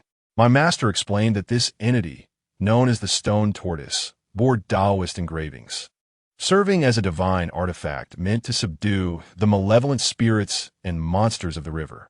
He warned that failing to return it to the depths of the Yellow River could precipitate dire consequences. Some elders concurred with the master's assertions, yet a faction believed his words to be nonsensical. The master refrained from engaging in dispute with them, merely alluding to the matter. Ultimately, after deliberation, the minority yielded to the majority, and the issue was reported to the government. Consequently, when the officials arrived the following day, they were astonished to find a previously parched riverbed suddenly brimming with murky water overnight, despite the absence of rain. In that turbid flow, the stone tortoise was nowhere to be found. Later, I inquired of the master whether the stone tortoise had indeed transformed into a spirit and departed with the water. The master shook his head, professing ignorance, yet he recounted a legend. In ancient times, the Yellow River swelled cataclysmically, a calamity not merely wrought by nature, but also due to malevolent spirits stirring within the waters. The great Yu, in his efforts to control the floods, had subdued the stone tortoises inscribed with mystical patterns at 12 locations along the Yellow River, harnessing the forces of heaven and earth to confine the malevolence within the silt of the surging river, thereby ensuring that such disasters would not recur. The stone tortoise may well have been one of the divine artifacts employed for this purpose. The master further enlightened me that stone tortoises are rare whenever they do appear. They serve as protective talismans. The reason for their tortoise-like form is due to their resemblance to turtles, yet they are significantly larger. The shell of the tortoise arches like the heavens, while its plastron remains flat like the earth, seemingly embodying the union of both realms. When inscribed with runes, such entities can better communicate with the forces of nature, achieving the desired effect of suppression. After listening to the old man's tale, I pondered aloud. Does this imply that the Xuanwu, bearing the steel, is suppressing something within the Coffin Mountain? The old man nodded affirmatively, most likely. Then, if they have brought this entity forth, would not the suppressed being be unleashed? I inquired anxiously. As soon as I finished speaking, a series of gunshots echoed in my ears, the sound muffled, seemingly emanating from the depths of the Coffin Mountain cave. The old poisoner, upon hearing the gunfire, was taken aback and exclaimed, "This is bad. Something may have happened. Run." With that, he turned and fled, moving with a speed akin to that of a dog in pursuit, leaving me, a strapping young man, unable to keep pace with him. However, he did not run far, only about 40 to 50 meters before he plunged into a thicket and halted, grasping my arm and saying, "All right, no need to run any further.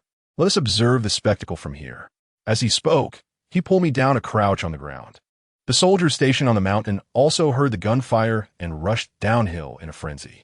The gunfire continued for several minutes before finally ceasing. The old poisoner and I lay on the ground for nearly half an hour, waiting until we began to see individuals gradually ascend from the mountain below. Among them were soldiers clad in camouflage, police officers, doctors, seasoned experts, and the four brothers of the Mao family. However, I quickly noticed that the numbers did not add up. Only 10 soldiers in camouflage had returned, 3 police officers, 1 doctor, and merely 2 of the seasoned experts. I was uncertain how many police and doctors had descended, but I had heard from the villagers that around 50 to 60 soldiers had gone down. So why had only a handful returned? Moreover, of the 6 seasoned experts, only 2 remained. What had become of the others? Had they encountered some peril within the Coffin Mountain? Had they all perished inside? I observed them closely. Despite the distance making it difficult to discern their expressions, it was evident that none bore any injuries, though they appeared somewhat disheveled. This perplexes me. If they encountered something perilous, resulting in numerous fatalities, surely those who escaped death must have sustained injuries, right? Yet, not a single survivor bore any wounds, while so many others failed to return. What could they have faced? Due to the distance, I could not discern their words clearly, only catching fragments of terrifying phrases like "report back" and "find a way." Subsequently, that group departed together. After rising alongside the old poisoner, I watched as their figures faded into the distance. I turned to him and said, "Sir, shall we also make our departure?" The old poisoner nodded and began to walk toward the Coffin Mountain. I interjected, "Sir, where are you headed?" "I meant we should return home." He retorted, "Return home? Are we not investigating the cause of your soul's dislocation? How can we uncover the truth without descending?" But they descended in great numbers, yet only a few returned. "Isn't it perilous for us to follow?" The old poisoner shot me a disdainful glance and replied curtly, "You, a near-death individual, fear danger? Furthermore, are you not intrigued by the events unfolding below?" With that, he turned and proceeded toward the Coffin Mountain. Chapter 48. Innate spiritual awareness. I trailed closely behind the old poison master, expressing my concerns. "Master, it is not that I fear danger. After all, I have only a few days left to live, and there is little for me to dread. Rather, I worry about your well-being." The old poison master replied dismissively, "At my age, what is there to fear? Enough with the chatter. Let us proceed." Thus, we descended the mountain, once again standing at the foot of the Coffin Mountain. Perhaps due to my newfound understanding of this place, I felt an increasingly chilling atmosphere, sending shivers down my spine. In contrast, the old poison master seemed unaffected, striding forward with confidence. After following him for a while, I ventured, "Master, Have you been here before? Your familiarity suggests this is not your first visit. He paused momentarily without turning, responding, In my youth, I came here out of curiosity, but when I reached the cave entrance, my youthful instinct for self-preservation held me back from entering. I could not discern whether the old poison master's words were truth or fabrication, but as we conversed, we arrived at the cave entrance, where several flashlights, ropes, water bottles, and notably, for dead dogs lay scattered. These were the police's search dogs. How did they meet their demise? I pondered, wondering if they encountered peril within the cave. Had they valiantly sacrificed themselves? As I crouched down to examine the scene, I discovered the cause of death. Each had been brutally slashed at the throat. The old poison master cast a glance at the dogs and remarked, They were drained of blood. Dog's blood is said to dispel evil. They must have encountered something sinister within the cave, and in desperation, were forced to slay the dogs. As we conversed, the old man picked up 2 flashlights from the ground, handed one to me, and urged, Let's go, as he boldly entered the cave. I hesitated for a brief moment at the dark entrance, but steeling myself, I followed him inside and asked, Sir, do you have any eye drops? The old man paused, taken aback by my question. What do you mean? He inquired.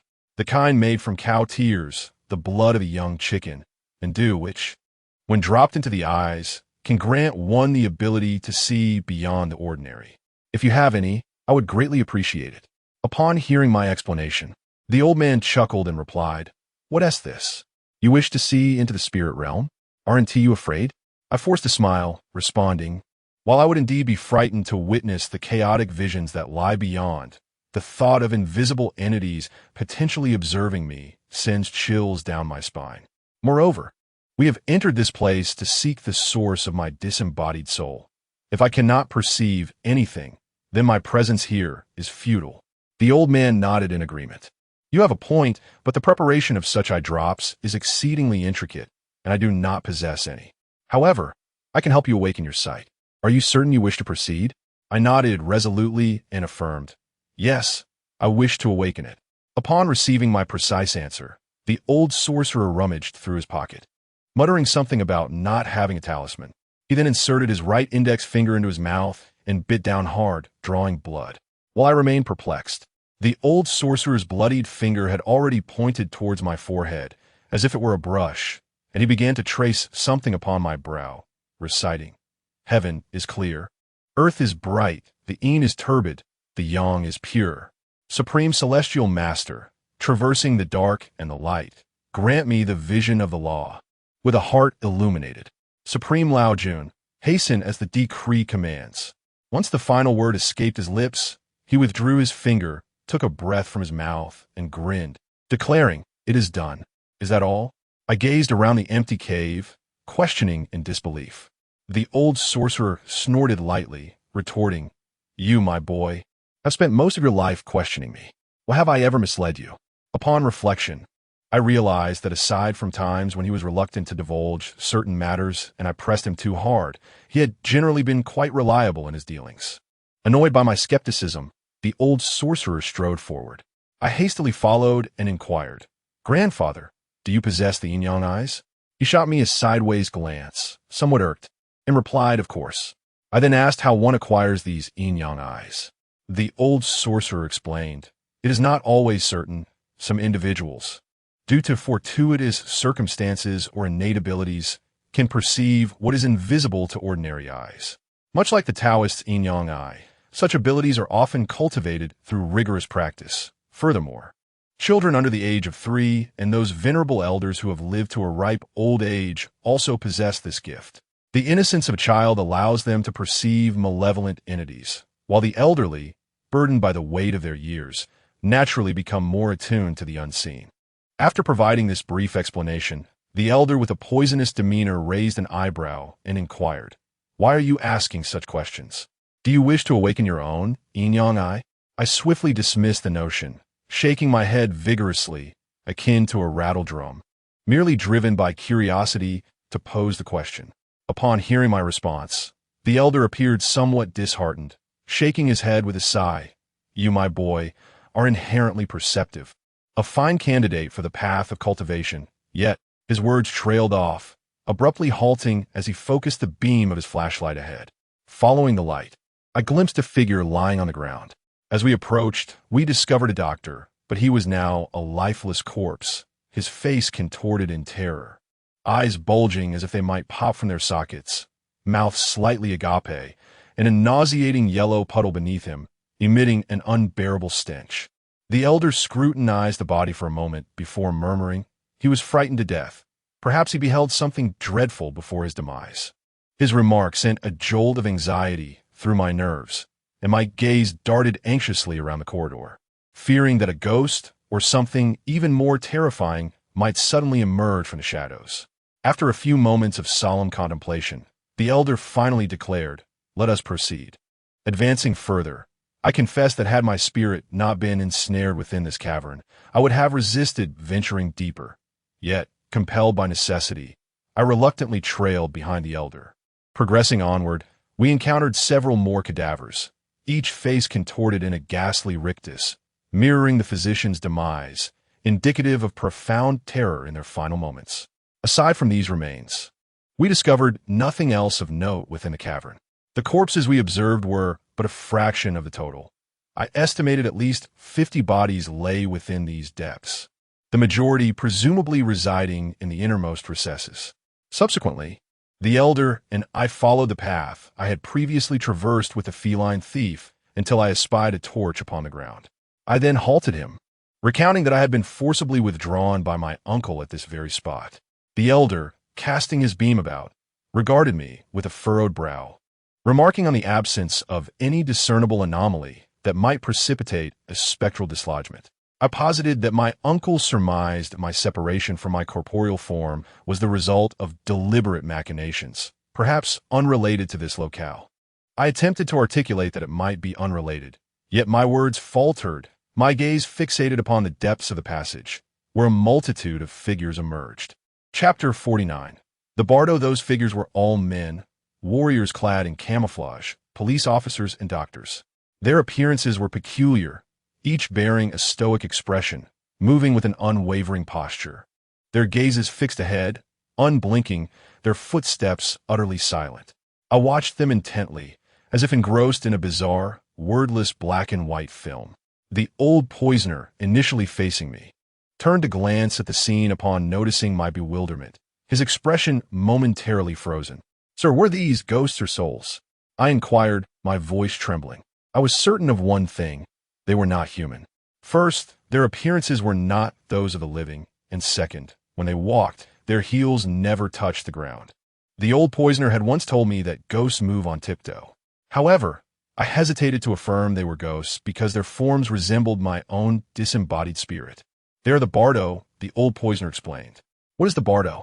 I asked, perplexed by this term I had never encountered. "It refers to the state between death and rebirth," he elucidated succinctly. "Isn't that just a ghost?" I countered. "The Bardo is distinct from a ghost. Generally, after a person's death, there is a period of 49 days known as the Bardo. After these 49 days, the Bardo must report to the underworld before entering the cycle of reincarnation. If the Bardo refuses to be reborn after this period or is unable to do so for some reason, then it may transform into a ghost. They have all perished, which is peculiar." The old man, known for his venomous tongue, referred to those who entered the cave but never emerged. However, his remark struck me as enigmatic, prompting me to inquire, "What is so strange about it?" The old man replied, "Observe them. They seem unable to escape that realm, as if ensnared within its confines." I responded, "I perceive a resemblance to the plight of my own spirit, which appears to be imprisoned by some unseen force within a defined perimeter, unable to break free." As I spoke, I suddenly recognized a familiar figure among the spirits in limbo. This figure, with a crew cut, bore an uncanny resemblance to me in physique, demeanor, and gait. With a wry smile, I pointed and said, "Look, master, is that not I?" The old man furrowed his brow, scrutinizing my spectral counterpart for a lengthy moment before turning his gaze upon me with evident skepticism. "Strange," he mused. "Why is it that they have all succumbed? Yet you have merely lost a soul and 3 spirits? What distinguishes you from them?"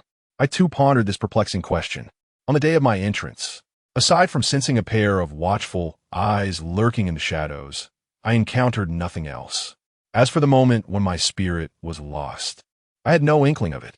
How could it be that, having ventured into this cave, they met their demise while I remained? Gazing upon my spirit mingling with the other entities, I felt a flicker of fortune. The old man continued to observe the spirits for an extended period, yet he could not unravel the mystery. At last, he declared, "Let us proceed and investigate further." Perhaps it was due to past relationships or the presence of the sinister old man at my side, but I found myself devoid of fear as I walked in his shadow. The situation mirrored our previous encounter. As we approached, the multitude of wandering spirits, including myself, vanished into thin air as if we had never existed. It was indeed eerie. The old man gazed at the empty passage, his brow furrowed in concern. Meanwhile, I directed my flashlight deeper into the cavern. On my prior visit, I had only a torch, which extinguished before I reached this point. Although I had awakened my third eye during that excursion with my uncle, visibility had been exceedingly poor, leaving me unaware of what lay ahead. This time, equipped with a flashlight, I was determined to uncover the malevolent secrets hidden within these depths, along with the whereabouts of the bodies. Why do we only perceive the wandering spirits and not the corpses? Were the bodies concealed deeper within? The military flashlight had an extensive range. Yet the darkness within the cave was not merely the absence of light. It was akin to a dense, black mist. My uncle had informed me that this oppressive atmosphere was laden with energy, and here it was overwhelmingly potent. The beam of the flashlight was swallowed by the darkness, and even the brilliant military-grade light could barely illuminate a distance of more than 10 meters. To my surprise, instead of the corpses I had anticipated, I discerned a wall looming ahead, approximately 10 meters from us. I remarked, "Grandfather, it appears we have reached a dead end." This was unexpected. The old man, with a gaze fixed ahead, murmured, "If this passage leads to an end, then where are the bodies of the deceased, the peculiar artifacts spoken of by the young officer, the mysterious Xuanwu steel they carried out, and the formidable demons that once practiced here? Perhaps they reside within another passage." I interjected, "After all, this cave is a labyrinth, and there is more than one route." The old man shook his head, remaining silent, and continued his forward march, embodying a stubborn resolve to persist against all odds. I had no choice but to follow him onward. In mere moments, we drew closer, yet with each step, an unsettling sense of trepidation gripped my heart, as if some unseen force was evoking a profound discomfort within me. I swallowed hard and inquired, "Sir, do you not feel that something is amiss?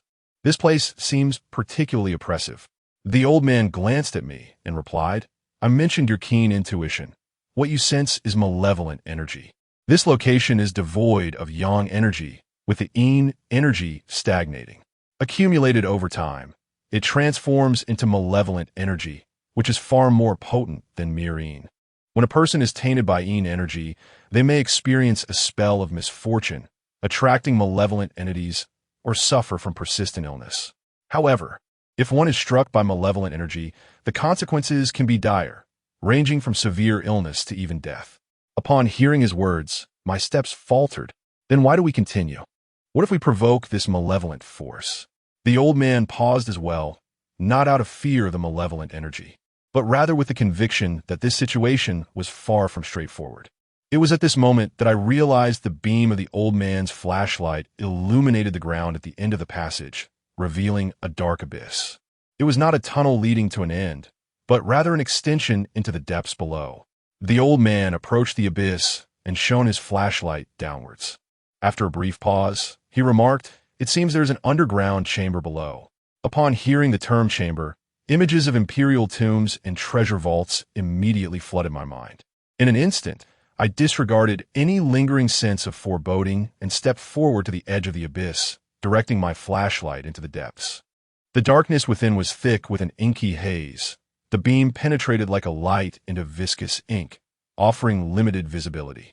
Yet, I could discern stone steps leading down to what appeared to be a vast space below.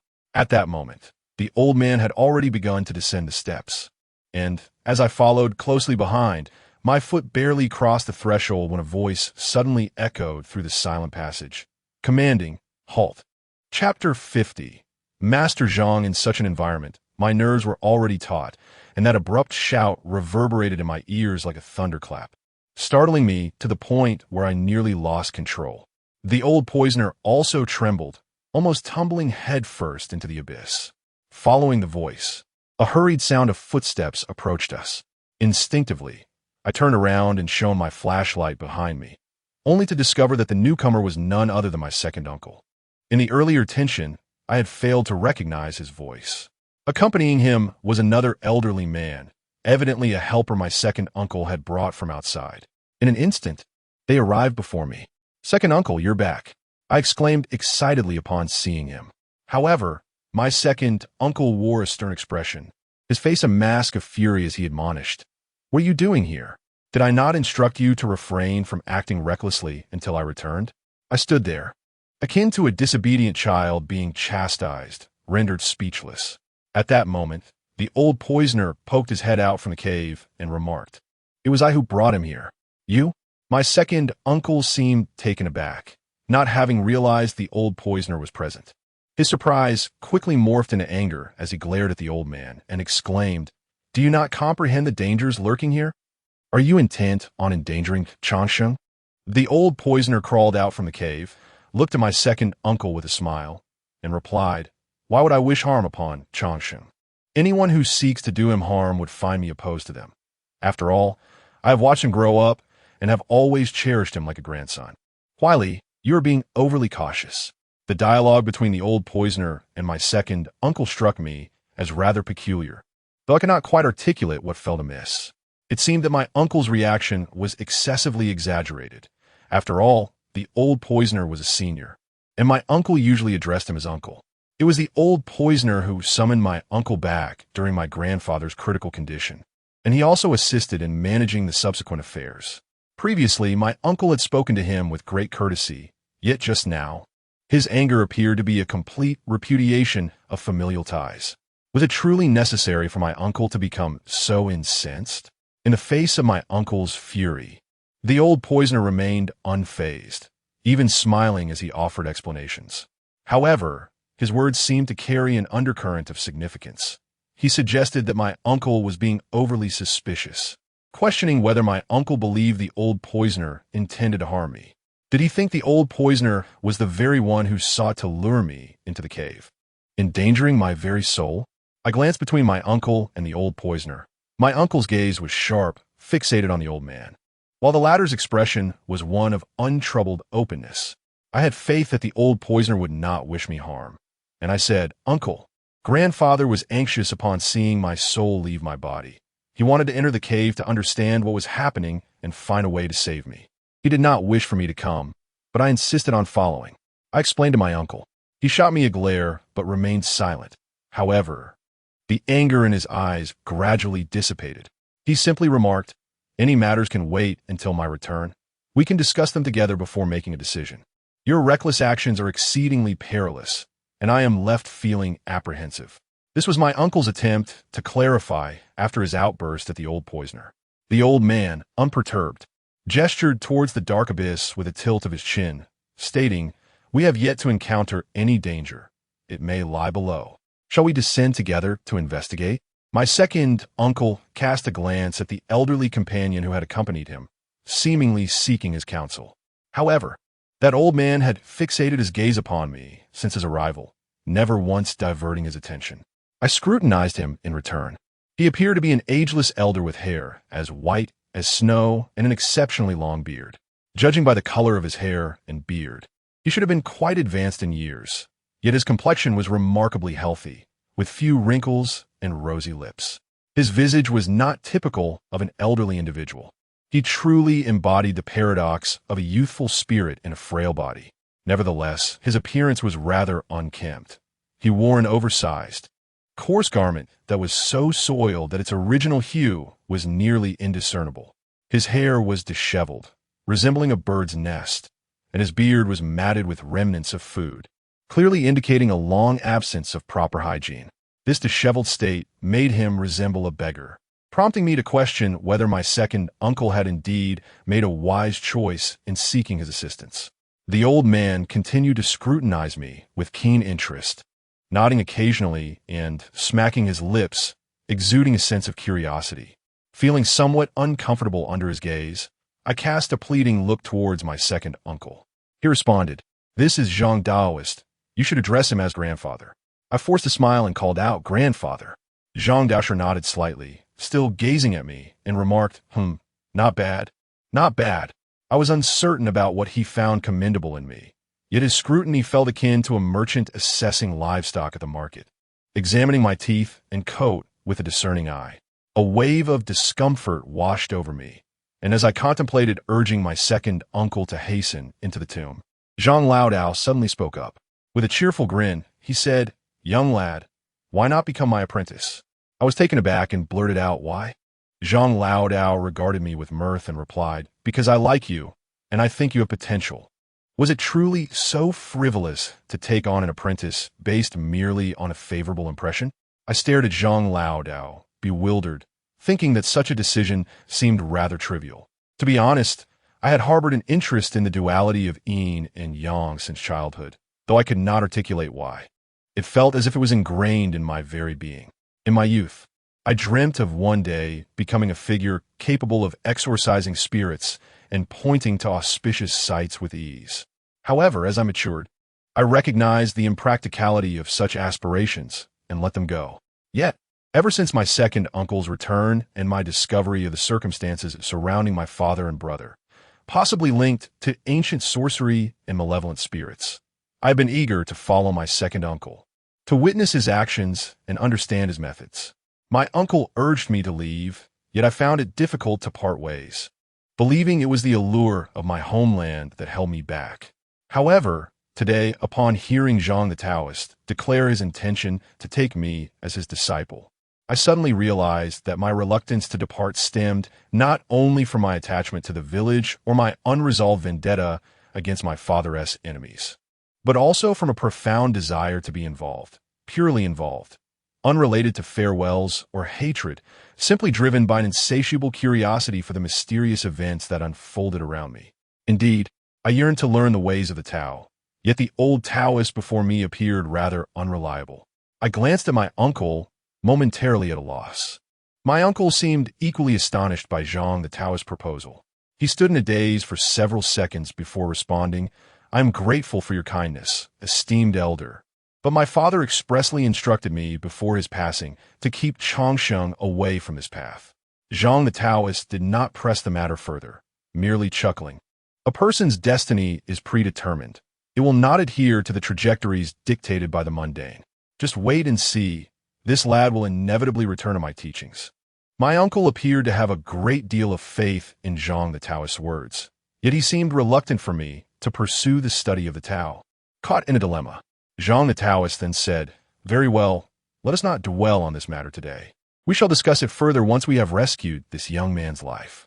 As he spoke, he stretched his neck to peer into the underground passage ahead and stepped down into the depths. We followed closely behind him, thus entering the subterranean palace. The interior of the palace was vast, yet visibility diminished, obscuring our perception of its true expanse. We walked side by side within the dimly lit chamber. With a sharp crack, I had scarcely taken 2 steps when I heard a crisp sound, indicating that something had been crushed beneath my foot. Startled, I exclaimed softly and directed my flashlight downwards.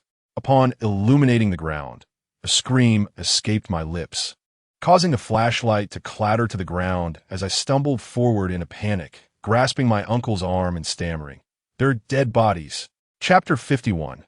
The fiery 3 pure lights. "It is indeed peculiar that there are no corpses in this place," my uncle murmured.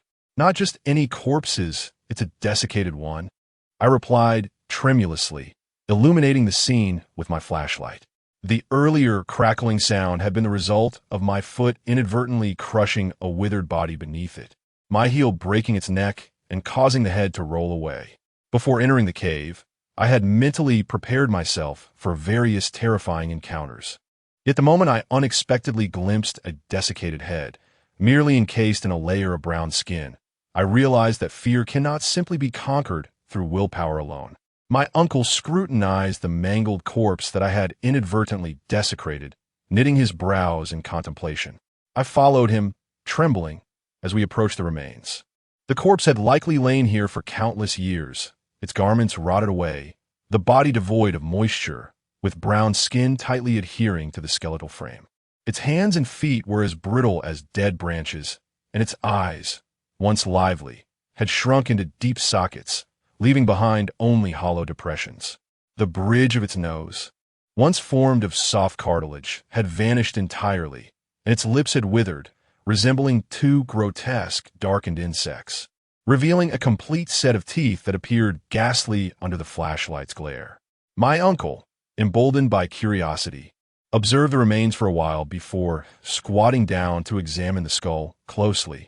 After a moment of futile investigation, he proceeded to inspect the rest of the desiccated body, shaking his head as he remarked, "The passage of time has obscured the cause of death." As soon as my uncle's words fell, we heard the old poisoner nearby exclaim, "There are two corpses here. No, there are more over there. Why are there so many dead bodies here?" Upon hearing his words, I raised my flashlight to illuminate the surroundings, and indeed, in the dim light, I spotted several more corpses. "Everyone be cautious. This place seems perilous," my uncle warned, while scanning the area with vigilance. The old poisoner also appeared ready to confront any impending danger. I, too, began to feel anxious and pulled out a fruit knife that I had tucked in my pocket before coming here, gripping it tightly in my hand. Among the four of us, only the old Taoist Zhang remained composed. He remarked, "It has been a long time since I've encountered such an exhilarating place. I am eager to see what mysteries lie within this tomb."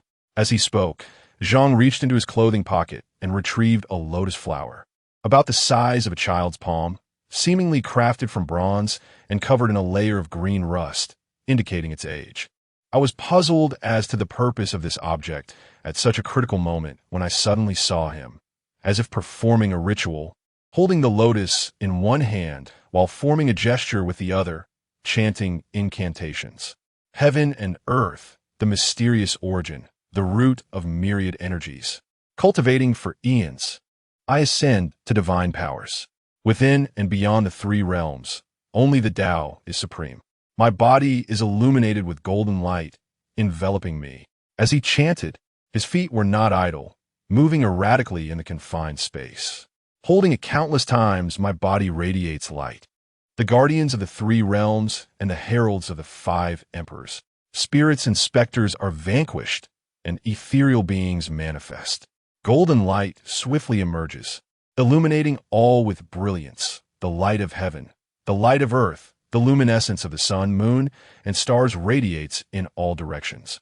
Strangely, as Zhang Daozhang recited his incantations, a rhythmic echo began to resonate, the sound seemingly enhanced by some mystical effect, reverberating through the subterranean palace. The spectacle left me utterly astounded. Had I not witnessed it with my own eyes, I would have found it inconceivable that such sounds could emanate from human lips. "Young man, if you choose to take this elder as your master, your future is boundless," a voice whispered beside me. It was the old poisoner, who suddenly nudged me with his elbow. "What is he doing?" I inquired softly. "He is casting a spell. I am uncertain of the specifics. But let us wait and see," the old poisoner replied. As I exchanged a few murmured words with him, I heard Zhang Daozhang exclaim, "The Supreme Old Lord commands with urgency." It remains a mystery what significance lies in the phrase "with urgency," which always follows such incantations. Upon uttering this phrase, Zhang Daozhang's right hand formed a gesture resembling a sword and pointed toward the bronze lamp in his left hand. A miraculous scene unfolded before us. The lamp ignited spontaneously without a visible flame. Though the fire was modest in size, it radiated a brilliant golden hue, illuminating a greater area than our military flashlights. I was astonished, pondering that this lamp must indeed be a treasure. As the lamp shone forth, Zhang Daozhang opened his palm and gently commanded, "Rise." To my amazement, the lamp ascended slowly as if by magic. I stood in astonishment, my worldview completely transformed. Is this the essence of Taoist magic? How utterly enchanting! The lantern ascended slowly, spinning gracefully as it rose.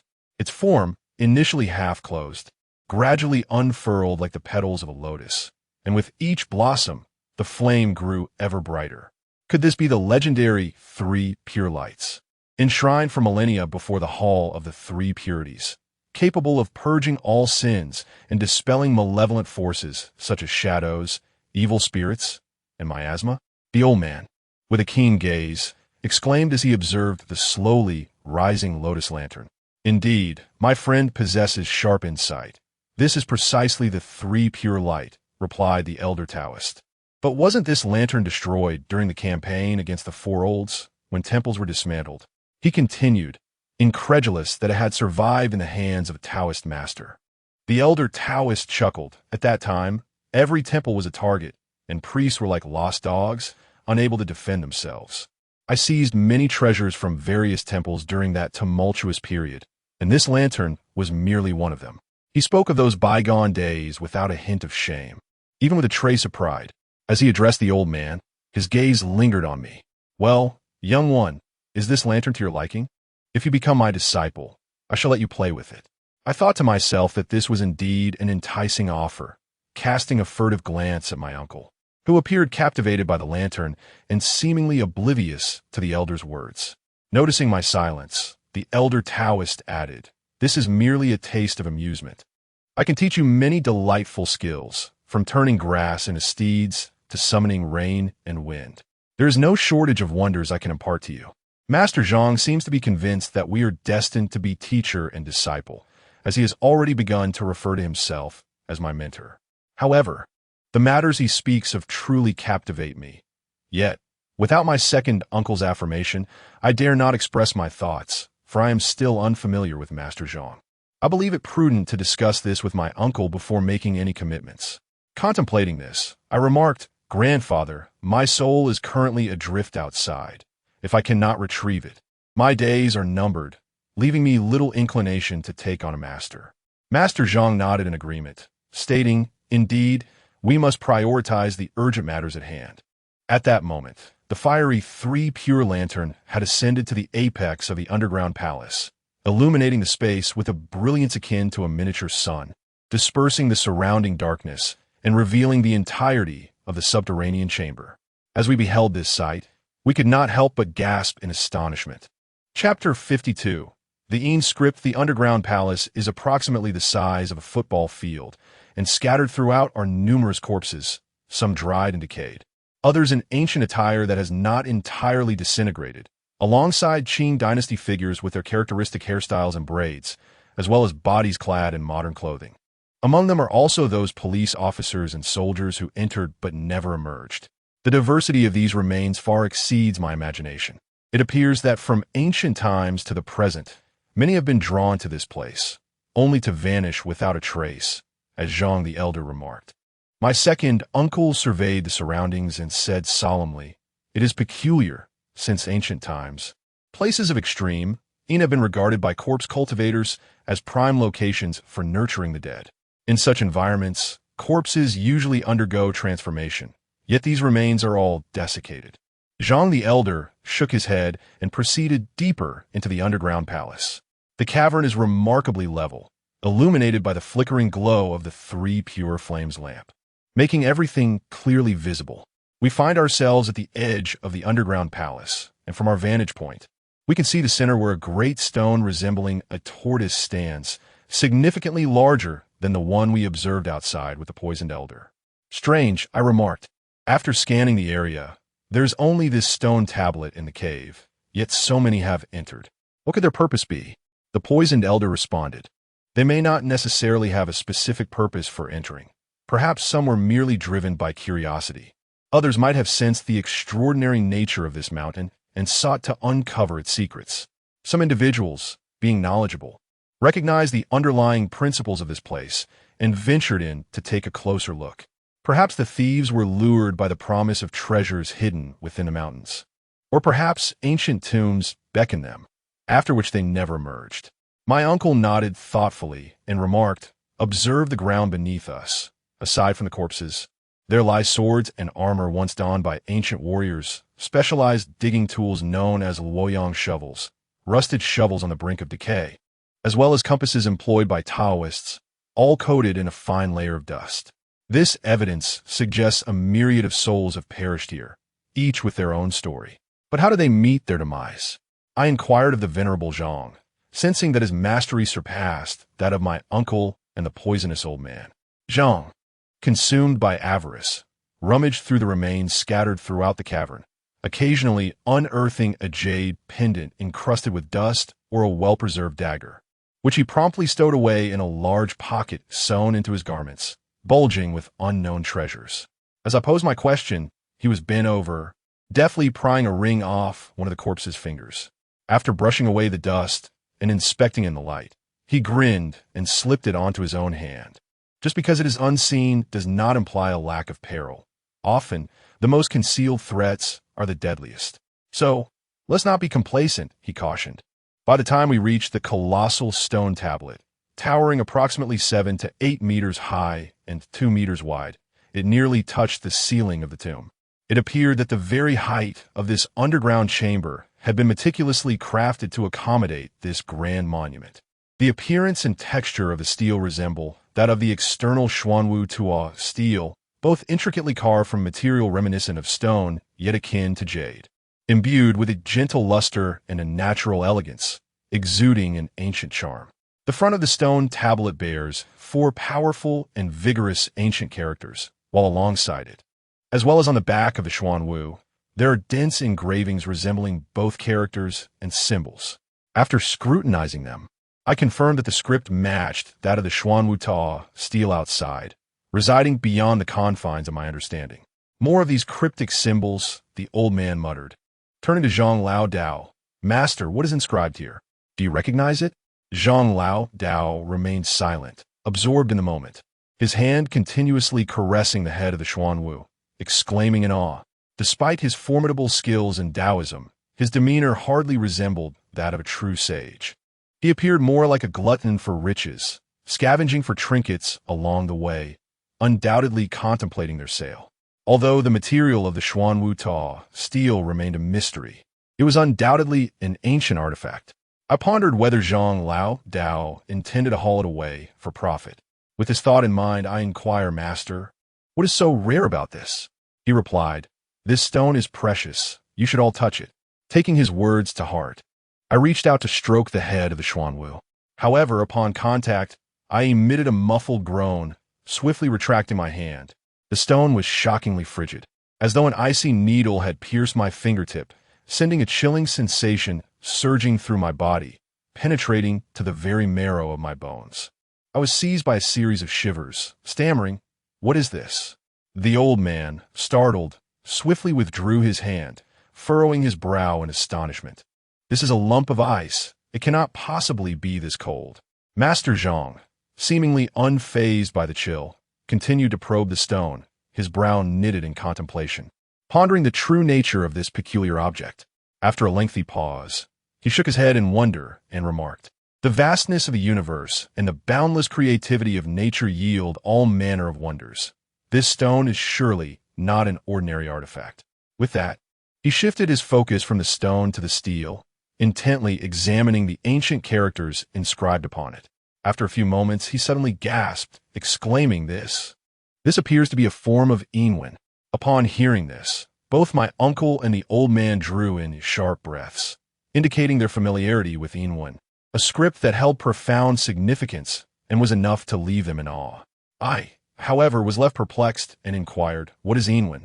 My uncle briefly elucidated. Yinwen, also known as Tianwen, is a script intended for the deceased, specifically designed for communication with the underworld.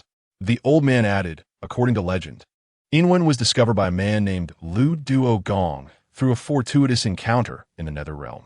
He devoted over a decade to organizing the script, initially amassing countless manuscripts that filled an entire room. Later, after meticulously organizing all the Yin texts, Lord Lu Duo found himself capable of comprehending all matters of the underworld. He could use the Yin text to predict the lifespan of individuals, alter their destinies, and extend their lives. This remarkable ability alarmed the denizens of the underworld, who believed that the Yin texts rightfully belonged to their realm and should not be wielded by mortals, fearing the potential repercussions for their domain. Consequently, They dispatched the 10 great ghost generals to incinerate the room containing the Een texts. The inferno raged, leaving behind only a few hundred characters trapped beneath the inkstone. Following this incident, Lord Lu Duo, wary of further clandestine schemes from the underworld, relied solely on memory to retain the Een texts within himself, refraining from using them to divine matters of the underworld. Thus, while the Een texts continued to circulate orally among practitioners, they were merely known by name, their form remaining a mystery. On the rare occasion when someone recognized their form, their meaning remained elusive. Little did they realize that the inscriptions on this stele were, in fact, Een texts. The individual who engraved it was indeed no ordinary figure. Chapter 53. The ghost in the tablet. After the old man explained everything to me, he turned to Zhang Lao Dao and inquired, "Dear friend, are you familiar with the script of the underworld?" Zhang Lao Dao shook his head and replied, "As you have rightly said, I can recognize its form, but not its meaning." Upon saying this, Zhang Lao Dao shifted the subject and continued, "It seems you're all aware of the existence of this underworld script. I wonder if you have heard the legend that claims such script rarely appears in the realm of the living. Where it does manifest, there exists a passage that leads to the netherworld. Within this coffin mountain, there may indeed lie a path to the underworld." As he spoke, his gaze wandered, seemingly in search of the passage he mentioned. My second uncle remarked, "I have not encountered this legend before. However, I have heard that beneath the shadowy mountain lies a route to the 9 nether regions. When you speak of the underworld, do you refer to the 9 nether?" Zhang Lao Dao shook his head and clarified, "Though the 9 nether is under the jurisdiction of the underworld, my reference is solely to the underworld itself. The means of reaching it is not as you perceive. As practitioners of the Tao, we can traverse the underworld through various methods. Yet, in places where the underworld script appears, the path to the netherworld becomes accessible not only to cultivators, but to any individual who dares to tread that route." After a moment of contemplation, my second uncle responded, "Esteemed elder, I have mentioned to you that our village is surrounded by 4 such mountains, 3 of which are constructed by human hands.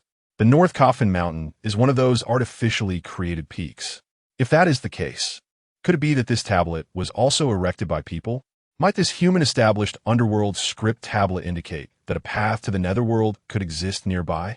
Zhang Lao Dao remarked, "In this vast underground palace, there exists but a single monument. This suggests that the purpose of its construction was solely to establish this stone. Perhaps they endeavored to create a realm of extreme, aimed to gather the essence of darkness. And the erection of this monument might have been an attempt to forge a path leading to the underworld." As soon as Zhang Lao Dao finished speaking, the poisonous old man muttered, "Since ancient times, I have only heard of individuals aspiring to attain immortality. I have never encountered anyone desiring to venture into the underworld. If the ancients constructed these 4 coffin mountains to reach the netherworld, is there not something amiss in their minds? What allure does that ghastly place hold? Moreover, if one truly wished to go, why go through such elaborate measures? Surely, one could simply take their own life. Such a grand display of effort must surely harbor some ulterior motive." Zhang Lao Dao responded, "Perhaps those who built this place merely sought to accomplish certain tasks in the underworld without wishing to perish, thus preparing themselves an escape route. Of course, this is merely my conjecture. Perhaps one must traverse all 4 coffin mountains to uncover the truth behind the construction of this site." I stood to the side, listening to their discourse about the realms of the dead, feeling as though I were deciphering an inscrutable text. However, the words spoken by these individuals instilled in me a belief in the existence of the underworld. After a brief discussion, the 3 fell into a momentary silence, their gazes fixated upon the monument, as if they sought to glean some profound insight from it. They remained mute, while my anxiety simmered. I had initially believed that with Zhang Lao Dao's arrival, my salvation was assured, yet the situation had unexpectedly escalated to involve the underworld. What manner of existence was this underworld? In the realm of folklore, where the king of hell reigns, accompanied by the enigmatic figures of the black and white impermanence and the ominous 18 layers of hell, I find myself pondering the fate of my spirit.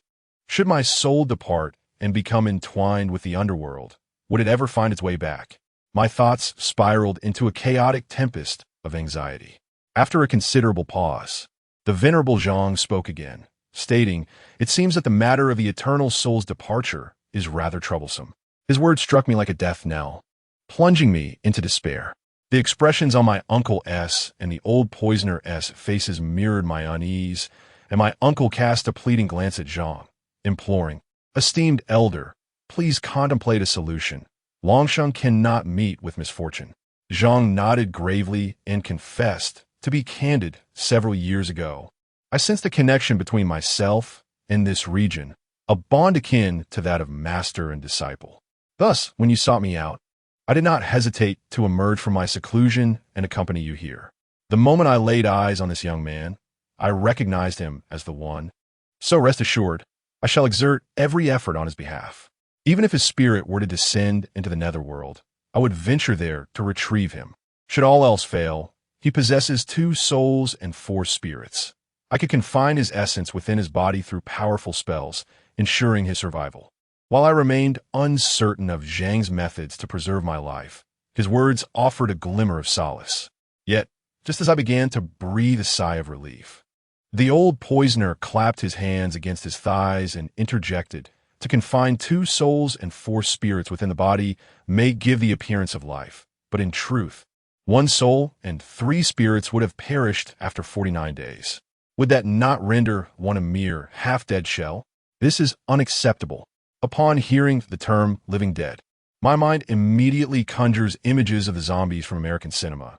"I certainly do not wish to be one of the living dead," I blurted out. "I was merely using a metaphor. Perhaps there exists a better solution," remarked old Zhang, lowering his gaze as if ensnared in contemplation. Observing his demeanor, I realized that the matter at hand was indeed quite intricate. After considerable deliberation, old Zhang suddenly lifted his head and declared, "I have thought of something. I know an elder who is well versed in the study of inscript. We shall transcribe the inscriptions from this stele, and I will take them to him to see if he can decipher their meaning. If he succeeds, there may yet be hope for Changsheng." Upon hearing that there was a glimmer of possibility, joy illuminated everyone's faces. However, upon glancing at the dense, intricate inscript on the stele, a sense of despair returned. With so many characters, and without paper or writing instruments, how could we possibly record them? Memorizing them was out of the question. This was not as simple as reciting a poem, for we were unfamiliar with these characters and could not even begin to commit them to memory. "I have an idea," the old poisoner exclaimed first. As he spoke, he removed his clothing and spread it out flat on the ground, then thrust his finger into his mouth, biting down forcefully. The finger, which had previously been injured while opening my eyes, began to bleed anew. Showing his teeth in a grimace, the old poisoner said, "You little rascal, I am putting everything on the line for you, so once you recover, you must treat me well." With that, he began to swiftly transcribe the characters from the stele onto his garment. Uncle Air had no other recourse. Emulating the poisonous elder, he resolutely bit into his finger and removed his clothing. A wave of emotion surged within me as I cast a glance at Master Zhang. He shook his head vehemently, like a rattledrum, and said, "I am of advanced age, my blood is scarce. Thus I shall refrain from such practices." He gestured towards his head, asserting, "I have it stored here." With that, he earnestly began to scrutinize the stone tablet. Individuals of Master Zhang's profound expertise likely possess a memory that transcends the ordinary. As for me, I could only mimic the actions of Uncle Air and the poisonous elder. I placed my finger in my mouth and bit down. At first, I did not pierce the skin, and the pain was indeed sharp. Given the gravity of the situation, I set aside my hesitations and bit down forcefully once more. A surge of agonizing pain, accompanied by a briny liquid, filled my mouth. Hastily, I removed my clothing and, following their lead, began to inscribe the characters from the tablet onto my garment. The inscriptions were overwhelmingly numerous, with some strokes being quite intricate. It was not long before my blood ran insufficient. Following the example of Uncle Air and the poisonous elder, I resorted to biting through several fingers in turn. I could not ascertain how long I had been transcribing. Perhaps due to significant blood loss, I felt akin to someone with low blood pressure rising after a prolonged squat. As darkness suddenly enveloped my vision and dizziness assailed me, Steadying my resolve, I attempted to continue transcribing, but upon looking again, I was taken aback. The tablet no longer bore inscriptions, but rather, a ghostly visage began to emerge ominously from within. Chapter 54. The haunting jolt of fear coursed through me as I momentarily doubted my own vision. I forcefully shut my eyes and reopened them, only to be met with a sight that sent my heart racing and my mind spiraling into chaos. My legs weakened, and had I not hastily supported myself against the back of the Xuan Wu, I would have collapsed onto the ground. An overwhelming dread gripped me. At that moment, I felt a chill seep into my very bones. Indeed, a ghostly visage had materialized upon the steel, and most horrifying of all, that ghastly face was my own. The inscriptions on the steel had vanished, transforming into a surface reflective enough to capture human likenesses. Though somewhat blurred, it was clear enough to discern. The figure within the steel was me, yet distinctly not me.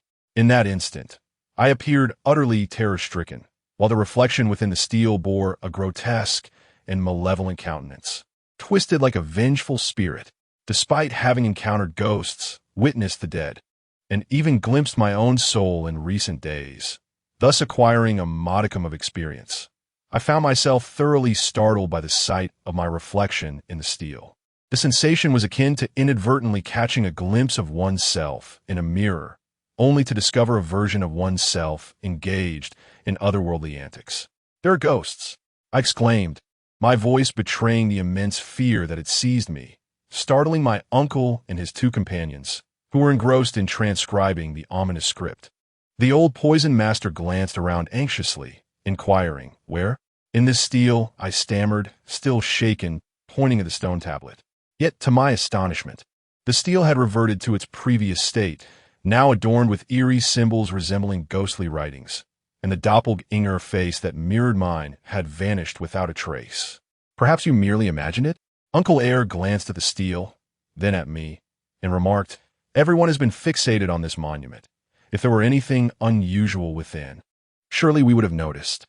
His implication was clear. Among the four of us, I was the least capable, and if anything were amiss, they would certainly discern it before I did. The reality lay bare before us. The steel remained unchanged, and I found myself at a loss for words. Zhang Daoist cast a sidelong glance in my direction and said, "You must be feeling anxious and terrified in this environment. Fear not, for your master is here. You may rest while we take care of matters here." After uttering these words, the three of them resumed their focus on the inscriptions upon the steel, leaving me to ponder alone. Still shaken and perplexed, I considered whether I had truly imagined the scene before me, yet I had observed it clearly. What was happening? My gaze lingered on the steel for what felt like an eternity, its surface resembling obsidian, reflecting an extraordinary sheen under the light of the three pure lantern. As I stared for a minute or two, just as I began to believe I was indeed hallucinating, a sudden haze enveloped my vision. When I refocused, I was astonished to see the characters on the steel shifting. The multitude of inscriptions appeared to come alive, swirling like fish in a boundless sea of black, their movements growing increasingly frantic and fierce.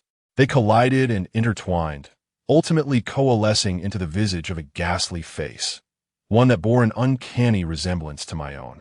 A chill ran down my spine. It had returned. This time, I resolutely stifled the fear gnawing at my heart, reminding myself to remain composed, to keep silent for the moment, and to ascertain whether this was merely a figment of my imagination. I rubbed my eyes vigorously and looked again. The ghastly visage lingered. Silently, I pinched myself, and the sharp pain confirmed it was not an illusion.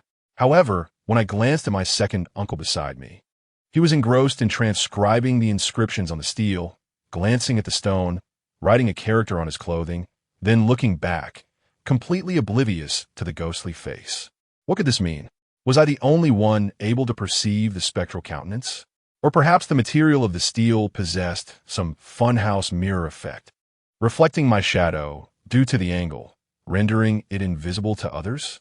This line of thought seemed to perfectly elucidate the current situation, to validate my hypothesis. I grinned at the ghastly face on the steel.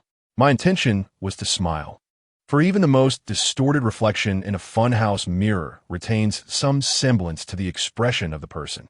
I wished to experiment, to see if the ghostly face would mirror my smile. Yet, in this instance, as I opened my mouth, I found my smile to be more grotesque than a cry.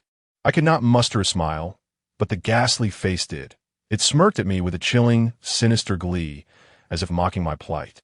As it smiled, that visage underwent a transformation. The already terrifying face became even more grotesque and distorted.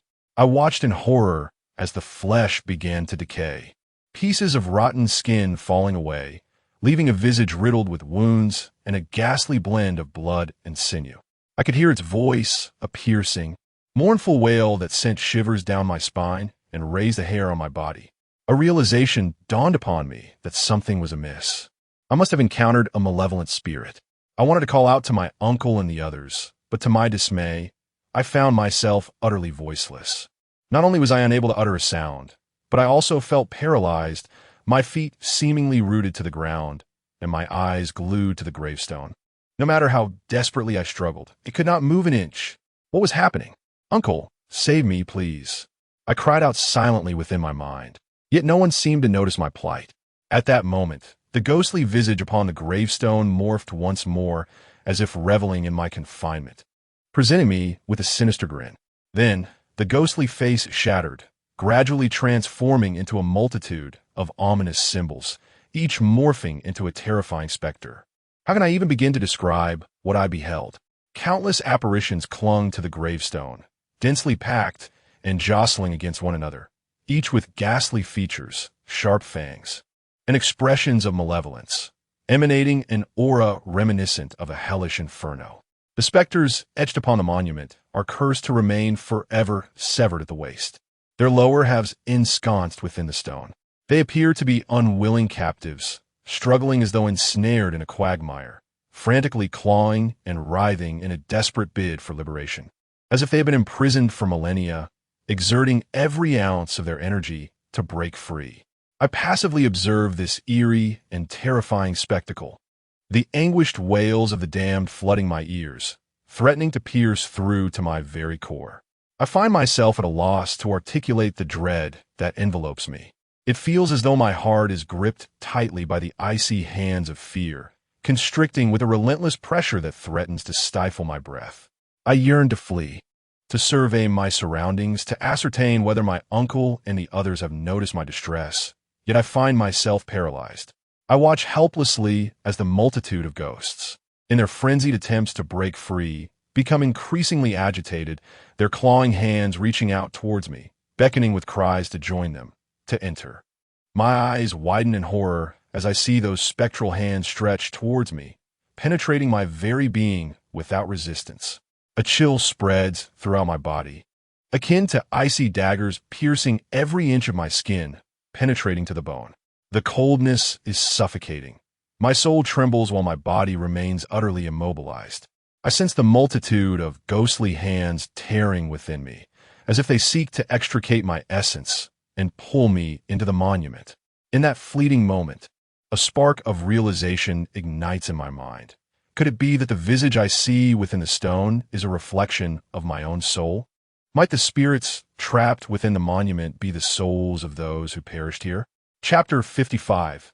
The phantom stone. A fleeting thought flitted through my mind, but the chill and discomfort rendered me incapable of deep contemplation. I felt as though my very soul was being gradually stripped away from my corporeal form by those frigid, spectral hands, on the brink of being yanked forth from my body. The sensation was profoundly distressing, akin to teetering on the precipice of death. I yearned for survival, for escape. Yet, I found myself paralyzed, like a lamb awaiting slaughter, engulfed in terror, yet utterly powerless. The biting cold continued to surge within me, and gradually, my consciousness began to blur. I felt as though I were floating adrift in a vast, dark ocean formed by the wailing of the damned. The ghastly visages faded from view, leaving only their haunting cries echoing around me, some weeping, others mocking, all beckoning me to join them. The cacophony intertwined like a tempest at sea, the tumultuous waves rising and falling, at times submerging me, and at others thrusting me into the eye of the storm. Amidst this ebb and flow, my body grew increasingly cold, my awareness began to dissipate, and I sensed my soul might soon be consigned to the tomb, becoming part of the Legion of the Lost. Resigned, I surrendered to fate. Changsheng, what has happened to you? Just as I believed my demise was imminent, a voice suddenly pierced through the harrowing wails. It was so jarring amid the ghostly howls that it granted a fleeting clarity to my fading consciousness. It was the voice of my second uncle. He had finally realized something was amiss with me. In my despair, I found myself utterly alone, relying solely on my own strength, which seemed to seal my fate. However, my second uncle's discovery of my abnormal state ignited a flicker of hope within me, rekindling my will to survive.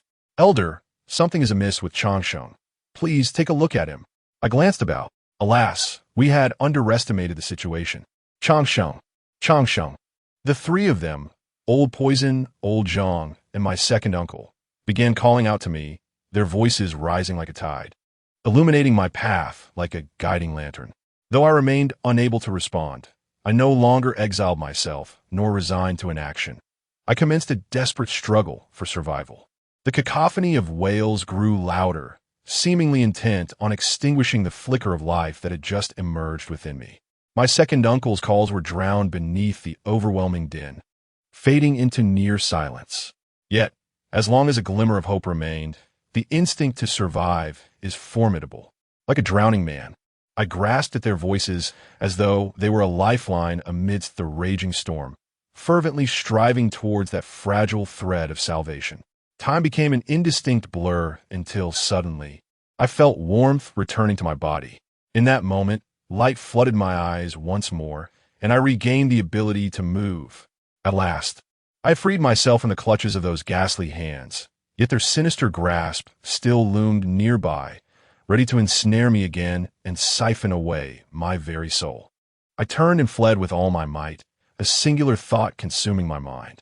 I must not let them catch me. However, those specters were relentless. I stumbled and faltered as I ran, the wails of the vengeful spirits echoing behind me. Glancing back in terror, I was horrified to discover that they had all escaped from their tombs, a dark mass trailing closely in my wake. No, I cannot allow them to overtake me. I summoned every ounce of strength to sprint forward. Yet, the frailty of human power pales in comparison to that of the supernatural. Before long, I stumbled, falling to the ground, and, as I attempted to rise, I found myself ensnared, surrounded by those ghastly apparitions. Cackling, thinking you can escape? We got you. Come with us. Twisted faces of the damned encircled me, leering from above, their malevolent grins revealing sharp, greenish fangs. An overwhelming despair engulfed me, leading to my utter breakdown as I screamed frantically, "Uncle, where are you?" Grandpa, some individuals utilized their heads as if they were spinning tops, revolving in circles upon their necks. One moment their faces are directed towards me, and the next, the back of their heads is presented.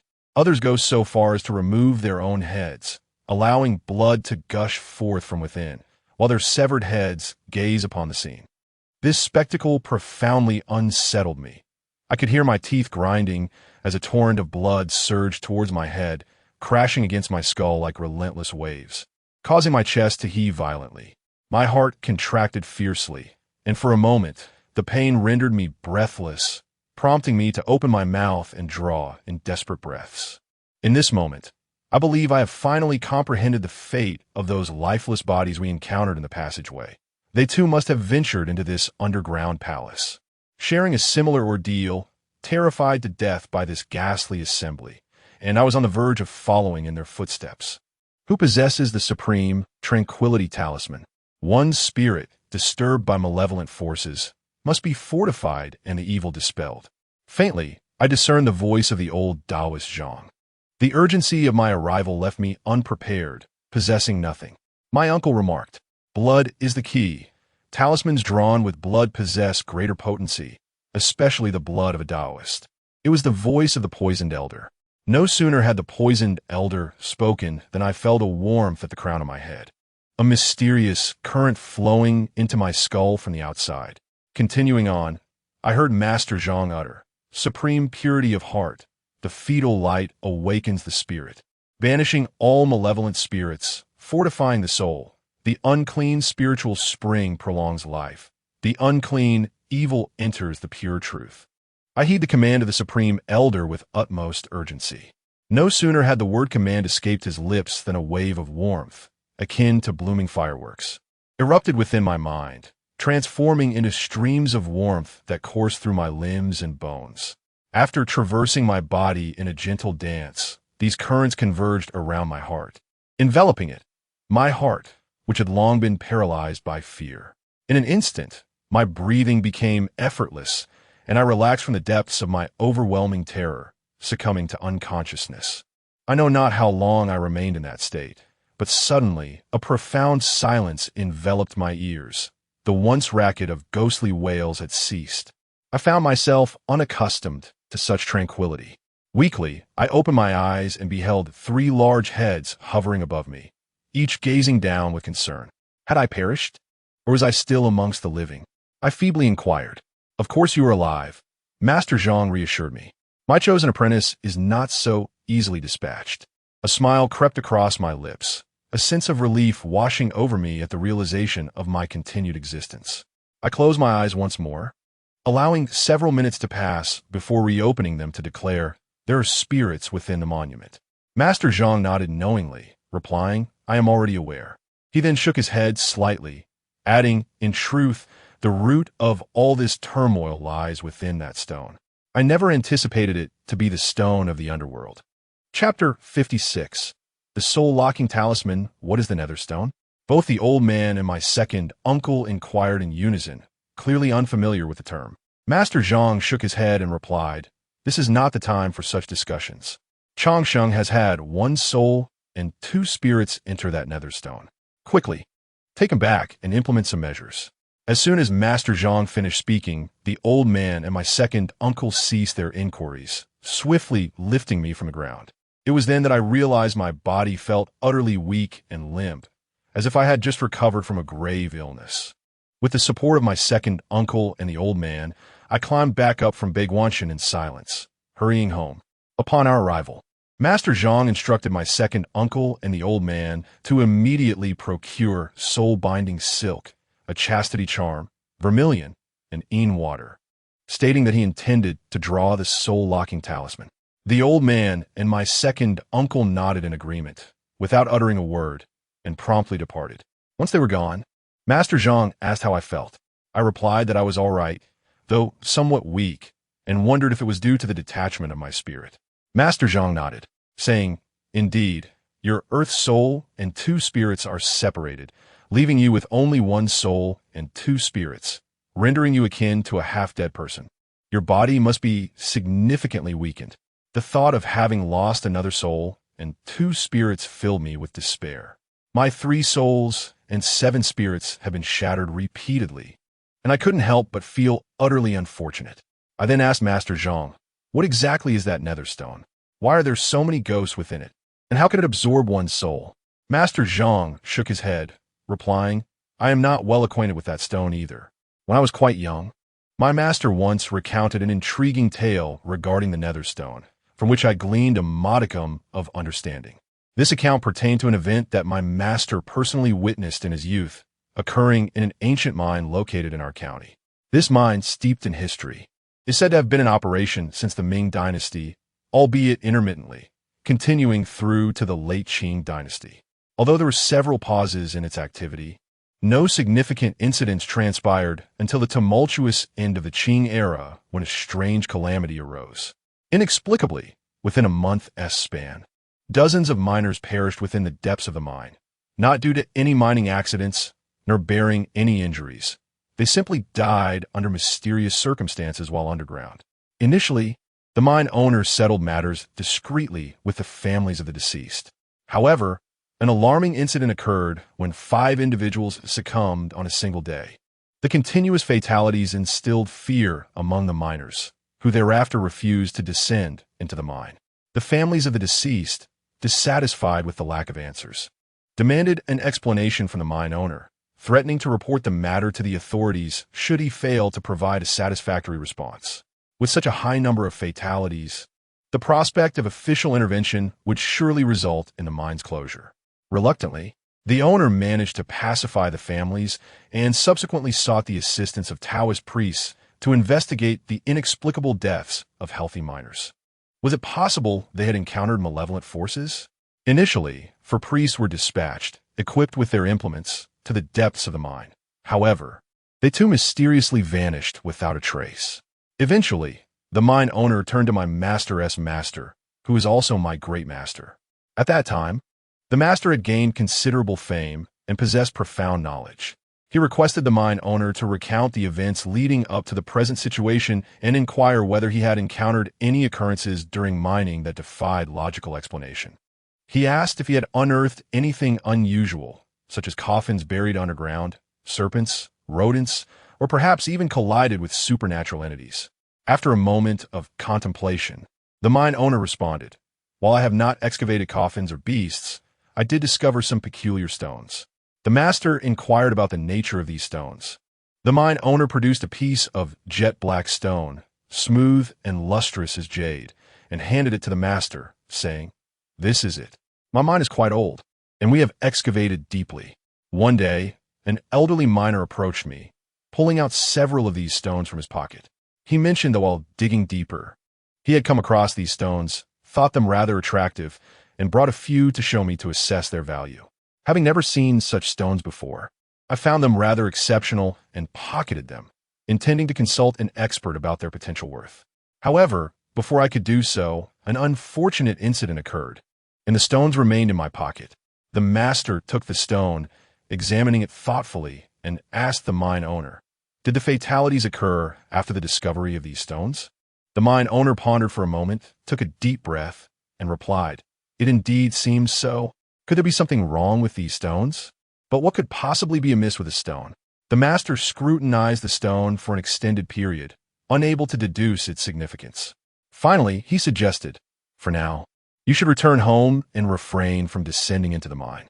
Leave the stone with me. I will consult a few colleagues to discern its nature and then seek you out." The mine owner readily agreed and departed, while the advisor began inquiring among peers about the origin of the peculiar stone. However, no one recognized it, and thus the matter languished for nearly half a month without any progress. As time passed, the mine owner could no longer afford the delay. The mine operations had to resume, and profits needed to be generated. Consequently, he compensated the deceased's family and enlisted some miners from distant locales, undeterred by superstition, to commence work once more. This time, however, he chose to avoid the path where the fatal incident had occurred and instead excavated a new route alongside it. For the initial few days, all seemed well, yet the reprieve was short-lived. Shortly thereafter, a dozen miners descended into the depths and failed to re-emerge. The loss of so many lives led the mine owner into a predicament, drawing the attention of local authorities who suspected a connection between the miner's demise and the owner himself. They conjectured that he might have been engaged in nefarious activities underground and dispatched a contingent of soldiers to investigate. Strangely enough, only 3 of the soldiers emerged alive from the depths. The situation escalated alarmingly. Some whispered of hauntings within the mine, while others posited that the stone was toxic, its noxious fumes infiltrating the air and resulting in fatalities. As the rumors escalated, higher authorities intervened, sending 2 elderly men to. Upon hearing this, the elderly men exchanged glances, descended into the well, and surprisingly emerged unscathed. However, shortly after their return, a deafening rumble resonated from below, as they had ignited explosives within the mine, collapsing the entire structure. They warned the townsfolk never to approach the ancient mine again if they wished to remain alive. Subsequently, the scribe learned from fellow practitioners that these 2 old men were, in fact, Taoist priests dispatched from above. Throughout history, there have been extraordinary beings nurtured by the higher powers, akin to the ancient institutions of the Si Tianjian and the Qin Tianjian. These 2 elders belonged to that enigmatic organization. Rumors circulated that the dark stone was known as the Nether Stone, said to be a substance exclusive to the underworld. It was also rumored that the Great Seal of the 10 Yama Kings was crafted from this nether stone. Furthermore, the stone possessed a significant characteristic. It had the ability to ensnare souls. A sufficiently large nether stone would draw in any wandering spirits that passed nearby. If a living person gazed intently at the stone, they would feel as though they were immobilized, and gradually their soul would be unknowingly extracted from their body, absorbed into the stone. Once the 3 souls and 7 spirits were entirely consumed, the individual would meet their demise. At this point, Zhang, the elder Taoist, felt a chill run down his spine as he patted his chest and continued. I had nearly forgotten about the nether stone until I observed your peculiar condition, which reminded me, when combined with the Xuanwu steel, I had been careless. Fortunately, your second uncle noticed something was amiss with you in time. Otherwise, once your 3 souls and 7 spirits were drained, not even a celestial being could save you. Is there still hope for me now? I timidly inquired of Master Zhang, expressing that with only 1 soul and 2 spirits remaining, I felt as though I had been hollowed out. Master Zhang reassured me, stating that he had already sent my second uncle and the others to gather the necessary items for my rescue. I recalled that Master Zhang had instructed them to procure soul-binding silk, gecko, vermilion, and Yin water, mentioning that he intended to create some talismans. I was aware that the gecko referred to a lizard, and vermilion was relatively common, yet I was puzzled by the meanings of soul-binding silk and Yin water. He explained that soul-binding silk is spun by a spider that has lived for a century, a creature far beyond the realm of ordinary spiders. Any beast or insect that survives for 100 years acquires a semblance of intelligence. These century-old spiders no longer merely feast upon mosquitoes. They imbibe dew and bask in moonlight, absorbing the ethereal essence of nature to prolong their existence. The silk they produce is no ordinary thread, but rather a 5-color treasure. When brewed in water, it can cure various malevolent fevers, and when twisted into a cord and tied around the wrist, it binds the soul, healing the ailment of wandering spirits, hence its name.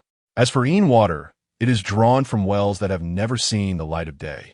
The absence of light renders it Yin, while the water's depth and stillness contribute to this quality. Thus, it is referred to as Yin water. Moreover, the gecko I seek is not merely any ordinary lizard.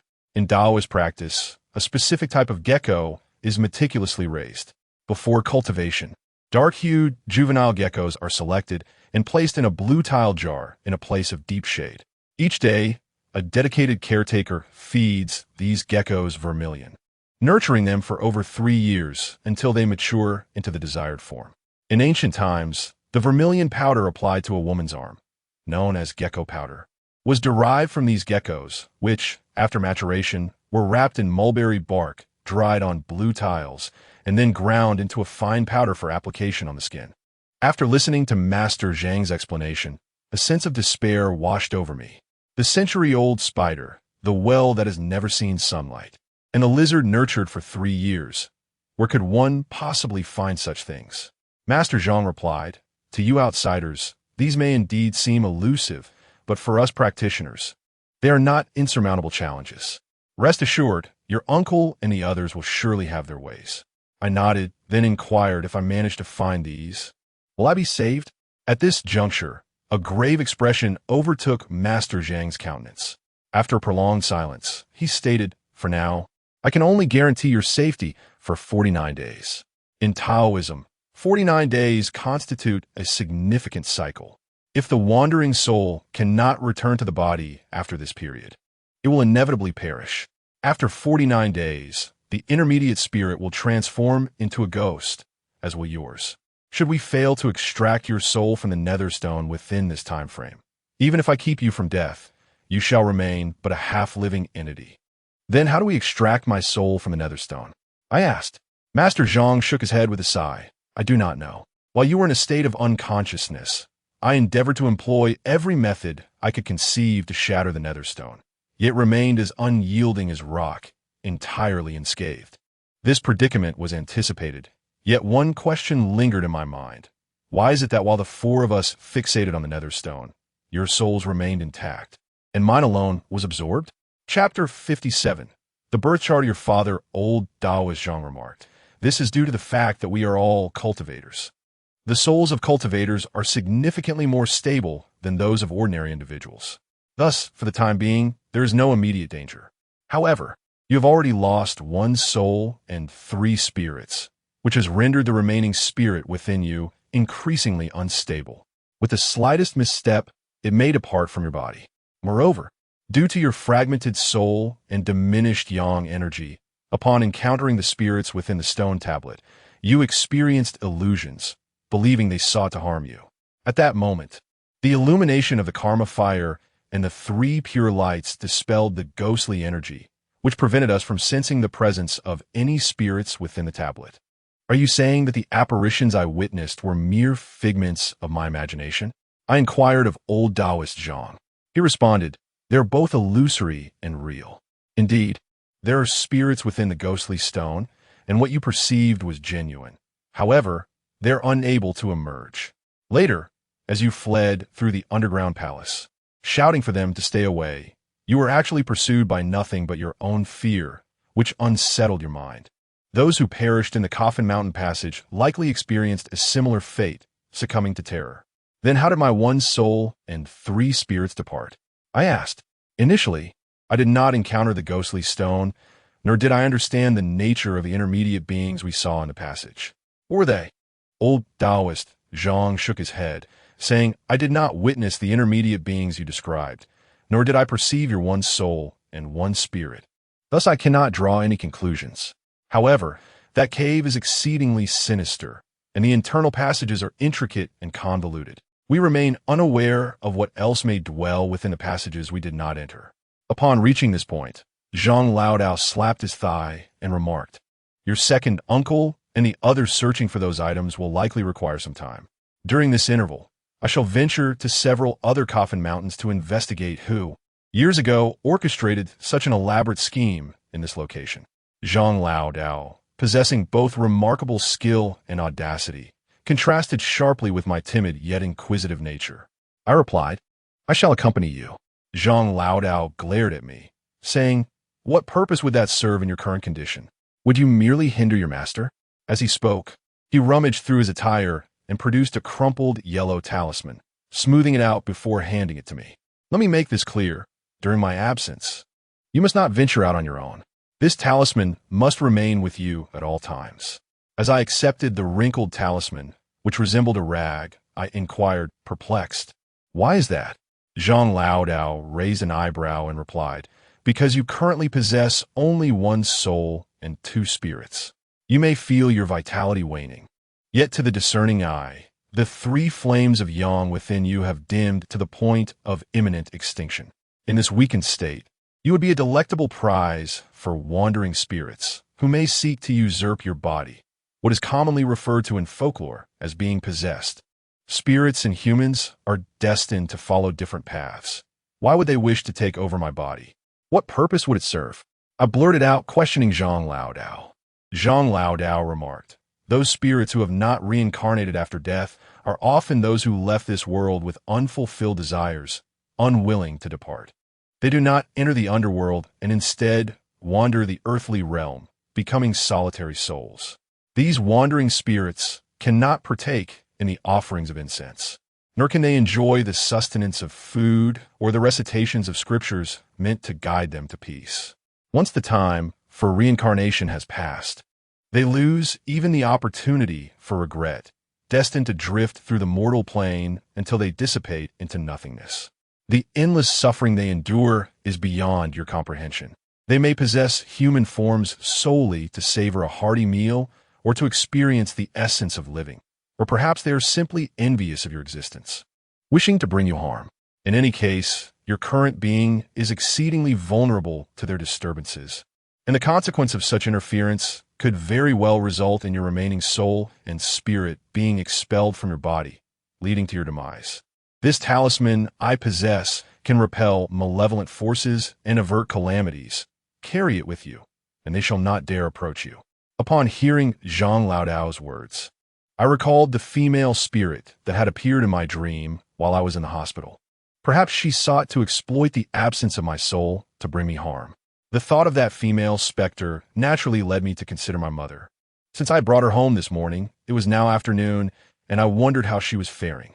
If she truly had been afflicted, Zhang Laodao's presence could be of great assistance in examining her condition. With this in mind, I said, "Master, before you hasten to the Coffin Mountain, I have a matter I wish to seek your help with. Oh, what is it? Zhang Laodao inquired with keen interest. Please follow me. As I spoke, I led Zhang Laodao into my mother's room. The moment I pushed open the door, I was taken aback. The bed lay empty, devoid of my mother's presence. My heart sank into disarray. Where had she gone? Earlier that morning, I had brought her home, and due to the presence of that toxic old man in my house, I had been preoccupied with our conversation, neglecting to secure my mother's room. Could it be that she had awakened and left on her own? As I pondered this, I surveyed the room. It became apparent that she had not departed alone. Her shoes lay on the floor, despite her madness. She was not foolish. She always wore her shoes when she ventured out. So, if she had not left by herself, could it be that someone had taken her? The thought of a thief crossed my mind. In a moment of urgency, I called out when the toxic old man and I had climbed the mountain. The cunning cat had not accompanied us, and should still be at home. Perhaps it knew where my mother had gone. Yet, after calling out several times, the cunning cat did not appear. It seemed to be absent. Is the cunning cat in your house? Zhang Laodao inquired. I paused, realizing that the cat's full name was indeed Cunning Cat, a name that left much to be desired. In that instant, I suddenly thought that perhaps the cat originally bore a stylish English name, something like So Easy, only to be dubbed Cunning Cat by my uncle and those old fellows like Zhang Laodao. However, this is not the moment to ponder over the names of the elusive cat. With an anxious expression, I turned to the old Taoist Zhang and said, Master, my mother has vanished. She may have been taken by someone. She was supposed to be unconscious in bed, and her shoes are still here. Look, I gestured incoherently towards my mother's shoes at the foot of the bed, urging Zhang to observe. After a brief glance, Zhang replied, Do not panic. Tell me what transpired. Thus, I recounted how my mother inexplicably fell into a deep slumber yesterday, how I took her to the hospital where the doctors found no ailment, and the encounter I had with a ghostly woman at the hospital. I explained that I had brought my mother home this morning, only to discover her absence. Zhang listened intently and reassured me. Calm yourself. I will assist in your search. Finding a person is not an insurmountable task. Do you know your mother's birth date and time? Share it with me, and I shall calculate. I nodded, recalling the details my grandmother had imparted while she was still alive. I had committed my mother's birth date and time to memory. Upon being asked, I relayed this information to Zhang without hesitation. After he calculated based on my mother's birth details, he did not disclose her whereabouts. Instead, he looked at me with a grave expression and said, Changsheng, I have heard your second uncle speak of certain matters concerning your family. This statement left me momentarily stunned. If my second uncle had sought out Zhang, it indicated a prior acquaintance. It was not unusual for friends to discuss family affairs, especially those as peculiar as ours. Yet, I was left perplexed by the implications of Zhang's sudden remark, gazing at him in confusion. Zhang Laodao, with a grave expression, inquired, Do you know your father's birth date and time? What do you need my father's birth information for? Could it be that my mother is lost? And what does that have to do with my father? Chapter 58. The solitude of yin and yang at the critical moment of my mother's disappearance. Zhang Laodao unexpectedly mentioned my father, which instantly led me to ponder whether my mother's predicament bore some connection to him. In response to my inquiry, Zhang Laodao shook his head, stating that he was reminded of another matter concerning the cause of death of my brothers. My second uncle had returned primarily to investigate the circumstances surrounding my father and my brother's demise. However, due to the troubles I had unwittingly stirred up at Baiguan Mountain, he had been incessantly burdened with my affairs. A wave of guilt washed over me as I listened to Zhang Laodao speak of my brother's fate, stirring a surge of emotion within me. Nevertheless, I regretfully shook my head and replied, My father passed away when I was merely a month old. Thereafter, he became a taboo subject for my grandfather, and thus I know nothing about him, not even his birth details. What are your household registration book? It should contain your father's birth date and time, should it not? Please bring it here for me to examine. Zhang Laodao seemed eager to uncover the truth regarding my father's birth. I shook my head once more. No, when I was in school, I noticed that our household registration book lacked the page for my father. It is likely that my grandfather tucked it away after my father's death. The thought of my grandfather having concealed that page from the household registration book evoked memories of the dark wooden chest in his room. The very wooden box he had handed to the poisoner was taken from that chest. Could it be possible that my father's household registration was also hidden within that chest? Upon reflection, I instructed Zhang Laodao to wait for me and proceeded directly to the room where my grandfather had lived. The wooden chest remained in its original position, a venerable old trunk with peeling paint in several places. I had never opened this aged chest, my only memory being of my grandfather revealing it to reveal some garments within. As I approached the chest, I lifted its lid and, just as I'd seen in my childhood, it contained some of my grandfather's clothing. As I withdrew the garments, I discovered a red cloth bundle nestled at the bottom of the chest. What could be concealed within it? Driven by curiosity, I meticulously unwrapped the bundle, layer by layer, and to my astonishment, I uncovered a stone statue. The statue was modest in size, approximately 40 centimeters tall, and exquisitely carved, depicting a middle-aged man with long beard and eyebrows. His straight nose and square jaw complemented the Taoist robe he wore, his hair styled in a top knot, with both hands resting palm up on his knees.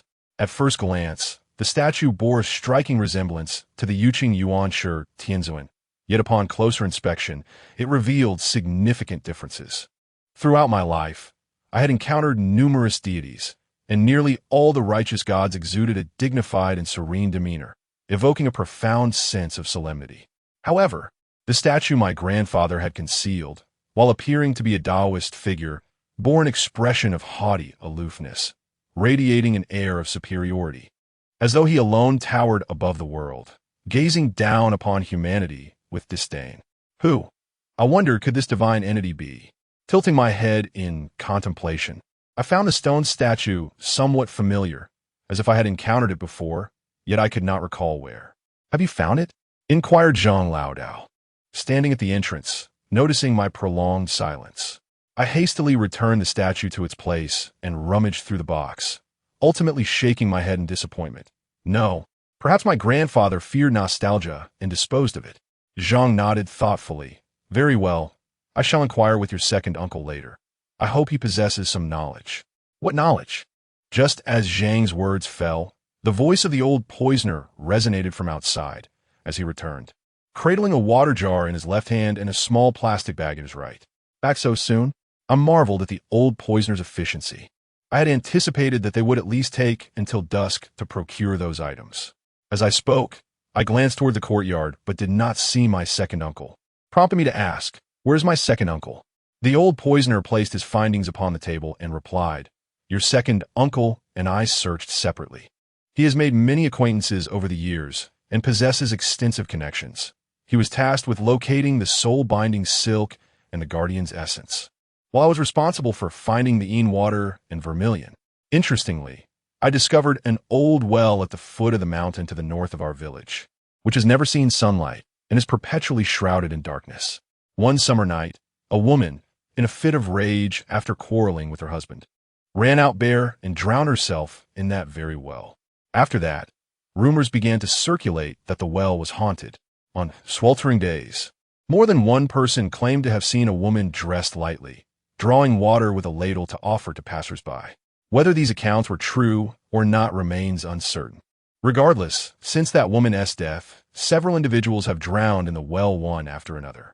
The villagers began to say that those who drowned could not be reincarnated, leading to a belief in the necessity of finding substitutes.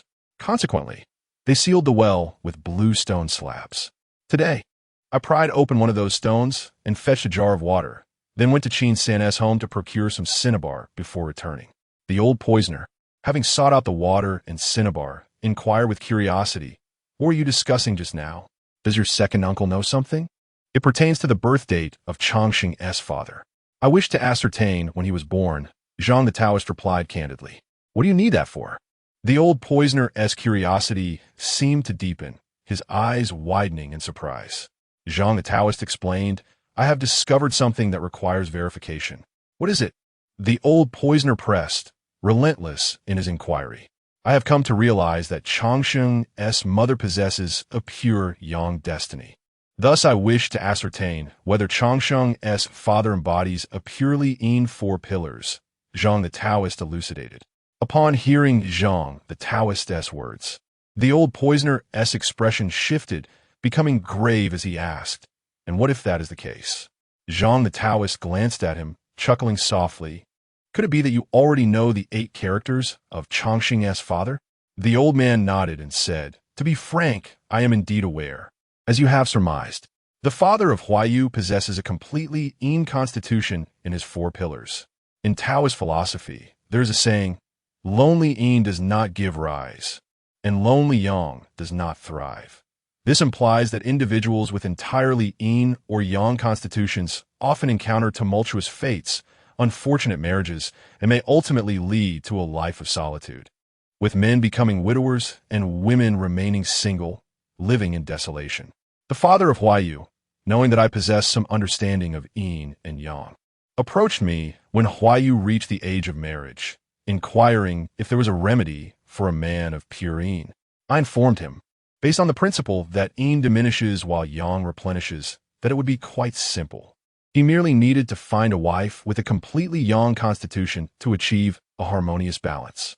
Thus, Huayu's father exerted considerable effort, inquiring far and wide, until he finally secured a spouse of pure Yang for Huayu. However, who could have anticipated? Alas, the old man sighed heavily at this juncture, looking at me and continuing, "It is because of this matter that your grandfather harbors a certain grievance against me, believing that it was due to my counsel that he married your mother, a woman of pure Yang. This led to a clash of fates between your father and mother, resulting in a series of misfortunes thereafter." Upon hearing the old man's words, I finally understood the reason behind my grandfather's discontent towards him. However, I felt that the old man should not bear the blame for this situation. I surmised that my grandfather, burdened by a succession of adversities, had developed a distaste for the old man. In time, it seemed my grandfather found some semblance of peace, as evidenced by his final words, which were directed to the old man, leaving me, his own grandson, with nothing. The old man then asked Zhang Lao, "My friend, is there no issue with the union of pure Yin and pure Yang? Throughout history, whenever individuals embodying pure Yin or pure Yang sought counsel from a master regarding their circumstances, the master's advice invariably emphasized the principle of Yin-Yang complementarity. In reality, couples composed of pure Yin and pure Yang have generally managed to sustain their lives harmoniously after marriage. However, the situation with Huayu appears to have diverged from this norm." Elder Zhang shook his head and remarked, "Fundamentally speaking, there is nothing inherently flawed about the yin-yang pairing. Yet, the events that transpired post-marriage are indeed linked to this very matter." Chapter 59. The Otherworldly Realm in Light of This. It seems that my alignment of yin and yang has inadvertently caused complications for the couple, Huayu. What could be the underlying reason for this predicament? The old poison master furrowed his brow and inquired of Zhang the Elder. Zhang the Elder replied, "The essence of marriage lies in the harmonious union of yin and yang. Your intention to align them in this manner was not misguided. Rather, the error resides in their male embodying yin and the female embodying yang. Nowadays, many individuals, relying on simplistic interpretations of the 4 pillars, claim to possess a purely yin or purely yang fate, which is often a fallacy. Such individuals typically belong to the category of false purity, as true embodiments of pure yin or pure yang are exceedingly rare. According to yin-yang philosophy, males are associated with yang and females with yin. Thus, pure yin beings are predominantly female, while pure yang beings are predominantly male. When a female embodies yang and a male embodies yin, it contradicts the natural order of the universe. This results in the unique characteristics of their birth charts, leading to a pure yin male often possessing a delicate appearance and indecisive nature, while a pure yang female exhibits fierce temperament and extremes, embodying traits that defy conventional gender norms. Naturally, such phenomena are not particularly astonishing. What is remarkable, however, is that the offspring of a pure yin male and a pure yang female differ fundamentally from ordinary children. These children are referred to as yin-yang offspring, and they are born with an innate dual vision of yin and yang. Due to the unconventional attributes of their parents, they inherently align with the principles of yin and yang from birth. As Zhang the Elder articulated this, the old poison master appeared to experience a moment of clarity, gasping in realization. In the next instant, he pounded his chest in despair, tears streaming down his face as he lamented, "It is my fault. It is all my fault.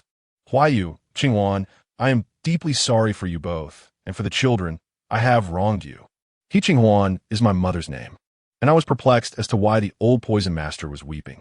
What did Zhang the Elder's words truly signify? Why do I feel so bewildered? I inquired of Zhang Laodao, what does it mean to resonate with the principles of yin and yang? Zhang Laodao responded, as practitioners, we pursue the Tao. There are myriad paths to the great Tao. As long as your cultivation aligns with one of these paths, you may attain true results. However, while there are countless cultivators, those who achieve true results are few and far between. It can be said that to align oneself with the great Tao is akin to scaling the heavens. Yet, the yin-yang child is innately harmonious with the Tao. This gift is something many practitioners toil for a lifetime and never attain. At this juncture, Zhang Laodao shifted his tone and continued, of course, for the yin-yang child, even if he is in harmony with the great Tao, he may still lack understanding of the Tao. However, such individuals, should they embark on the path of cultivation, with even a modicum of guidance, will surely ascend with ease. As he spoke, Zhang Laodao's gaze remained fixed upon me, his eyes gleaming with an expression of fascination, as if he were beholding something rare and precious. I comprehended his implication. According to his words, I too was a yin-yang child, a being intrinsically aligned with the Tao since birth. This was undoubtedly a delightful revelation for him, who had long wished to take me as his disciple. Yet, I still did not grasp the connection. Even if my brothers were yin-yang children, what relevance did that have to their demise? Zhang Laodao explained, many practitioners, unable to endure the arduous journey of step-by-step cultivation, become impatient for success. Consequently, they resort to all manner of shortcuts, even resorting to taking lives and seizing the fortunes of others. To provide you with a comprehensible example, consider the art of replenishment, where women are used as vessels to extract yin and supplement yang, causing the women to age rapidly, even to the point of death, while the practitioner retains eternal youth. This is but one of the many techniques that disturb the natural order. Countless instances of malevolent practices exist, far more brutal than this one, and it is highly probable that the demise of your brothers was caused by the extraction of their souls, intended for refinement, merging their essences with that of the practitioner to usurp the innate endowments of your siblings. This time, Master Zhang elucidated the matter with considerable detail. Yet I found myself grappling with comprehension, for I am not a cultivator. Many of the terms he used were unfamiliar, leaving me to grasp only the superficial meanings while still harboring a multitude of questions within. I inquired of Master Zhang, if practitioners cultivate the principles of heaven and earth, should they not revere the mandates of fate? How can they resort to unscrupulous means, harming others for their own gain, without fear of retribution when their time comes? Given that heaven and earth possess a grand order, do they merely stand idly by as such transgressions unfold, indifferent to the principles of righteousness? Master Zhang regarded me with a hint of surprise, seemingly astonished that I would voice such thoughts, before shaking his head and responding, "How should I explain this to you?" The Tao Te Ching states, heaven and earth are devoid of benevolence, treating all creatures as mere straw dogs. This implies that heaven and earth neither possess kindness nor cruelty. They regard all beings equally, offering no preferential treatment nor undue malice. All proceeds according to the natural course of development. The transformations of all things are the result of their own actions. Heaven and earth merely adhere to a set of rules and order, known as the cycle of cause and effect. Those who commit heinous acts and transgress against the natural order will inevitably attract the response of the cosmos, which, embodying the might of celestial retribution, may unleash thunderous punishment upon them, resulting in the demise of the wicked. This is the essence of retribution. However, as the saying goes, when the path rises, the devil rises even higher. Those who tread the unorthodox paths dread the repercussions that may lead to their utter annihilation. Hence they employ every conceivable means to ingeniously outwit the heavens. They either cultivate formidable magical artifacts or practice in realms that are beyond the perception of the highest powers, all in an attempt to withstand the tribulations of fate. Thus, Zhang the Elder continued his elaborate explanation, only to notice the bewildered expression upon my face. With a dismissive wave of his hand, he said, "Enough. There is no need to burden you with excessive details that you may not comprehend.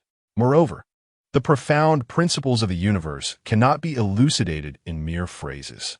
Even I find myself in a haze regarding these matters. Consider the universe as a supreme enforcer. Its order is fundamentally just. Yet, the cosmos is vast, and many occurrences remain shrouded in obscurity, intentionally evading the awareness of the highest powers. Hence, at this juncture, Zhang the Elder abruptly paused, as if struck by a sudden revelation. His brow furrowed, and, after a few moments of silence, he stated solemnly, "Could it be that the individual in question is concealed within the Coffin Mountain?"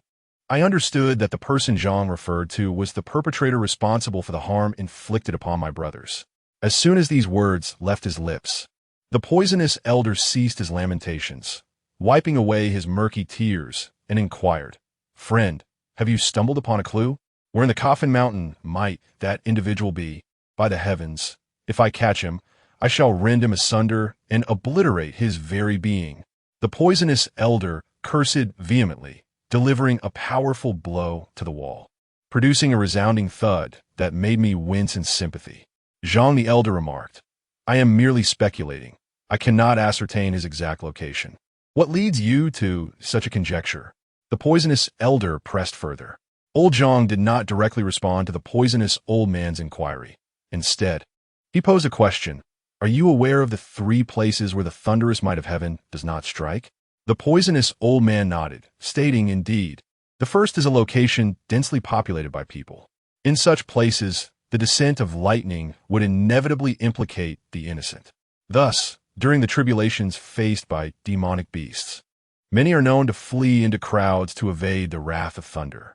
The second place is where vengeful spirits abound, such as in the Wanzong pit. In the eyes of the celestial realm, both humans and ghosts are considered sentient beings. Hence, it is forbidden to strike either, particularly in locations like the Wanzong pit, where the deceased often fell victim to human malice. The spirits harbor immense resentment. The collective grievances of thousands of ghosts resonate powerfully, and as long as the spirits within the Wanzong pit remain undisturbed, the heavens, in their compassion, will refrain from unleashing their wrath upon that territory. The third location is the realm beyond the earthly domain, which is said to refer to the underworld. The underworld is overseen by the king of hell, and only when he is unable to manage matters does it draw the attention of the celestial realm. After the poisonous old man finished speaking, old Zhang shook his head, clarifying that the realm beyond the earthly domain is not exclusively the underworld. It also pertains to the eternal shadowy lands of the mortal world. The concept of the supreme perception, in essence, is a form of awareness present within the universe. In these eternal shadowy lands, the supreme perception may mistakenly categorize them as belonging to the underworld, thus withholding the thunderous tribulations. However, these lands exist within the mortal realm, beyond the jurisdiction of the king of hell, rendering them a territory beyond control. Such places are rare on earth. Wherever they exist, they are often tainted with filth, harboring malevolent creatures that thrive in darkness, and concealing sinister forces that dare not face the light of day. Is it not true that the Coffin Hill in your village exemplifies such a place? Chapter 60. The Spirit Needle. Are you suggesting that the individual who murdered my 4 brothers, out of fear of divine retribution, sought refuge in the Coffin Mountain? I inquired. Old Zhang shook his head. I have contemplated more than that. Not only did the murderer of your brothers hide in the Coffin Mountain, but I also suspect that the very person who constructed the Coffin Mountain did so to escape from some grave sin, to evade the wrath of heaven. What kind of transgression could warrant such extensive measures? Is his life truly so precious that he would mobilize so many resources merely to survive? I found this notion quite astonishing. Old Zhang cast me a disdainful smile, as if to say I lacked insight. You cannot perceive the thoughts of those in elevated positions from your own perspective. Consider the tomb of the first emperor with its 3 wells. The copper used for the coffins, mercury to represent the rivers and seas, celestial maps above and geographical features below, and fish oil for illumination. Such an elaborate burial site for a mere resting place. Imagine the lengths one would go to for the sake of preserving life. If that individual possessed the requisite capabilities, constructing a few mountains would be trivial, not a significant endeavor at all. At this juncture, old Zhang waved his hand dismissively. As for who constructed the 4 coffin mountains and their purpose, that is a matter too distant in time for us to deliberate at present. He then turned to the old poison master. My friend, ponder carefully. Is there anyone in your village who possesses knowledge of the yin and yang, and fortuitously knows that the parents of the immortal are of pure yin and pure yang? If such a person exists, he is highly likely to be the one responsible for the demise of the 4 brothers. The old poison master furrowed his brow in contemplation and replied, I truly cannot recall anyone at this moment. The years have stretched too far back, making it difficult to investigate, sighed the old Taoist Zhang. I replied, if it's hard to trace, let us set this matter aside for now and focus on finding my mother first. What has happened to your mother? Is she not in a state of deep unconsciousness? The poisoner inquired, astonished. I briefly recounted the circumstances of my mother's disappearance to him. Upon hearing this, the poisoner furrowed his brow so deeply it seemed as if water could drip from it, and with a grave expression, he remarked, this wave has yet to settle, and another arises. Why does everything seem to grow increasingly complex? I too felt the intricacies of the situation were indeed perplexing and left me at a loss. I could not fathom whether the disappearance of Qingji, my soul's fall in the Coffin Mountain, my mother's fainting, and her subsequent disappearance were isolated events or interconnected in some manner. If they were isolated, their clustering was rather uncanny. Yet if they were linked, what could the connection be? If, as my second uncle suggested, there is someone orchestrating all of this from behind the scenes, what could be their intent? I felt a myriad of thoughts swirling in my mind, my gaze fixed upon the countenance of the old Taoist Zhang. With my second uncle absent, he had become my pillar of support. The old Taoist Zhang stroked his grimy beard and said, this matter appears to be growing more intriguing. Come, my boy. I shall first take you to find your mother. In the process of locating her, we may uncover additional clues. The old Taoist seemed quite confident in his ability to locate my mother, yet I harbored no certainty within myself. If my mother had indeed been taken away, then those who abducted her must have had some purpose, and they would hardly allow us to find her easily. I asked Master, how do you intend to search for my mother? Are you confident? Zhang Laodao reassured, do not worry. I have never faltered in the pursuit of finding someone. Please prepare me some paper and a writing instrument. In my recollection, Taoists typically wielded a brush for their talismans, yet when I offered Zhang Laodao a brush, he waved it away, declaring it too cumbersome, and requested a simple pen instead, along with a modest sheet of paper. I casually procured a ballpoint pen and tore off a page from a notepad for him. Upon receiving the paper and pen, Zhang Laodao seated himself at the table. He began by drawing a circle on the paper, inscribing my mother's birth date within. Subsequently, he etched ins in the center of the circle. Transforming it into a representation of Tai Chi, he then adorned the periphery of this Tai Chi with the 8 trigrams, meticulously labeling each of the 8 sections with the characters Qian, Zhen, Kan, Zhen, Kuan, Sun, Li, and Dui.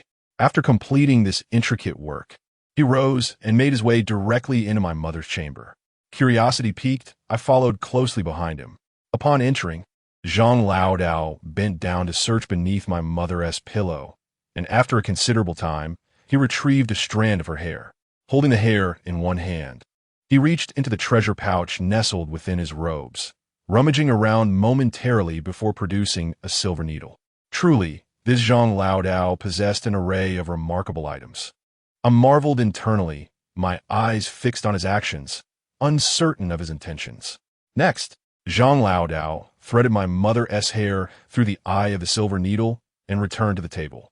He placed the paper depicting the Tai Chi and 8 trigrams flat in his palm, positioning the needle with the hair threaded through it at the center of the yin-yang symbol. Continuing, he recited, Heaven and earth are here. The silver is the spirit-seeking needle. Jia trembles, he departs. Bing and Xan dwell in Kuan. Ding, Qian, Wu, Can, and Ji reside in Sun. Gung loses people at the Sun, while Ren and Gue can be sought in Jin. Jia and Ji represent the Yang, while Yi and Gung embody the Yin. Bing and Xan, the youth, stealthily invade. Ding and Run, the kin, do not emerge from the earth.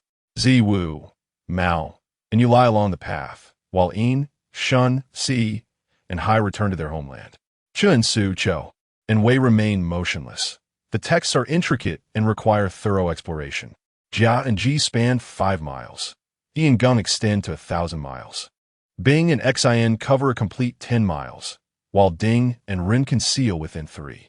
Wu and Gue rotate endlessly. This is the method for finding the lost, aligning with the 8 characters' essence. Seeking the master of this release, the spirit needle shall pave the way for me, guiding me to the lost owner. As Zhang the Elder uttered these words, a miraculous scene unfolded. The needle, positioned within the yin-yang hexagram, began to move slowly of its own accord, without any external force.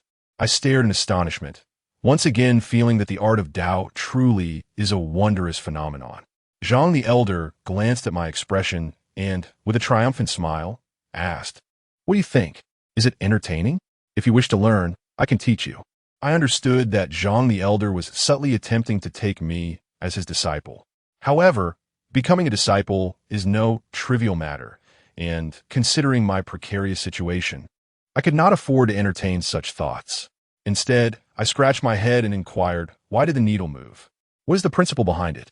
Can we truly find my mother this way?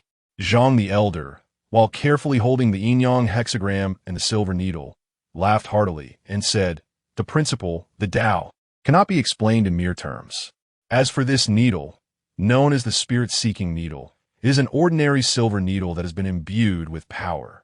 I am filled with curiosity and inquire, how is this object empowered?" Master Zhang replied, "During the summer months of June, July, and August, when the sun is at its most fervent, the needle is exposed to its rays until just before sunset. It is then wrapped in yellow cloth and buried in incense ash to receive offerings of devotion. Thus, it is sunbathed during the day and revered at night. After a period of 81 days, it transforms into an instrument for tracking." Master Zhang further explained that the spirit-tracking needle excels at locating ethereal entities, such as spirits and demons. By placing a bowl filled with water and tossing the needle into it, the needle will rise and spin like a compass when it encounters a spirit, with its tip always pointing towards the direction of the entity. Conversely, if the area is devoid of unclean entities, the needle remains motionless at the bottom of the bowl, proving even more effective than a compass. Many Taoists carry the spirit-tracking needle when assessing residences. Its movement indicates the presence of impurities within the dwelling. Moreover, this small artifact, apart from its capabilities in spirit exploration and locating individuals, serves as a treasured talisman when placed in a home, capable of dispelling malevolence and averting misfortune. As Master Zhang spoke, the silver needle began to spin in circles upon the paper. I gazed at the needle and asked, "What is happening as it rotates?" Chapter 61. The Dead End. Old Zhang fixed his gaze upon the silver needle on the paper, uttering, "Here lies the crossroads, the spirit-seeking needle. In its quest for the missing, will center itself upon the nearest intersection to the place of disappearance. Its spiritual energy radiates outward in all directions to ascertain the whereabouts of the lost. Indeed, we find ourselves at a crossroads not far from my home." The silver needle spun on the paper like a top, accelerating in its rotation. Only after a minute did its pace begin to wane, eventually coming to a halt, its tip pointing towards the character for shock. "To the northeast, approximately 5 miles away, we must go," old Zhang proclaimed confidently as he took a step forward. I, however, cast a wary glance at the old man and remained rooted to the spot. "Come on, you all," he called back after taking a few steps, noticing our hesitation. Upon seeing my troubled expression, he furrowed his brow and asked, "What is it?" "To the northeast, around 5 miles away, lies Zhangzi Mountain, where there exists a mass grave," I replied. As I spoke, an unsettling chill coursed through my spine, raising goosebumps across my skin. "Why is it always a mass grave?" I continued, recalling the last time my mother ventured out, heading straight for that very place. Though I had managed to pull her back just before she crossed the threshold, her behavior had been peculiar, her lips repeating, "I must go, he has returned." The haunting resonance of my mother's words lingers in my mind, her voice ethereal and uncanny, sending shivers down my spine even now. The scene often replays in my dreams, compounded by that surreal experience I had in the hospital, where I nearly found myself ensnared by a female specter, dragging me toward a potter's field. To this day, the mere mention of that forsaken graveyard sends a chill through me. How could my mother possibly be there? Who brought her to such a place? Old Zhang, oblivious to my past, rolled his eyes at my trepidation and remarked with a hint of exasperation, "What, the potter's field? With me by your side? You need not fear." I replied, "Master, could it be that you are mistaken? I simply cannot fathom why anyone would take my mother to a potter's field." Zhang appeared utterly confident, urging me, "Stop your rambling, will you? If we don't hurry, it will be dark, and your second uncle will have trouble finding us." Thus, I followed old Zhang toward the direction of Zhangzi Mountain. The mountain lay to the northeast, while our home was situated at the southern edge of the village. To reach the northeast, we had to traverse most of the village. The atmosphere was quite lively. Ever since the incident at Baiguanshan, the villagers had plenty to discuss, congregating in the streets after meals to share tales of the events. As I walked alongside the old man and Zhang, their chatter momentarily ceased, and all eyes turned toward us, particularly fixated on Zhang, the outsider. Following the direction indicated by the spirit-sensing needle, Zhang walked with unwavering focus. However, as we reached the village's edge, he suddenly halted, his gaze fixed on his palm, brow furrowed in contemplation. "What is it, master?" My curiosity was piqued by Zhang Laodao's sudden halt. A colleague leaned closer, peering into his hands, where the spirit-sensing needle, which had been pointing resolutely northeast like a compass, was now spinning erratically at the center of the Tai Chi Bagua. It was not turning in a typical clockwise or counterclockwise manner. Rather, it was whirling chaotically, occasionally rotating left for several circles, then right for a few, followed by an undulating motion back and forth. Clearly an abnormal occurrence. What could be the reason behind this? I inquired, astonished, gazing at Zhang Laodao. He remained silent, his expression grave as he intently observed the needle for a time before lifting his gaze to scrutinize the surroundings. Witnessing his demeanor, I felt a surge of anxiety and began to scan the area, silently praying that no supernatural entities were lurking nearby, and hoping fervently that no further complications would arise. Zhang Laodao scrutinized the surroundings for several minutes, at times frowning deeply at a particular spot, while at others, he appeared to be lost in thought. I could not fathom what he had uncovered. "Master, what is transpiring?" I ventured to ask the nearby poisonous old man when Zhang Laodao remained mute. The poisonous old man shook his head, replying, "Their factions differ. I am not well versed in his methods. It seems the spirit-sensing needle has malfunctioned." "Malfunctioned?" I echoed slowly, a shiver running down my spine. How could the needle possibly lose its efficacy? This led me to ponder whether it had simply broken or if some unseen force was manipulating it, rendering it ineffective, with the intention of preventing us from locating my mother. "Do not rush. I am merely speculating, perhaps due to other reasons." The poisoned elder reassured me. At that moment, after searching the surroundings for a while, the old Taoist, Zhang, finally spoke. He turned to me and the poisoned elder, inquiring, "What has transpired in your village? Why have the houses collapsed?" Upon hearing Zhang's question, the poisoned elder inhaled sharply and replied, "I have long suspected that this area harbors issues." "Did you discern anything?" Zhang gently shook his head, neither confirming nor denying his observations, merely stating, "Instances of spiritual detection devices failing are not unheard of. For example, in a locale teeming with spirits, if the device cannot lock onto a target, it may exhibit erratic movements. Another possibility is that the individual we seek had previously lingered in this vicinity, leaving a pronounced energetic imprint that the device can sense, yet failing to pinpoint her exact location here, resulting in such anomalies. There is also the potential that—" Zhang paused, gesturing dismissively. "That scenario is rather unlikely. The plausible explanations are limited to the first two. 1. This area is rife with spirits, 2. Your mother once resided here for an extended period before heading towards the direction of Zhangzi Mountain. However, upon careful examination, I found no trace of malevolent energy in this vicinity, indicating the absence of sinister entities. Nonetheless, my intuition as a practitioner leads me to feel that something is amiss here, an indescribable strangeness. What transpired in this place? He inquired once more. In regard to the area behind our village, it is true that incidents occurred here, albeit many years ago. This locale was once home to an array of ancient residences, where numerous families, including my own, initially resided. However, as time passed, unfortunate events began to befall the nearby inhabitants. Couples would quarrel, leading to tragic outcomes, such as a husband inadvertently taking his wife's life. There were instances where a family would lose a member every few months, eventually leading to their near extinction. Minor ailments and injuries also plagued the residents of this region, occurring with alarming regularity. My elder brother and second brother both met their untimely demise in that very old house. As misfortunes accumulated, it was only natural for people to speculate on more sinister explanations. Consequently, several families pooled their resources to consult a reputed feng shui master, who, upon his visit, proclaimed the land to possess unfavorable energies, deeming it a place of misfortune. He advised that to avert further calamities, relocation was essential. Thus, one by one, the inhabitants departed, establishing a new settlement to the south of the village.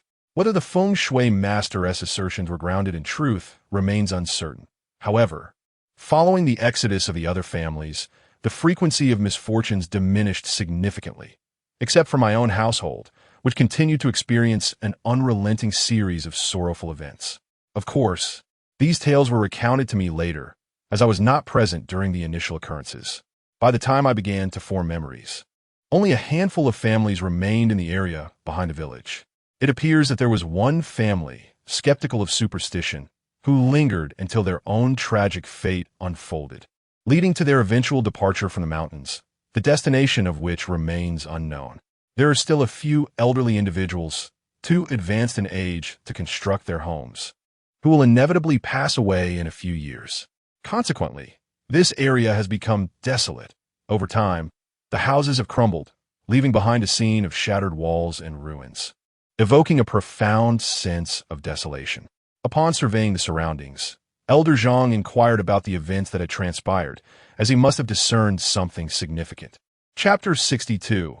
Terrified concerning this region, I am merely acquainted with hearsay, while the old poisoner has personally experienced its peculiarities.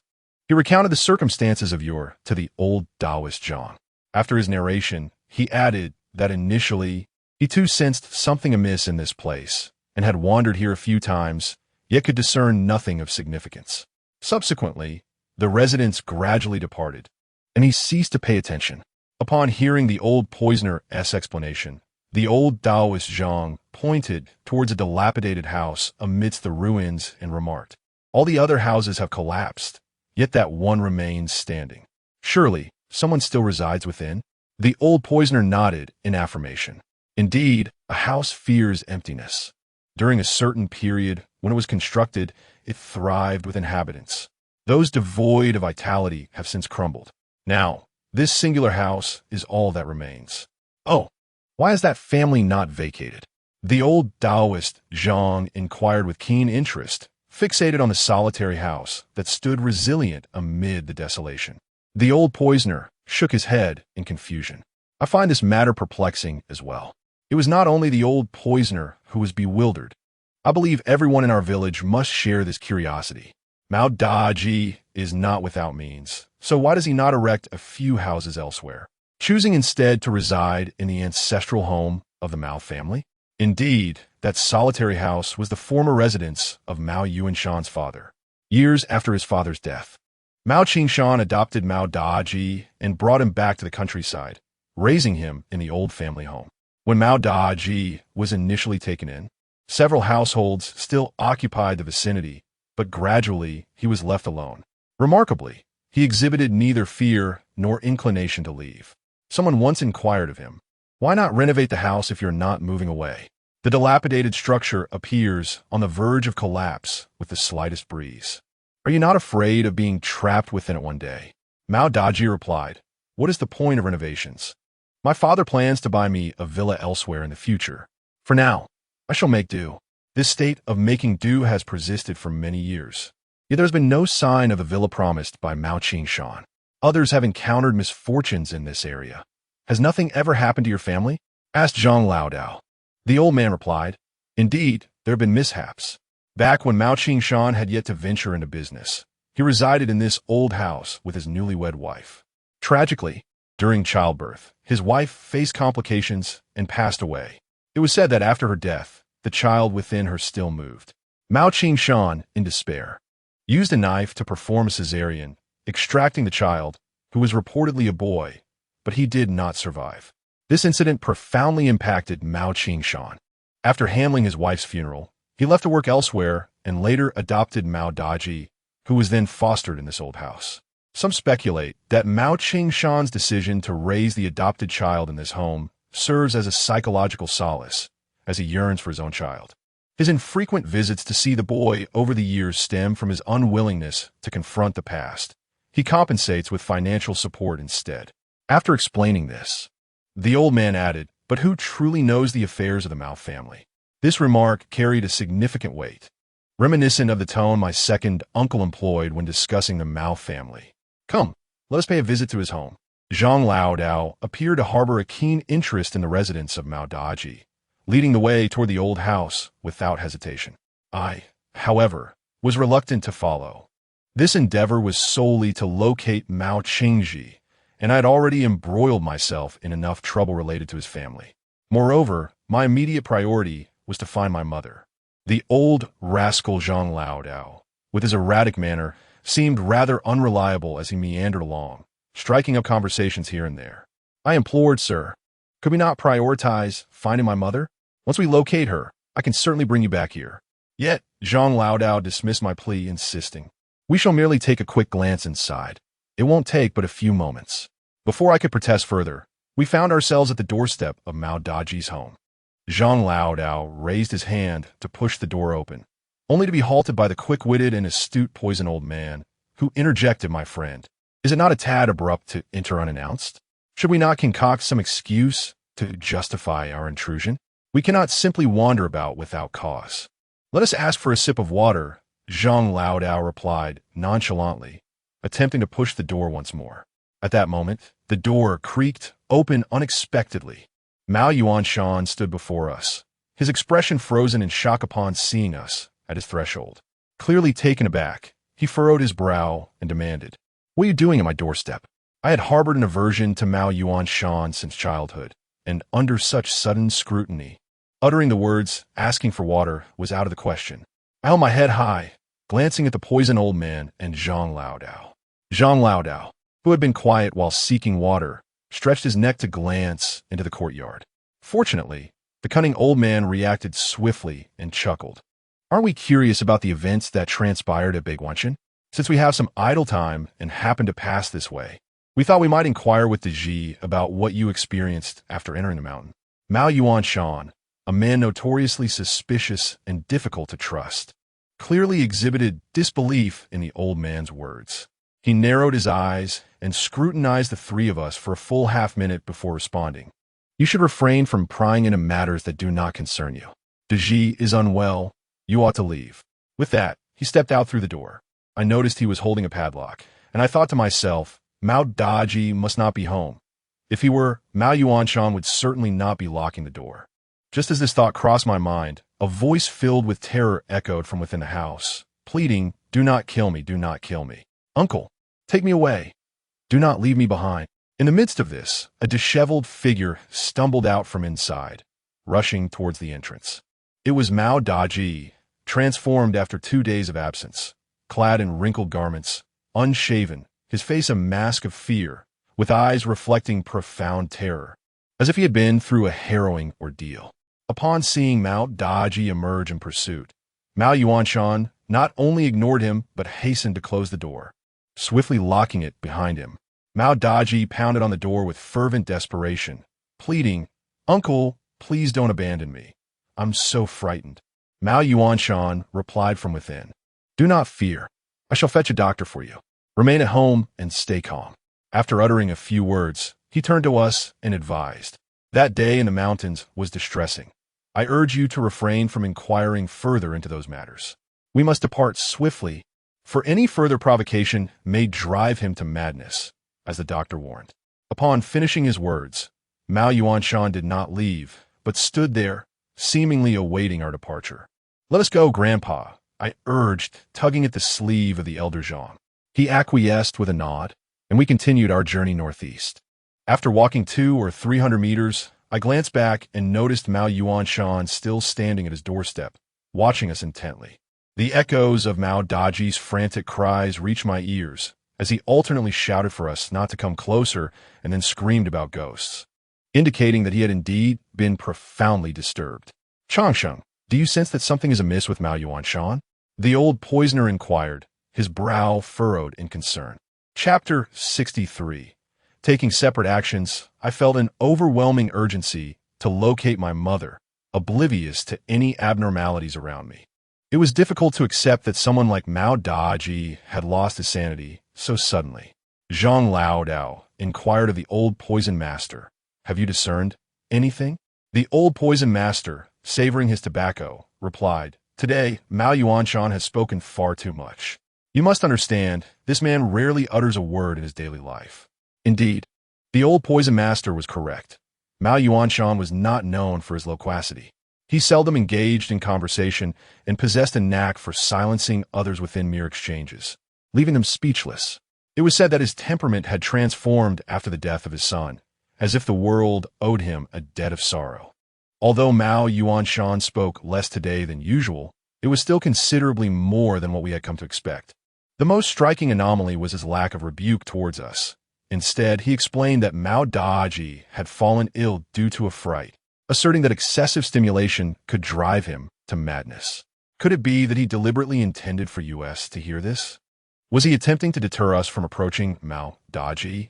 I pondered aloud. The old poison master nodded thoughtfully, suggesting perhaps Mao Daji is not truly mad.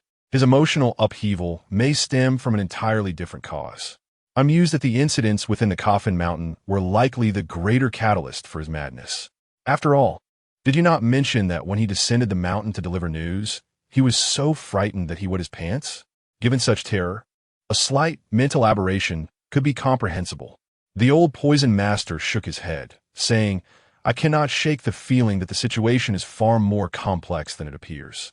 Regarding the matter of the Coffin Mountain, on that day, the police, experts, and doctors who ascended the mountain suffered significant casualties.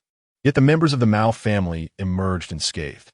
The old poisoner's voice grew hushed as he reflected on this. We exchanged words, which piqued Zhang Laodao's interest in the affairs of the Mao family, prompting him to ask us to recount their tales. Thus, as we traversed the rugged path, we narrated the legendary exploits of the 4 brothers of the Mao family to Zhang Laodao. He listened intently, occasionally inquiring about various matters concerning the village. His curiosity extended beyond the Mao family, as he seemed genuinely fascinated by our entire village. The road to Zhangzi Mountain was treacherous and arduous. Perhaps it was due to my weakened state, having only a soul and 2 spirits remaining, that I began to sweat profusely and felt utterly drained. Consequently, I fell silent, focusing solely on the journey. After half an hour of listening to the old poisoner and Zhang Laodao's incessant chatter, we reached the summit and beheld the mass grave, a desolate site nestled in a hollow. At a glance, it appeared as a wasteland dotted with uneven mounds of earth, resembling a secluded realm of the dead, exuding an indescribable chill. "We have arrived at the mass grave," I announced. Zhang Laodao glanced at the spirit-seeking needle in his palm, which remained steadfastly directed toward the grave, and nodded in acknowledgement. He did not descend immediately but stood atop the slope, gazing down upon the mass grave. After scanning the area several times, he finally took a step forward. We descended the slope, entering the somber expanse of the mass grave. To be candid, this is my first time entering this place. Although the heads of my 4 brothers and my father are interred here, I have never visited since childhood. My grandfather has never come to pay his respects either. This is not just the case for my grandfather. Anyone buried in a mass grave has usually met a tragic end, whether through violent death, suicide, or accidents, leaving their families heartbroken. To visit them would only exacerbate the sorrow, which is why there is no custom of honoring the deceased buried here. The last time I followed my mother, I only reached the outskirts, and it was only when a vengeful spirit was dragging me away that a mischievous cat intervened. Today, for the first time, standing amidst this circle of countless wronged souls, I feel somewhat at a loss. Where shall we begin our search, Master Zhang? I asked softly. Master Zhang glanced at the spirit-detecting needle in his hand, furrowing his brow. The situation is somewhat complicated, he replied. What is the matter? I inquired, peering at the needle, which began to sway left and right upon entering the mass grave. Master Zhang explained, in a place like this, the energy field is quite peculiar, and the needle cannot accurately indicate the position of your mother. As he spoke, he looked up at the sky and added, it's getting late, and the area is expansive. Here's what we shall do. He made a sweeping gesture with his hand. We will search separately. What? Search separately? Can't I stay with you?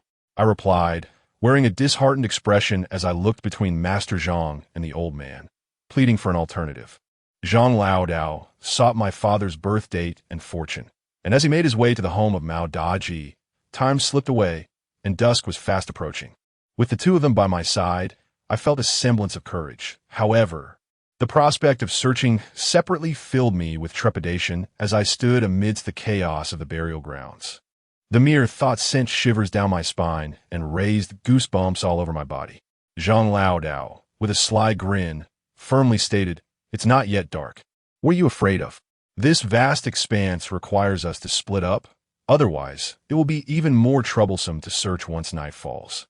With that, he strolled confidently into the graveyard. I turned my gaze towards the old poison master, who chuckled and remarked, "He is determined to toughen you up, my apprentice. You must understand that the path of sorcery involves encounters with the spirits and specters of the underworld. A lack of courage is simply unacceptable. Now, I shall head in one direction, and you take the center. Should you discover anything, raise your voice." With that, the old poison master prepared to depart. I grabbed his arm, pleading, "Master, I feel incomplete and fear attracting malevolent entities." What is there to fear? Did I not provide you with a talisman? Keep it close. You will be fine. If you're truly frightened, I can open your eyes to the unseen. Should you encounter anything, just run. Before I could finish, Zhang Laodao, who had not ventured far, turned back to interrupt me. In that moment, the old poison master slipped from my grasp and departed. Zhang Laodao, upon seeing this, chuckled softly before following suit, leaving me alone at the edge of the burial grounds, utterly bewildered. The figures of Zhang Laodao and the poisoned old man were soon obscured by the uneven mounds of graves. As I gazed upon the desolate burial ground, a chill crept up from the soles of my feet and enveloped my entire being. Yet, upon reflection, I had come here in search of my mother. Zhang Laodao and the poisoned old man were aiding me in this endeavor. Now that they had ventured forth, how could I, as her son, remain a coward in this place? With this resolve, I steeled myself, and with my palms slick with cold sweat, stepped inside. As I walked, my gaze was cast downward in search. It seemed to me that my mother had been taken while in a state of unconsciousness, and she must surely be lying upon some grave or beneath the earth in this chaotic burial ground. The cemetery, long neglected, had allowed weeds to grow taller than a person in some areas. My heart raced with trepidation, fearing that with each step, I might glimpse a pair of embroidered shoes, a decayed visage, or a flowing white robe amidst the underbrush. The scenes from a horror film played vividly in my mind, as if projected onto the very landscape surrounding me. Chapter 64.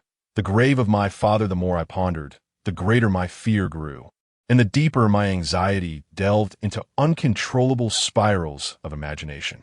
The clammy sensation in my palms intensified, prompting me to clench my fists, striving to channel all my focus toward the quest for my mother. Yet, in such an unsettling environment, maintaining concentration proved to be an arduous task. Beneath my feet and ahead of me, ghastly remnants would intermittently emerge, disturbing my thoughts, such as a human bone or a decaying corpse.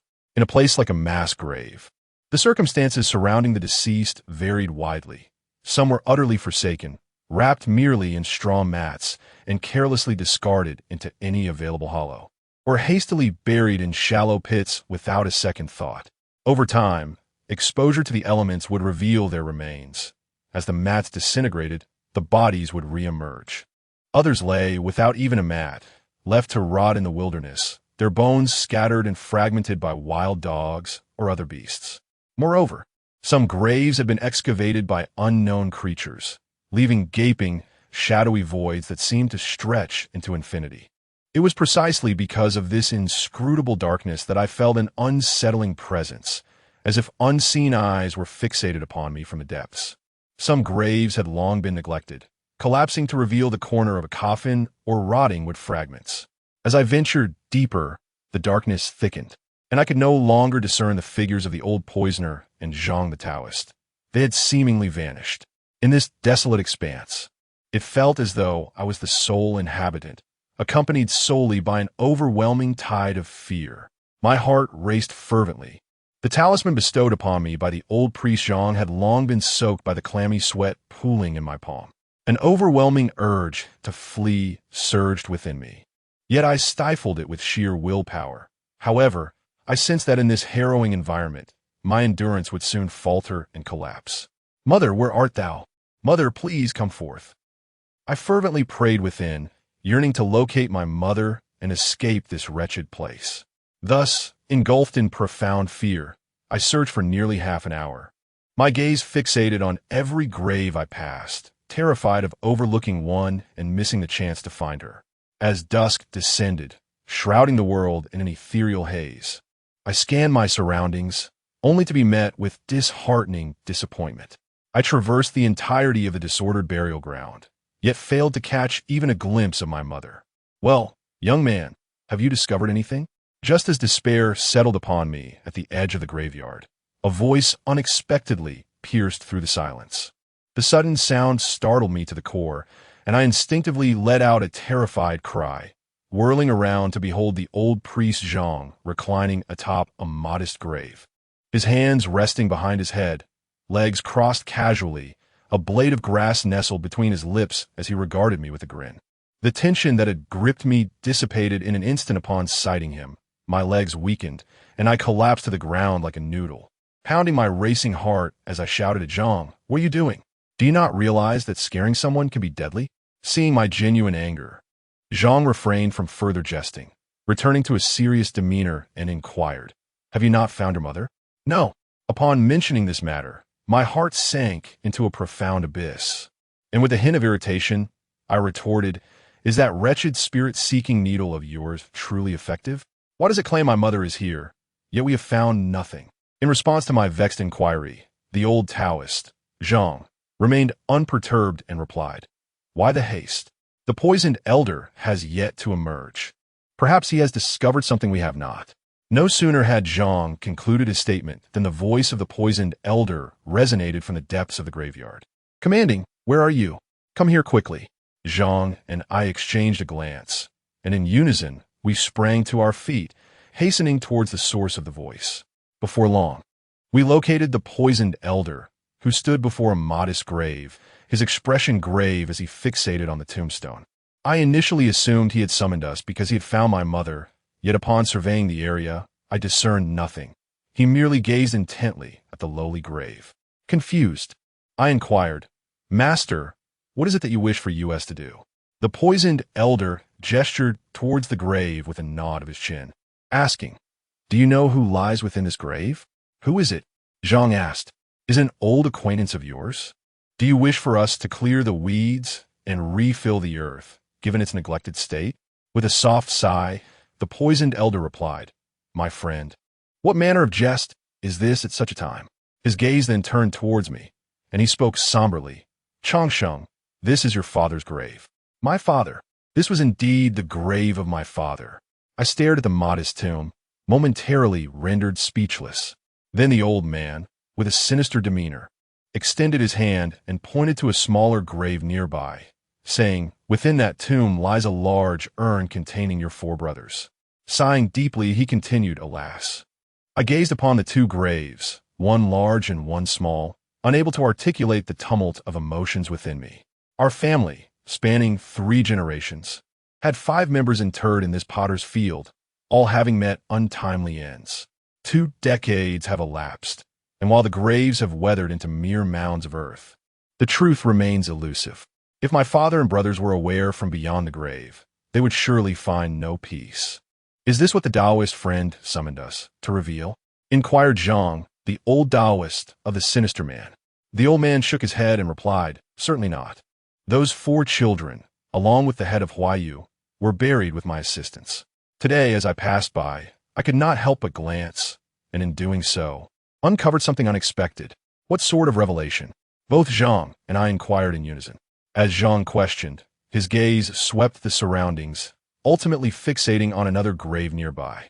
Following his line of sight, I noticed a patch of wilted grass atop that grave. Frowning, I discerned that the grass appeared freshly uprooted, having been carelessly discarded upon the mound. Its withered state suggested it had been pulled earlier that afternoon. "Someone visited here at noon?" I exclaimed involuntarily.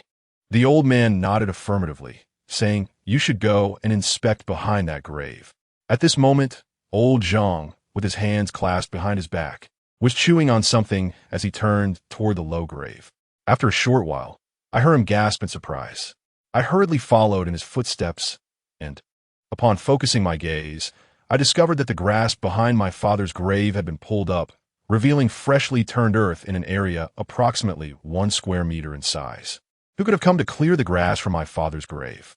I pondered. Then, astonished, I thought, could it be my mother? When we visited the burial site, my mother had been in a state of unconsciousness, yet she suddenly awoke, barefoot, and ran to the mass grave, approaching my father's grave, where she pulled a handful of grass, only to vanish moments later. As I reasoned through the scene before me, the more I spoke, the less I was able to convince myself. Why would my mother come here to pull grass? Chapter 65. There lies a corpse. I cast a glance at the venomous old man, then at the venerable Zhang, and timidly inquired, "Masters, do you think my mother could be responsible for this?" The venomous old man shook his head, unable to reach a definitive conclusion. Zhang, however, tilted his head, fixated on the patch of earth from which the grass had been uprooted, appearing deep in thought. After a moment of contemplation, he opened his palm, revealing the spirit needle still resting there. Astonishingly, its tip pointed directly at my father's grave, or rather, at the bare patch of soil where the grass had been removed. "What is the meaning of this, my friend?" the venomous old man asked. With a grave expression, Zhang replied, "We must excavate this grave and investigate." "Why should we disturb the grave?" I questioned. Zhang explained, "Observe the soil. It is exceedingly loose. Soil merely displaced by uprooting grass should not appear in such a manner. I suspect that someone has disturbed your father's grave and subsequently filled it back in." Upon hearing Zhang's words, the venomous old man expressed his astonishment. What purpose would there be in disturbing Huayu's grave? Who would engage in such an act? There is nothing of value buried there, merely a head. He then turned his gaze towards me, speculating, "Longsheng, could it be that your mother was involved?" My mother had succumbed to madness. Her actions could not be measured by ordinary standards. In the eyes of the venomous old man, it seemed that only someone as unhinged as my mother would find amusement in disturbing the graves of the dead. I surveyed the freshly turned earth atop the grave, its loose texture confirming Zhang's assertion. Merely uprooting grass could not account for such a state. Could it truly be that my mother had excavated my father's grave only to refill it afterward? Such matters, I must admit, my mother is indeed capable of. After all, she has a history. Years ago, did she not unearth a baby-esque corpse from the chaos of a graveyard and bring it home to cradle under her blankets? Today, could it be that she has exhumed my father-esque grave and absconded with his skull? The mere thought sent a shiver down my spine. An unsettling image manifests in my mind. My mother, deranged, barefoot, cradling a skull in her arms, wandering about with a vacant smile. "Let us proceed," I said to Zhang Lao Dao and the venomous elder. "We must ascertain whether my father's head remains intact. If it is missing, there's a chance my mother has taken it. Moreover, should the grave digger not be my mother, we must investigate further, gleaning any clues from the grave that might reveal the intentions of the interloper. Thus, the three of us began to dig with our bare hands. The soil was loose, making our task relatively effortless. In mere minutes, my hand suddenly brushed against something cold, both rigid and soft. The unexpected sensation caused me to emit a muffled gasp. Instinctively retracting my hand, my first thought was that I might have encountered a snake or some other creature. "What's the matter?" the venomous elder inquired, noticing my reaction. "There is something there," I replied, my heart still racing. "Let me take a look," he said. Zhang Lao Dao displayed remarkable audacity, not inquiring about the specifics of the situation. As he spoke, he began to dig in the very spot I had just excavated. Suddenly, he gasped in surprise, quickening his pace, and with vigorous thrusts of his hands, he unearthed something. In the dim twilight, I beheld a hand, a pale, human hand. Astonishingly, a hand had emerged from my father's grave. The chilling sensation I had felt moments ago was unmistakably transmitted by that hand, revealing to me that it belonged to a corpse. There was indeed a dead person in my father's tomb, the palm face downward, fingers slightly curled, presenting a rigid appearance. The hand was not large, likely belonging to a woman or perhaps a pre-adolescent child.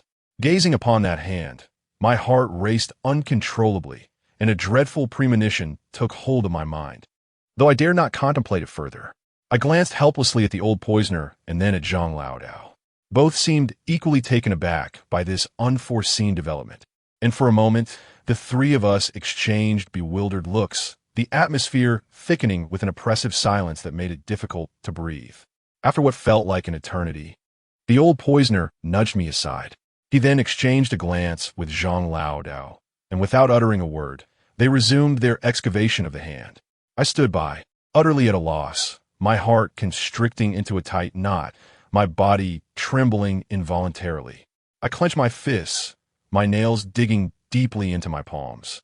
Waves of pain coursing through my nerves, yet unable to dispel the profound fear that lingered deep within me. I watched in disbelief as the sinister elder and Zhang Lao Dao dug with fervor, soon unearthing a fragment of sleeve. It was a green fabric adorned with red floral patterns. Upon seeing that sleeve, a resounding echo reverberated in my mind, as if all the blood in my body surged towards the crown of my head, crashing violently against it, leaving me dizzy and momentarily blinded, until I collapsed onto the ground. That sleeve was all too familiar. It belonged to a dress I had purchased for my mother during my time studying away from home.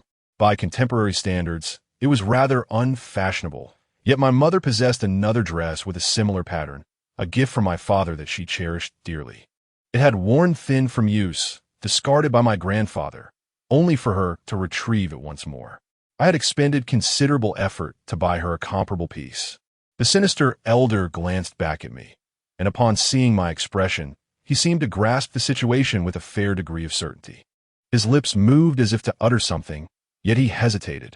Zhang Lao Dao, observing my demeanor, appeared to understand as well. "Impossible," he asserted firmly, adding, "If a person were truly gone, the spirit-seeking needle would provide a signal."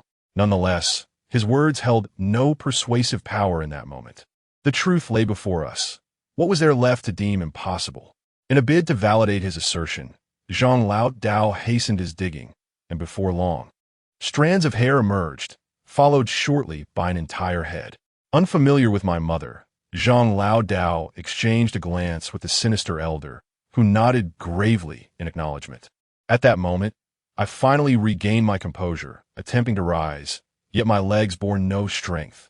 I crawled up to the grave, gazing at the dirt-streaked visage, the familiar face, now as pale as a blank sheet of paper.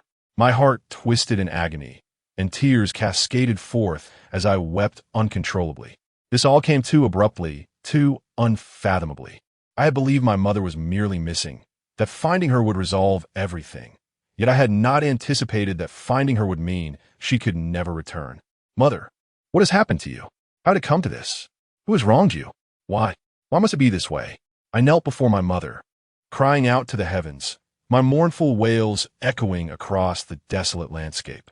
Startled, unknown birds took flight, flapping their wings in a cacophony of cries. In that moment, my heart brimmed with hatred. Who was responsible for my mother's death? Was it the same individual who had slain my father and my four brothers? What sins had our family committed? What deep-seated enmity had we incurred that compelled them to repeatedly visit such calamity upon us? Who are you? Reveal yourself. Do not cower in the shadows, employing cowardly tactics. Show yourself. I screamed in a frenzy, my voice reverberating through the graveyard. Chong, cease your weeping.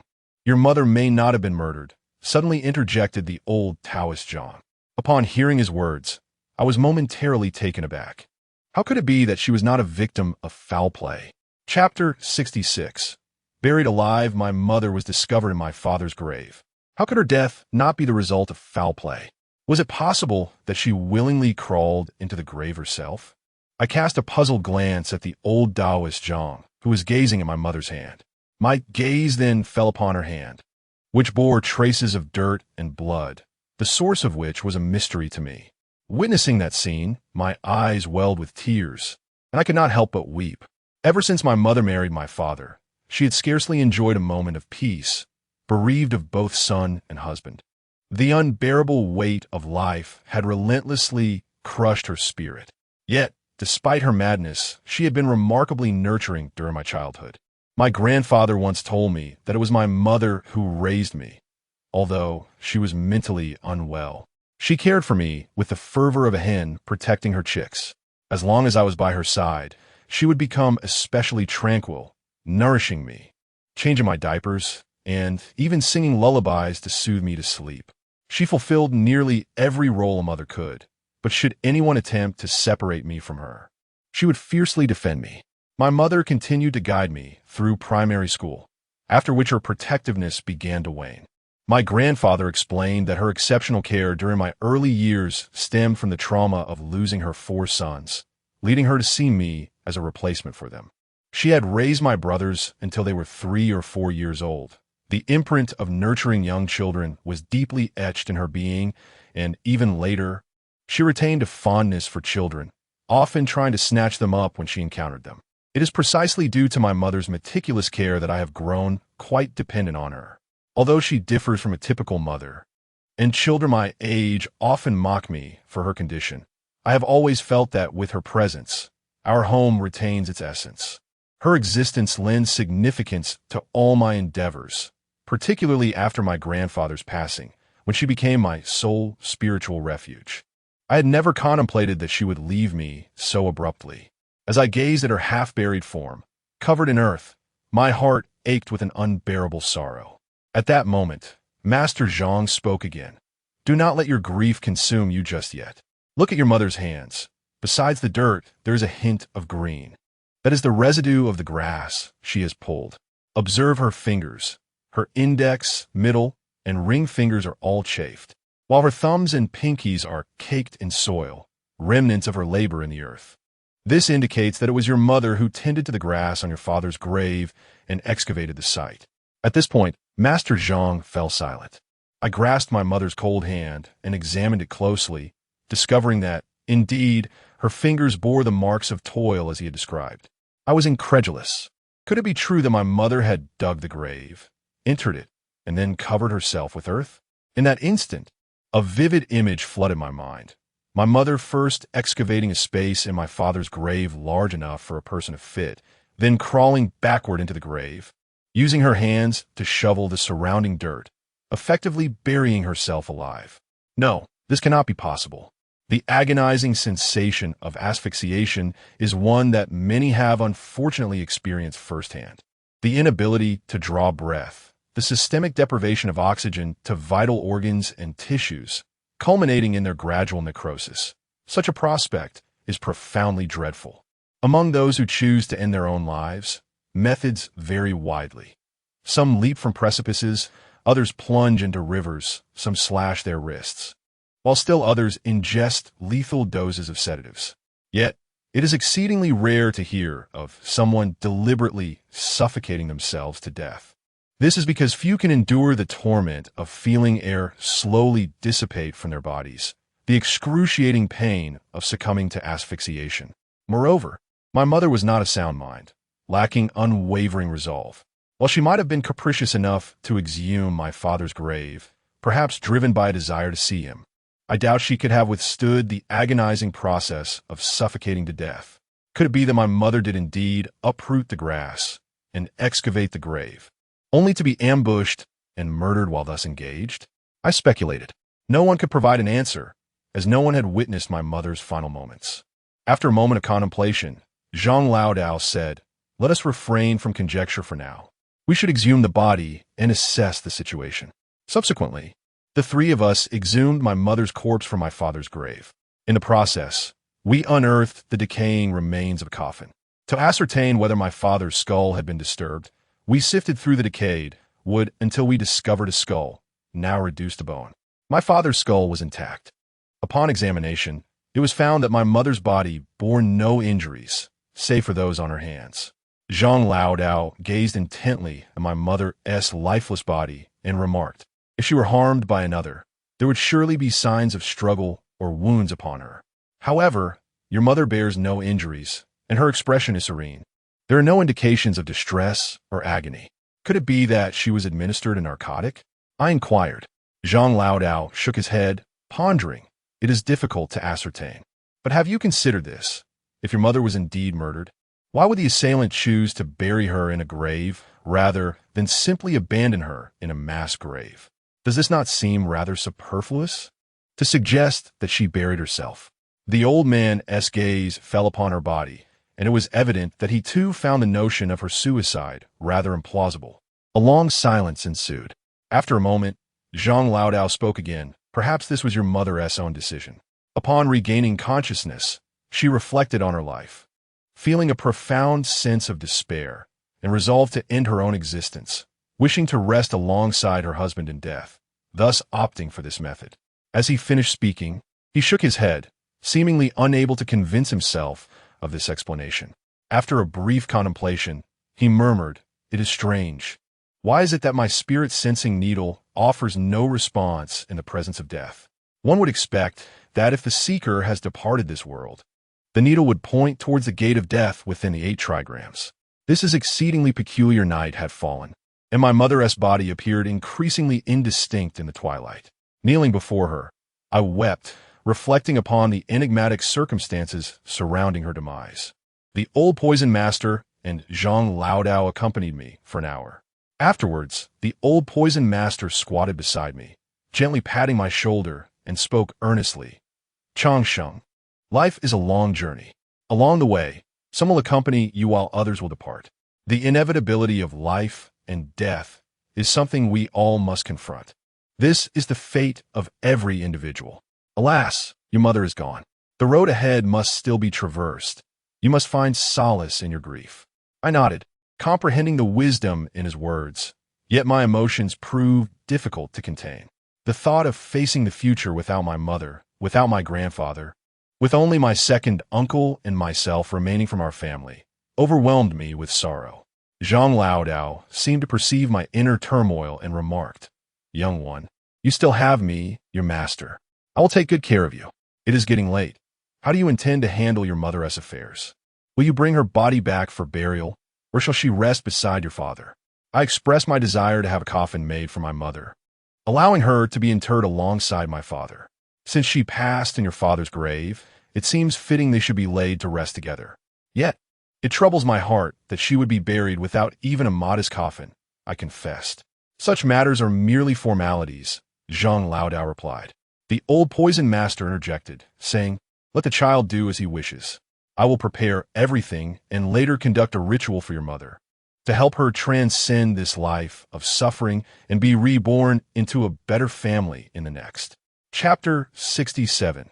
The Great Tribulation of the 5 Elements. Thus, the old poisoner assisted me in carrying my mother upon my back.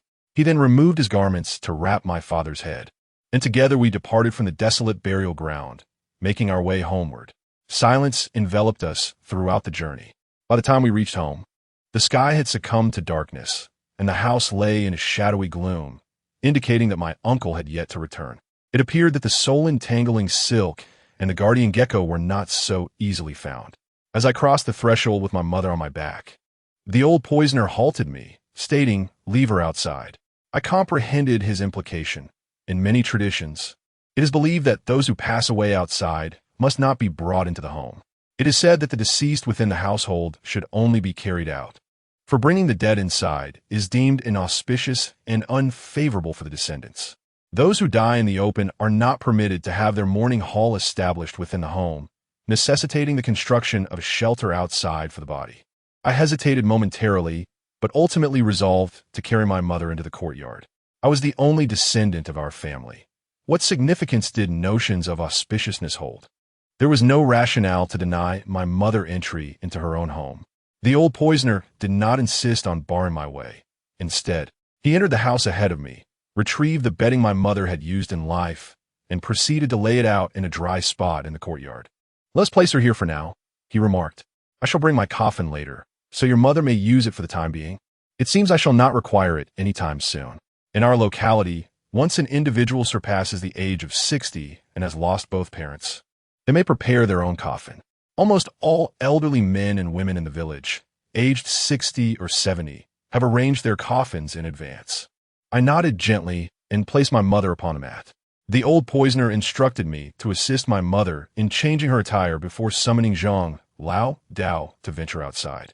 I filled a basin with water and cleansed the dirt from my mother's body, dressing her in a fresh garment. Upon completing these tasks, the old poisoner and Zhang Lao Dao returned, bearing a pitch-black coffin. We then laid my mother to rest, alongside my father's severed head. Following this, I lit an eternal lamp and knelt before the coffin, keeping vigil for my mother. The old poisoner and Zhang Lao Dao, engrossed in their smoking, said nothing further. A profound silence enveloped us until my second uncle returned.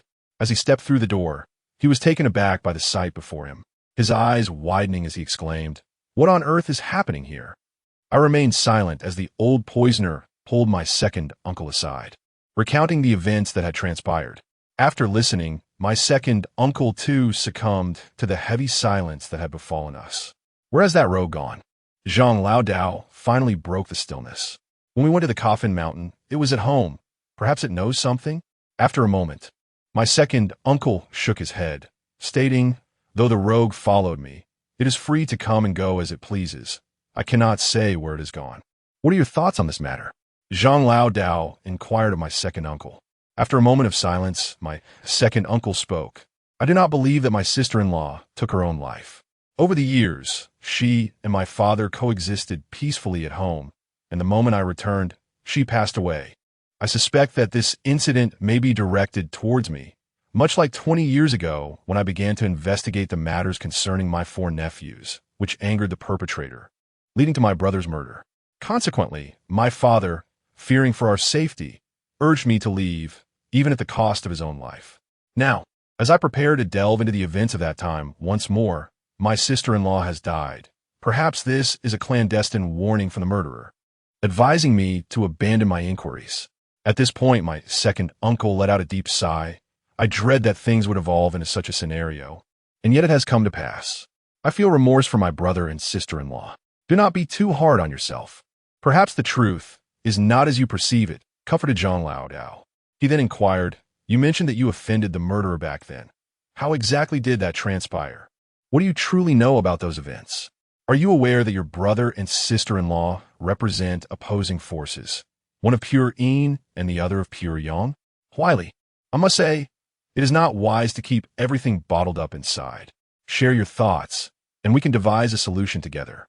Upon hearing Zhang Lao Dao's questions about the past, I lifted my head, intrigued to discover how much my second uncle truly understood about those events and what plans he harbored upon his return.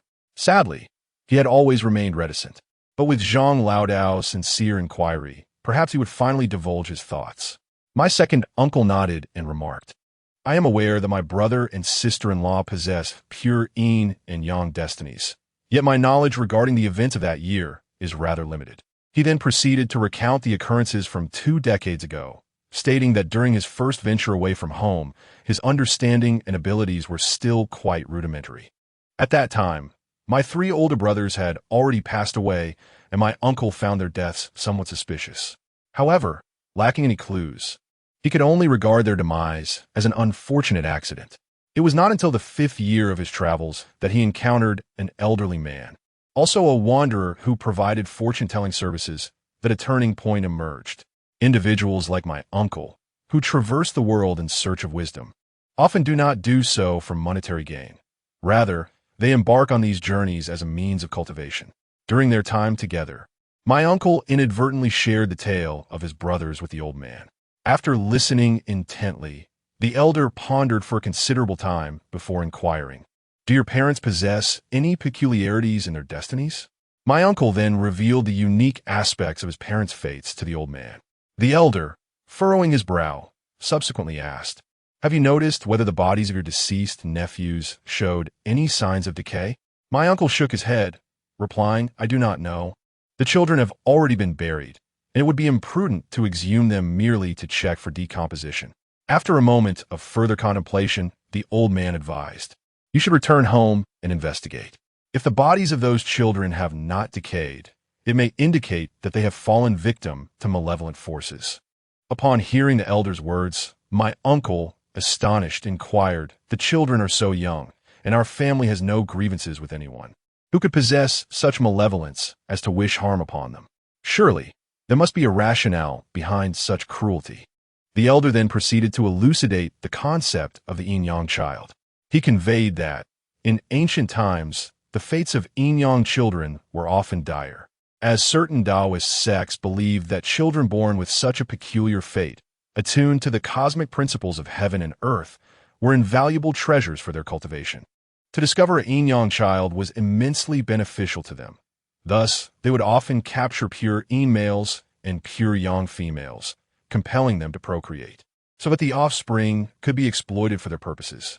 Those with malevolent intentions frequently resorted to the technique of soul snatching, extracting the essence of the yin-yang child from its corporeal form, leaving it in a state of disarray before implanting their own spirit within the child's body, utilizing its physical vessel to further their own cultivation. Others would refine the soul of the yin-yang child for their own use, thereby enhancing their own spiritual prowess. Subsequently, the elder recounted the fates of his 3 brothers. One perished by drowning, another became ensnared in a tree, and the last was slain by a blade. According to the principles of the 5 elements, these deaths corresponded to water, wood, and metal. He further posited that, should his deductions be accurate, any future children born to my parents would meet their demise either by fire or beneath the earth, suggesting that someone was leveraging the essence of the yin-yang child to navigate the tribulations of the 5 elements. Chapter 68, The Truth at That Time. The second uncle was still unaware of the profound implications of the yin-yang child and the 5 elements tribulation. He inquired of the elder regarding its meaning. The elder elucidated to the second uncle that any practitioner, be they human or demon, must inevitably face tribulation after reaching a certain level of cultivation.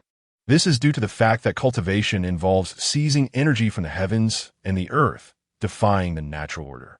Once a practitioner's internal energy achieves a certain height, it provokes the laws of nature, resulting in the descent of heavenly tribulations such as thunder, fire, and inner demons to test the individual. Those who successfully endure these trials attain great mastery, while those who fail may find their progress stymied, or worse, face the obliteration of their cultivation and even death. Those who require the 5 elements tribulation are often individuals who, having narrowly escaped destruction after failing their tribulation, find themselves unable to advance further. Such individuals are typically formidable, for cultivation is stratified, ranging from the nascent soul, out-of-body, divided spirit, and harmonization, culminating in tribulation. Following successful tribulation, one enters the realm of great ascendance, referred to as earth immortals, akin to the venerable figures of Wang Chongyang, Gahong, and Zhang Daoling from ancient times. Upon reaching the earth immortal stage, one may pursue the path of immortality. The act of transcending tribulation is arduous, serving as a pivotal juncture for cultivators. The majority reach this threshold and cease their progress. Historically, those who have successfully navigated tribulation are exceedingly rare. Some, unable to withstand the trials, resign themselves to despair, while others, unwilling to relinquish their arduous cultivation, strive tirelessly only to achieve nothing. Consequently, They resort to cunning means to seize fate, yearning to break free from their constraints and continue their ascent in the realm of cultivation. The yin-yang child, cultivating the art of the five elements, embodies a manifestation of those who have faltered in their tribulation, yet endeavor to wrest mastery from the cosmos. In the vast expanse of the world, practitioners predominantly cultivate the principles of yin and yang. The five elements, which evolve from these dual forces, serve as fundamental dynamics. Therefore, when the path of yin and yang proves obstructed, one may seek breakthroughs through the five elements. However, it is not a simple endeavor for those who have been denied by the laws of heaven and earth to master the art of the five elements. Hence, it is essential to leverage the unique conditions granted by the yin-yang suns to assist practitioners in their cultivation. The term nurturing here refers to the process wherein a practitioner separates their soul and entrusts it to the five corpses that succumbed to calamities associated with the five elements. These five remains become vessels for soul nurturing. Such a process, involving the simultaneous nurturing of five corpses, may take a minimum of 20 years and extend to over a century. Only when the energies of the five elements mistakenly intertwine and solidify in form and essence can the soul return to its original body, allowing the practitioner to ascend to a higher realm. The elder advised the second uncle to return home and ascertain whether the three deceased nephews' bodies remained uncorrupted. If so, it was highly likely they had been slain for the purpose of cultivation. Upon hearing the elder's explanation, the second uncle, filled with astonishment, inquired how he might dispel such malevolent sorcery if he found the corpses indeed intact. The elder informed him that although this dark art was insidious, the means to break it were remarkably straightforward. One merely needed to locate the corpses and dismember them. At this revelation, the second uncle shuddered at the thought of mutilating the remains of his own nephews. Despite their demise, how could he, as their uncle, bring himself to such an act? He thus pressed the elder for alternative solutions. The elder remarked, "The most straightforward and brutal method is to destroy the corpses, rendering them irreparable. Thus, the spirit of the murderer cannot find a host within them. If your heart truly cannot bear such a fate, then procure 36 blind snakes and 36 plump roosters. Randomly sever a part of those children's bodies, blend it with the blind snakes and roosters into a paste, bury the children's remains beneath this mixture, and weigh it down with stones from Mount Tai, each exceeding 30 pounds, inscribing it with special talismans. The effect would be akin to dismembering the corpses, albeit a more tedious endeavor. Ultimately, my uncle opted for the more troublesome approach. The elder then instructed him on the art of talisman drawing and cautioned him to act immediately upon his return, ensuring that the murderer remained unaware of his intentions. My uncle acquiesced and inquired, "What if we do not eradicate the evil? How shall I uncover the perpetrator and seek justice for my nephews?" "To seek justice with your current abilities is a daunting task," the elder replied with a sigh. "Nevertheless, we seem to share a connection. I shall accompany you back. However, you must not expose my identity, for I wish to avoid any complications." Thus, the elder followed my uncle home. At the elder's behest, my uncle kept his presence concealed. That very evening, he heeded the elder's counsel and unearthed the remains of my brothers, though by then, there were not 3 bodies but 4. Indeed, as the elder had foretold, the corpses of my 4 brothers had not decayed. Uncle Air gazed mournfully at the lifeless forms of the 4 children, his heart heavy with grief and righteous indignation as he witnessed the toll this tragedy had taken on their grandfather. The following day, he rallied the villagers to ascend the mountain in search of the elusive blind snake. His boldness was not without reason. It was inspired by the counsel of the aged sage, who urged him to make a commotion, proclaiming a desire to vanquish evil. The elusive yin-yang master was difficult to locate, and it was likely that the perpetrator who had taken those children would be equally hard to find. How could they bear to watch as Uncle Air endeavored to destroy their plans? The elder predicted that the culprit would inevitably reveal themselves in an attempt to reclaim the remains, thus providing an opportunity for capture. However, events took an unexpected turn. As Uncle Air and his companions scoured the mountain for the blind snake, the sage concealed himself in the shadows, vigilantly watching for nearly 3 days. Yet the assailant did not materialize, seemingly aware that someone was lurking in wait.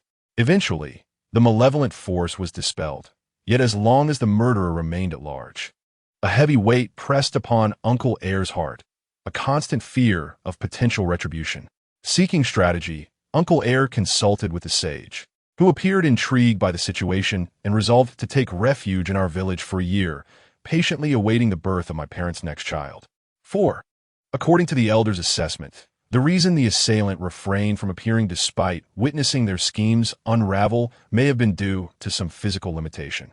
The 5 elements technique, often referred to as the Great Tribulation of the 5 Elements, is so named due to the immense suffering endured in its cultivation. Initially, upon the separation of 5 strands of the soul from the body, one must ensure the survival of the true self, enduring countless years of hardship. Only after nurturing the 5 souls can one return to their original form. Consequently, during the practice of the 5 elements technique, the practitioner's true self often exists in a state of near death, akin to a venerable monk engaged in desolate meditation, hidden away in a state of extreme frailty. As for the perpetrator, he has only slain 4 yin-yang children, nurturing only the souls of metal, wood, water, and earth, while lacking the appropriate yin-yang child to foster the fire soul. Once the malevolent spell is broken, although his 4 strands of soul may return, his physical body will not recover instantaneously. Moreover, due to the absence of the fire soul, his abilities are severely limited, rendering him too fearful to venture out, apprehensive that years of scheming may come to naught.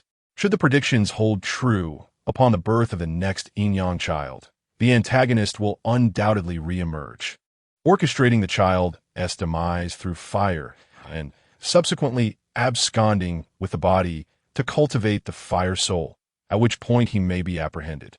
Subsequently, upon the persuasion of my uncle, my parents ultimately resolved to conceive another child, and my mother soon found herself with child.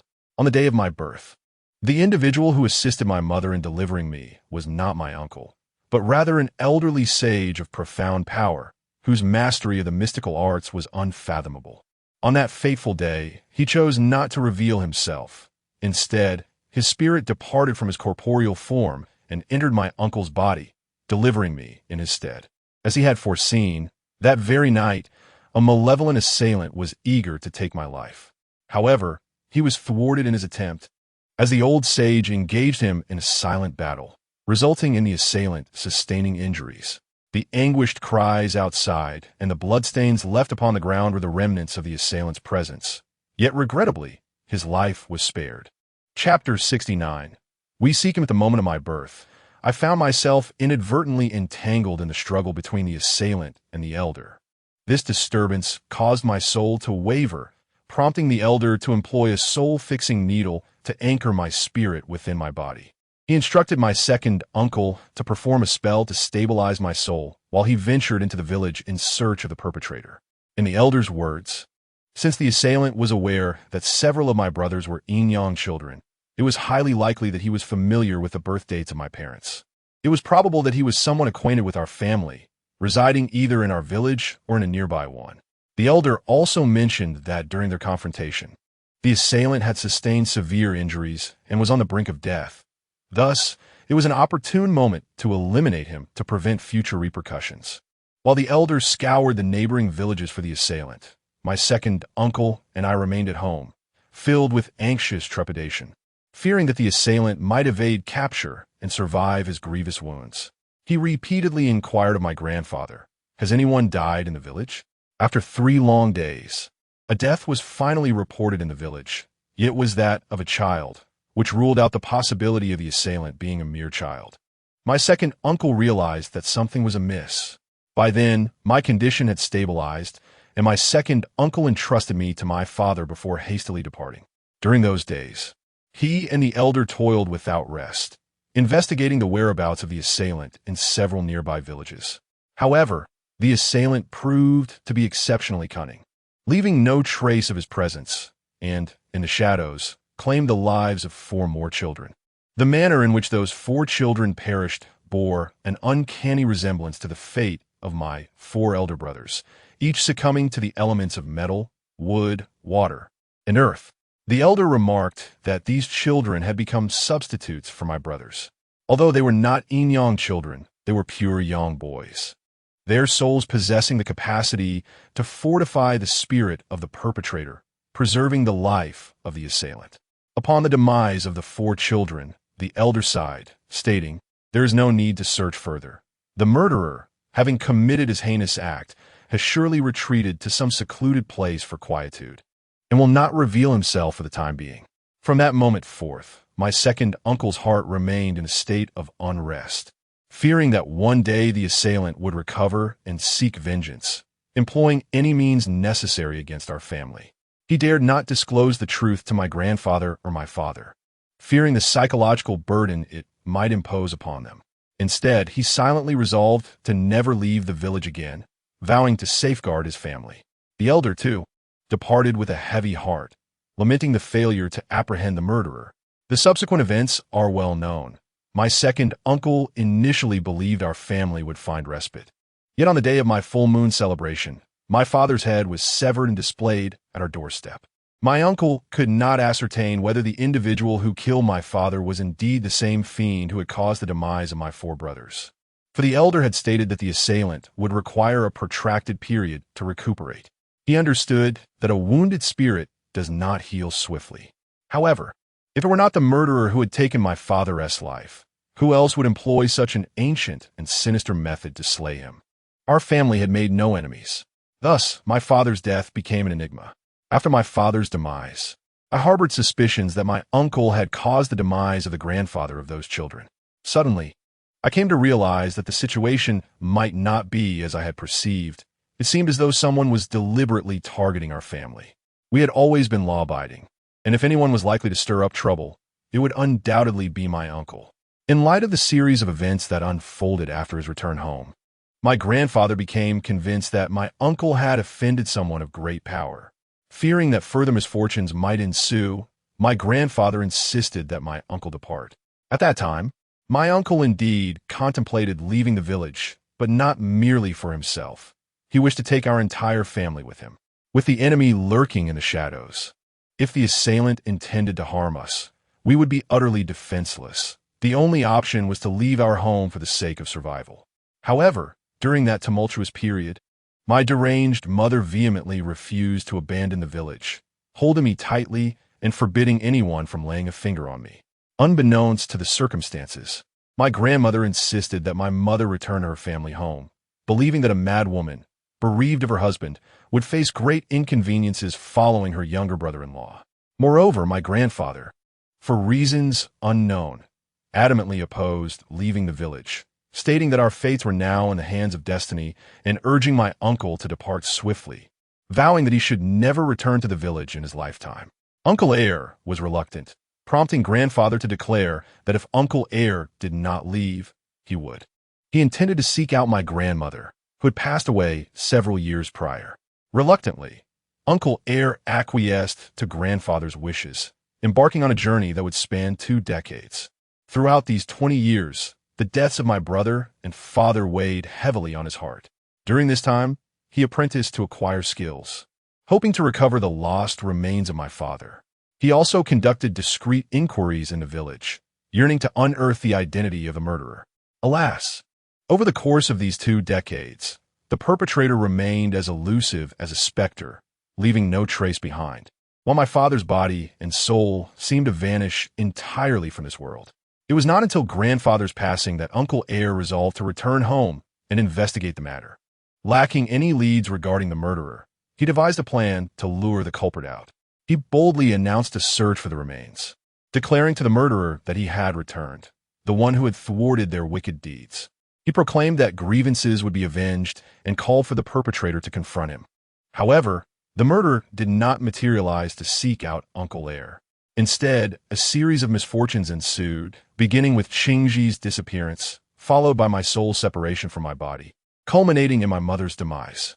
Consequently, Uncle Air suspected that Qingji's death was a trap orchestrated by the murderer, targeting him under the guise of search for the remains, intending to lead him to the graveyard to meet his end. Shortly thereafter, following my soul's departure, Uncle Air began to suspect that the murderer might harbor ulterior motives, only to be confronted with the tragic events surrounding my mother. I believe the perpetrator is specifically targeting me. He remains hidden, avoiding confrontation. Yet he continues to harm my family.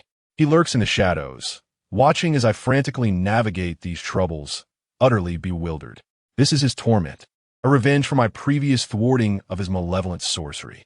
It was my negligence. I assumed he would seek me out, not realizing. At this point, my uncle paused, his gaze falling upon my mother's coffin, utterly at a loss. The sinister old man, chewing on his betel nut, remarked, "If what you say is true, then the murderer is unlikely to reveal himself anytime soon." Zhang Laodao responded, "Perhaps he is simply unable to do so." As soon as Zhang Laodao uttered these words, all eyes turned towards him, puzzled by their meaning. He looked at my uncle and continued, "It may not be that he wishes to torment you in this manner. Rather, he might lack the capability to confront you directly. Thus, he orchestrates a scheme to lure you into the Coffin Mountain, hoping to bring about your demise in that cursed place. Alternatively, there could be other reasons preventing him from boldly revealing himself, forcing him to resort to underhanded tactics from the shadows. If he does not show himself, what are we to do?" I asked, my eyes reddening. The thought that he remains hidden while we are exposed, with every move scrutinized, sent chills down my spine. "If he does not come forth, we shall have to seek him out," Zhang Laodao stated, each word deliberate and resolute. Chapter 70. How to Summon the Soul. I blurted out, inquiring of Master Zhang. If the murderer were so easily found, my second uncle would not have spent all these years in vain.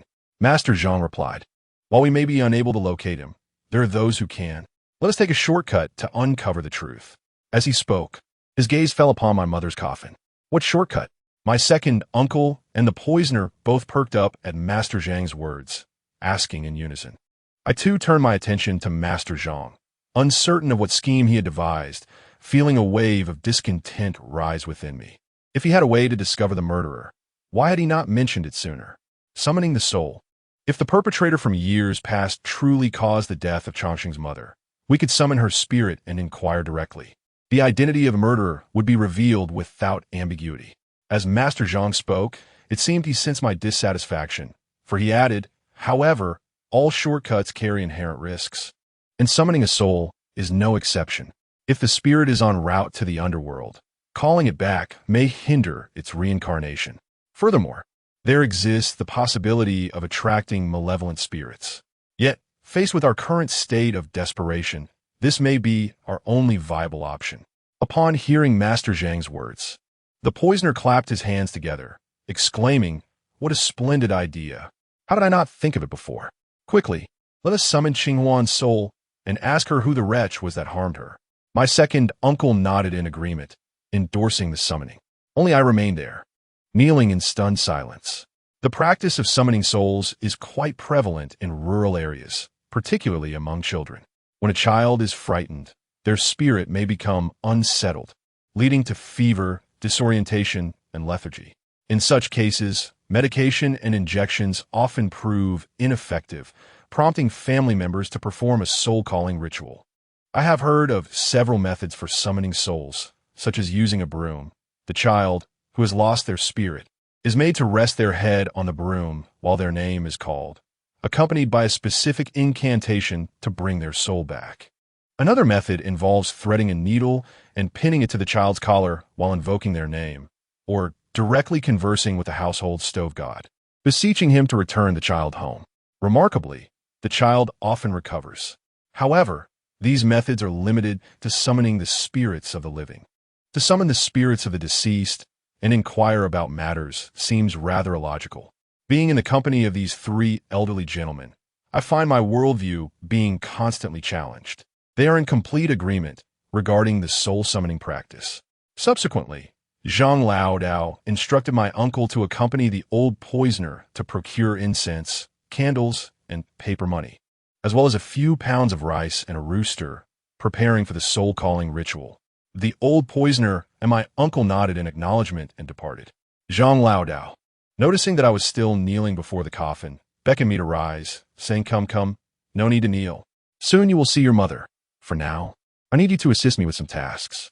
I stood up and gazed at my mother, whose complexion appeared pallid within the coffin. I inquired of Zhang Laodao whether the soul summoning could truly bring my mother back.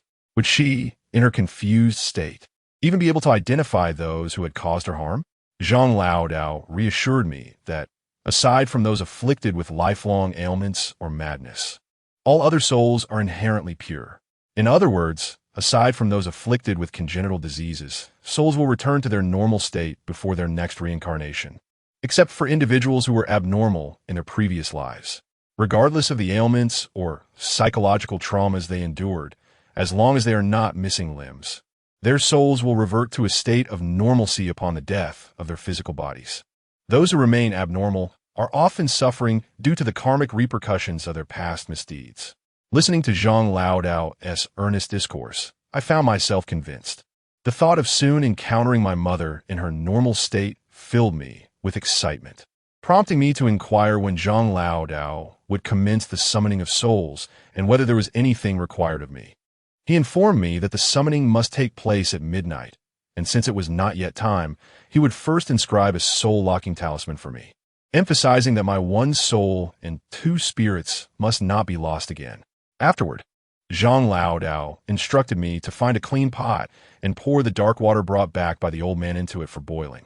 Once the water reached a boil, I was to add vermilion and let it simmer until it had boiled 100 times. The term 100 boils refers to allowing the water to continue boiling until it has produced 100 bubbles. Zhang Laodao also explained that the 100-boil water serves as a medicinal agent. It is known to immediately quell hiccups when consumed.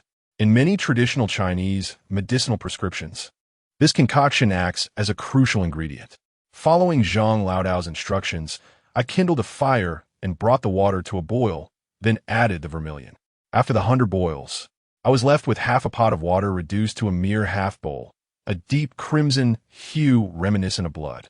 At this moment, Master Zhang had already dried the guardian silkworm brought back by my uncle, ground it into a fine powder using a garlic mortar, and sprinkled it into a half bowl of cinnabar water, stirring it gently.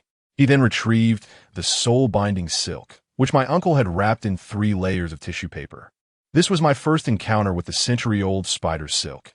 It was as fine as silk from silkworms, resplendent in a mlang of colors, reminiscent of artificially dyed silk quilts, yet more translucent and exquisite.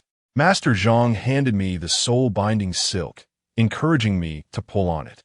As I did, I found it remarkably resilient, leaving imprints on my hand, yet I could not break it. Subsequently, Master Zhang divided the silk into 2 strands, tying one around my left wrist and casting the other into the bowl. Curiously, the silk, as sturdy as steel wire, dissolved rapidly upon contact with the water.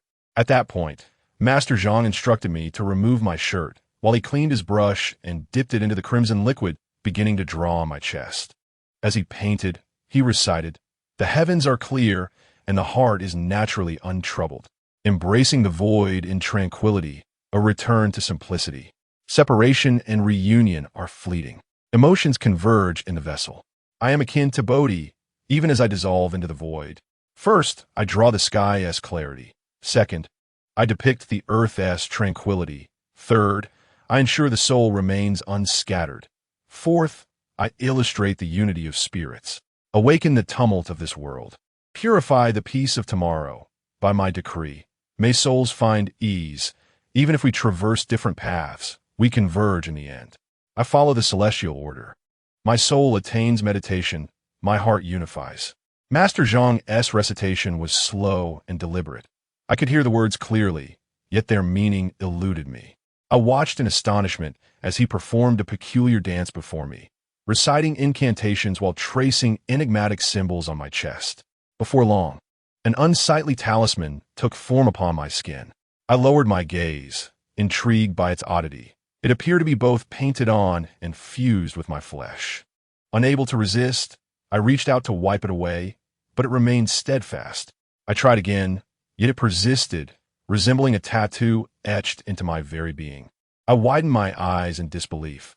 "Dear sir, is this ghastly mark destined to remain with me henceforth? How could I ever hope to wed with such an eyesore?" I pondered anxiously. The old Taoist, having set aside his brush, reassured me, Fear not. Once your spirit fully returns to your body, it shall vanish of its own accord. His words alleviated my worries somewhat. Shortly thereafter, the old poisoner and my second uncle returned. The former clutching a chicken in one hand and a bag of rice in the other, while the latter bore an assortment of incense and joss paper. With everything prepared, the old Taoist glanced at the clock, noting it was nearing midnight. He rolled up his sleeves and declared, "It is time to commence. Changsheng, as you are the closest kin, you shall take the guiding rice and scatter it at the crossroads while calling for your mother. Hailai, you will burn some ghost money for the various deities and wandering spirits." Upon hearing mention of deities and restless souls, I felt a twinge of apprehension and inquired, "Dear sir, if we're to summon my mother, why must we also burn paper money for those entities?" Chapter 71. A ghost behind the old Taoist Zhang explained. When we recite this soul-calling incantation shortly, it may attract some wandering souls nearby. The incense and paper money we burn serve as fare for these restless spirits, ensuring they do not obstruct your mother's path, thereby allowing her to return home unimpeded. After imparting this wisdom, he opened my third eye and instructed me to fetch my mother when I saw her at the crossroads. He specifically cautioned me to remain silent should I encounter anything else, for once the soul-calling ceremony commenced, it must not be interrupted. Otherwise, the summoned spirits would linger, following those in the vicinity, and those whom they accompanied would either suffer from frailty or be beset by misfortune. Initially, I believed that by burning the incense and paper money, the wandering souls would be warded off. However, upon hearing Zhang's words, anxiety once again gripped my heart. Fortunately, my second uncle accompanied me to the crossroads to burn the paper offerings. Subsequently, Zhang instructed me to find a piece of clothing my mother had worn in life. He then brought forth our dining table, set an incense burner upon it, and placed a bowl of water in front of the burner. Seizing a large rooster from the ground, he pierced its comb, allowing its blood to drip into the bowl. With a brush dipped in the blood, he began to draw the Ksitigarbha soul-calling talisman on the reverse side of my mother's garment. Once the drawing was complete, he draped the clothing over my mother's body and lit 3 white candles, placing one on each shoulder and one atop her head. The old poisoner beside me remarked that these 3 candles represented the 3 flames of yang within the human body, a gesture intended to convince the spirit that its corporeal form remained intact, thus hastening its return. The earthbound spirit summoning talisman is far more potent than the ordinary summoning charms. It can not only beckon wandering souls back to this realm, but can also retrieve those who have descended into the underworld. After completing these rituals, the venerable Zhang ignited the incense on the table, and as the wisps of fragrant smoke ascended and spread throughout the courtyard, his feet began to move rhythmically in the confined space before the table. His hands executed a series of astonishing gestures, swiftly transforming in an intricate manner. Initially, I found his shamanic dance captivating. However, after witnessing it several times, I discerned that while his steps appeared chaotic at first glance, a certain underlying order emerged upon closer inspection. Each pace was meticulously measured, advancing and receding in synchrony, with movements interlocking like the lines of a well-composed piece. Clearly, there was profound significance to this ritual. As Zhang continued his intricate dance, his lips were not idle either. He chanted, "Heavenly spirits, earthly spirits, 5 ghostly soldiers. He my call. By the decree of the venerable Buddha, with the dual might of the Vajra Arhats, I summon you with the 1,000-mile soul-binding incantation. Return swiftly to your true essence." At this moment, my uncle called out to me. I nodded in acknowledgement, grasping the rice bag, and followed him out the door. "Wandering souls, where do you linger? The 3 souls have descended. The 7 spirits have arrived. By riverbanks and fields, in temples and villages, within palaces and prisons, amidst graves and woodlands, wherever mortals dwell, hasten forth." Zhang's voice continued behind us, echoing eerily in the stillness of the night, resonating like an incantation. On the dimly lit path of the Yellow Springs, those who hear my voice arise. Those who heed my call, come forth. Hear my summons. Do not delay. Hasten as the law commands. Return to your essence. Uncertain whether it is a psychological issue or the effect of summoning incantation. As soon as Zhang Laodao's invocation of souls echoed behind me, I felt a chilling breeze sweep through, wailing eerily, reminiscent of ghostly lamentations. At that moment, the atmosphere around us seemed to shift. Several dogs that had been barking in the village abruptly fell silent, as if their throats had been severed. The night grew increasingly profound, and under the cold, silvery moonlight, the trees lining the road cast irregular shadows upon the ground. A gust of wind stirred, causing these shadows to dance, as if they were malevolent spirits clawing at the air. This unsettling scene sent shivers down my spine. Had it not been for my uncle's presence beside me, I truly doubted my courage to continue onward. The crossroads were not far from my home, and standing there, I could faintly hear Zhang Laodao reciting his incantations at our residence. Upon reaching the intersection, my uncle boldly stepped into the center of the road, lighting a stick of incense. With his hands clasped, he bowed in all directions, then squatted down to ignite the paper money he had brought, casting the incense into the flames as well. Holding a fire-poking stick, he stirred the paper offerings while murmuring to himself, "Tonight, we have come to this esteemed place in search of the lost soul of Qinghuan. If there be any offense, do not take it amiss. I only wish for assistance. May the true soul manifest swiftly." As my uncle chanted, I stood timidly beside him, my heart bracing for the imminent sight of a throng of restless spirits, howling and clamoring for the paper offerings. Yet, the scene I had envisioned did not materialize. The street remained eerily quiet. I turned my gaze towards my second uncle, whose brows were slightly furrowed, perhaps astonished by the absence of wandering souls. After repeating a set of incantations thrice, he rose and simply stated, "Let us proceed," heading in the direction of our home.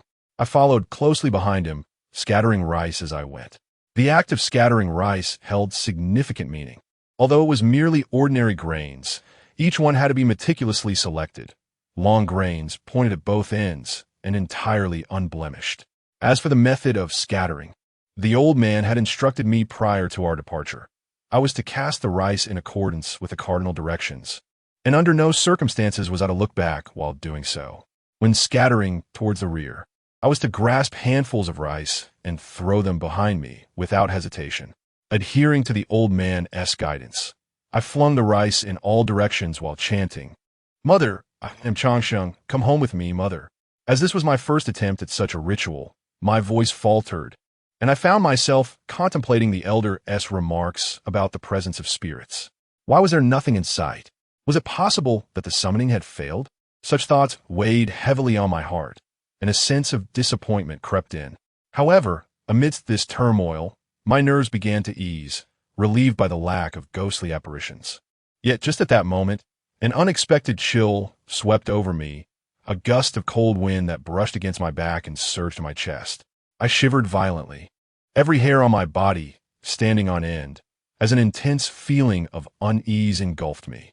Something had manifested behind me. This was my immediate reaction. I have previously mentioned that my intuition is remarkably acute. Whenever someone gazes at me, I am invariably overcome by an unsettling sensation akin to a prickling on my back. This time, the feeling is particularly intense, leading me to surmise that something is indeed trailing behind me, a pair of eyes fixed upon my presence. Could it be my mother? Has some form of summoning brought her spirit forth? Or perhaps it is another restless soul, or something altogether different.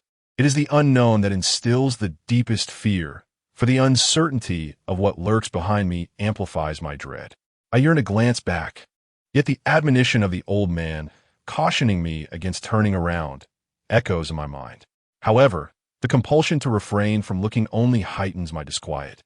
The entity behind me seems to draw ever closer, causing an unsettling chill to creep along the nape of my neck, as if it is poised to settle upon me. Chapter 72. Beware of your second uncle. A shiver coursed through my scalp, and the hairs on my body stood on end. Heaven knows how desperately I wanted to scream and flee, yet I found myself admiring my own restraint, even at this critical juncture. I recalled the admonitions of the old Taoist Zhang, who had advised me not to panic in the face of adversity, compelling me to suppress the overwhelming urge to escape. Naturally, My ability to do so was largely due to the presence of my second uncle right before me. He walked steadily, seemingly oblivious to the peculiarities behind him. I stifled my fear, keeping my chin up as I followed closely in his wake, calculating that I merely needed to endure a few more meters to reach home. However, after just a few steps, a voice suddenly echoed in my ears. Changsha. It was a woman's voice, ethereal and soft. Yet it penetrated my consciousness with startling clarity, as if someone were whispering directly into my ear. The unexpected sound startled me so profoundly that I felt a tightening in my bladder, nearly losing control. Instinctively, I wanted to turn around, but I managed to restrain myself. The saying goes that when one hears their name called in the dead of night, they must not respond or look back. This phrase is familiar to many. It warns that if you heed the call at such an hour, the voice may not belong to a human.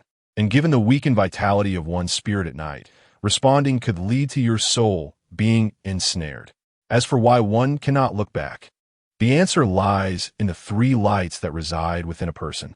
Every normal individual possesses these three lights, also known as the three fires of Yang.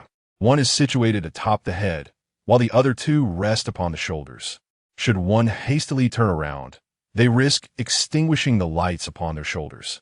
Once these lights are snuffed out, the vital energy diminishes, allowing malevolent forces to encroach. This is one of the reasons I dare not turn back. Another reason is my fear of encountering a ghastly visage, a horrific face that would overwhelm me with terror. Though I refrained from looking back, I was paralyzed with fear, my legs resembling overcooked noodles, utterly weak. I dragged my unresponsive legs forward, hastening to catch up with my uncle, hoping to walk alongside him to bolster my courage. However, just as I was but 2 steps away from him, the entity behind me spoke once more. Her words halted me in my tracks. This time, I was not merely frightened, but utterly astounded. It was the voice of my mother. I recognized it clearly. This being speaking to me from behind was indeed my mother. Though her voice was barely a whisper, there was no doubt it was hers. Yet, what truly left me in disbelief was the content of her message. Changsheng, be wary of your uncle. In that moment, standing behind my uncle, my mind buzzed with confusion. Her words detonated within my brain like a bomb, leaving me in a daze, fixated solely on the warning to be cautious of my uncle. What could my mother mean? Why did she urge me to be wary of him? At that moment, I was suddenly reminded of the day my second uncle returned. When I had dragged my mother back from the mass grave, her gaze fixated on my uncle's room, and she repeatedly uttered the words, "He has returned." Was he truly referring to my second uncle? Could it be that my uncle intended to bring me harm? Or perhaps the rumors spoken by the villagers years ago held some truth? Were my 4 brothers indeed victims of my uncle's malevolence? His sinister purpose tied to the pursuit of some dark sorcery? After a brief moment of mental disarray, a multitude of questions surged within me. I yearned to turn back and seek more words from my mother, hoping she might provide some clarity. However, at that instant, my uncle abruptly turned to face me, his gaze piercing as it locked onto something behind me, and he bellowed, "Demon, meet your end." As he spoke, I witnessed him swiftly produce a yellow talisman from his person and hurl it towards my rear. The talisman, though merely a thin piece of paper, possessed formidable power, slicing through the air like a sword as it grazed my shoulder before soaring behind me. Astonishingly, it ignited spontaneously, engulfed in flames. Then I heard a faint, muffled groan emanating from behind me. I quickly turned to see that, apart from the ashes of the burned talisman gently descending from the air, there was nothing else there. In that moment, my first instinct was to believe that my mother had been struck down by my uncle, her spirit shattered. My eyes widened in horror, as if I were witnessing my mother being slain before me. I glared furiously and cried out, "What are you doing?" Uncle Air wore a composed expression as he spoke. "There are malevolent entities seeking to harm you. Your spirit is currently weakened, making you particularly susceptible to sinister forces. You must exercise utmost caution and not allow them to deceive you." As he uttered these words, his gaze fixed intently upon my eyes, exuding an air of sincerity and moral integrity. I suddenly felt my resolve wane, memories flooding back of that day in the hospital when a ghost had impersonated my mother, leading me to a desolate graveyard, nearly resulting in my demise. Could it be that the entity I encountered just moments ago was another specter masquerading as my mother, intending to sow discord between Uncle Air and myself? What did it say to you? Uncle Air inquired abruptly, interrupting my tumultuous thoughts. His question reignited my suspicions. I glanced at him and shook my head, replying it said nothing. Uncle Air nodded thoughtfully, cautioning me, regardless of what it may say, do not place your trust in it, not just in that entity, but in all the villagers, until we have identified the true perpetrator. They could potentially be responsible for the deaths of your 4 brothers and father. This sentiment echoed the words of the sinister old man I had encountered previously, and hearing it again from Uncle Air reinforced the notion that both held mutual distrust towards everyone. I had already discerned this during our encounter in the Coffin Mountains when Uncle Air, accompanied by Zhang Laodao, sought us out with such demeanor. Does that include you as well? I probed, locking my gaze onto Uncle Air. He appeared momentarily taken aback, clearly unprepared for my inquiry. After a few moments of silence, my uncle finally spoke. Since you have posed this question to me, it indicates that you already possess your own thoughts on the matter. Thus, I find myself unable to provide an answer. However, remember this. What you hear and see may very well be illusions. Only by consulting your heart and discerning with sincerity can you unveil the truth from falsehood. In that instant, I had spoken without much consideration, and now, upon reflecting on my uncle's words, a sense of guilt began to surface within me. I gazed at my uncle, disheveled and unkempt, his face adorned with stubble. Ever since his return, he had been tirelessly toiling day and night for the sake of my lost spirit. Yet, I had the audacity to question him in such a manner. If my uncle truly had my best interests at heart, then my inquiry seemed rather hurtful. But then again, did he truly have my best interests at heart? I couldn't shake off the lingering doubt from his earlier warning to be cautious of him. Noticing my silence, my uncle said, "Let us return home. It appears that your mother's spirit cannot be summoned tonight." I glanced around and saw nothing but emptiness. Despite the elaborate preparations for the summoning ritual, not a single wandering spirit had come forth. No, there was one that had followed me earlier, the entity that had trailed behind me. Uncle, what exactly do you mean by monsters? Are they ghosts? Did you manage to vanquish it with your talisman? I ventured to inquire, my heart still weighed down by uncertainty regarding my mother as spirit.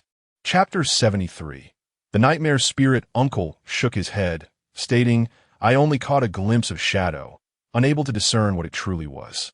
It escaped before I could see more clearly. How peculiar. I inquired, curious about his cryptic words. Let us discuss this at home, he replied, furrowing his brow, his expression laden with concern. Before long, we arrived home to find Master Zhang and the old poisoner standing in the courtyard, their brows similarly knitted. It appeared they had failed to summon my mother's spirit, which was unexpected for them. The 3 elderly men exchanged knowing glances and, in unison, entered the house. I cast a glance at my mother lying in the coffin, then followed them inside, sensing they had matters of significance to discuss, perhaps regarding my mother, and I felt compelled to listen. My sister-in-law's spirit was not summoned. In addition to the shadow, not a single ghost appeared. This is utterly bizarre, Uncle remarked.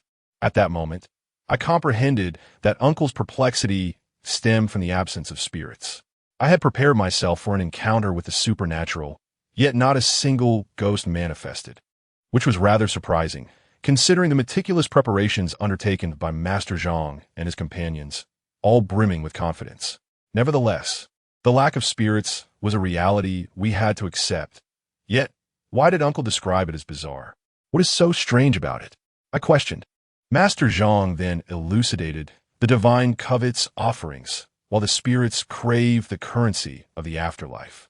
The paper money burned during the summoning ceremony is intended for the various deities and wandering spirits, particularly in your village, which is so close to the mass burial site. Within it lie the souls of those who died untimely or violently, unable to reincarnate before reaching the natural end of their lives. Logically, this area should be teeming with restless spirits. These forlorn souls, bereft of offerings, would flock to unclaimed offerings like moths to a flame. Yet during our recent ceremony, despite the substantial amount of paper money burned, not a single ghost appeared.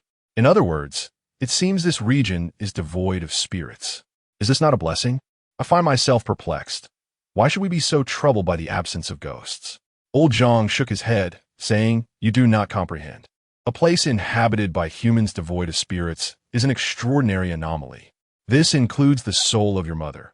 Despite my efforts using the Ksitigarbha summoning talisman, I could not retrieve her spirit. This may indicate." At this point, old Zhang paused. "Indicate what?" I inquired, though my mind recalled what my second uncle once told me. If a person's soul cannot be found, it either means they have already entered the cycle of rebirth or been hidden away by someone, or perhaps their essence has dissipated, lost in the six realms. Qinghuan, having recently passed, would not so swiftly reincarnate. The cunning murderer must have anticipated our attempt to summon Qinghuan's spirit for answers and concealed her soul in advance. The old poisoner fumed. Yet, old Zhang countered, the situation may not be as straightforward as it appears. As soon as he finished speaking, all eyes converged upon him, curious about what thoughts had crossed his mind. Elder Zhang pondered for a moment before declaring, "It is not only the soul of Changxing's mother that has vanished. Our attempts to summon spirits with the Ksitigarbha talisman have yielded no results.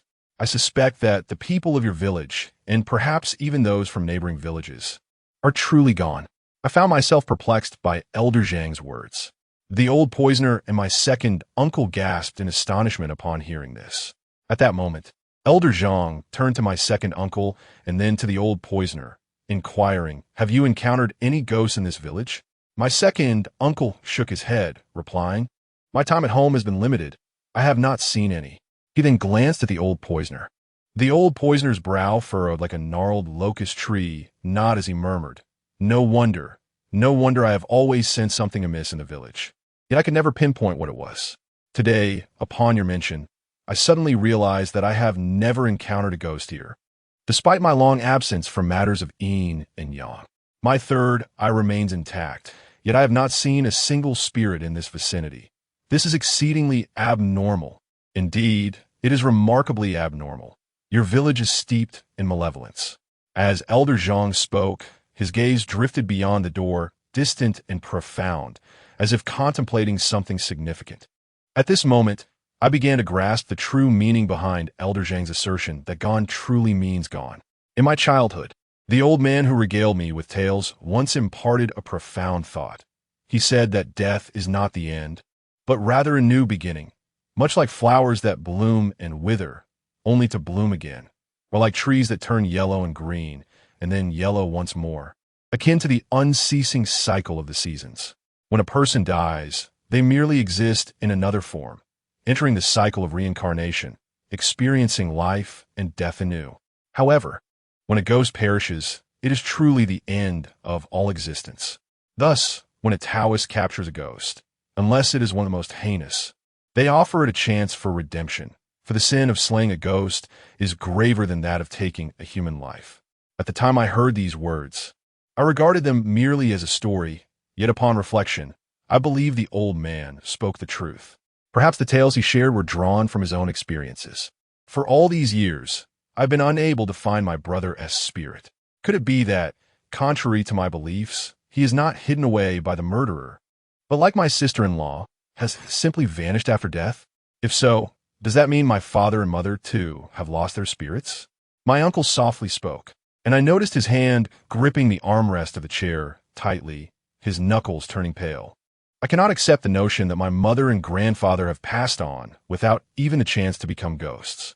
Surely, there must be spirits in our village. Wait, a realization struck me. I exclaimed, "Perhaps it is not as you think." While in the hospital, I distinctly encountered a female ghost in a dream. She took the form of my mother and nearly dragged me to a forgotten graveyard. This indicates that there are indeed ghosts in the village. I wish to use this matter to demonstrate that neither my mother nor my grandfather's spirits are in distress. However, my second uncle shook his head and said, "The specter you encountered is not one you have seen with your own eyes. Rather, it is a phantom encountered in dreams, which we refer to as a nightmare spirit. Although it bears the name nightmare spirit, and you may perceive it as a ghost within your dreams, it may actually be a demon or some other malevolent entity. After all, places like hospitals are replete with such beings. Moreover, in dreams, it does not transport you anywhere.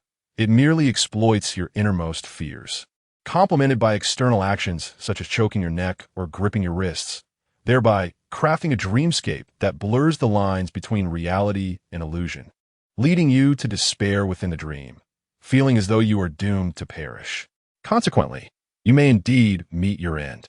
Many who are physically frail or harbor profound fears, such as reckless drivers or murderers, are particularly susceptible to being infiltrated by unclean entities during their slumber, who prey upon their deepest terrors and claim their lives in the dream realm.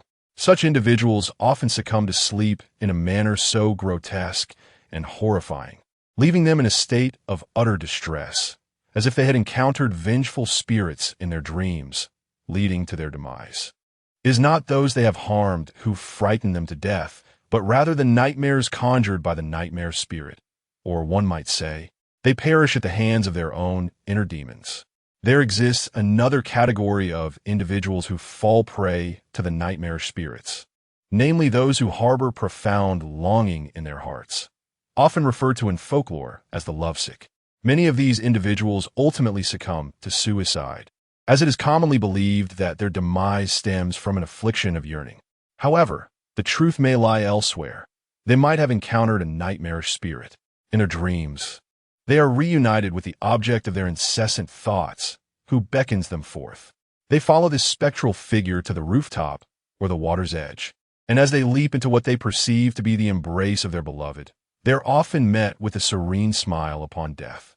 Such deaths are frequently attributed to this affliction of the heart. Nightmarish spirits are prevalent entities, preying upon all manner of souls. The nightmares experienced by ordinary individuals are, in fact, orchestrated by these spirits. Only those with a clear conscience and an unwavering spirit are impervious to their influence.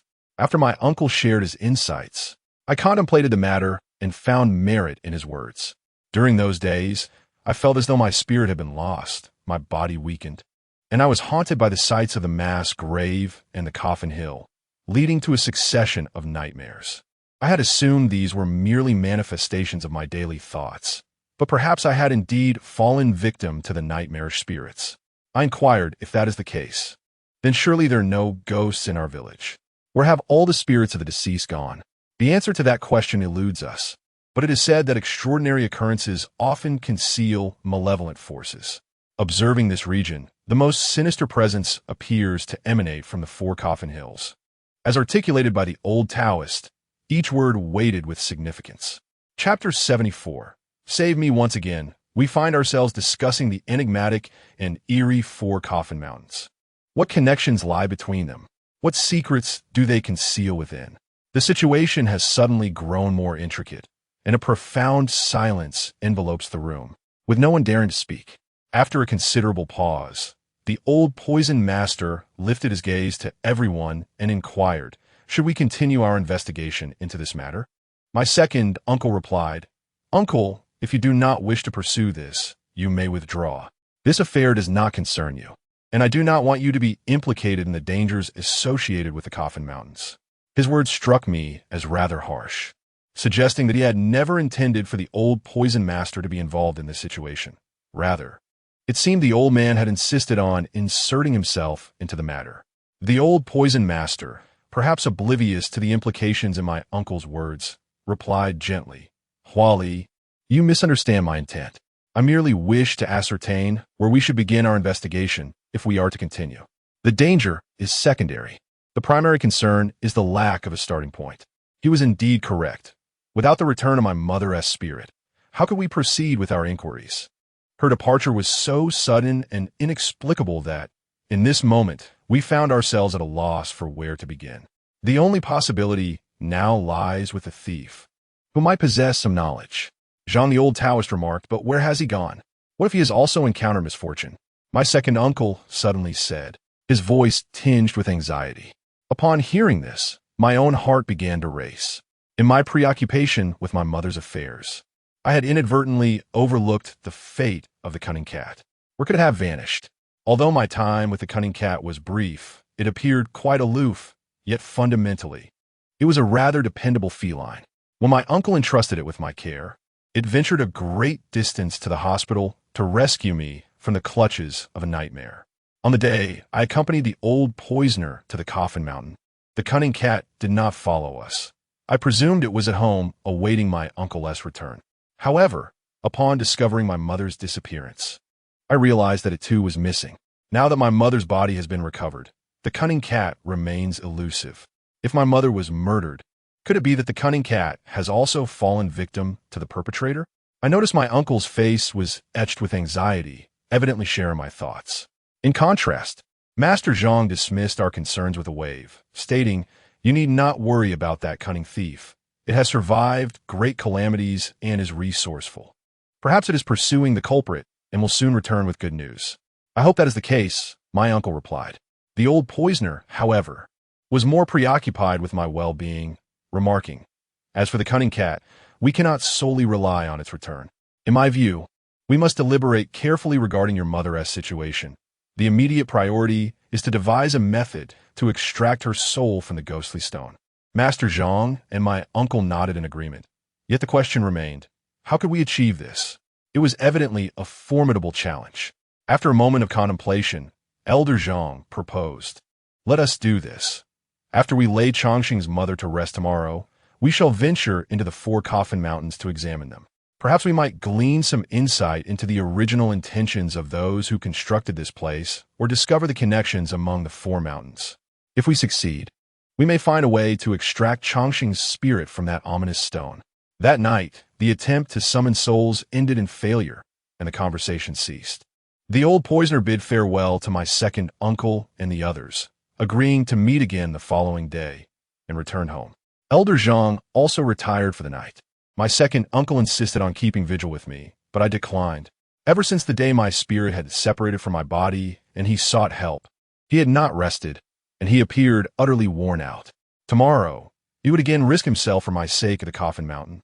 So how could I justify taking away his precious sleep? Nevertheless, my second uncle was resolute in his decision to stay, expressing his concern that the shadow we summoned earlier might return to trouble me, and he was reluctant to leave me alone in the courtyard at night. He fetched a mat from inside, laid it on the ground, and, fully clothed, lay down to rest, instructing me to call out if anything occurred. I acquiesced. My second uncle soon fell into a deep slumber, and the sound of Elder Zhang snoring echoed through the room. However, sleep eluded me.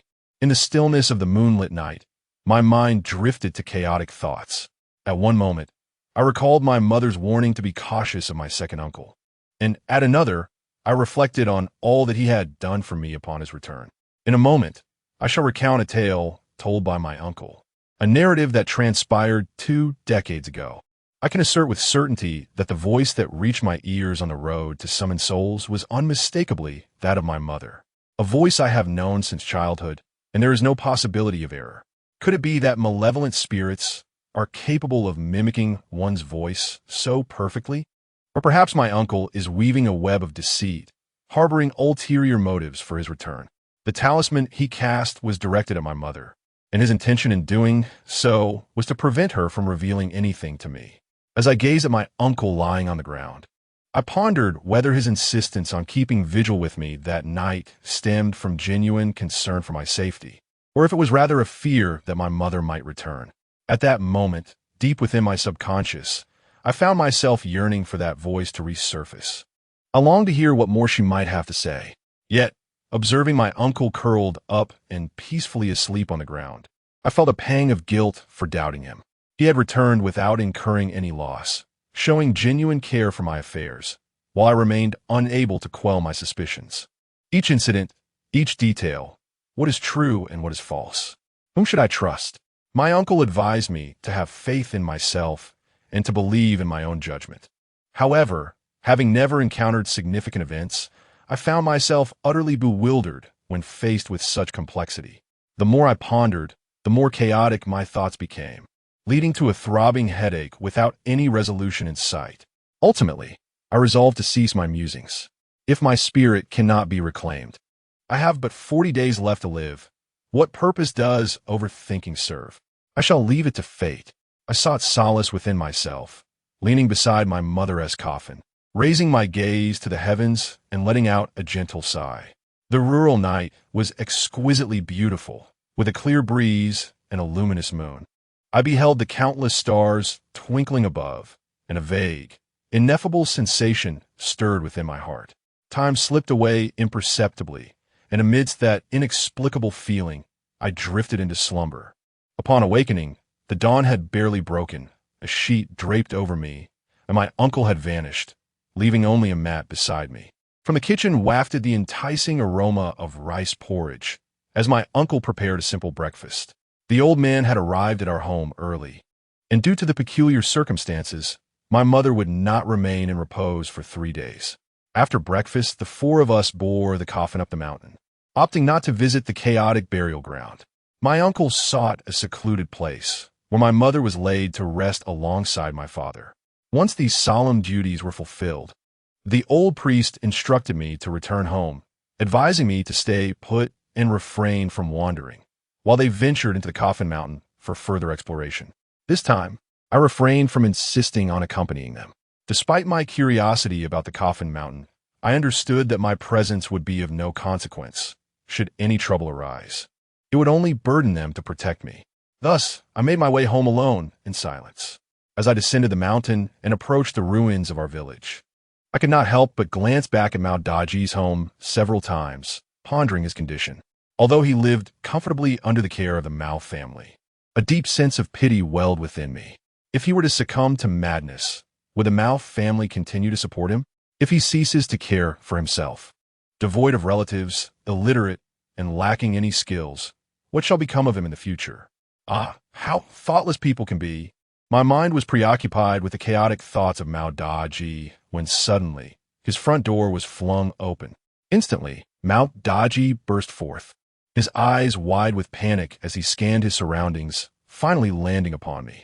After a brief moment of eye contact, he rushed towards me, covering the distance in mere strides, and felt his knees before me, clasping my legs tightly with both hands, exclaiming in desperation, "Changsheng, save me, please save me." Chapter 75. Business at the door. Mao Daji's complexion was ashen, and his eyes, filled with terror, were fixed on me. He repeatedly cried out in a frantic tone, "Save me, save me." His voice was hoarse and tremulous, as if he had been screaming in fear for an extended period. His arms clung tightly to my legs, and I could feel his body trembling, a manifestation of sheer terror. This sudden outburst from Mao Daji left me utterly bewildered. "What is the matter with you? Get up and tell me what is going on," I urged, attempting to pull him up. Yet, he clung to me tenaciously, as though he had grasped a lifeline, fearing that if he let go, I would vanish. "It's not appropriate for you to kneel like this. If someone sees us, they might think I mistreated you. How can I help you if you don't explain what has happened?" I said. Upon hearing my words, Mao Daji calmed down slightly. His eyes filled with hope as he implored, "Changsheng, you must save me." Seizing the moment, I pulled him to his feet and inquired, "What has happened? How can I assist you?" Mao Daji glanced nervously over his shoulder and whispered, "There are ghosts. They are haunting me, and they wish to harm me. I can't endure it any longer. Changsheng, please save me, oh? What ghosts are haunting you?" Sensing that Mao Daji's emotions were on the verge of spiraling out of control, I interrupted him, my curiosity piqued. Last night, Zhang Laodao was conversing with my uncle and others, asserting that there are no ghosts in our village. Once a person dies, they cannot become a ghost. However, today, Mao Daji informed me otherwise, claiming the existence of ghosts, which inevitably stirred a sense of excitement within me. If ghost existe. It implies that Zhang Laodao and the others' conclusions from last night were erroneous, and that the spirits of my mother and grandfather linger on. Numerous ghosts, both male and female, encircle me, preventing me from slumber. They appear intent on causing me harm, and I find it unbearable. It seems Mao Daji may have been greatly disturbed, as his words became increasingly disjointed as he spoke. I interrupted him once more, inquiring, "Where are these ghosts?" He replied, "They are my home." At that moment, Mao Daji cast a fearful glance over his shoulder, as if dreading that a horde of ghosts might suddenly emerge from his house to drag him back. "Rest assured, in broad daylight, ghosts dare not show themselves," I reassured him before asking, "Why would these ghosts target you?" Did you inadvertently offend them? How do they intend to harm you? Just a few days prior, the old poisoner had shared a similar sentiment with me, stating that malevolent spirits are relatively scarce in this world, as the realm of ghosts adheres to laws of karma and order. Contrary to the imaginations of some who believe that ghosts can act with impunity, excluding vengeful spirits. He also mentioned that ghosts seldom seek out those without connection. Aside from souls like mine, which are incomplete and thus attract few ghosts, it is usually those with some karmic ties to the spirits who become ensnared by them. Therefore, I queried Mao Daji about why the ghosts would pursue him. I have no idea how I have provoked them, he lamented. Mao Daji shook his head vigorously, akin to a rattling drum. That night, upon returning from the Coffin Mountain, they appeared every night thereafter. At this point, Mao Daji suddenly halted, his gaze fixated behind me, a flicker of panic igniting in his eyes. Witnessing his abrupt transformation, a sense of dread gripped my heart. Pondering what was amiss, was it possible that a ghost had emerged in broad daylight? Just as this thought crossed my mind, Mao Daji abruptly turned and bolted. I pursued him. Simultaneously, a loud shout erupted behind me. I glanced back to see two men in black rushing towards Mao Daji, closely followed by the brothers Mao Yuanshan and Mao Jinshan. The shout urging to catch him had come from Mao Yuanshan. Before long, Mao Yuanshan and Mao Jin approached me, with Mao Yuanshan glaring at me with a furrowed brow, demanding, "Did you let Daji out?" I shrugged, asserting that he had run out on his own, and I bore no responsibility. "Then what are you doing here?" Mao Yuanshan looked at me skeptically. "Just passing by," I replied tersely, wanting to leave. Although I was intrigued by Mao Daji's predicament, I understood that with Mao Yuanshan's arrival, my presence here served no purpose. It was then that Mao Jinshan spoke up, saying Daji was evidently disturbed by something on Coffin Mountain that day. I brought two psychologists from the city to examine him. As he spoke, there was a heavy sigh, reminiscent of a concerned elder worried for a child. I cast my gaze into the distance, where the resounding cries of Mao Daji echoed, pleading, "Let me go, let me go." As he shouted fervently and struggled with all his might, he was firmly restrained by two men clad in black. I glanced at Mao Jinshan and thought to myself, who will believe you? The two imposing figures in black had sprinted past me with a thunderous intensity, exuding an air of formidable strength. What kind of psychologist possesses such physical prowess? Moreover, when one is distressed, shouldn't they be taken to a hospital? Why summon a doctor to their home instead? Just as they held skepticism towards me, I too harbored doubts about them. With no further words exchanged, I departed and continued my journey homeward. After walking a short distance, I turned back to observe Mao Jinshan, Mao Yuanshan, and the two men in black escorting Mao Daji into the courtyard, where they subsequently shut the door behind them. Gazing at the solitary old house standing amidst the desolation, a sense of entrapment washed over me, as if Mao Daji were a prisoner. Mao Daji was not insane. His dialogue with me revealed a coherent thought process, despite his agitation. Besides his incessant pleas for rescue, he did not utter any nonsensical remarks. Of course, he encountered me, someone who believes in the existence of spirits. Had he met my former self, or an avowed atheist, he would likely have been dismissed as a madman. I genuinely believe Mao Daji has encountered a ghost, and I intend to share this matter with my uncle and the others upon their return, urging them not to blindly assume that our region is devoid of spirits. Lost in a whirlwind of thoughts, I arrived home. As I approached the entrance, I furrowed my brow upon noticing a middle-aged woman seated at her doorstep, cradling a bag in her arms. I pondered silently. Who might she be? What brings her to our home?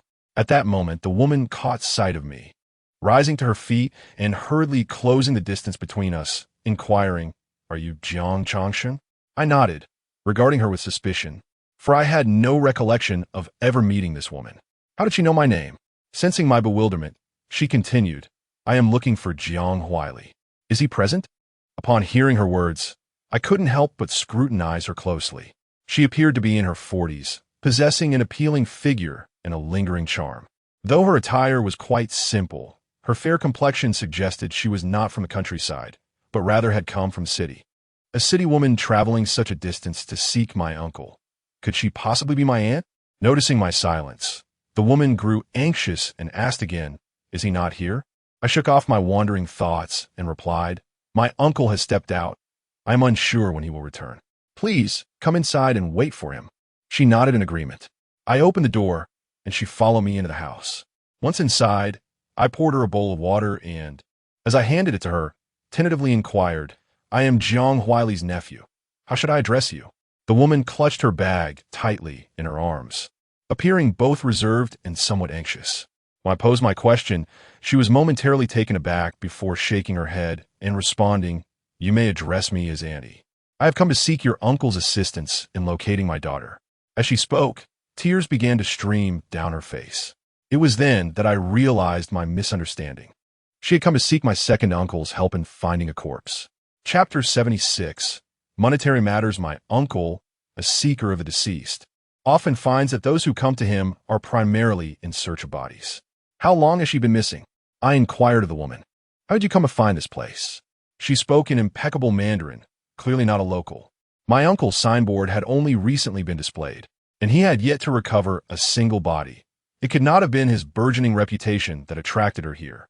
It was evident that she must have heard of him from someone else. The woman then recounted the tale of her daughter. She revealed that her daughter had been missing for 3 years, having disappeared in the mountains nearby. At that time, her daughter was in her second year of university and a member of the photography club. During the summer break, the club organized a trip for 6 students to take photographs, as one of their peers resided in a nearby town and had recommended the area for its stunning scenery. Unfortunately, upon arriving, the 6 students never returned. From her brief account, I grasped the gravity of the situation. Indeed, 3 years prior, a case of 6 missing university students had transpired in our vicinity. 4 young women and 2 young men, all vanished without a trace. The police and parents had searched the mountains for several days, but found no sign of them. As for the subsequent developments, we remained in the dark. However, speculation arose that the students might have ventured elsewhere, and that their families simply could not locate them temporarily. Surely, they would return in due time. As they were all of age and accompanied by 2 young men, what could possibly have befallen them? Until today, upon hearing a woman speak, I realized that 3 years have elapsed, and she is yet to return home. It is almost certain that she is no longer alive. The woman is a tenacious and pitiable single mother who once relied solely on her daughter. The disappearance of her child struck her profoundly, and she steadfastly refused to accept the notion that her daughter had perished. Eventually, even the police abandoned their search, yet she persevered alone in the vast mountains for 3 years. During this time, she sold her urban home and purchased a modest bungalow in a nearby village, expressing that she felt equally isolated everywhere, but residing there brought her closer to her child. Over the course of 3 years, the woman traversed the surrounding mountains and villages, clinging to the hope that one day her daughter would emerge from the woods and they would be reunited. At the very least, she speculated that her daughter might be held captive by an elderly man from a village who could not afford to marry, bearing children in confinement. She would accept that as long as her daughter was alive. However, as 3 years passed without any clues, she began to confront the painful possibility that her daughter might truly be gone. Yet how could her daughter have met her demise? It was implausible that she fell victim to a wild beast in the mountains or perished in a fall. The woman, having roamed these mountains for years, knew that there were no man-eating predators in the vicinity. If it were a fall, it was inconceivable that 6 individuals could all meet such a fate simultaneously. The woman surmised that the most likely explanation for the children's deaths was that they had ventured into an inescapable abyss or had been harmed by another. Thus, she resolved to find her daughter, determined to see her alive or to discover the truth of her demise. Upon hearing that someone in our village was seeking a body, she gathered her savings from selling her house and sought information from the villagers, eventually locating my home. She hoped that my uncle could assist her in retrieving her beloved daughter. The woman's plight was truly pitiable, and it seemed as though she had been holding back her emotions for years. Today, she finally found someone to confide in. She recounted tales of her daughter's childhood, her experiences at school, and the profound longing she felt over the years, all the while weeping. She spoke incessantly for an entire morning, yet my uncle and the others had not returned. Gradually, my own interest waned as anxiety crept into my heart. The Coffin Mountain was no benign place. and I couldn't help but worry about the dangers my uncle and the others might be facing within. Eventually, the woman too lost her fervor for conversation, gazing longingly at the doorway, awaiting their return. We waited together for the entire day, and as dusk descended, my uncle still had not returned. My worry escalated. It had been over 10 hours. Surely they should have come back by now. What could have transpired within Coffin Mountain? Noticing my restless demeanor, the woman stood and said, "It is getting late. I must take my leave. I shall return tomorrow." At the entrance of my home, bicycles and similar modes of transportation were conspicuously absent, indicating that the woman had arrived on foot. Here, the nearest village lies a good 10 miles away, and it pains me to think of a woman traversing such a distance alone at night. I suggested, "Why not stay here for the night while I go search for my uncle?" Indeed, after a day of waiting, my patience had worn thin, and I cast aside the admonitions of Zhang Laodao, who had urged me not to wander aimlessly. My concern for my own safety paled in comparison to the fear of something happening to my uncles, who had ventured into the Coffin Mountain for my sake. If anything were to go awry, I would be unable to bear the burden of such a calamity. The woman, however, seemed to feel it inappropriate to stay at my home as a stranger, and she declined my offer, asserting that she was not afraid. She recounted how, while searching for her daughter, she often walked through the mountains at night and had grown accustomed to it. Given her determination, I refrained from insisting further and escorted her to the door. After taking a few steps away, she turned back and handed me a bag from her embrace, saying, "This is 100,000 yuan for finding my child. Please keep it safe for me." Her gesture revealed her underlying fear. She was apprehensive about carrying such a large sum of money alone on the road, wary of encountering ill-intentioned individuals. This perhaps constituted all her savings, representing her sole hope in the quest for her daughter. However, I hesitated, saying, "Is it truly appropriate for me to keep such a significant amount?" The woman reassured me. "There is nothing inappropriate about it. Simply write me an IOU. This money was originally meant for your uncle, so you may hold on to it for him. Once I find my daughter, I will return the IOU to you." I replied, "The main issue is that I am uncertain whether my uncle would even accept this task. My uncle is currently overwhelmed by a multitude of trivial matters, leaving him with little time to search for the missing person, much like the case of Qingji's disappearance. Despite the substantial funds offered by the Mao family, my uncle remains resolute in his refusal, and I cannot burden him further." Upon hearing my words, the woman became frantic, insisting on pressing the money into my hands, compelling me to accept a sum of 100,000. She implored me, regardless of any circumstances, to persuade my uncle to assist her in locating her daughter, whom she claimed was her sole attachment in this life. Without her, she would not find peace in death. Ultimately, succumbing to the woman's relentless pleas, I accepted the money, wrote her an IOU, and repeatedly cautioned her that if my uncle declined the task, I would return the funds. The woman readily agreed. After her departure, I grasped the heavy bag, feeling somewhat lost. It was the first time in my life I had encountered such a vast sum of money. At one moment, it felt surreal, while at another, I questioned whether I had fallen victim to a deceit. Could the money be counterfeit? Had the woman given me fake currency, intending to reclaim it later with the IOU? Or perhaps this endeavor to locate the body harbors some hidden trap?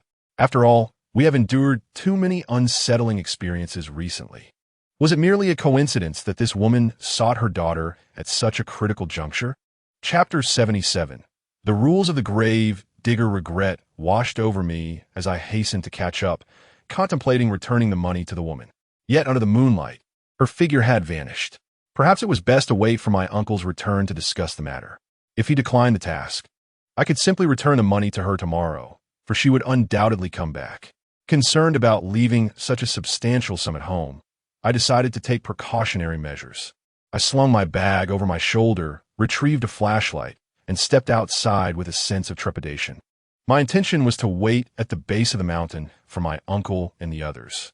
Their prolonged absence was beginning to fray my nerves. Before I could reach the mountain's foot, I spotted 3 figures descending from the heights.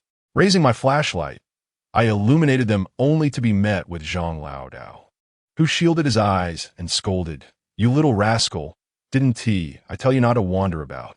Why on earth are you out here?" I replied, "It's difficult to say. If you took any longer, I might have truly ventured into the coffin mountain myself. As I approached, I directed the beam of my flashlight over them, scrutinizing their condition. Seeing they were unharmed, a heavy weight lifted from my heart.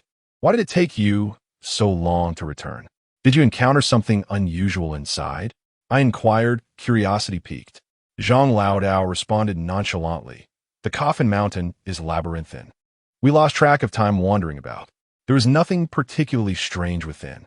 Despite his casual demeanor, I found his words hard to believe. If their expedition had gone smoothly, it would not have taken them more than a few hours. Clearly, something must have transpired during their time inside, yet they chose to withhold the details from me.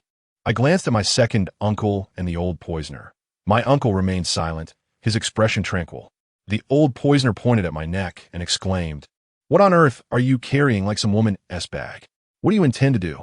It was then that I recalled the matter concerning the woman. I timidly looked at my uncle and said, "There's 100,000 yuan in this bag." As soon as the words left my lips, my uncle's brows furrowed. "Has someone come looking for you regarding a corpse?" he inquired. "Not exactly," I replied. "It's a woman seeking her daughter. She's traveling alone with such a large sum of money at night and fears for her safety, so I thought, if you do not wish to take on this task, I can return the money to her. I have already made the arrangements." I briefly recounted the situation concerning the woman to my uncle. After hearing me out, my uncle sighed. "You must understand that those of us who seek corpses adhere to our own set of rules. I may choose not to take on this task, but once I accept it, I cannot return the money. Is there really such a rule?" I muttered softly, pondering that even when one is dissatisfied with a purchase, they can return it. I thought to myself, aren't these rules established by my uncle himself? This isn't a sect with formal regulations. My uncle seemed to perceive my thoughts and explained, in ancient times, those who sought corpses belonged to a specific trade, akin to paper makers, seamsters, and corpse conductors, each with their own patron deities and regulations. In our line of work, the most crucial principle is to act within one's capabilities. What does it mean to act within one's capabilities? It refers to making decisions based on the depth of one's own skills and whether one is suited to accept the task at hand. Every employer who seeks your assistance in locating a deceased loved one arrives with immense hope. When you commit to their cause, they, along with their entire family, place their hopes in your hands. Should you fail to recover the body, the disappointment felt by the employer and their kin is akin to the sorrow of separation through death. This is one aspect. Furthermore, and perhaps most crucially, a corpse is much like a piece of raw meat. With each passing day, it deteriorates, decomposes, and emits an unbearable stench, which is profoundly difficult for the bereaved to accept. In the case of those who have died far from home, the task of the seeker extends beyond merely locating the body. They must also ensure the safe return of the deceased spirit. The period between death and reincarnation is traditionally believed to last 49 days. If a seeker lacks the ability to recover the body within this time frame, they should refrain from accepting such a task, for delaying the spirit's journey into the next life is indeed a grave transgression. Thus, it is imperative that we first inquire about the deceased's circumstances and assess whether the body can be retrieved within our capabilities. If it is within our reach, we may proceed. If not, we must not prolong the suffering of the bereaved or the deceased. They should seek out a more adept seeker who can return their loved one more promptly, allowing the spirit to return home and find peace in the earth. In the same vein, if you choose to undertake this duty, you must exert every effort to recover the body. As my uncle walked alongside us, he shared the rules of the seekers. Upon hearing him conclude, I inquired, what happens if one accepts this task and is unable to locate the body? Uncle Air shook his head and said, in circumstances within one's capabilities, such situations will not arise, unless the corpse is destroyed or the seeker of the corpse does not return. The seeker of the corpse has not returned? I echoed Uncle Air's words, astonished. This implied that if the corpse returns, the seeker returns. If the corpse does not return, the seeker perishes. After outlining those rules, Uncle Air turned to me and remarked, you've seen how overwhelmed I've been these days, yet you still wish to burden me with more business. I replied, it's not that, Uncle. I had no idea you had so many rules. However, rules are rigid while people are alive. Moreover, that woman is unaware of your customs, and her daughter has been deceased for 3 years. Her soul has long missed the opportunity for reincarnation. We need not strictly adhere to the rules. I'll tell her that we shall not intervene." Uncle Air shook his head, looking at me seriously. "The reason rules are called rules is precisely because they cannot be casually violated. Consider those ancient traditions that have endured through the ages. They are upheld by adherence to rules. In this age of decline, we few who engage in such obscure trades must not further undermine the rules, lest this profession truly falls into decay." His words filled me with shame, and I lowered my head, clutching the bag in my hands, feeling utterly at a loss. Uncle Air sighed. "Well, since the matter stands thus, you need not worry any further. I shall seek the corpse." With a sullen expression, I said, "Uncle, there is still one thing I wish to discuss with you." Uncle Air looked at me with an expression that seemed to say, "You rascal, how many troubles have you brought me?" I scratched my head, stammering as I spoke. Earlier, while on the road, an unsettling thought crossed my mind. 3 years ago, several university students went missing, and the police were summoned. Numerous parents and relatives of the students also arrived, and they even hired many villagers from the vicinity to assist in the search within the mountains. Ultimately, they were unable to locate them. Do you think these 6 might have perished in the Coffin Mountain? Here, aside from the Coffin Mountain, it seems unlikely that there exists a place capable of claiming the lives of 6 individuals at once. If that girl's body truly lies within the Coffin Mountain, what shall we do? I inquired of my second uncle. The mere thought of the customs he adhered to filled me with dread, as I feared he might venture into perilous territories in his quest to uphold those traditions. Chapter 78. The Ghost's Message, if that is the case. "Then we shall leave it to fate," declared my second uncle. I had initially intended to uncover the mysteries of the 4 Coffin Mountain. "If that girl truly perished within, I would accompany you on the journey," said Zhang the Elder, displaying commendable loyalty. "I'm also filled with curiosity about that place," remarked the poisoned old man. "Let us venture there together when the time comes." As the conversation flowed among us, we soon arrived home.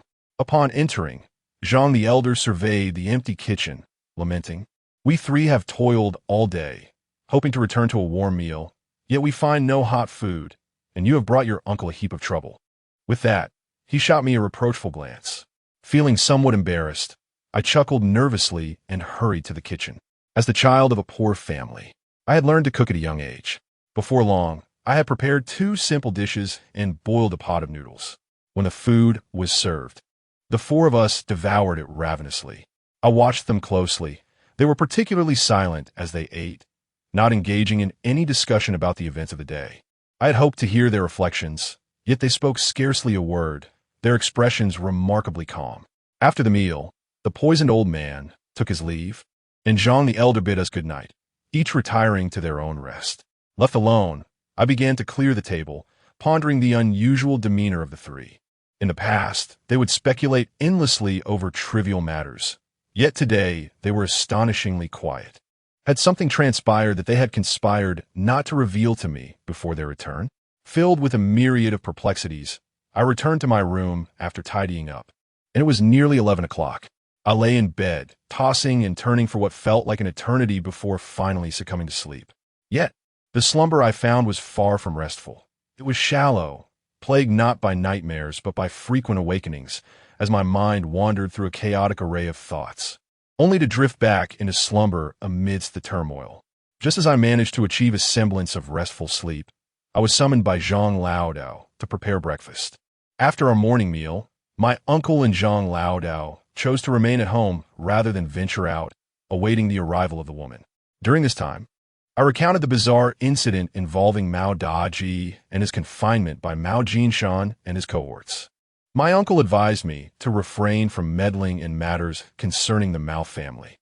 However, Zhang Laodao exhibited a keen interest in the situation, probing further into my conversation with Mao Daji and subsequently engaging in a lengthy discussion with my uncle. They eventually meandered into topics of feng shui, human energy, and earth energy. My head felt heavy and clouded, and I paid little heed, retreating to my room for a brief nap. When noon arrived, my uncle called me to rise for lunch. Glancing at the wall clock, I noted it was nearly 1 o'clock. Has that woman not yet arrived? I inquired. My uncle shook his head in response. This cannot be, I murmured, sensing her urgency to find her daughter. Moreover, she had a substantial sum of 100,000 yuan in my possession. It seemed implausible that she would not show up. My uncle suggested, let us wait a little longer. Perhaps some unforeseen circumstance has delayed her. And so we waited, the entire day passing. Yet the woman never made an appearance as darkness enveloped the sky. A foreboding sensation arose within me. Could it be that she walked home alone through the night last evening and encountered some misfortune along the way? Otherwise, there would be no reason for her absence. After darkness fell, the sinister old man paid a visit, staying for a brief moment before departing.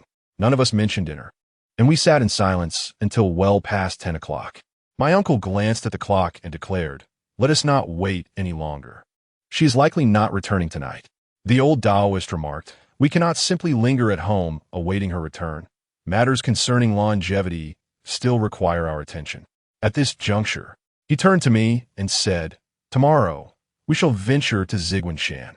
If that woman appears, regardless of how late we return, you must ensure she waits for us at home. I nodded in agreement and then retreated to my room. As I walked, my mind was consumed with thoughts of what might have befallen her. Had she encountered a rogue on her way home last night? Perhaps she suffered a fall or was bitten by a snake. It is summer, and the mountains are rife with serpents, many of which are venomous. Had you been injured? Or had something far more grave occurred? My imagination conjured a myriad of possibilities. Lost in thought, I approached my bed, preparing to lie down. However, as I reached the bedside, I noticed a piece of paper lying quietly on my bed. It bore the message, I hereby borrow XXX RMB, 100,000 yuan in total. Below it was the date and my name as the signatory. A wave of shock washed over me as I snatched the note, examining it closely. Indeed, it was the IOU I had written for that woman, the very same note I had witnessed her pocketing. How could it have found its way back to my bed? Who could have placed it here? It cannot possibly be that woman. If it were him, why hasn't she come to see us? Yet, if we consider the possibility of another, that too seems implausible. Today, my second uncle, Zhang Laodao, and I remained at home, never stepping outside. If someone had entered, leaving the IOU on my bed, we surely would have noticed. Contemplating this, I turned my gaze to the back window. It was indeed ajar, yet secured with steel bars, making it impossible for anyone to enter or even toss something inside. My bed is positioned quite far from the window. The paper is thin, and while it could have landed on the floor, it certainly could not have reached my bed. Holding the IOU, an unsettling feeling enveloped me, prompting me to step outside and head directly to my second uncle's room. I pushed the door open. He was still awake, seated at the edge of the bed, raising an eyebrow at my unexpected arrival. I handed him the paper and recounted the events that had transpired, inquiring about the situation. After a moment of contemplation, my second uncle grasped the note and remarked, there's a ghost. This paper bears the essence of the supernatural. It might have been delivered by some spirit. Delivered by a ghost. I echoed in astonishment, perplexed by how the note, associated with the woman, could have been sent by a ghost. Could it be that she has died? Transformed into a spirit? My uncle fell silent, deep in thought for a moment, before asking, do you know where that woman resides? I nodded, replying, yes, I inquired about her whereabouts yesterday, fearing I might not find her should anything follow. Uncle Air remarked, provide me with the address. I shall visit her residence. That woman may have perished, and her daughter weighs heavily on her mind, which is why the note was delivered to us. It implies that the money has been given, but we must locate her. I replied, I will accompany you.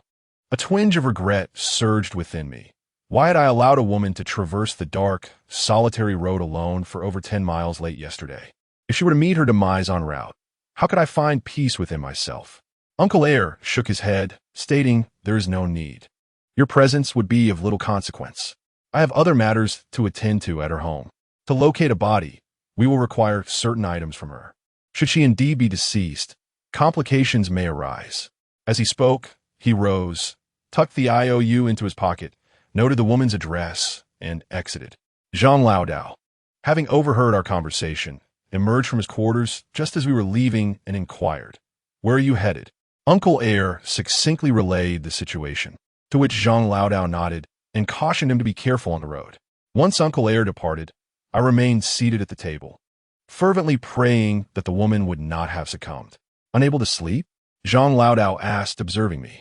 I nodded, feeling utterly restless. As it happens, I too am wide awake. Come, allow me to take you somewhere, Zhang Laodao said with an air of mystery. Chapter 79. Extermination, where are you going? Zhang, the old Taoist demeanor piqued my curiosity, prompting me to inquire. With a chuckle, he replied, Tonight, I shall venture to the old residence in your village. But that dilapidated house has been in ruins for many years, devoid of any presence. What purpose could there be in going there? I asked, utterly baffled. It is precisely because it is deserted that I intend to go, Zhang, the old Taoist stated as he handed me a flashlight, cautioning me not to turn it on until we arrived at our destination. He then retrieved a shovel from the courtyard, and together we set off into the darkness. Observing his secretive manner, I skeptically questioned, Master, are you planning to unearth something with that shovel? He raised his hand and playfully smacked my head, scolding, You little rascal.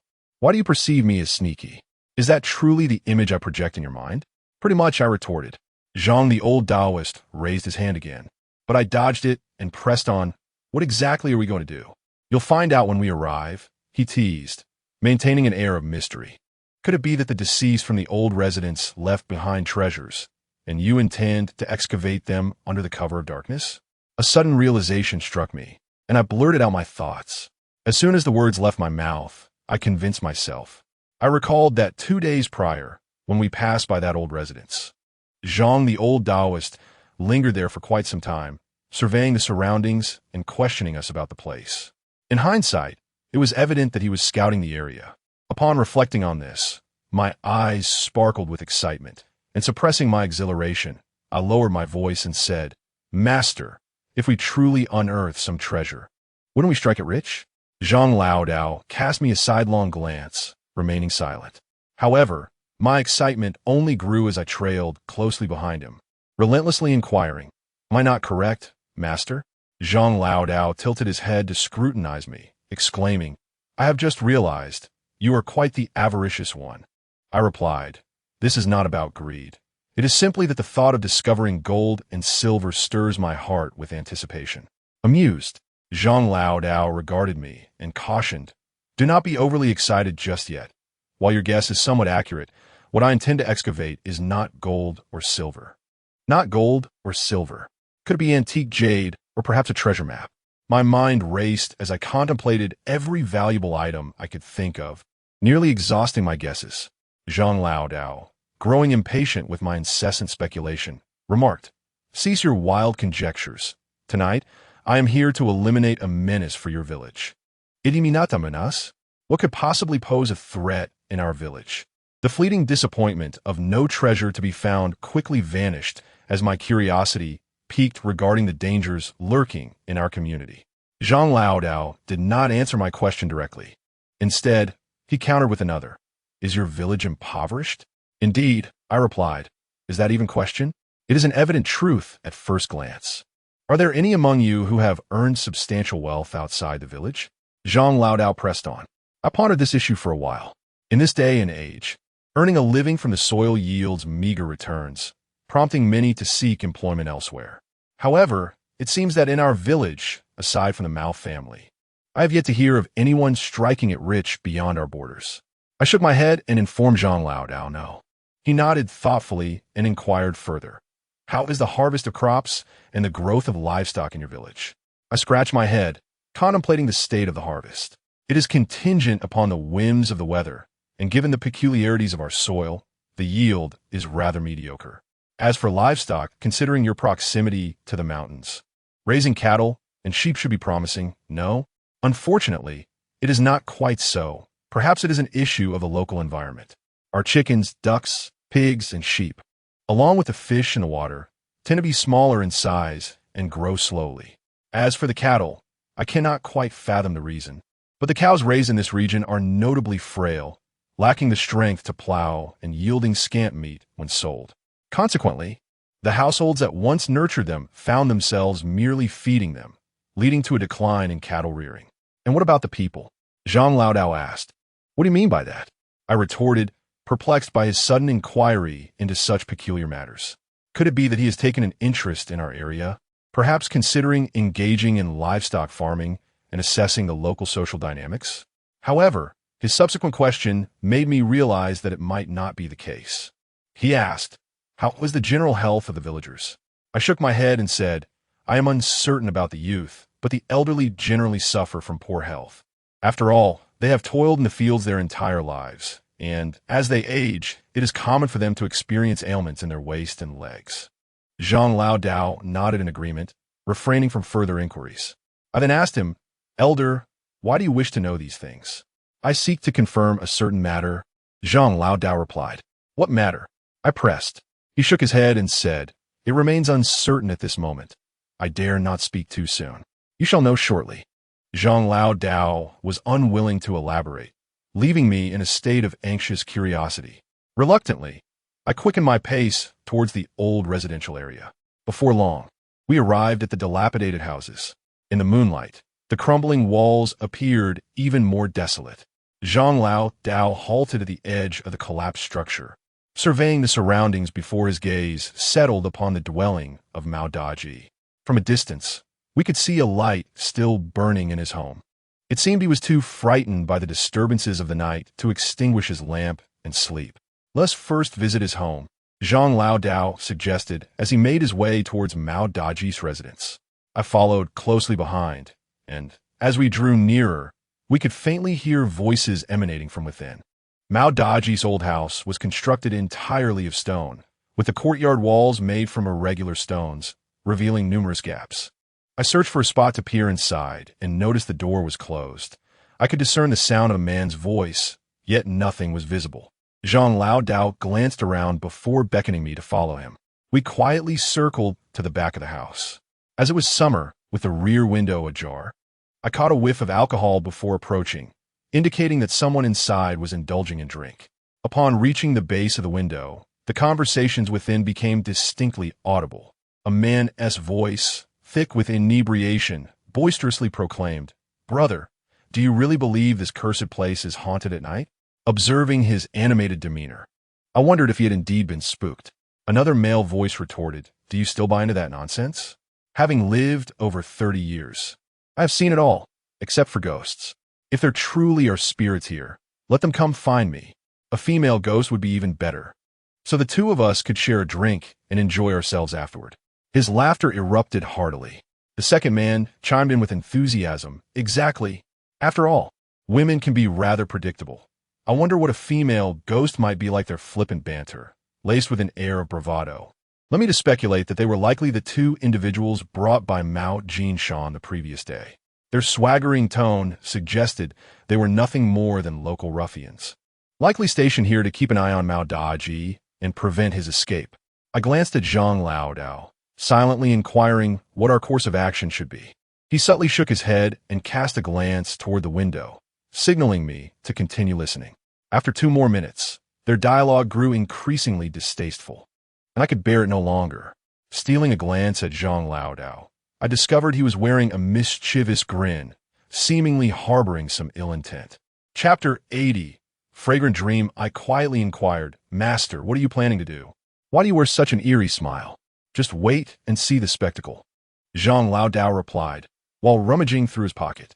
He carefully produced a paper package and opened it, revealing a collection of fine, white, powdery substance within. "What is this?" I asked. "You will find out soon enough," he said, as he extracted a sheet of rolling paper from his pocket. He pinched a small amount of the substance and, like rolling a cigarette, wrapped it in the paper. Then, with a flicker of flame, he ignited it, tiptoeing delicately to place the smoldering cigarette on the windowsill of the back window. As it burned, the smoke billowed out, swept inside by the wind. After completing this, Zhang Lao Dao sat down on the ground, grinning at me with a mischievous expression, as if reveling in some nefarious deed. I asked him, could this substance possibly be the legendary enchanting incense? "Close enough. Soon I shall take you to visit his home," Zhang Lao Dao replied. "Why are you so intrigued by Mao Daji's residence, resorting even to such dubious methods?" I questioned. Zhang Lao Dao scoffed. "What do you mean by dubious methods?" "This is merely to avert unnecessary trouble. We shall be digging shortly, and if we disturb them at this late hour, do you think they would allow us to proceed? So, are you implying that what we seek is located in Mao Daji's house? I asked. Zhang Lao Dao replied, I cannot say for certain where it is. In summary, we should first visit his residence to discern what peculiar entity has ensnared the lad. As we exchanged a few words, a thunderous crash echoed from within the room, reminiscent of a heavy object collapsing to the ground. Subsequently, a voice called out, Brother, are you all right? Did you drink yourself under the table? I told you, my tolerance surpasses yours, yet you refuse to accept it. Hiv.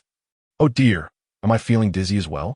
Just as he uttered these words, another resounding thud interrupted him, plunging the room back into silence. I glanced at Zhang, the old Taoist. It was done, he remarked, rising to dust off his trousers, and produced a small object akin to a black bean from his pocket, extending it towards me. Place this pill beneath your tongue. We shall proceed inside. What is this? I inquired casually, tossing the mysterious pill into my mouth like a candy. Instantly, a potent, earthy flavor, laced with a foul stench, enveloped my palate, inducing a wave of nausea that threatened to surge forth. Do not vomit, Zhang swiftly interjected, adding, if you wish to avoid poisoning, keep it in your mouth obediently. This is a treasure. With that, he too consumed a similar pill. What kind of treasure is so repugnant? I grimaced, suppressing the vile taste, and queried him. This is called by Xian Xiang, Zhang explained. Xian refers to the saliva and excrement of a dragon. However, the dragon mentioned here is not the mythical creature that commands the clouds, but rather a serpent that has lived for over a century. Among the practitioners of the animal realm, the serpent is regarded as the most spiritually elevated creature. A snake that has lived for over 100 years no longer consumes the ordinary fare of field mice and frogs. Instead, it seeks out rare herbs such as Ganoderma and ginseng in the mountains. The saliva expelled by such a serpent, once dried, transforms into the fine white threads I had just burnt. This substance, when ignited, is colorless and odorless, inducing rapid unconsciousness in those who inhale it, a must-have for those traversing the world. The substance you are holding, however, is the excrement of the snake, capable of neutralizing all forms of intoxicating aroma. Upon hearing the explanation from Master Zhang, my nausea intensified. Snake excrement, is that not merely snake droppings? The mere thought of having snake excrement in my mouth churned my stomach violently, and I bent over, ready to retch. Do not vomit. Master Zhang admonished me once more, scolding, how can you be so ungrateful? You must understand that in ancient times, this precious by Yin Xiang was presented as tribute to the emperor. The first infusion is foul, yet the second is fragrant beyond compare, calming the mind and prolonging life. Even a name by Yin Xiang was bestowed by the emperor himself. Common folk rarely even catch a glimpse of it. I thought to myself, which emperor from which dynasty had such peculiar tastes? Surely Master Zhang was concocting tales to deceive me.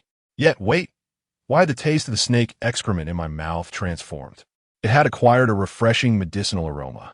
Could it be that what Master Zhang claimed was indeed true, that this was a tribute from ancient times? Regardless of the truth, I managed to suppress my urge to vomit. At that moment, Master Zhang had already led me to the doorstep of Mao Daji's home and reached out to push the door open. Perhaps it was due to the presence of someone keeping watch inside. The door was not locked. With a gentle push, it opened effortlessly. Master Zhang strode in confidently, and I followed closely behind, feeling a twinge of guilt akin to that of a thief stealthily entering another's domain. This could be deemed an unlawful intrusion. However, Master Zhang exhibited no qualms about trespassing, boldly making his way into the room. Upon pushing open the door, I beheld two men clad in black, lying motionless on the ground, seemingly in slumber. Master Zhang cast a brief glance at them, disregarding their presence as he proceeded to the inner chamber. There on a bed lay Mao Daji with his eyes closed, his hands and feet bound by ropes. I could not ascertain whether he had succumbed to the effects of the incense or if those two men had rendered him unconscious through some peculiar means. Master Zhang stood before Mao Daji for a moment, then lifted his eyelid for inspection. Without uttering a word, he produced an antique compass. its base the size of a plate, and began to recite softly. The heavens spin, the earth rotates, the 9 stars revolve. The yin and yang align to reveal the divine. The 5 elements interact in their rightful places, attracting fortune and averting calamity. As he recited, he wandered about the room.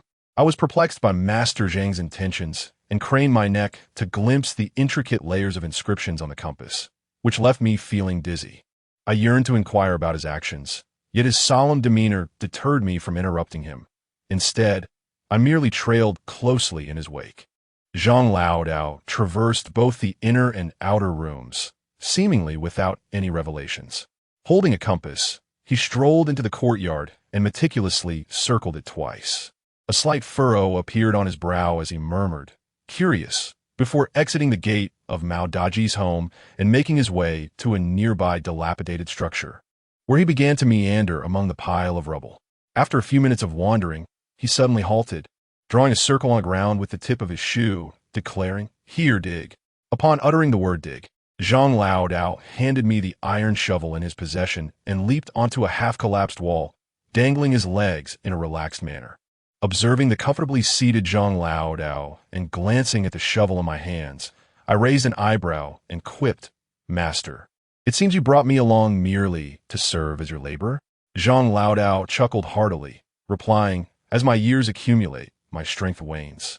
Young ones must engage in more exertion. Hurry and dig. There are rare treasures beneath." Reluctantly accepting my role as a laborer, driven by my curiosity for those elusive treasures, I rolled up my sleeves, spat into my hands, and began to excavate in the spot Zhang Laodao had marked. Chapter 81. The coffin on the beam I dug with great effort, deliberately paying attention to the spot where Zhang Laodao instructed me to excavate, which seemed to be at the very center of the main room of this household. What could they possibly bury in the midst of their home? As I continued to dig, my mind wandered with idle thoughts. The houses here had naturally collapsed over the years, and the passage of time, coupled with the elements, had compacted the earth, stones, tiles, and reeds, making it exceedingly difficult to excavate. As I toiled, I found myself casting aside shards of tiles and stones, panting heavily. Meanwhile, Zhang Laodao stood nearby, occasionally glancing at the compass, then contemplating the surroundings of Mao Daji's home, before staring vacantly at the distant mountains, showing no inclination to assist me. After approximately 20 minutes of solitary digging, I had managed to create a pit over half a meter deep, which merely reached the surface of this family's ground. My goodness, how long would it take to unearth whatever lay buried beneath? I wiped the sweat trickling down my forehead and, with a weary expression, inquired of Zhang Laodao. Upon hearing my call, he stretched his neck to peer into the pit, then leaped down from the low wall, approaching the edge of the excavation. His gaze fixated on the compass, his brow furrowed in bewilderment as he remarked, "You've actually dug this far? How shallow could it be? What have we unearthed?" I took out my flashlight, bending down to scan the pit. Aside from the chaotic jumble of stones and decayed grass, there was nothing of note. "Come out, and let me see," I urged. Old Zhang spoke as he pulled me up, requesting my assistance in holding the compass while he took the flashlight from my hand and leaped into the pit, squatting down to dig with his bare hands. I weighed the compass in my grasp. It felt heavy, and being in such close proximity for the first time, my curiosity compelled me to examine it closely. Ignoring the chaotic inscriptions on its surface, I noticed the needle at the center quivering slightly, pointing directly towards the location of the pit I had just excavated. I shifted my position, and the needle spun around, still indicating that same direction. As I stepped back a couple of paces, its tremors lessened, and upon retreating further, it became completely still. I realized that old Zhang had navigated here solely by following that needle, which seemed rather unremarkable in terms of technique. "Stop your prattling and hand me the compass to guide me," he called out. I hurried over, passing the compass to him and taking the flashlight to illuminate his work. Once the compass was lowered into the pit, the needle trembled even more vigorously, suggesting that the closer we got to whatever lay buried beneath, the more intense the compass's reaction became. After observing for a moment, old Zhang returned the compass to me and picked up a broken tile. Starting to dig on the eastern side of the pit, I squatted at the edge, watching intently as he excavated for 4 or 5 minutes. finally revealing a thick piece of wood. "This is the main beam," he exclaimed, looking somewhat astonished at the timber he had unearthed. I was profoundly disheartened, having believed that even if I unearthed no treasures, I would at least discover some curiosities to broaden my horizons. However, after digging for an extended period, I unexpectedly unearthed a beam. "Master, could it be that your compass is faulty?" I inquired, filled with reluctance. Zhang, the old Taoist, categorically denied impossible. "This is the Yinyang Feng Shui compass bequeathed to me by my master. It has never faltered." After a moment of contemplation, he fixed his gaze upon the timber and murmured, "Then there must be something amiss with this beam. I never anticipated this. Truly unexpected." His repeated expressions of astonishment indicated he had stumbled upon a revelation. I inquired about his thoughts, but he remained silent, diligently clearing the soil from the beam with his hands and meticulously examining it. Before long, he retrieved a dagger from his treasure pouch, inserting it into the side of the beam and prying it open, revealing a small wooden piece, no larger than a child's palm. As I shone my flashlight upon the timber, I was astonished to see that a dark, hollow cavity had emerged. This beam was indeed hollow. This revelation left me utterly astounded.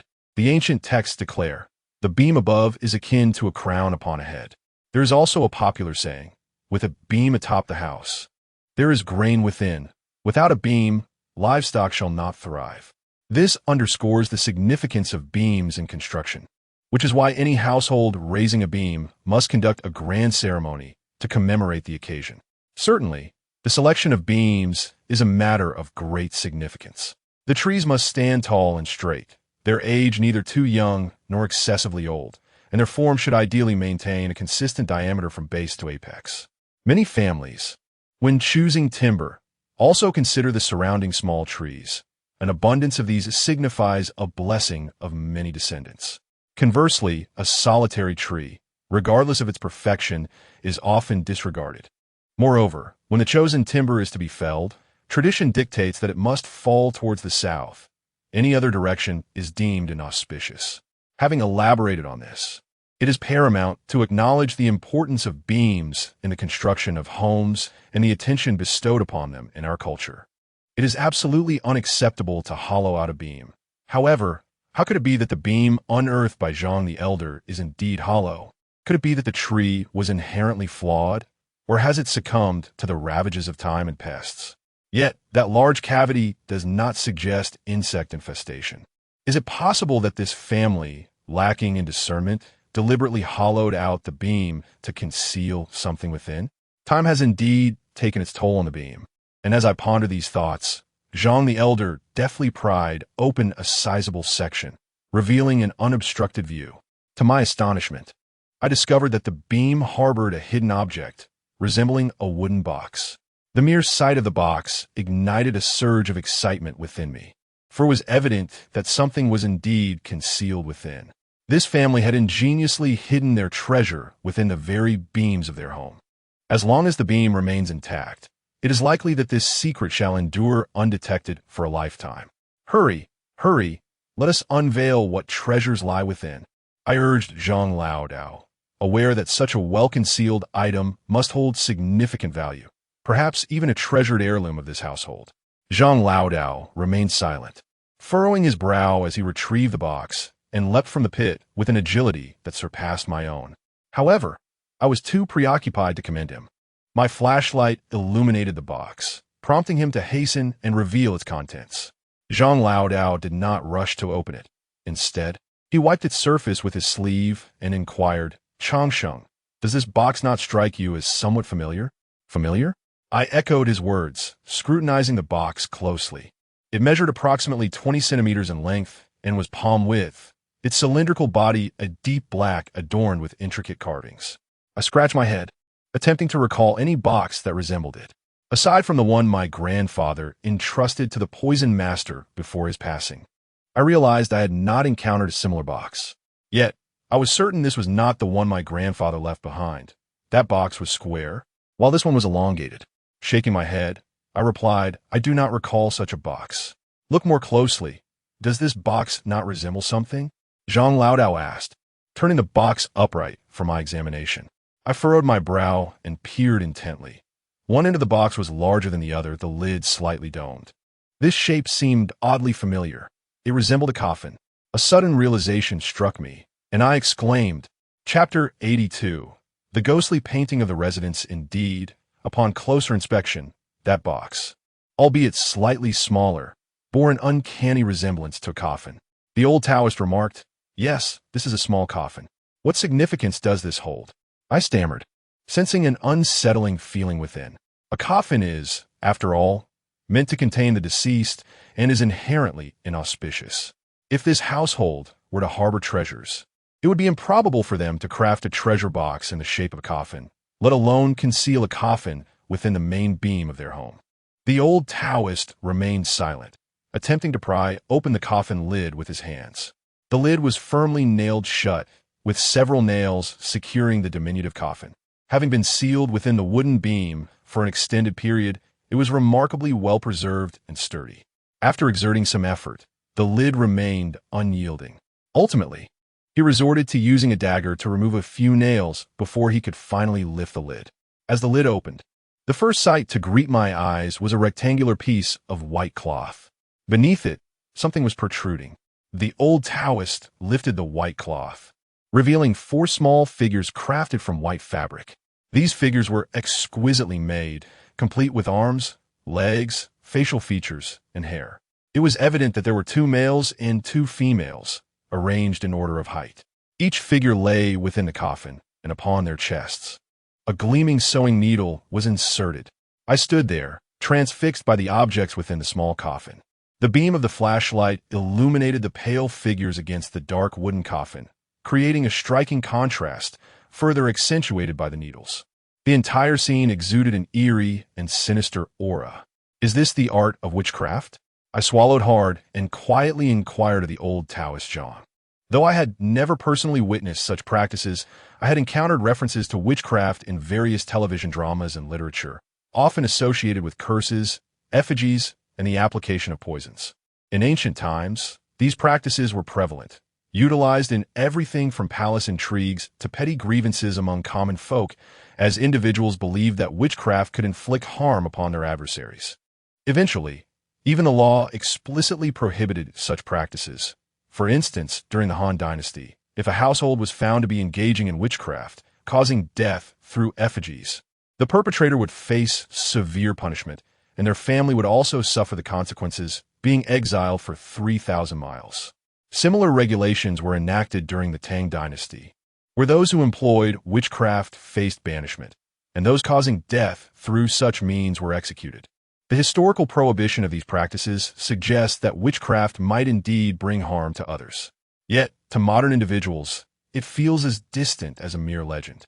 I had never imagined that one day I would witness such occurrences firsthand, particularly in our small village, where an old house had collapsed, leaving no one from the cursed family. Could it be that they all perished due to this curse? I asked Jean. At that moment, a chill ran down my spine, and I dared not contemplate the existence of such a malevolent individual within our small community of merely 100 households. One who would resort to dark arts to bring death upon their neighbors. Who could this person be, and what could possibly motivate such actions? In response to my inquiries, Jean Lao Dao did not rush to answer. Instead, he extracted a sewing needle lodged in the chest of a diminutive figure and, employing a dagger, sliced open the figure's abdomen.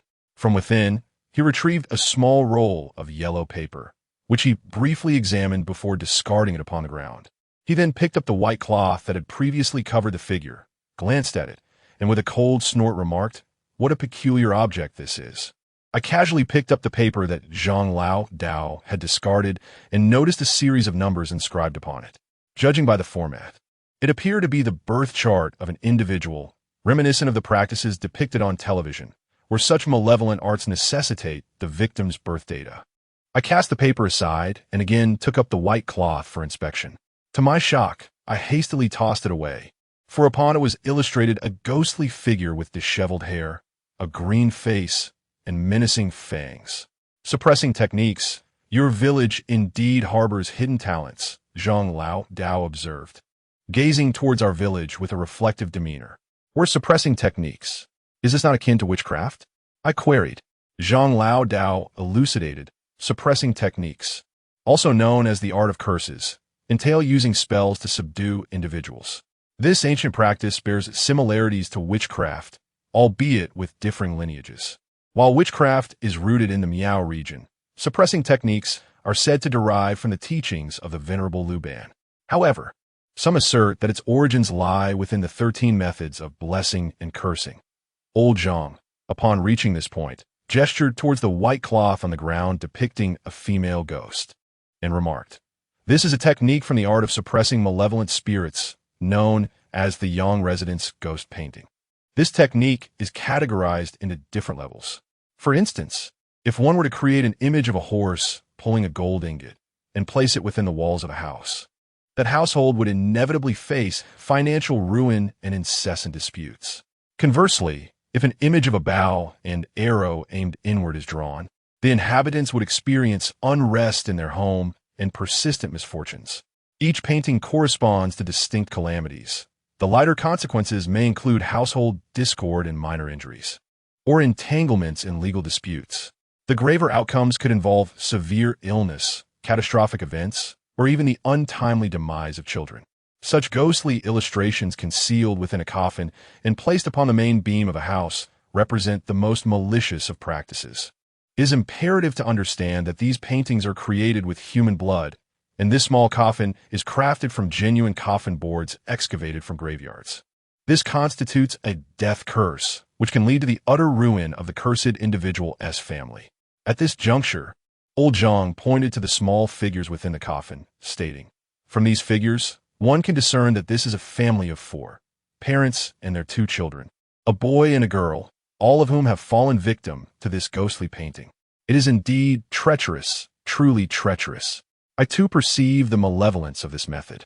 Imagine a family, oblivious to the curse placed upon them, slowly succumbing to its effects. How cruel and terrifying a fate that is. The calamity should not extend to the children. Even if the artist of these ghostly images harbors deep-seated enmity towards the family, it is inhumane to bring harm to innocent children, leaving no descendants behind. Elder, do you know who is responsible for this?" Old Zhang shook his head, replying, "Not at present, but it is possible to investigate. Take that small coffin with you. Upon your return, I shall devise a means to uncover the truth." I was reluctant to touch the ominous little coffin that loomed before me. Yet the thought of the malevolent practitioner of the hex, lurking within our village and so close to me, compelled me to gather the coffin along with its few diminutive figures and the cloth marked with ghastly imagery. At that moment, Master Zhang, holding his compass, entered another collapsed house. I followed closely behind and inquired, "Master, do you believe that the misfortunes experienced by every household in this old homestead were due to the curse of this hex?" "Most likely," Master Zhang replied. "But why?" I pondered aloud. If only one family were afflicted, it could be attributed to a grudge against the practitioner. But for the entirety of this area to be cursed, could it be that the practitioner bears enmity towards all of them? Master Zhang shook his head, refraining from answering my question, and instead pointed to a specific spot, instructing, "Dig here." At his command, I rolled up my sleeves and commenced digging. As I worked, I asked him, "Master, if one falls victim to the hex, is there a way to break it?" Master Zhang found a stone and sat down, stating, "Indeed, all hexes have an object of oppression hidden within the victim's home, much like the little coffin within the beam. As long as the oppressive object is discovered and destroyed, the hex will naturally be dispelled. And what of the practitioner? After the hex is broken, will they suffer any repercussions?" I inquired, recalling the misfortunes that had befallen my family's old residence. Could it be that these troubles were, in some measure, connected to this oppressive hex? Chapter 83. The thousand-headed puppet Old Zhang, the Taoist, remarked, "Merely destroying the object of aversion will only lift the curse without inflicting harm upon the caster. However, if you discern who the caster is, you may turn the curse back upon them. This method is rather straightforward. One must gather some foul items, such as hair from beneath a corpse or the remains of a miscarried fetus, and burn them at the threshold of the caster's home or at the nearest crossroads or bridge during the midnight hour. The closer you are to the caster, the more effective it will be. As you burn these items, call out their name, and once the fire is extinguished, The curse they cast upon others will inevitably rebound upon themselves. Perhaps because old Zhang had acknowledged me as his disciple, he was inclined to impart various techniques to me. During my exploration, he shared numerous insights regarding the art of counteracting curses. He not only revealed methods of dispelling curses, but also explained that the practice of counteracting curses originated with Lu Ban, who created it as a means of warding off evil and invoking good fortune. Most of these techniques are quite simple. For instance, concealing a bay leaf within the beams of a house can benefit the resident's academic pursuits. Hiding a brush in the doorframe ensures that the lineage of the household produces virtuous talents. Flipping over 2 ancient coins and placing them at the ends of the main beam will bring both fame and fortune to the family. However, it is said that water can both carry and capsize a boat. In ancient times, craftsmen held a lowly status, and many unscrupulous employers would oppress them and withhold wages, leaving them deeply aggrieved. In response, Lu Ban devised the later, more malevolent forms of counteracting curses. Over time, these techniques became increasingly exploited by those with ill intentions, serving as instruments of harm. Reverend Zhang once told me that techniques are inherently neutral, neither virtuous nor malevolent. The most sinister entity has always been the human heart. I was so engrossed in Reverend Zhang's words that I had unwittingly dug a pit over half a meter deep. As my spade struck once more, a stark white object emerged from the earth. I stared in astonishment, realizing with a start that it was a skull. I gasped, leaping out of the pit and pointing tremulously, There are dead people."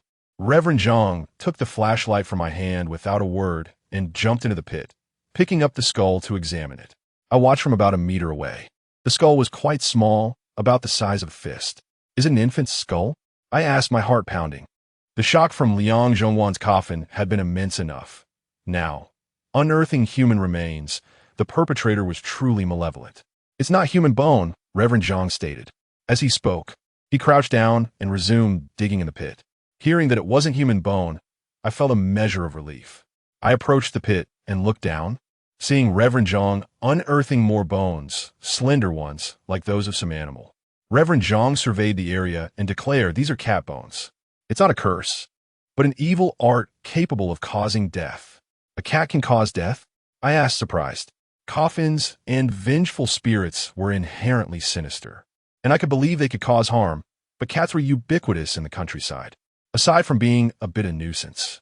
I had never seen a cat cause any trouble. Zhang Laodao remarked, "You may be unaware that cats possess a malevolence surpassing even the 5 great immortals. One could argue that they are the most sinister of all creatures. Folklore suggests that cats have 9 lives, implying that they seldom meet their demise easily. Of course, this notion of not dying easily does not imply they are immortal. Rather, it signifies their ability to resurrect after death. In Taoism, we refer to this phenomenon as rising seedlings. When a cat perishes, if placed in a shaded area for a prolonged period, it is destined to rise again. The resurrected cat resembles a spirit born of a human's death. If it harbors no resentment, it poses no threat. However, if it is imbued with deep-seated grievances, it can inflict harm more ferocious than that of a vengeful spirit. Consequently, many unscrupulous individuals exploit this to bring misfortune upon others. Among the nefarious methods involving cats, none are more wicked than the practice of capturing a pregnant black cat, binding it with a red string soaked in the oil of an everlasting lamp, while ensuring it is not strangled to death. The next step involves burying it alive in a shadowy spot on the property of the intended victim, be it their ancestral grave or courtyard. The buried mother cat's resentment is thus maximized. The red string, saturated with the lamp oil, acts as a means to ensnare its soul, preventing it from departing and amplifying its bitterness. Within 6 months of such a burial, after the passage of many years, the color of the rope had become nearly indistinguishable, yet one could still faintly ascertain that it was a fragment of red thread. Master Zhang leaped from the pit, brushing off the soil from his hands, and declared, "Let us proceed with our excavation." Subsequently, with the compass in hand guiding our way, I followed closely behind him as we dug. We unearthed a plethora of peculiar artifacts, including a quern stone, a rural implement used for grinding grain and leveling ground, a notion I had never entertained, that such a hefty stone could be wielded for malevolent purposes. Master Zhang informed me that in Taoism, the cornstone is also referred to as the white tiger, a symbol of slaughter and conflict. Thus, with a bit of incantation, if one were to puncture its ends with red cinnabar and wrap it in crimson cloth, burying it upright in the courtyard of a household during the midnight hour, that family would be beset by unrest and ceaseless calamities, ultimately leading to their downfall. We also excavated flakes of dandruff, yes, the very flakes that adorn every individual's scalp, alongside a collection of toenail clippings, all ensconced within a talisman. These items were interred beneath the threshold of the family's home. Master Zhang explained that in the realm of sorcery, dandruff is known as heavenly frost, while toenail clippings are termed rootless grass.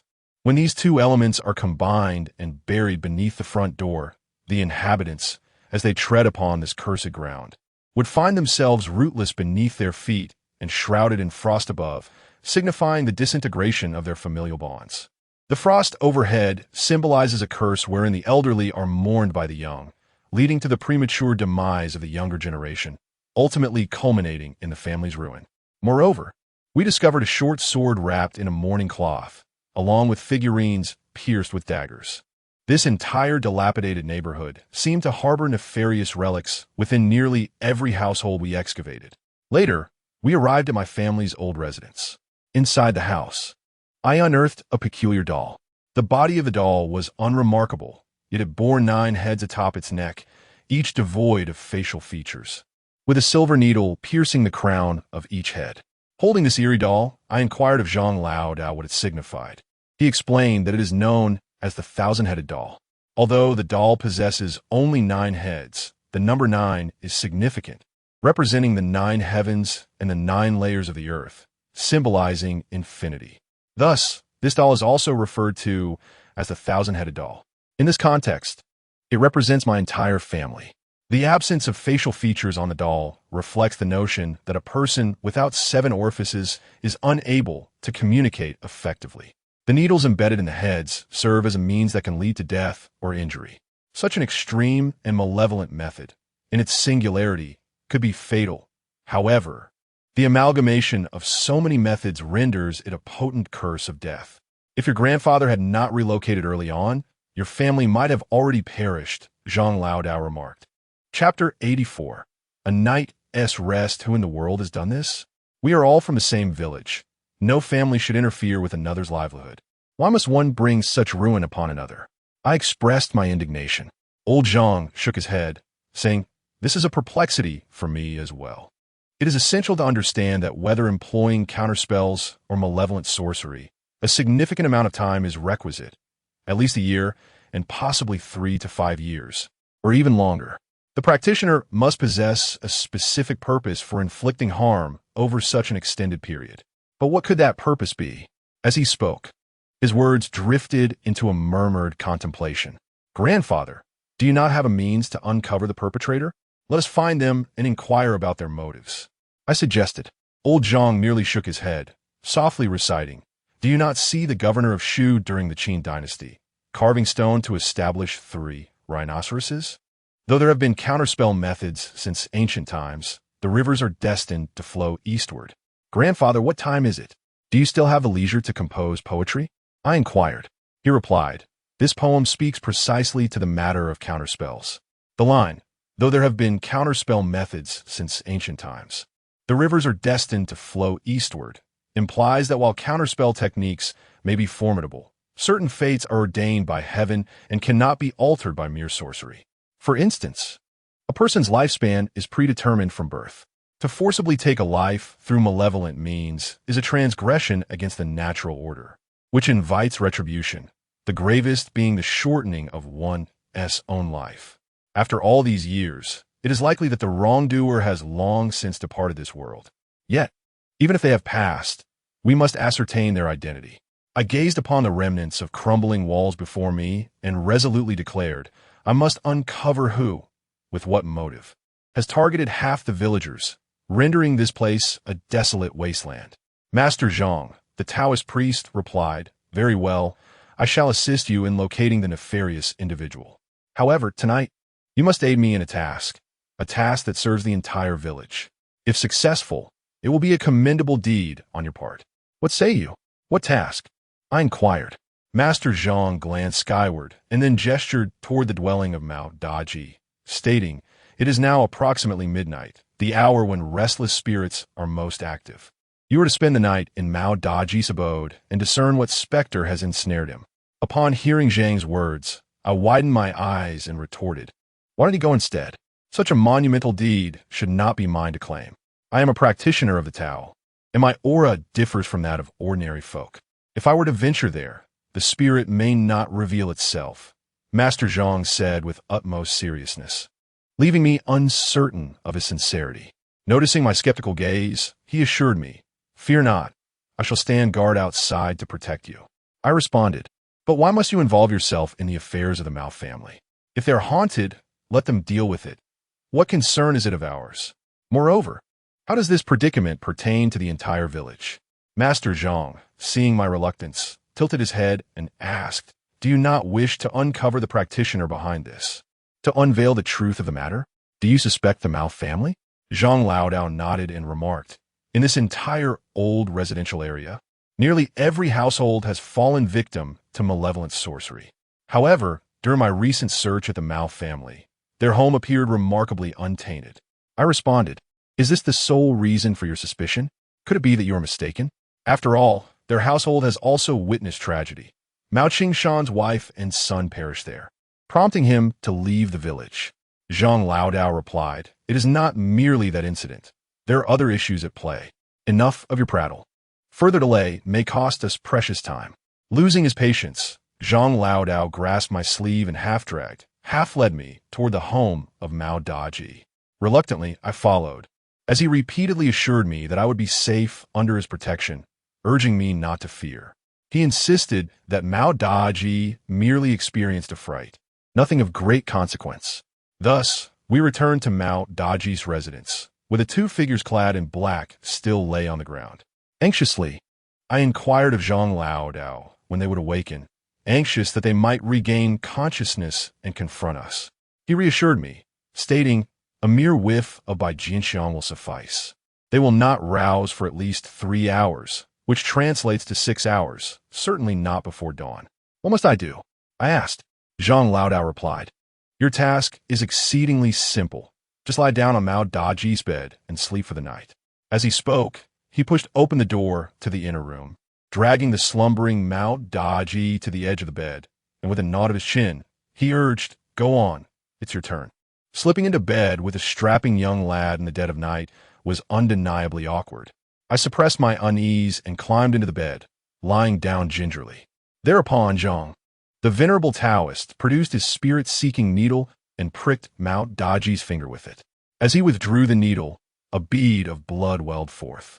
Mao Daji, seemingly lost in the throes of unconsciousness, exhibited no response to the needle's sting. I, standing aside, inquired with curiosity, "Why did you prick him?" Zhang Laodao dabbed a bit of the blood and daubed it on my forehead, proclaiming, "To grant you a change of identity. Now lift your shirt." With that, he reached to raise my garment. Clutching my clothing tightly, I regarded him with suspicion. "Didn't you say that merely sleeping would suffice? Why this identity swap now? And this blood smearing? I can't shake the feeling that this is all rather eerie. I demand an explanation before I can find any peace of mind." Zhang Laodao elucidated, "I intend to dab Mao Daji's blood upon your 5 acupoints, the Tanzhong, Tianmu, Naiwen, and Jiaji, corresponding to the liver, kidneys, heart, spleen, and lungs, respectively. By doing so, the specter will, for a brief duration, perceive you as Mao Daji himself. My intent is to ensure absolute certainty. I fear that the ghost might recognize only Mao Daji and disregard you. Once the blood is applied, you may sleep." Having heard Zhang Laodao's explanation, I relinquished my grip. He then proceeded to apply the blood to my chest, the crown of my head, and other strategic locations. Will the ghost arrive as soon as I fall asleep? And what if I can't sleep? How could you possibly remain awake? Zhang Laodao chuckled slyly. After spending a few days in the company of Zhang Laodao, I have come to understand him somewhat. Whenever this old fellow displays that particular smile, it is certain that he harbors ill intentions. You wouldn't betray me, would you? I asked him. My eyes widened in suspicion. What nonsense are you spouting? How could I possibly harm you? Stop overthinking it. I'm leaving now. Just turn off the light. Zhang Laodao advised, shouldering the unconscious Mao Da-ji as he exited, conveniently closing the door behind him. Once Zhang Laodao departed, I followed his instruction and extinguished the light, plunging the room into darkness. My heart hung heavy in that obscurity, my thoughts drifting to the disoriented Mao Da-ji I had encountered earlier that day. What specter had he encountered? Would that apparition manifest tonight? Old man, please don't wander too far, I called out into the darkness, a sense of dread creeping in at the thought of a ghostly visitation. Understood. Sleep easy, came Zhang Laodao's muffled response from outside, as if he were consuming something. Moments later, I heard the sound of him drinking, likely indulging in the remnants of the alcohol left behind by the two men in black before they succumbed to unconsciousness. Knowing he was just outside brought me a measure of comfort, and I lay down on the bed, wide-eyed in the dark. I presumed that, in such an environment, sleep would elude me entirely. I thought I would simply endure until dawn before departing. Contrary to my expectations, however, it wasn't too long before my eyelids began to flutter, the weight of drowsiness enveloping me, and I soon found myself in a state of half-sleep. It was at that moment that a series of loud thuds suddenly pierced the silence. Chapter 85. The headless ghost. The sudden sound startled me, jolting me into full awareness. My heart constricted sharply, and my eyes instinctively darted towards the source of the noise. The persistent knocking emanated from outside the window of Mao Daji's residence, an aged structure adorned with antiquated frosted glass that lacked the clarity of modern panes. I could not discern what lay beyond, yet I faintly perceived a shadow upon the window. This silhouette was peculiar, broad and flat, resembling the form of a human body. Indeed, merely a body, devoid of a head. It felt as though a headless figure stood outside, rapping on the window. Upon witnessing this unsettling sight, I was momentarily paralyzed, questioning the nature of this bizarre occurrence. Could it be that a ghost had arrived so swiftly? Contemplating this, beads of perspiration formed upon my brow, and I fixated on the apparition with trepidation, frozen in place. The knocking persisted, thud, thud. In daylight, such sounds would scarcely provoke concern. However, in the stillness of the night, the echoes were magnified, resonating ominously in my ears and weighing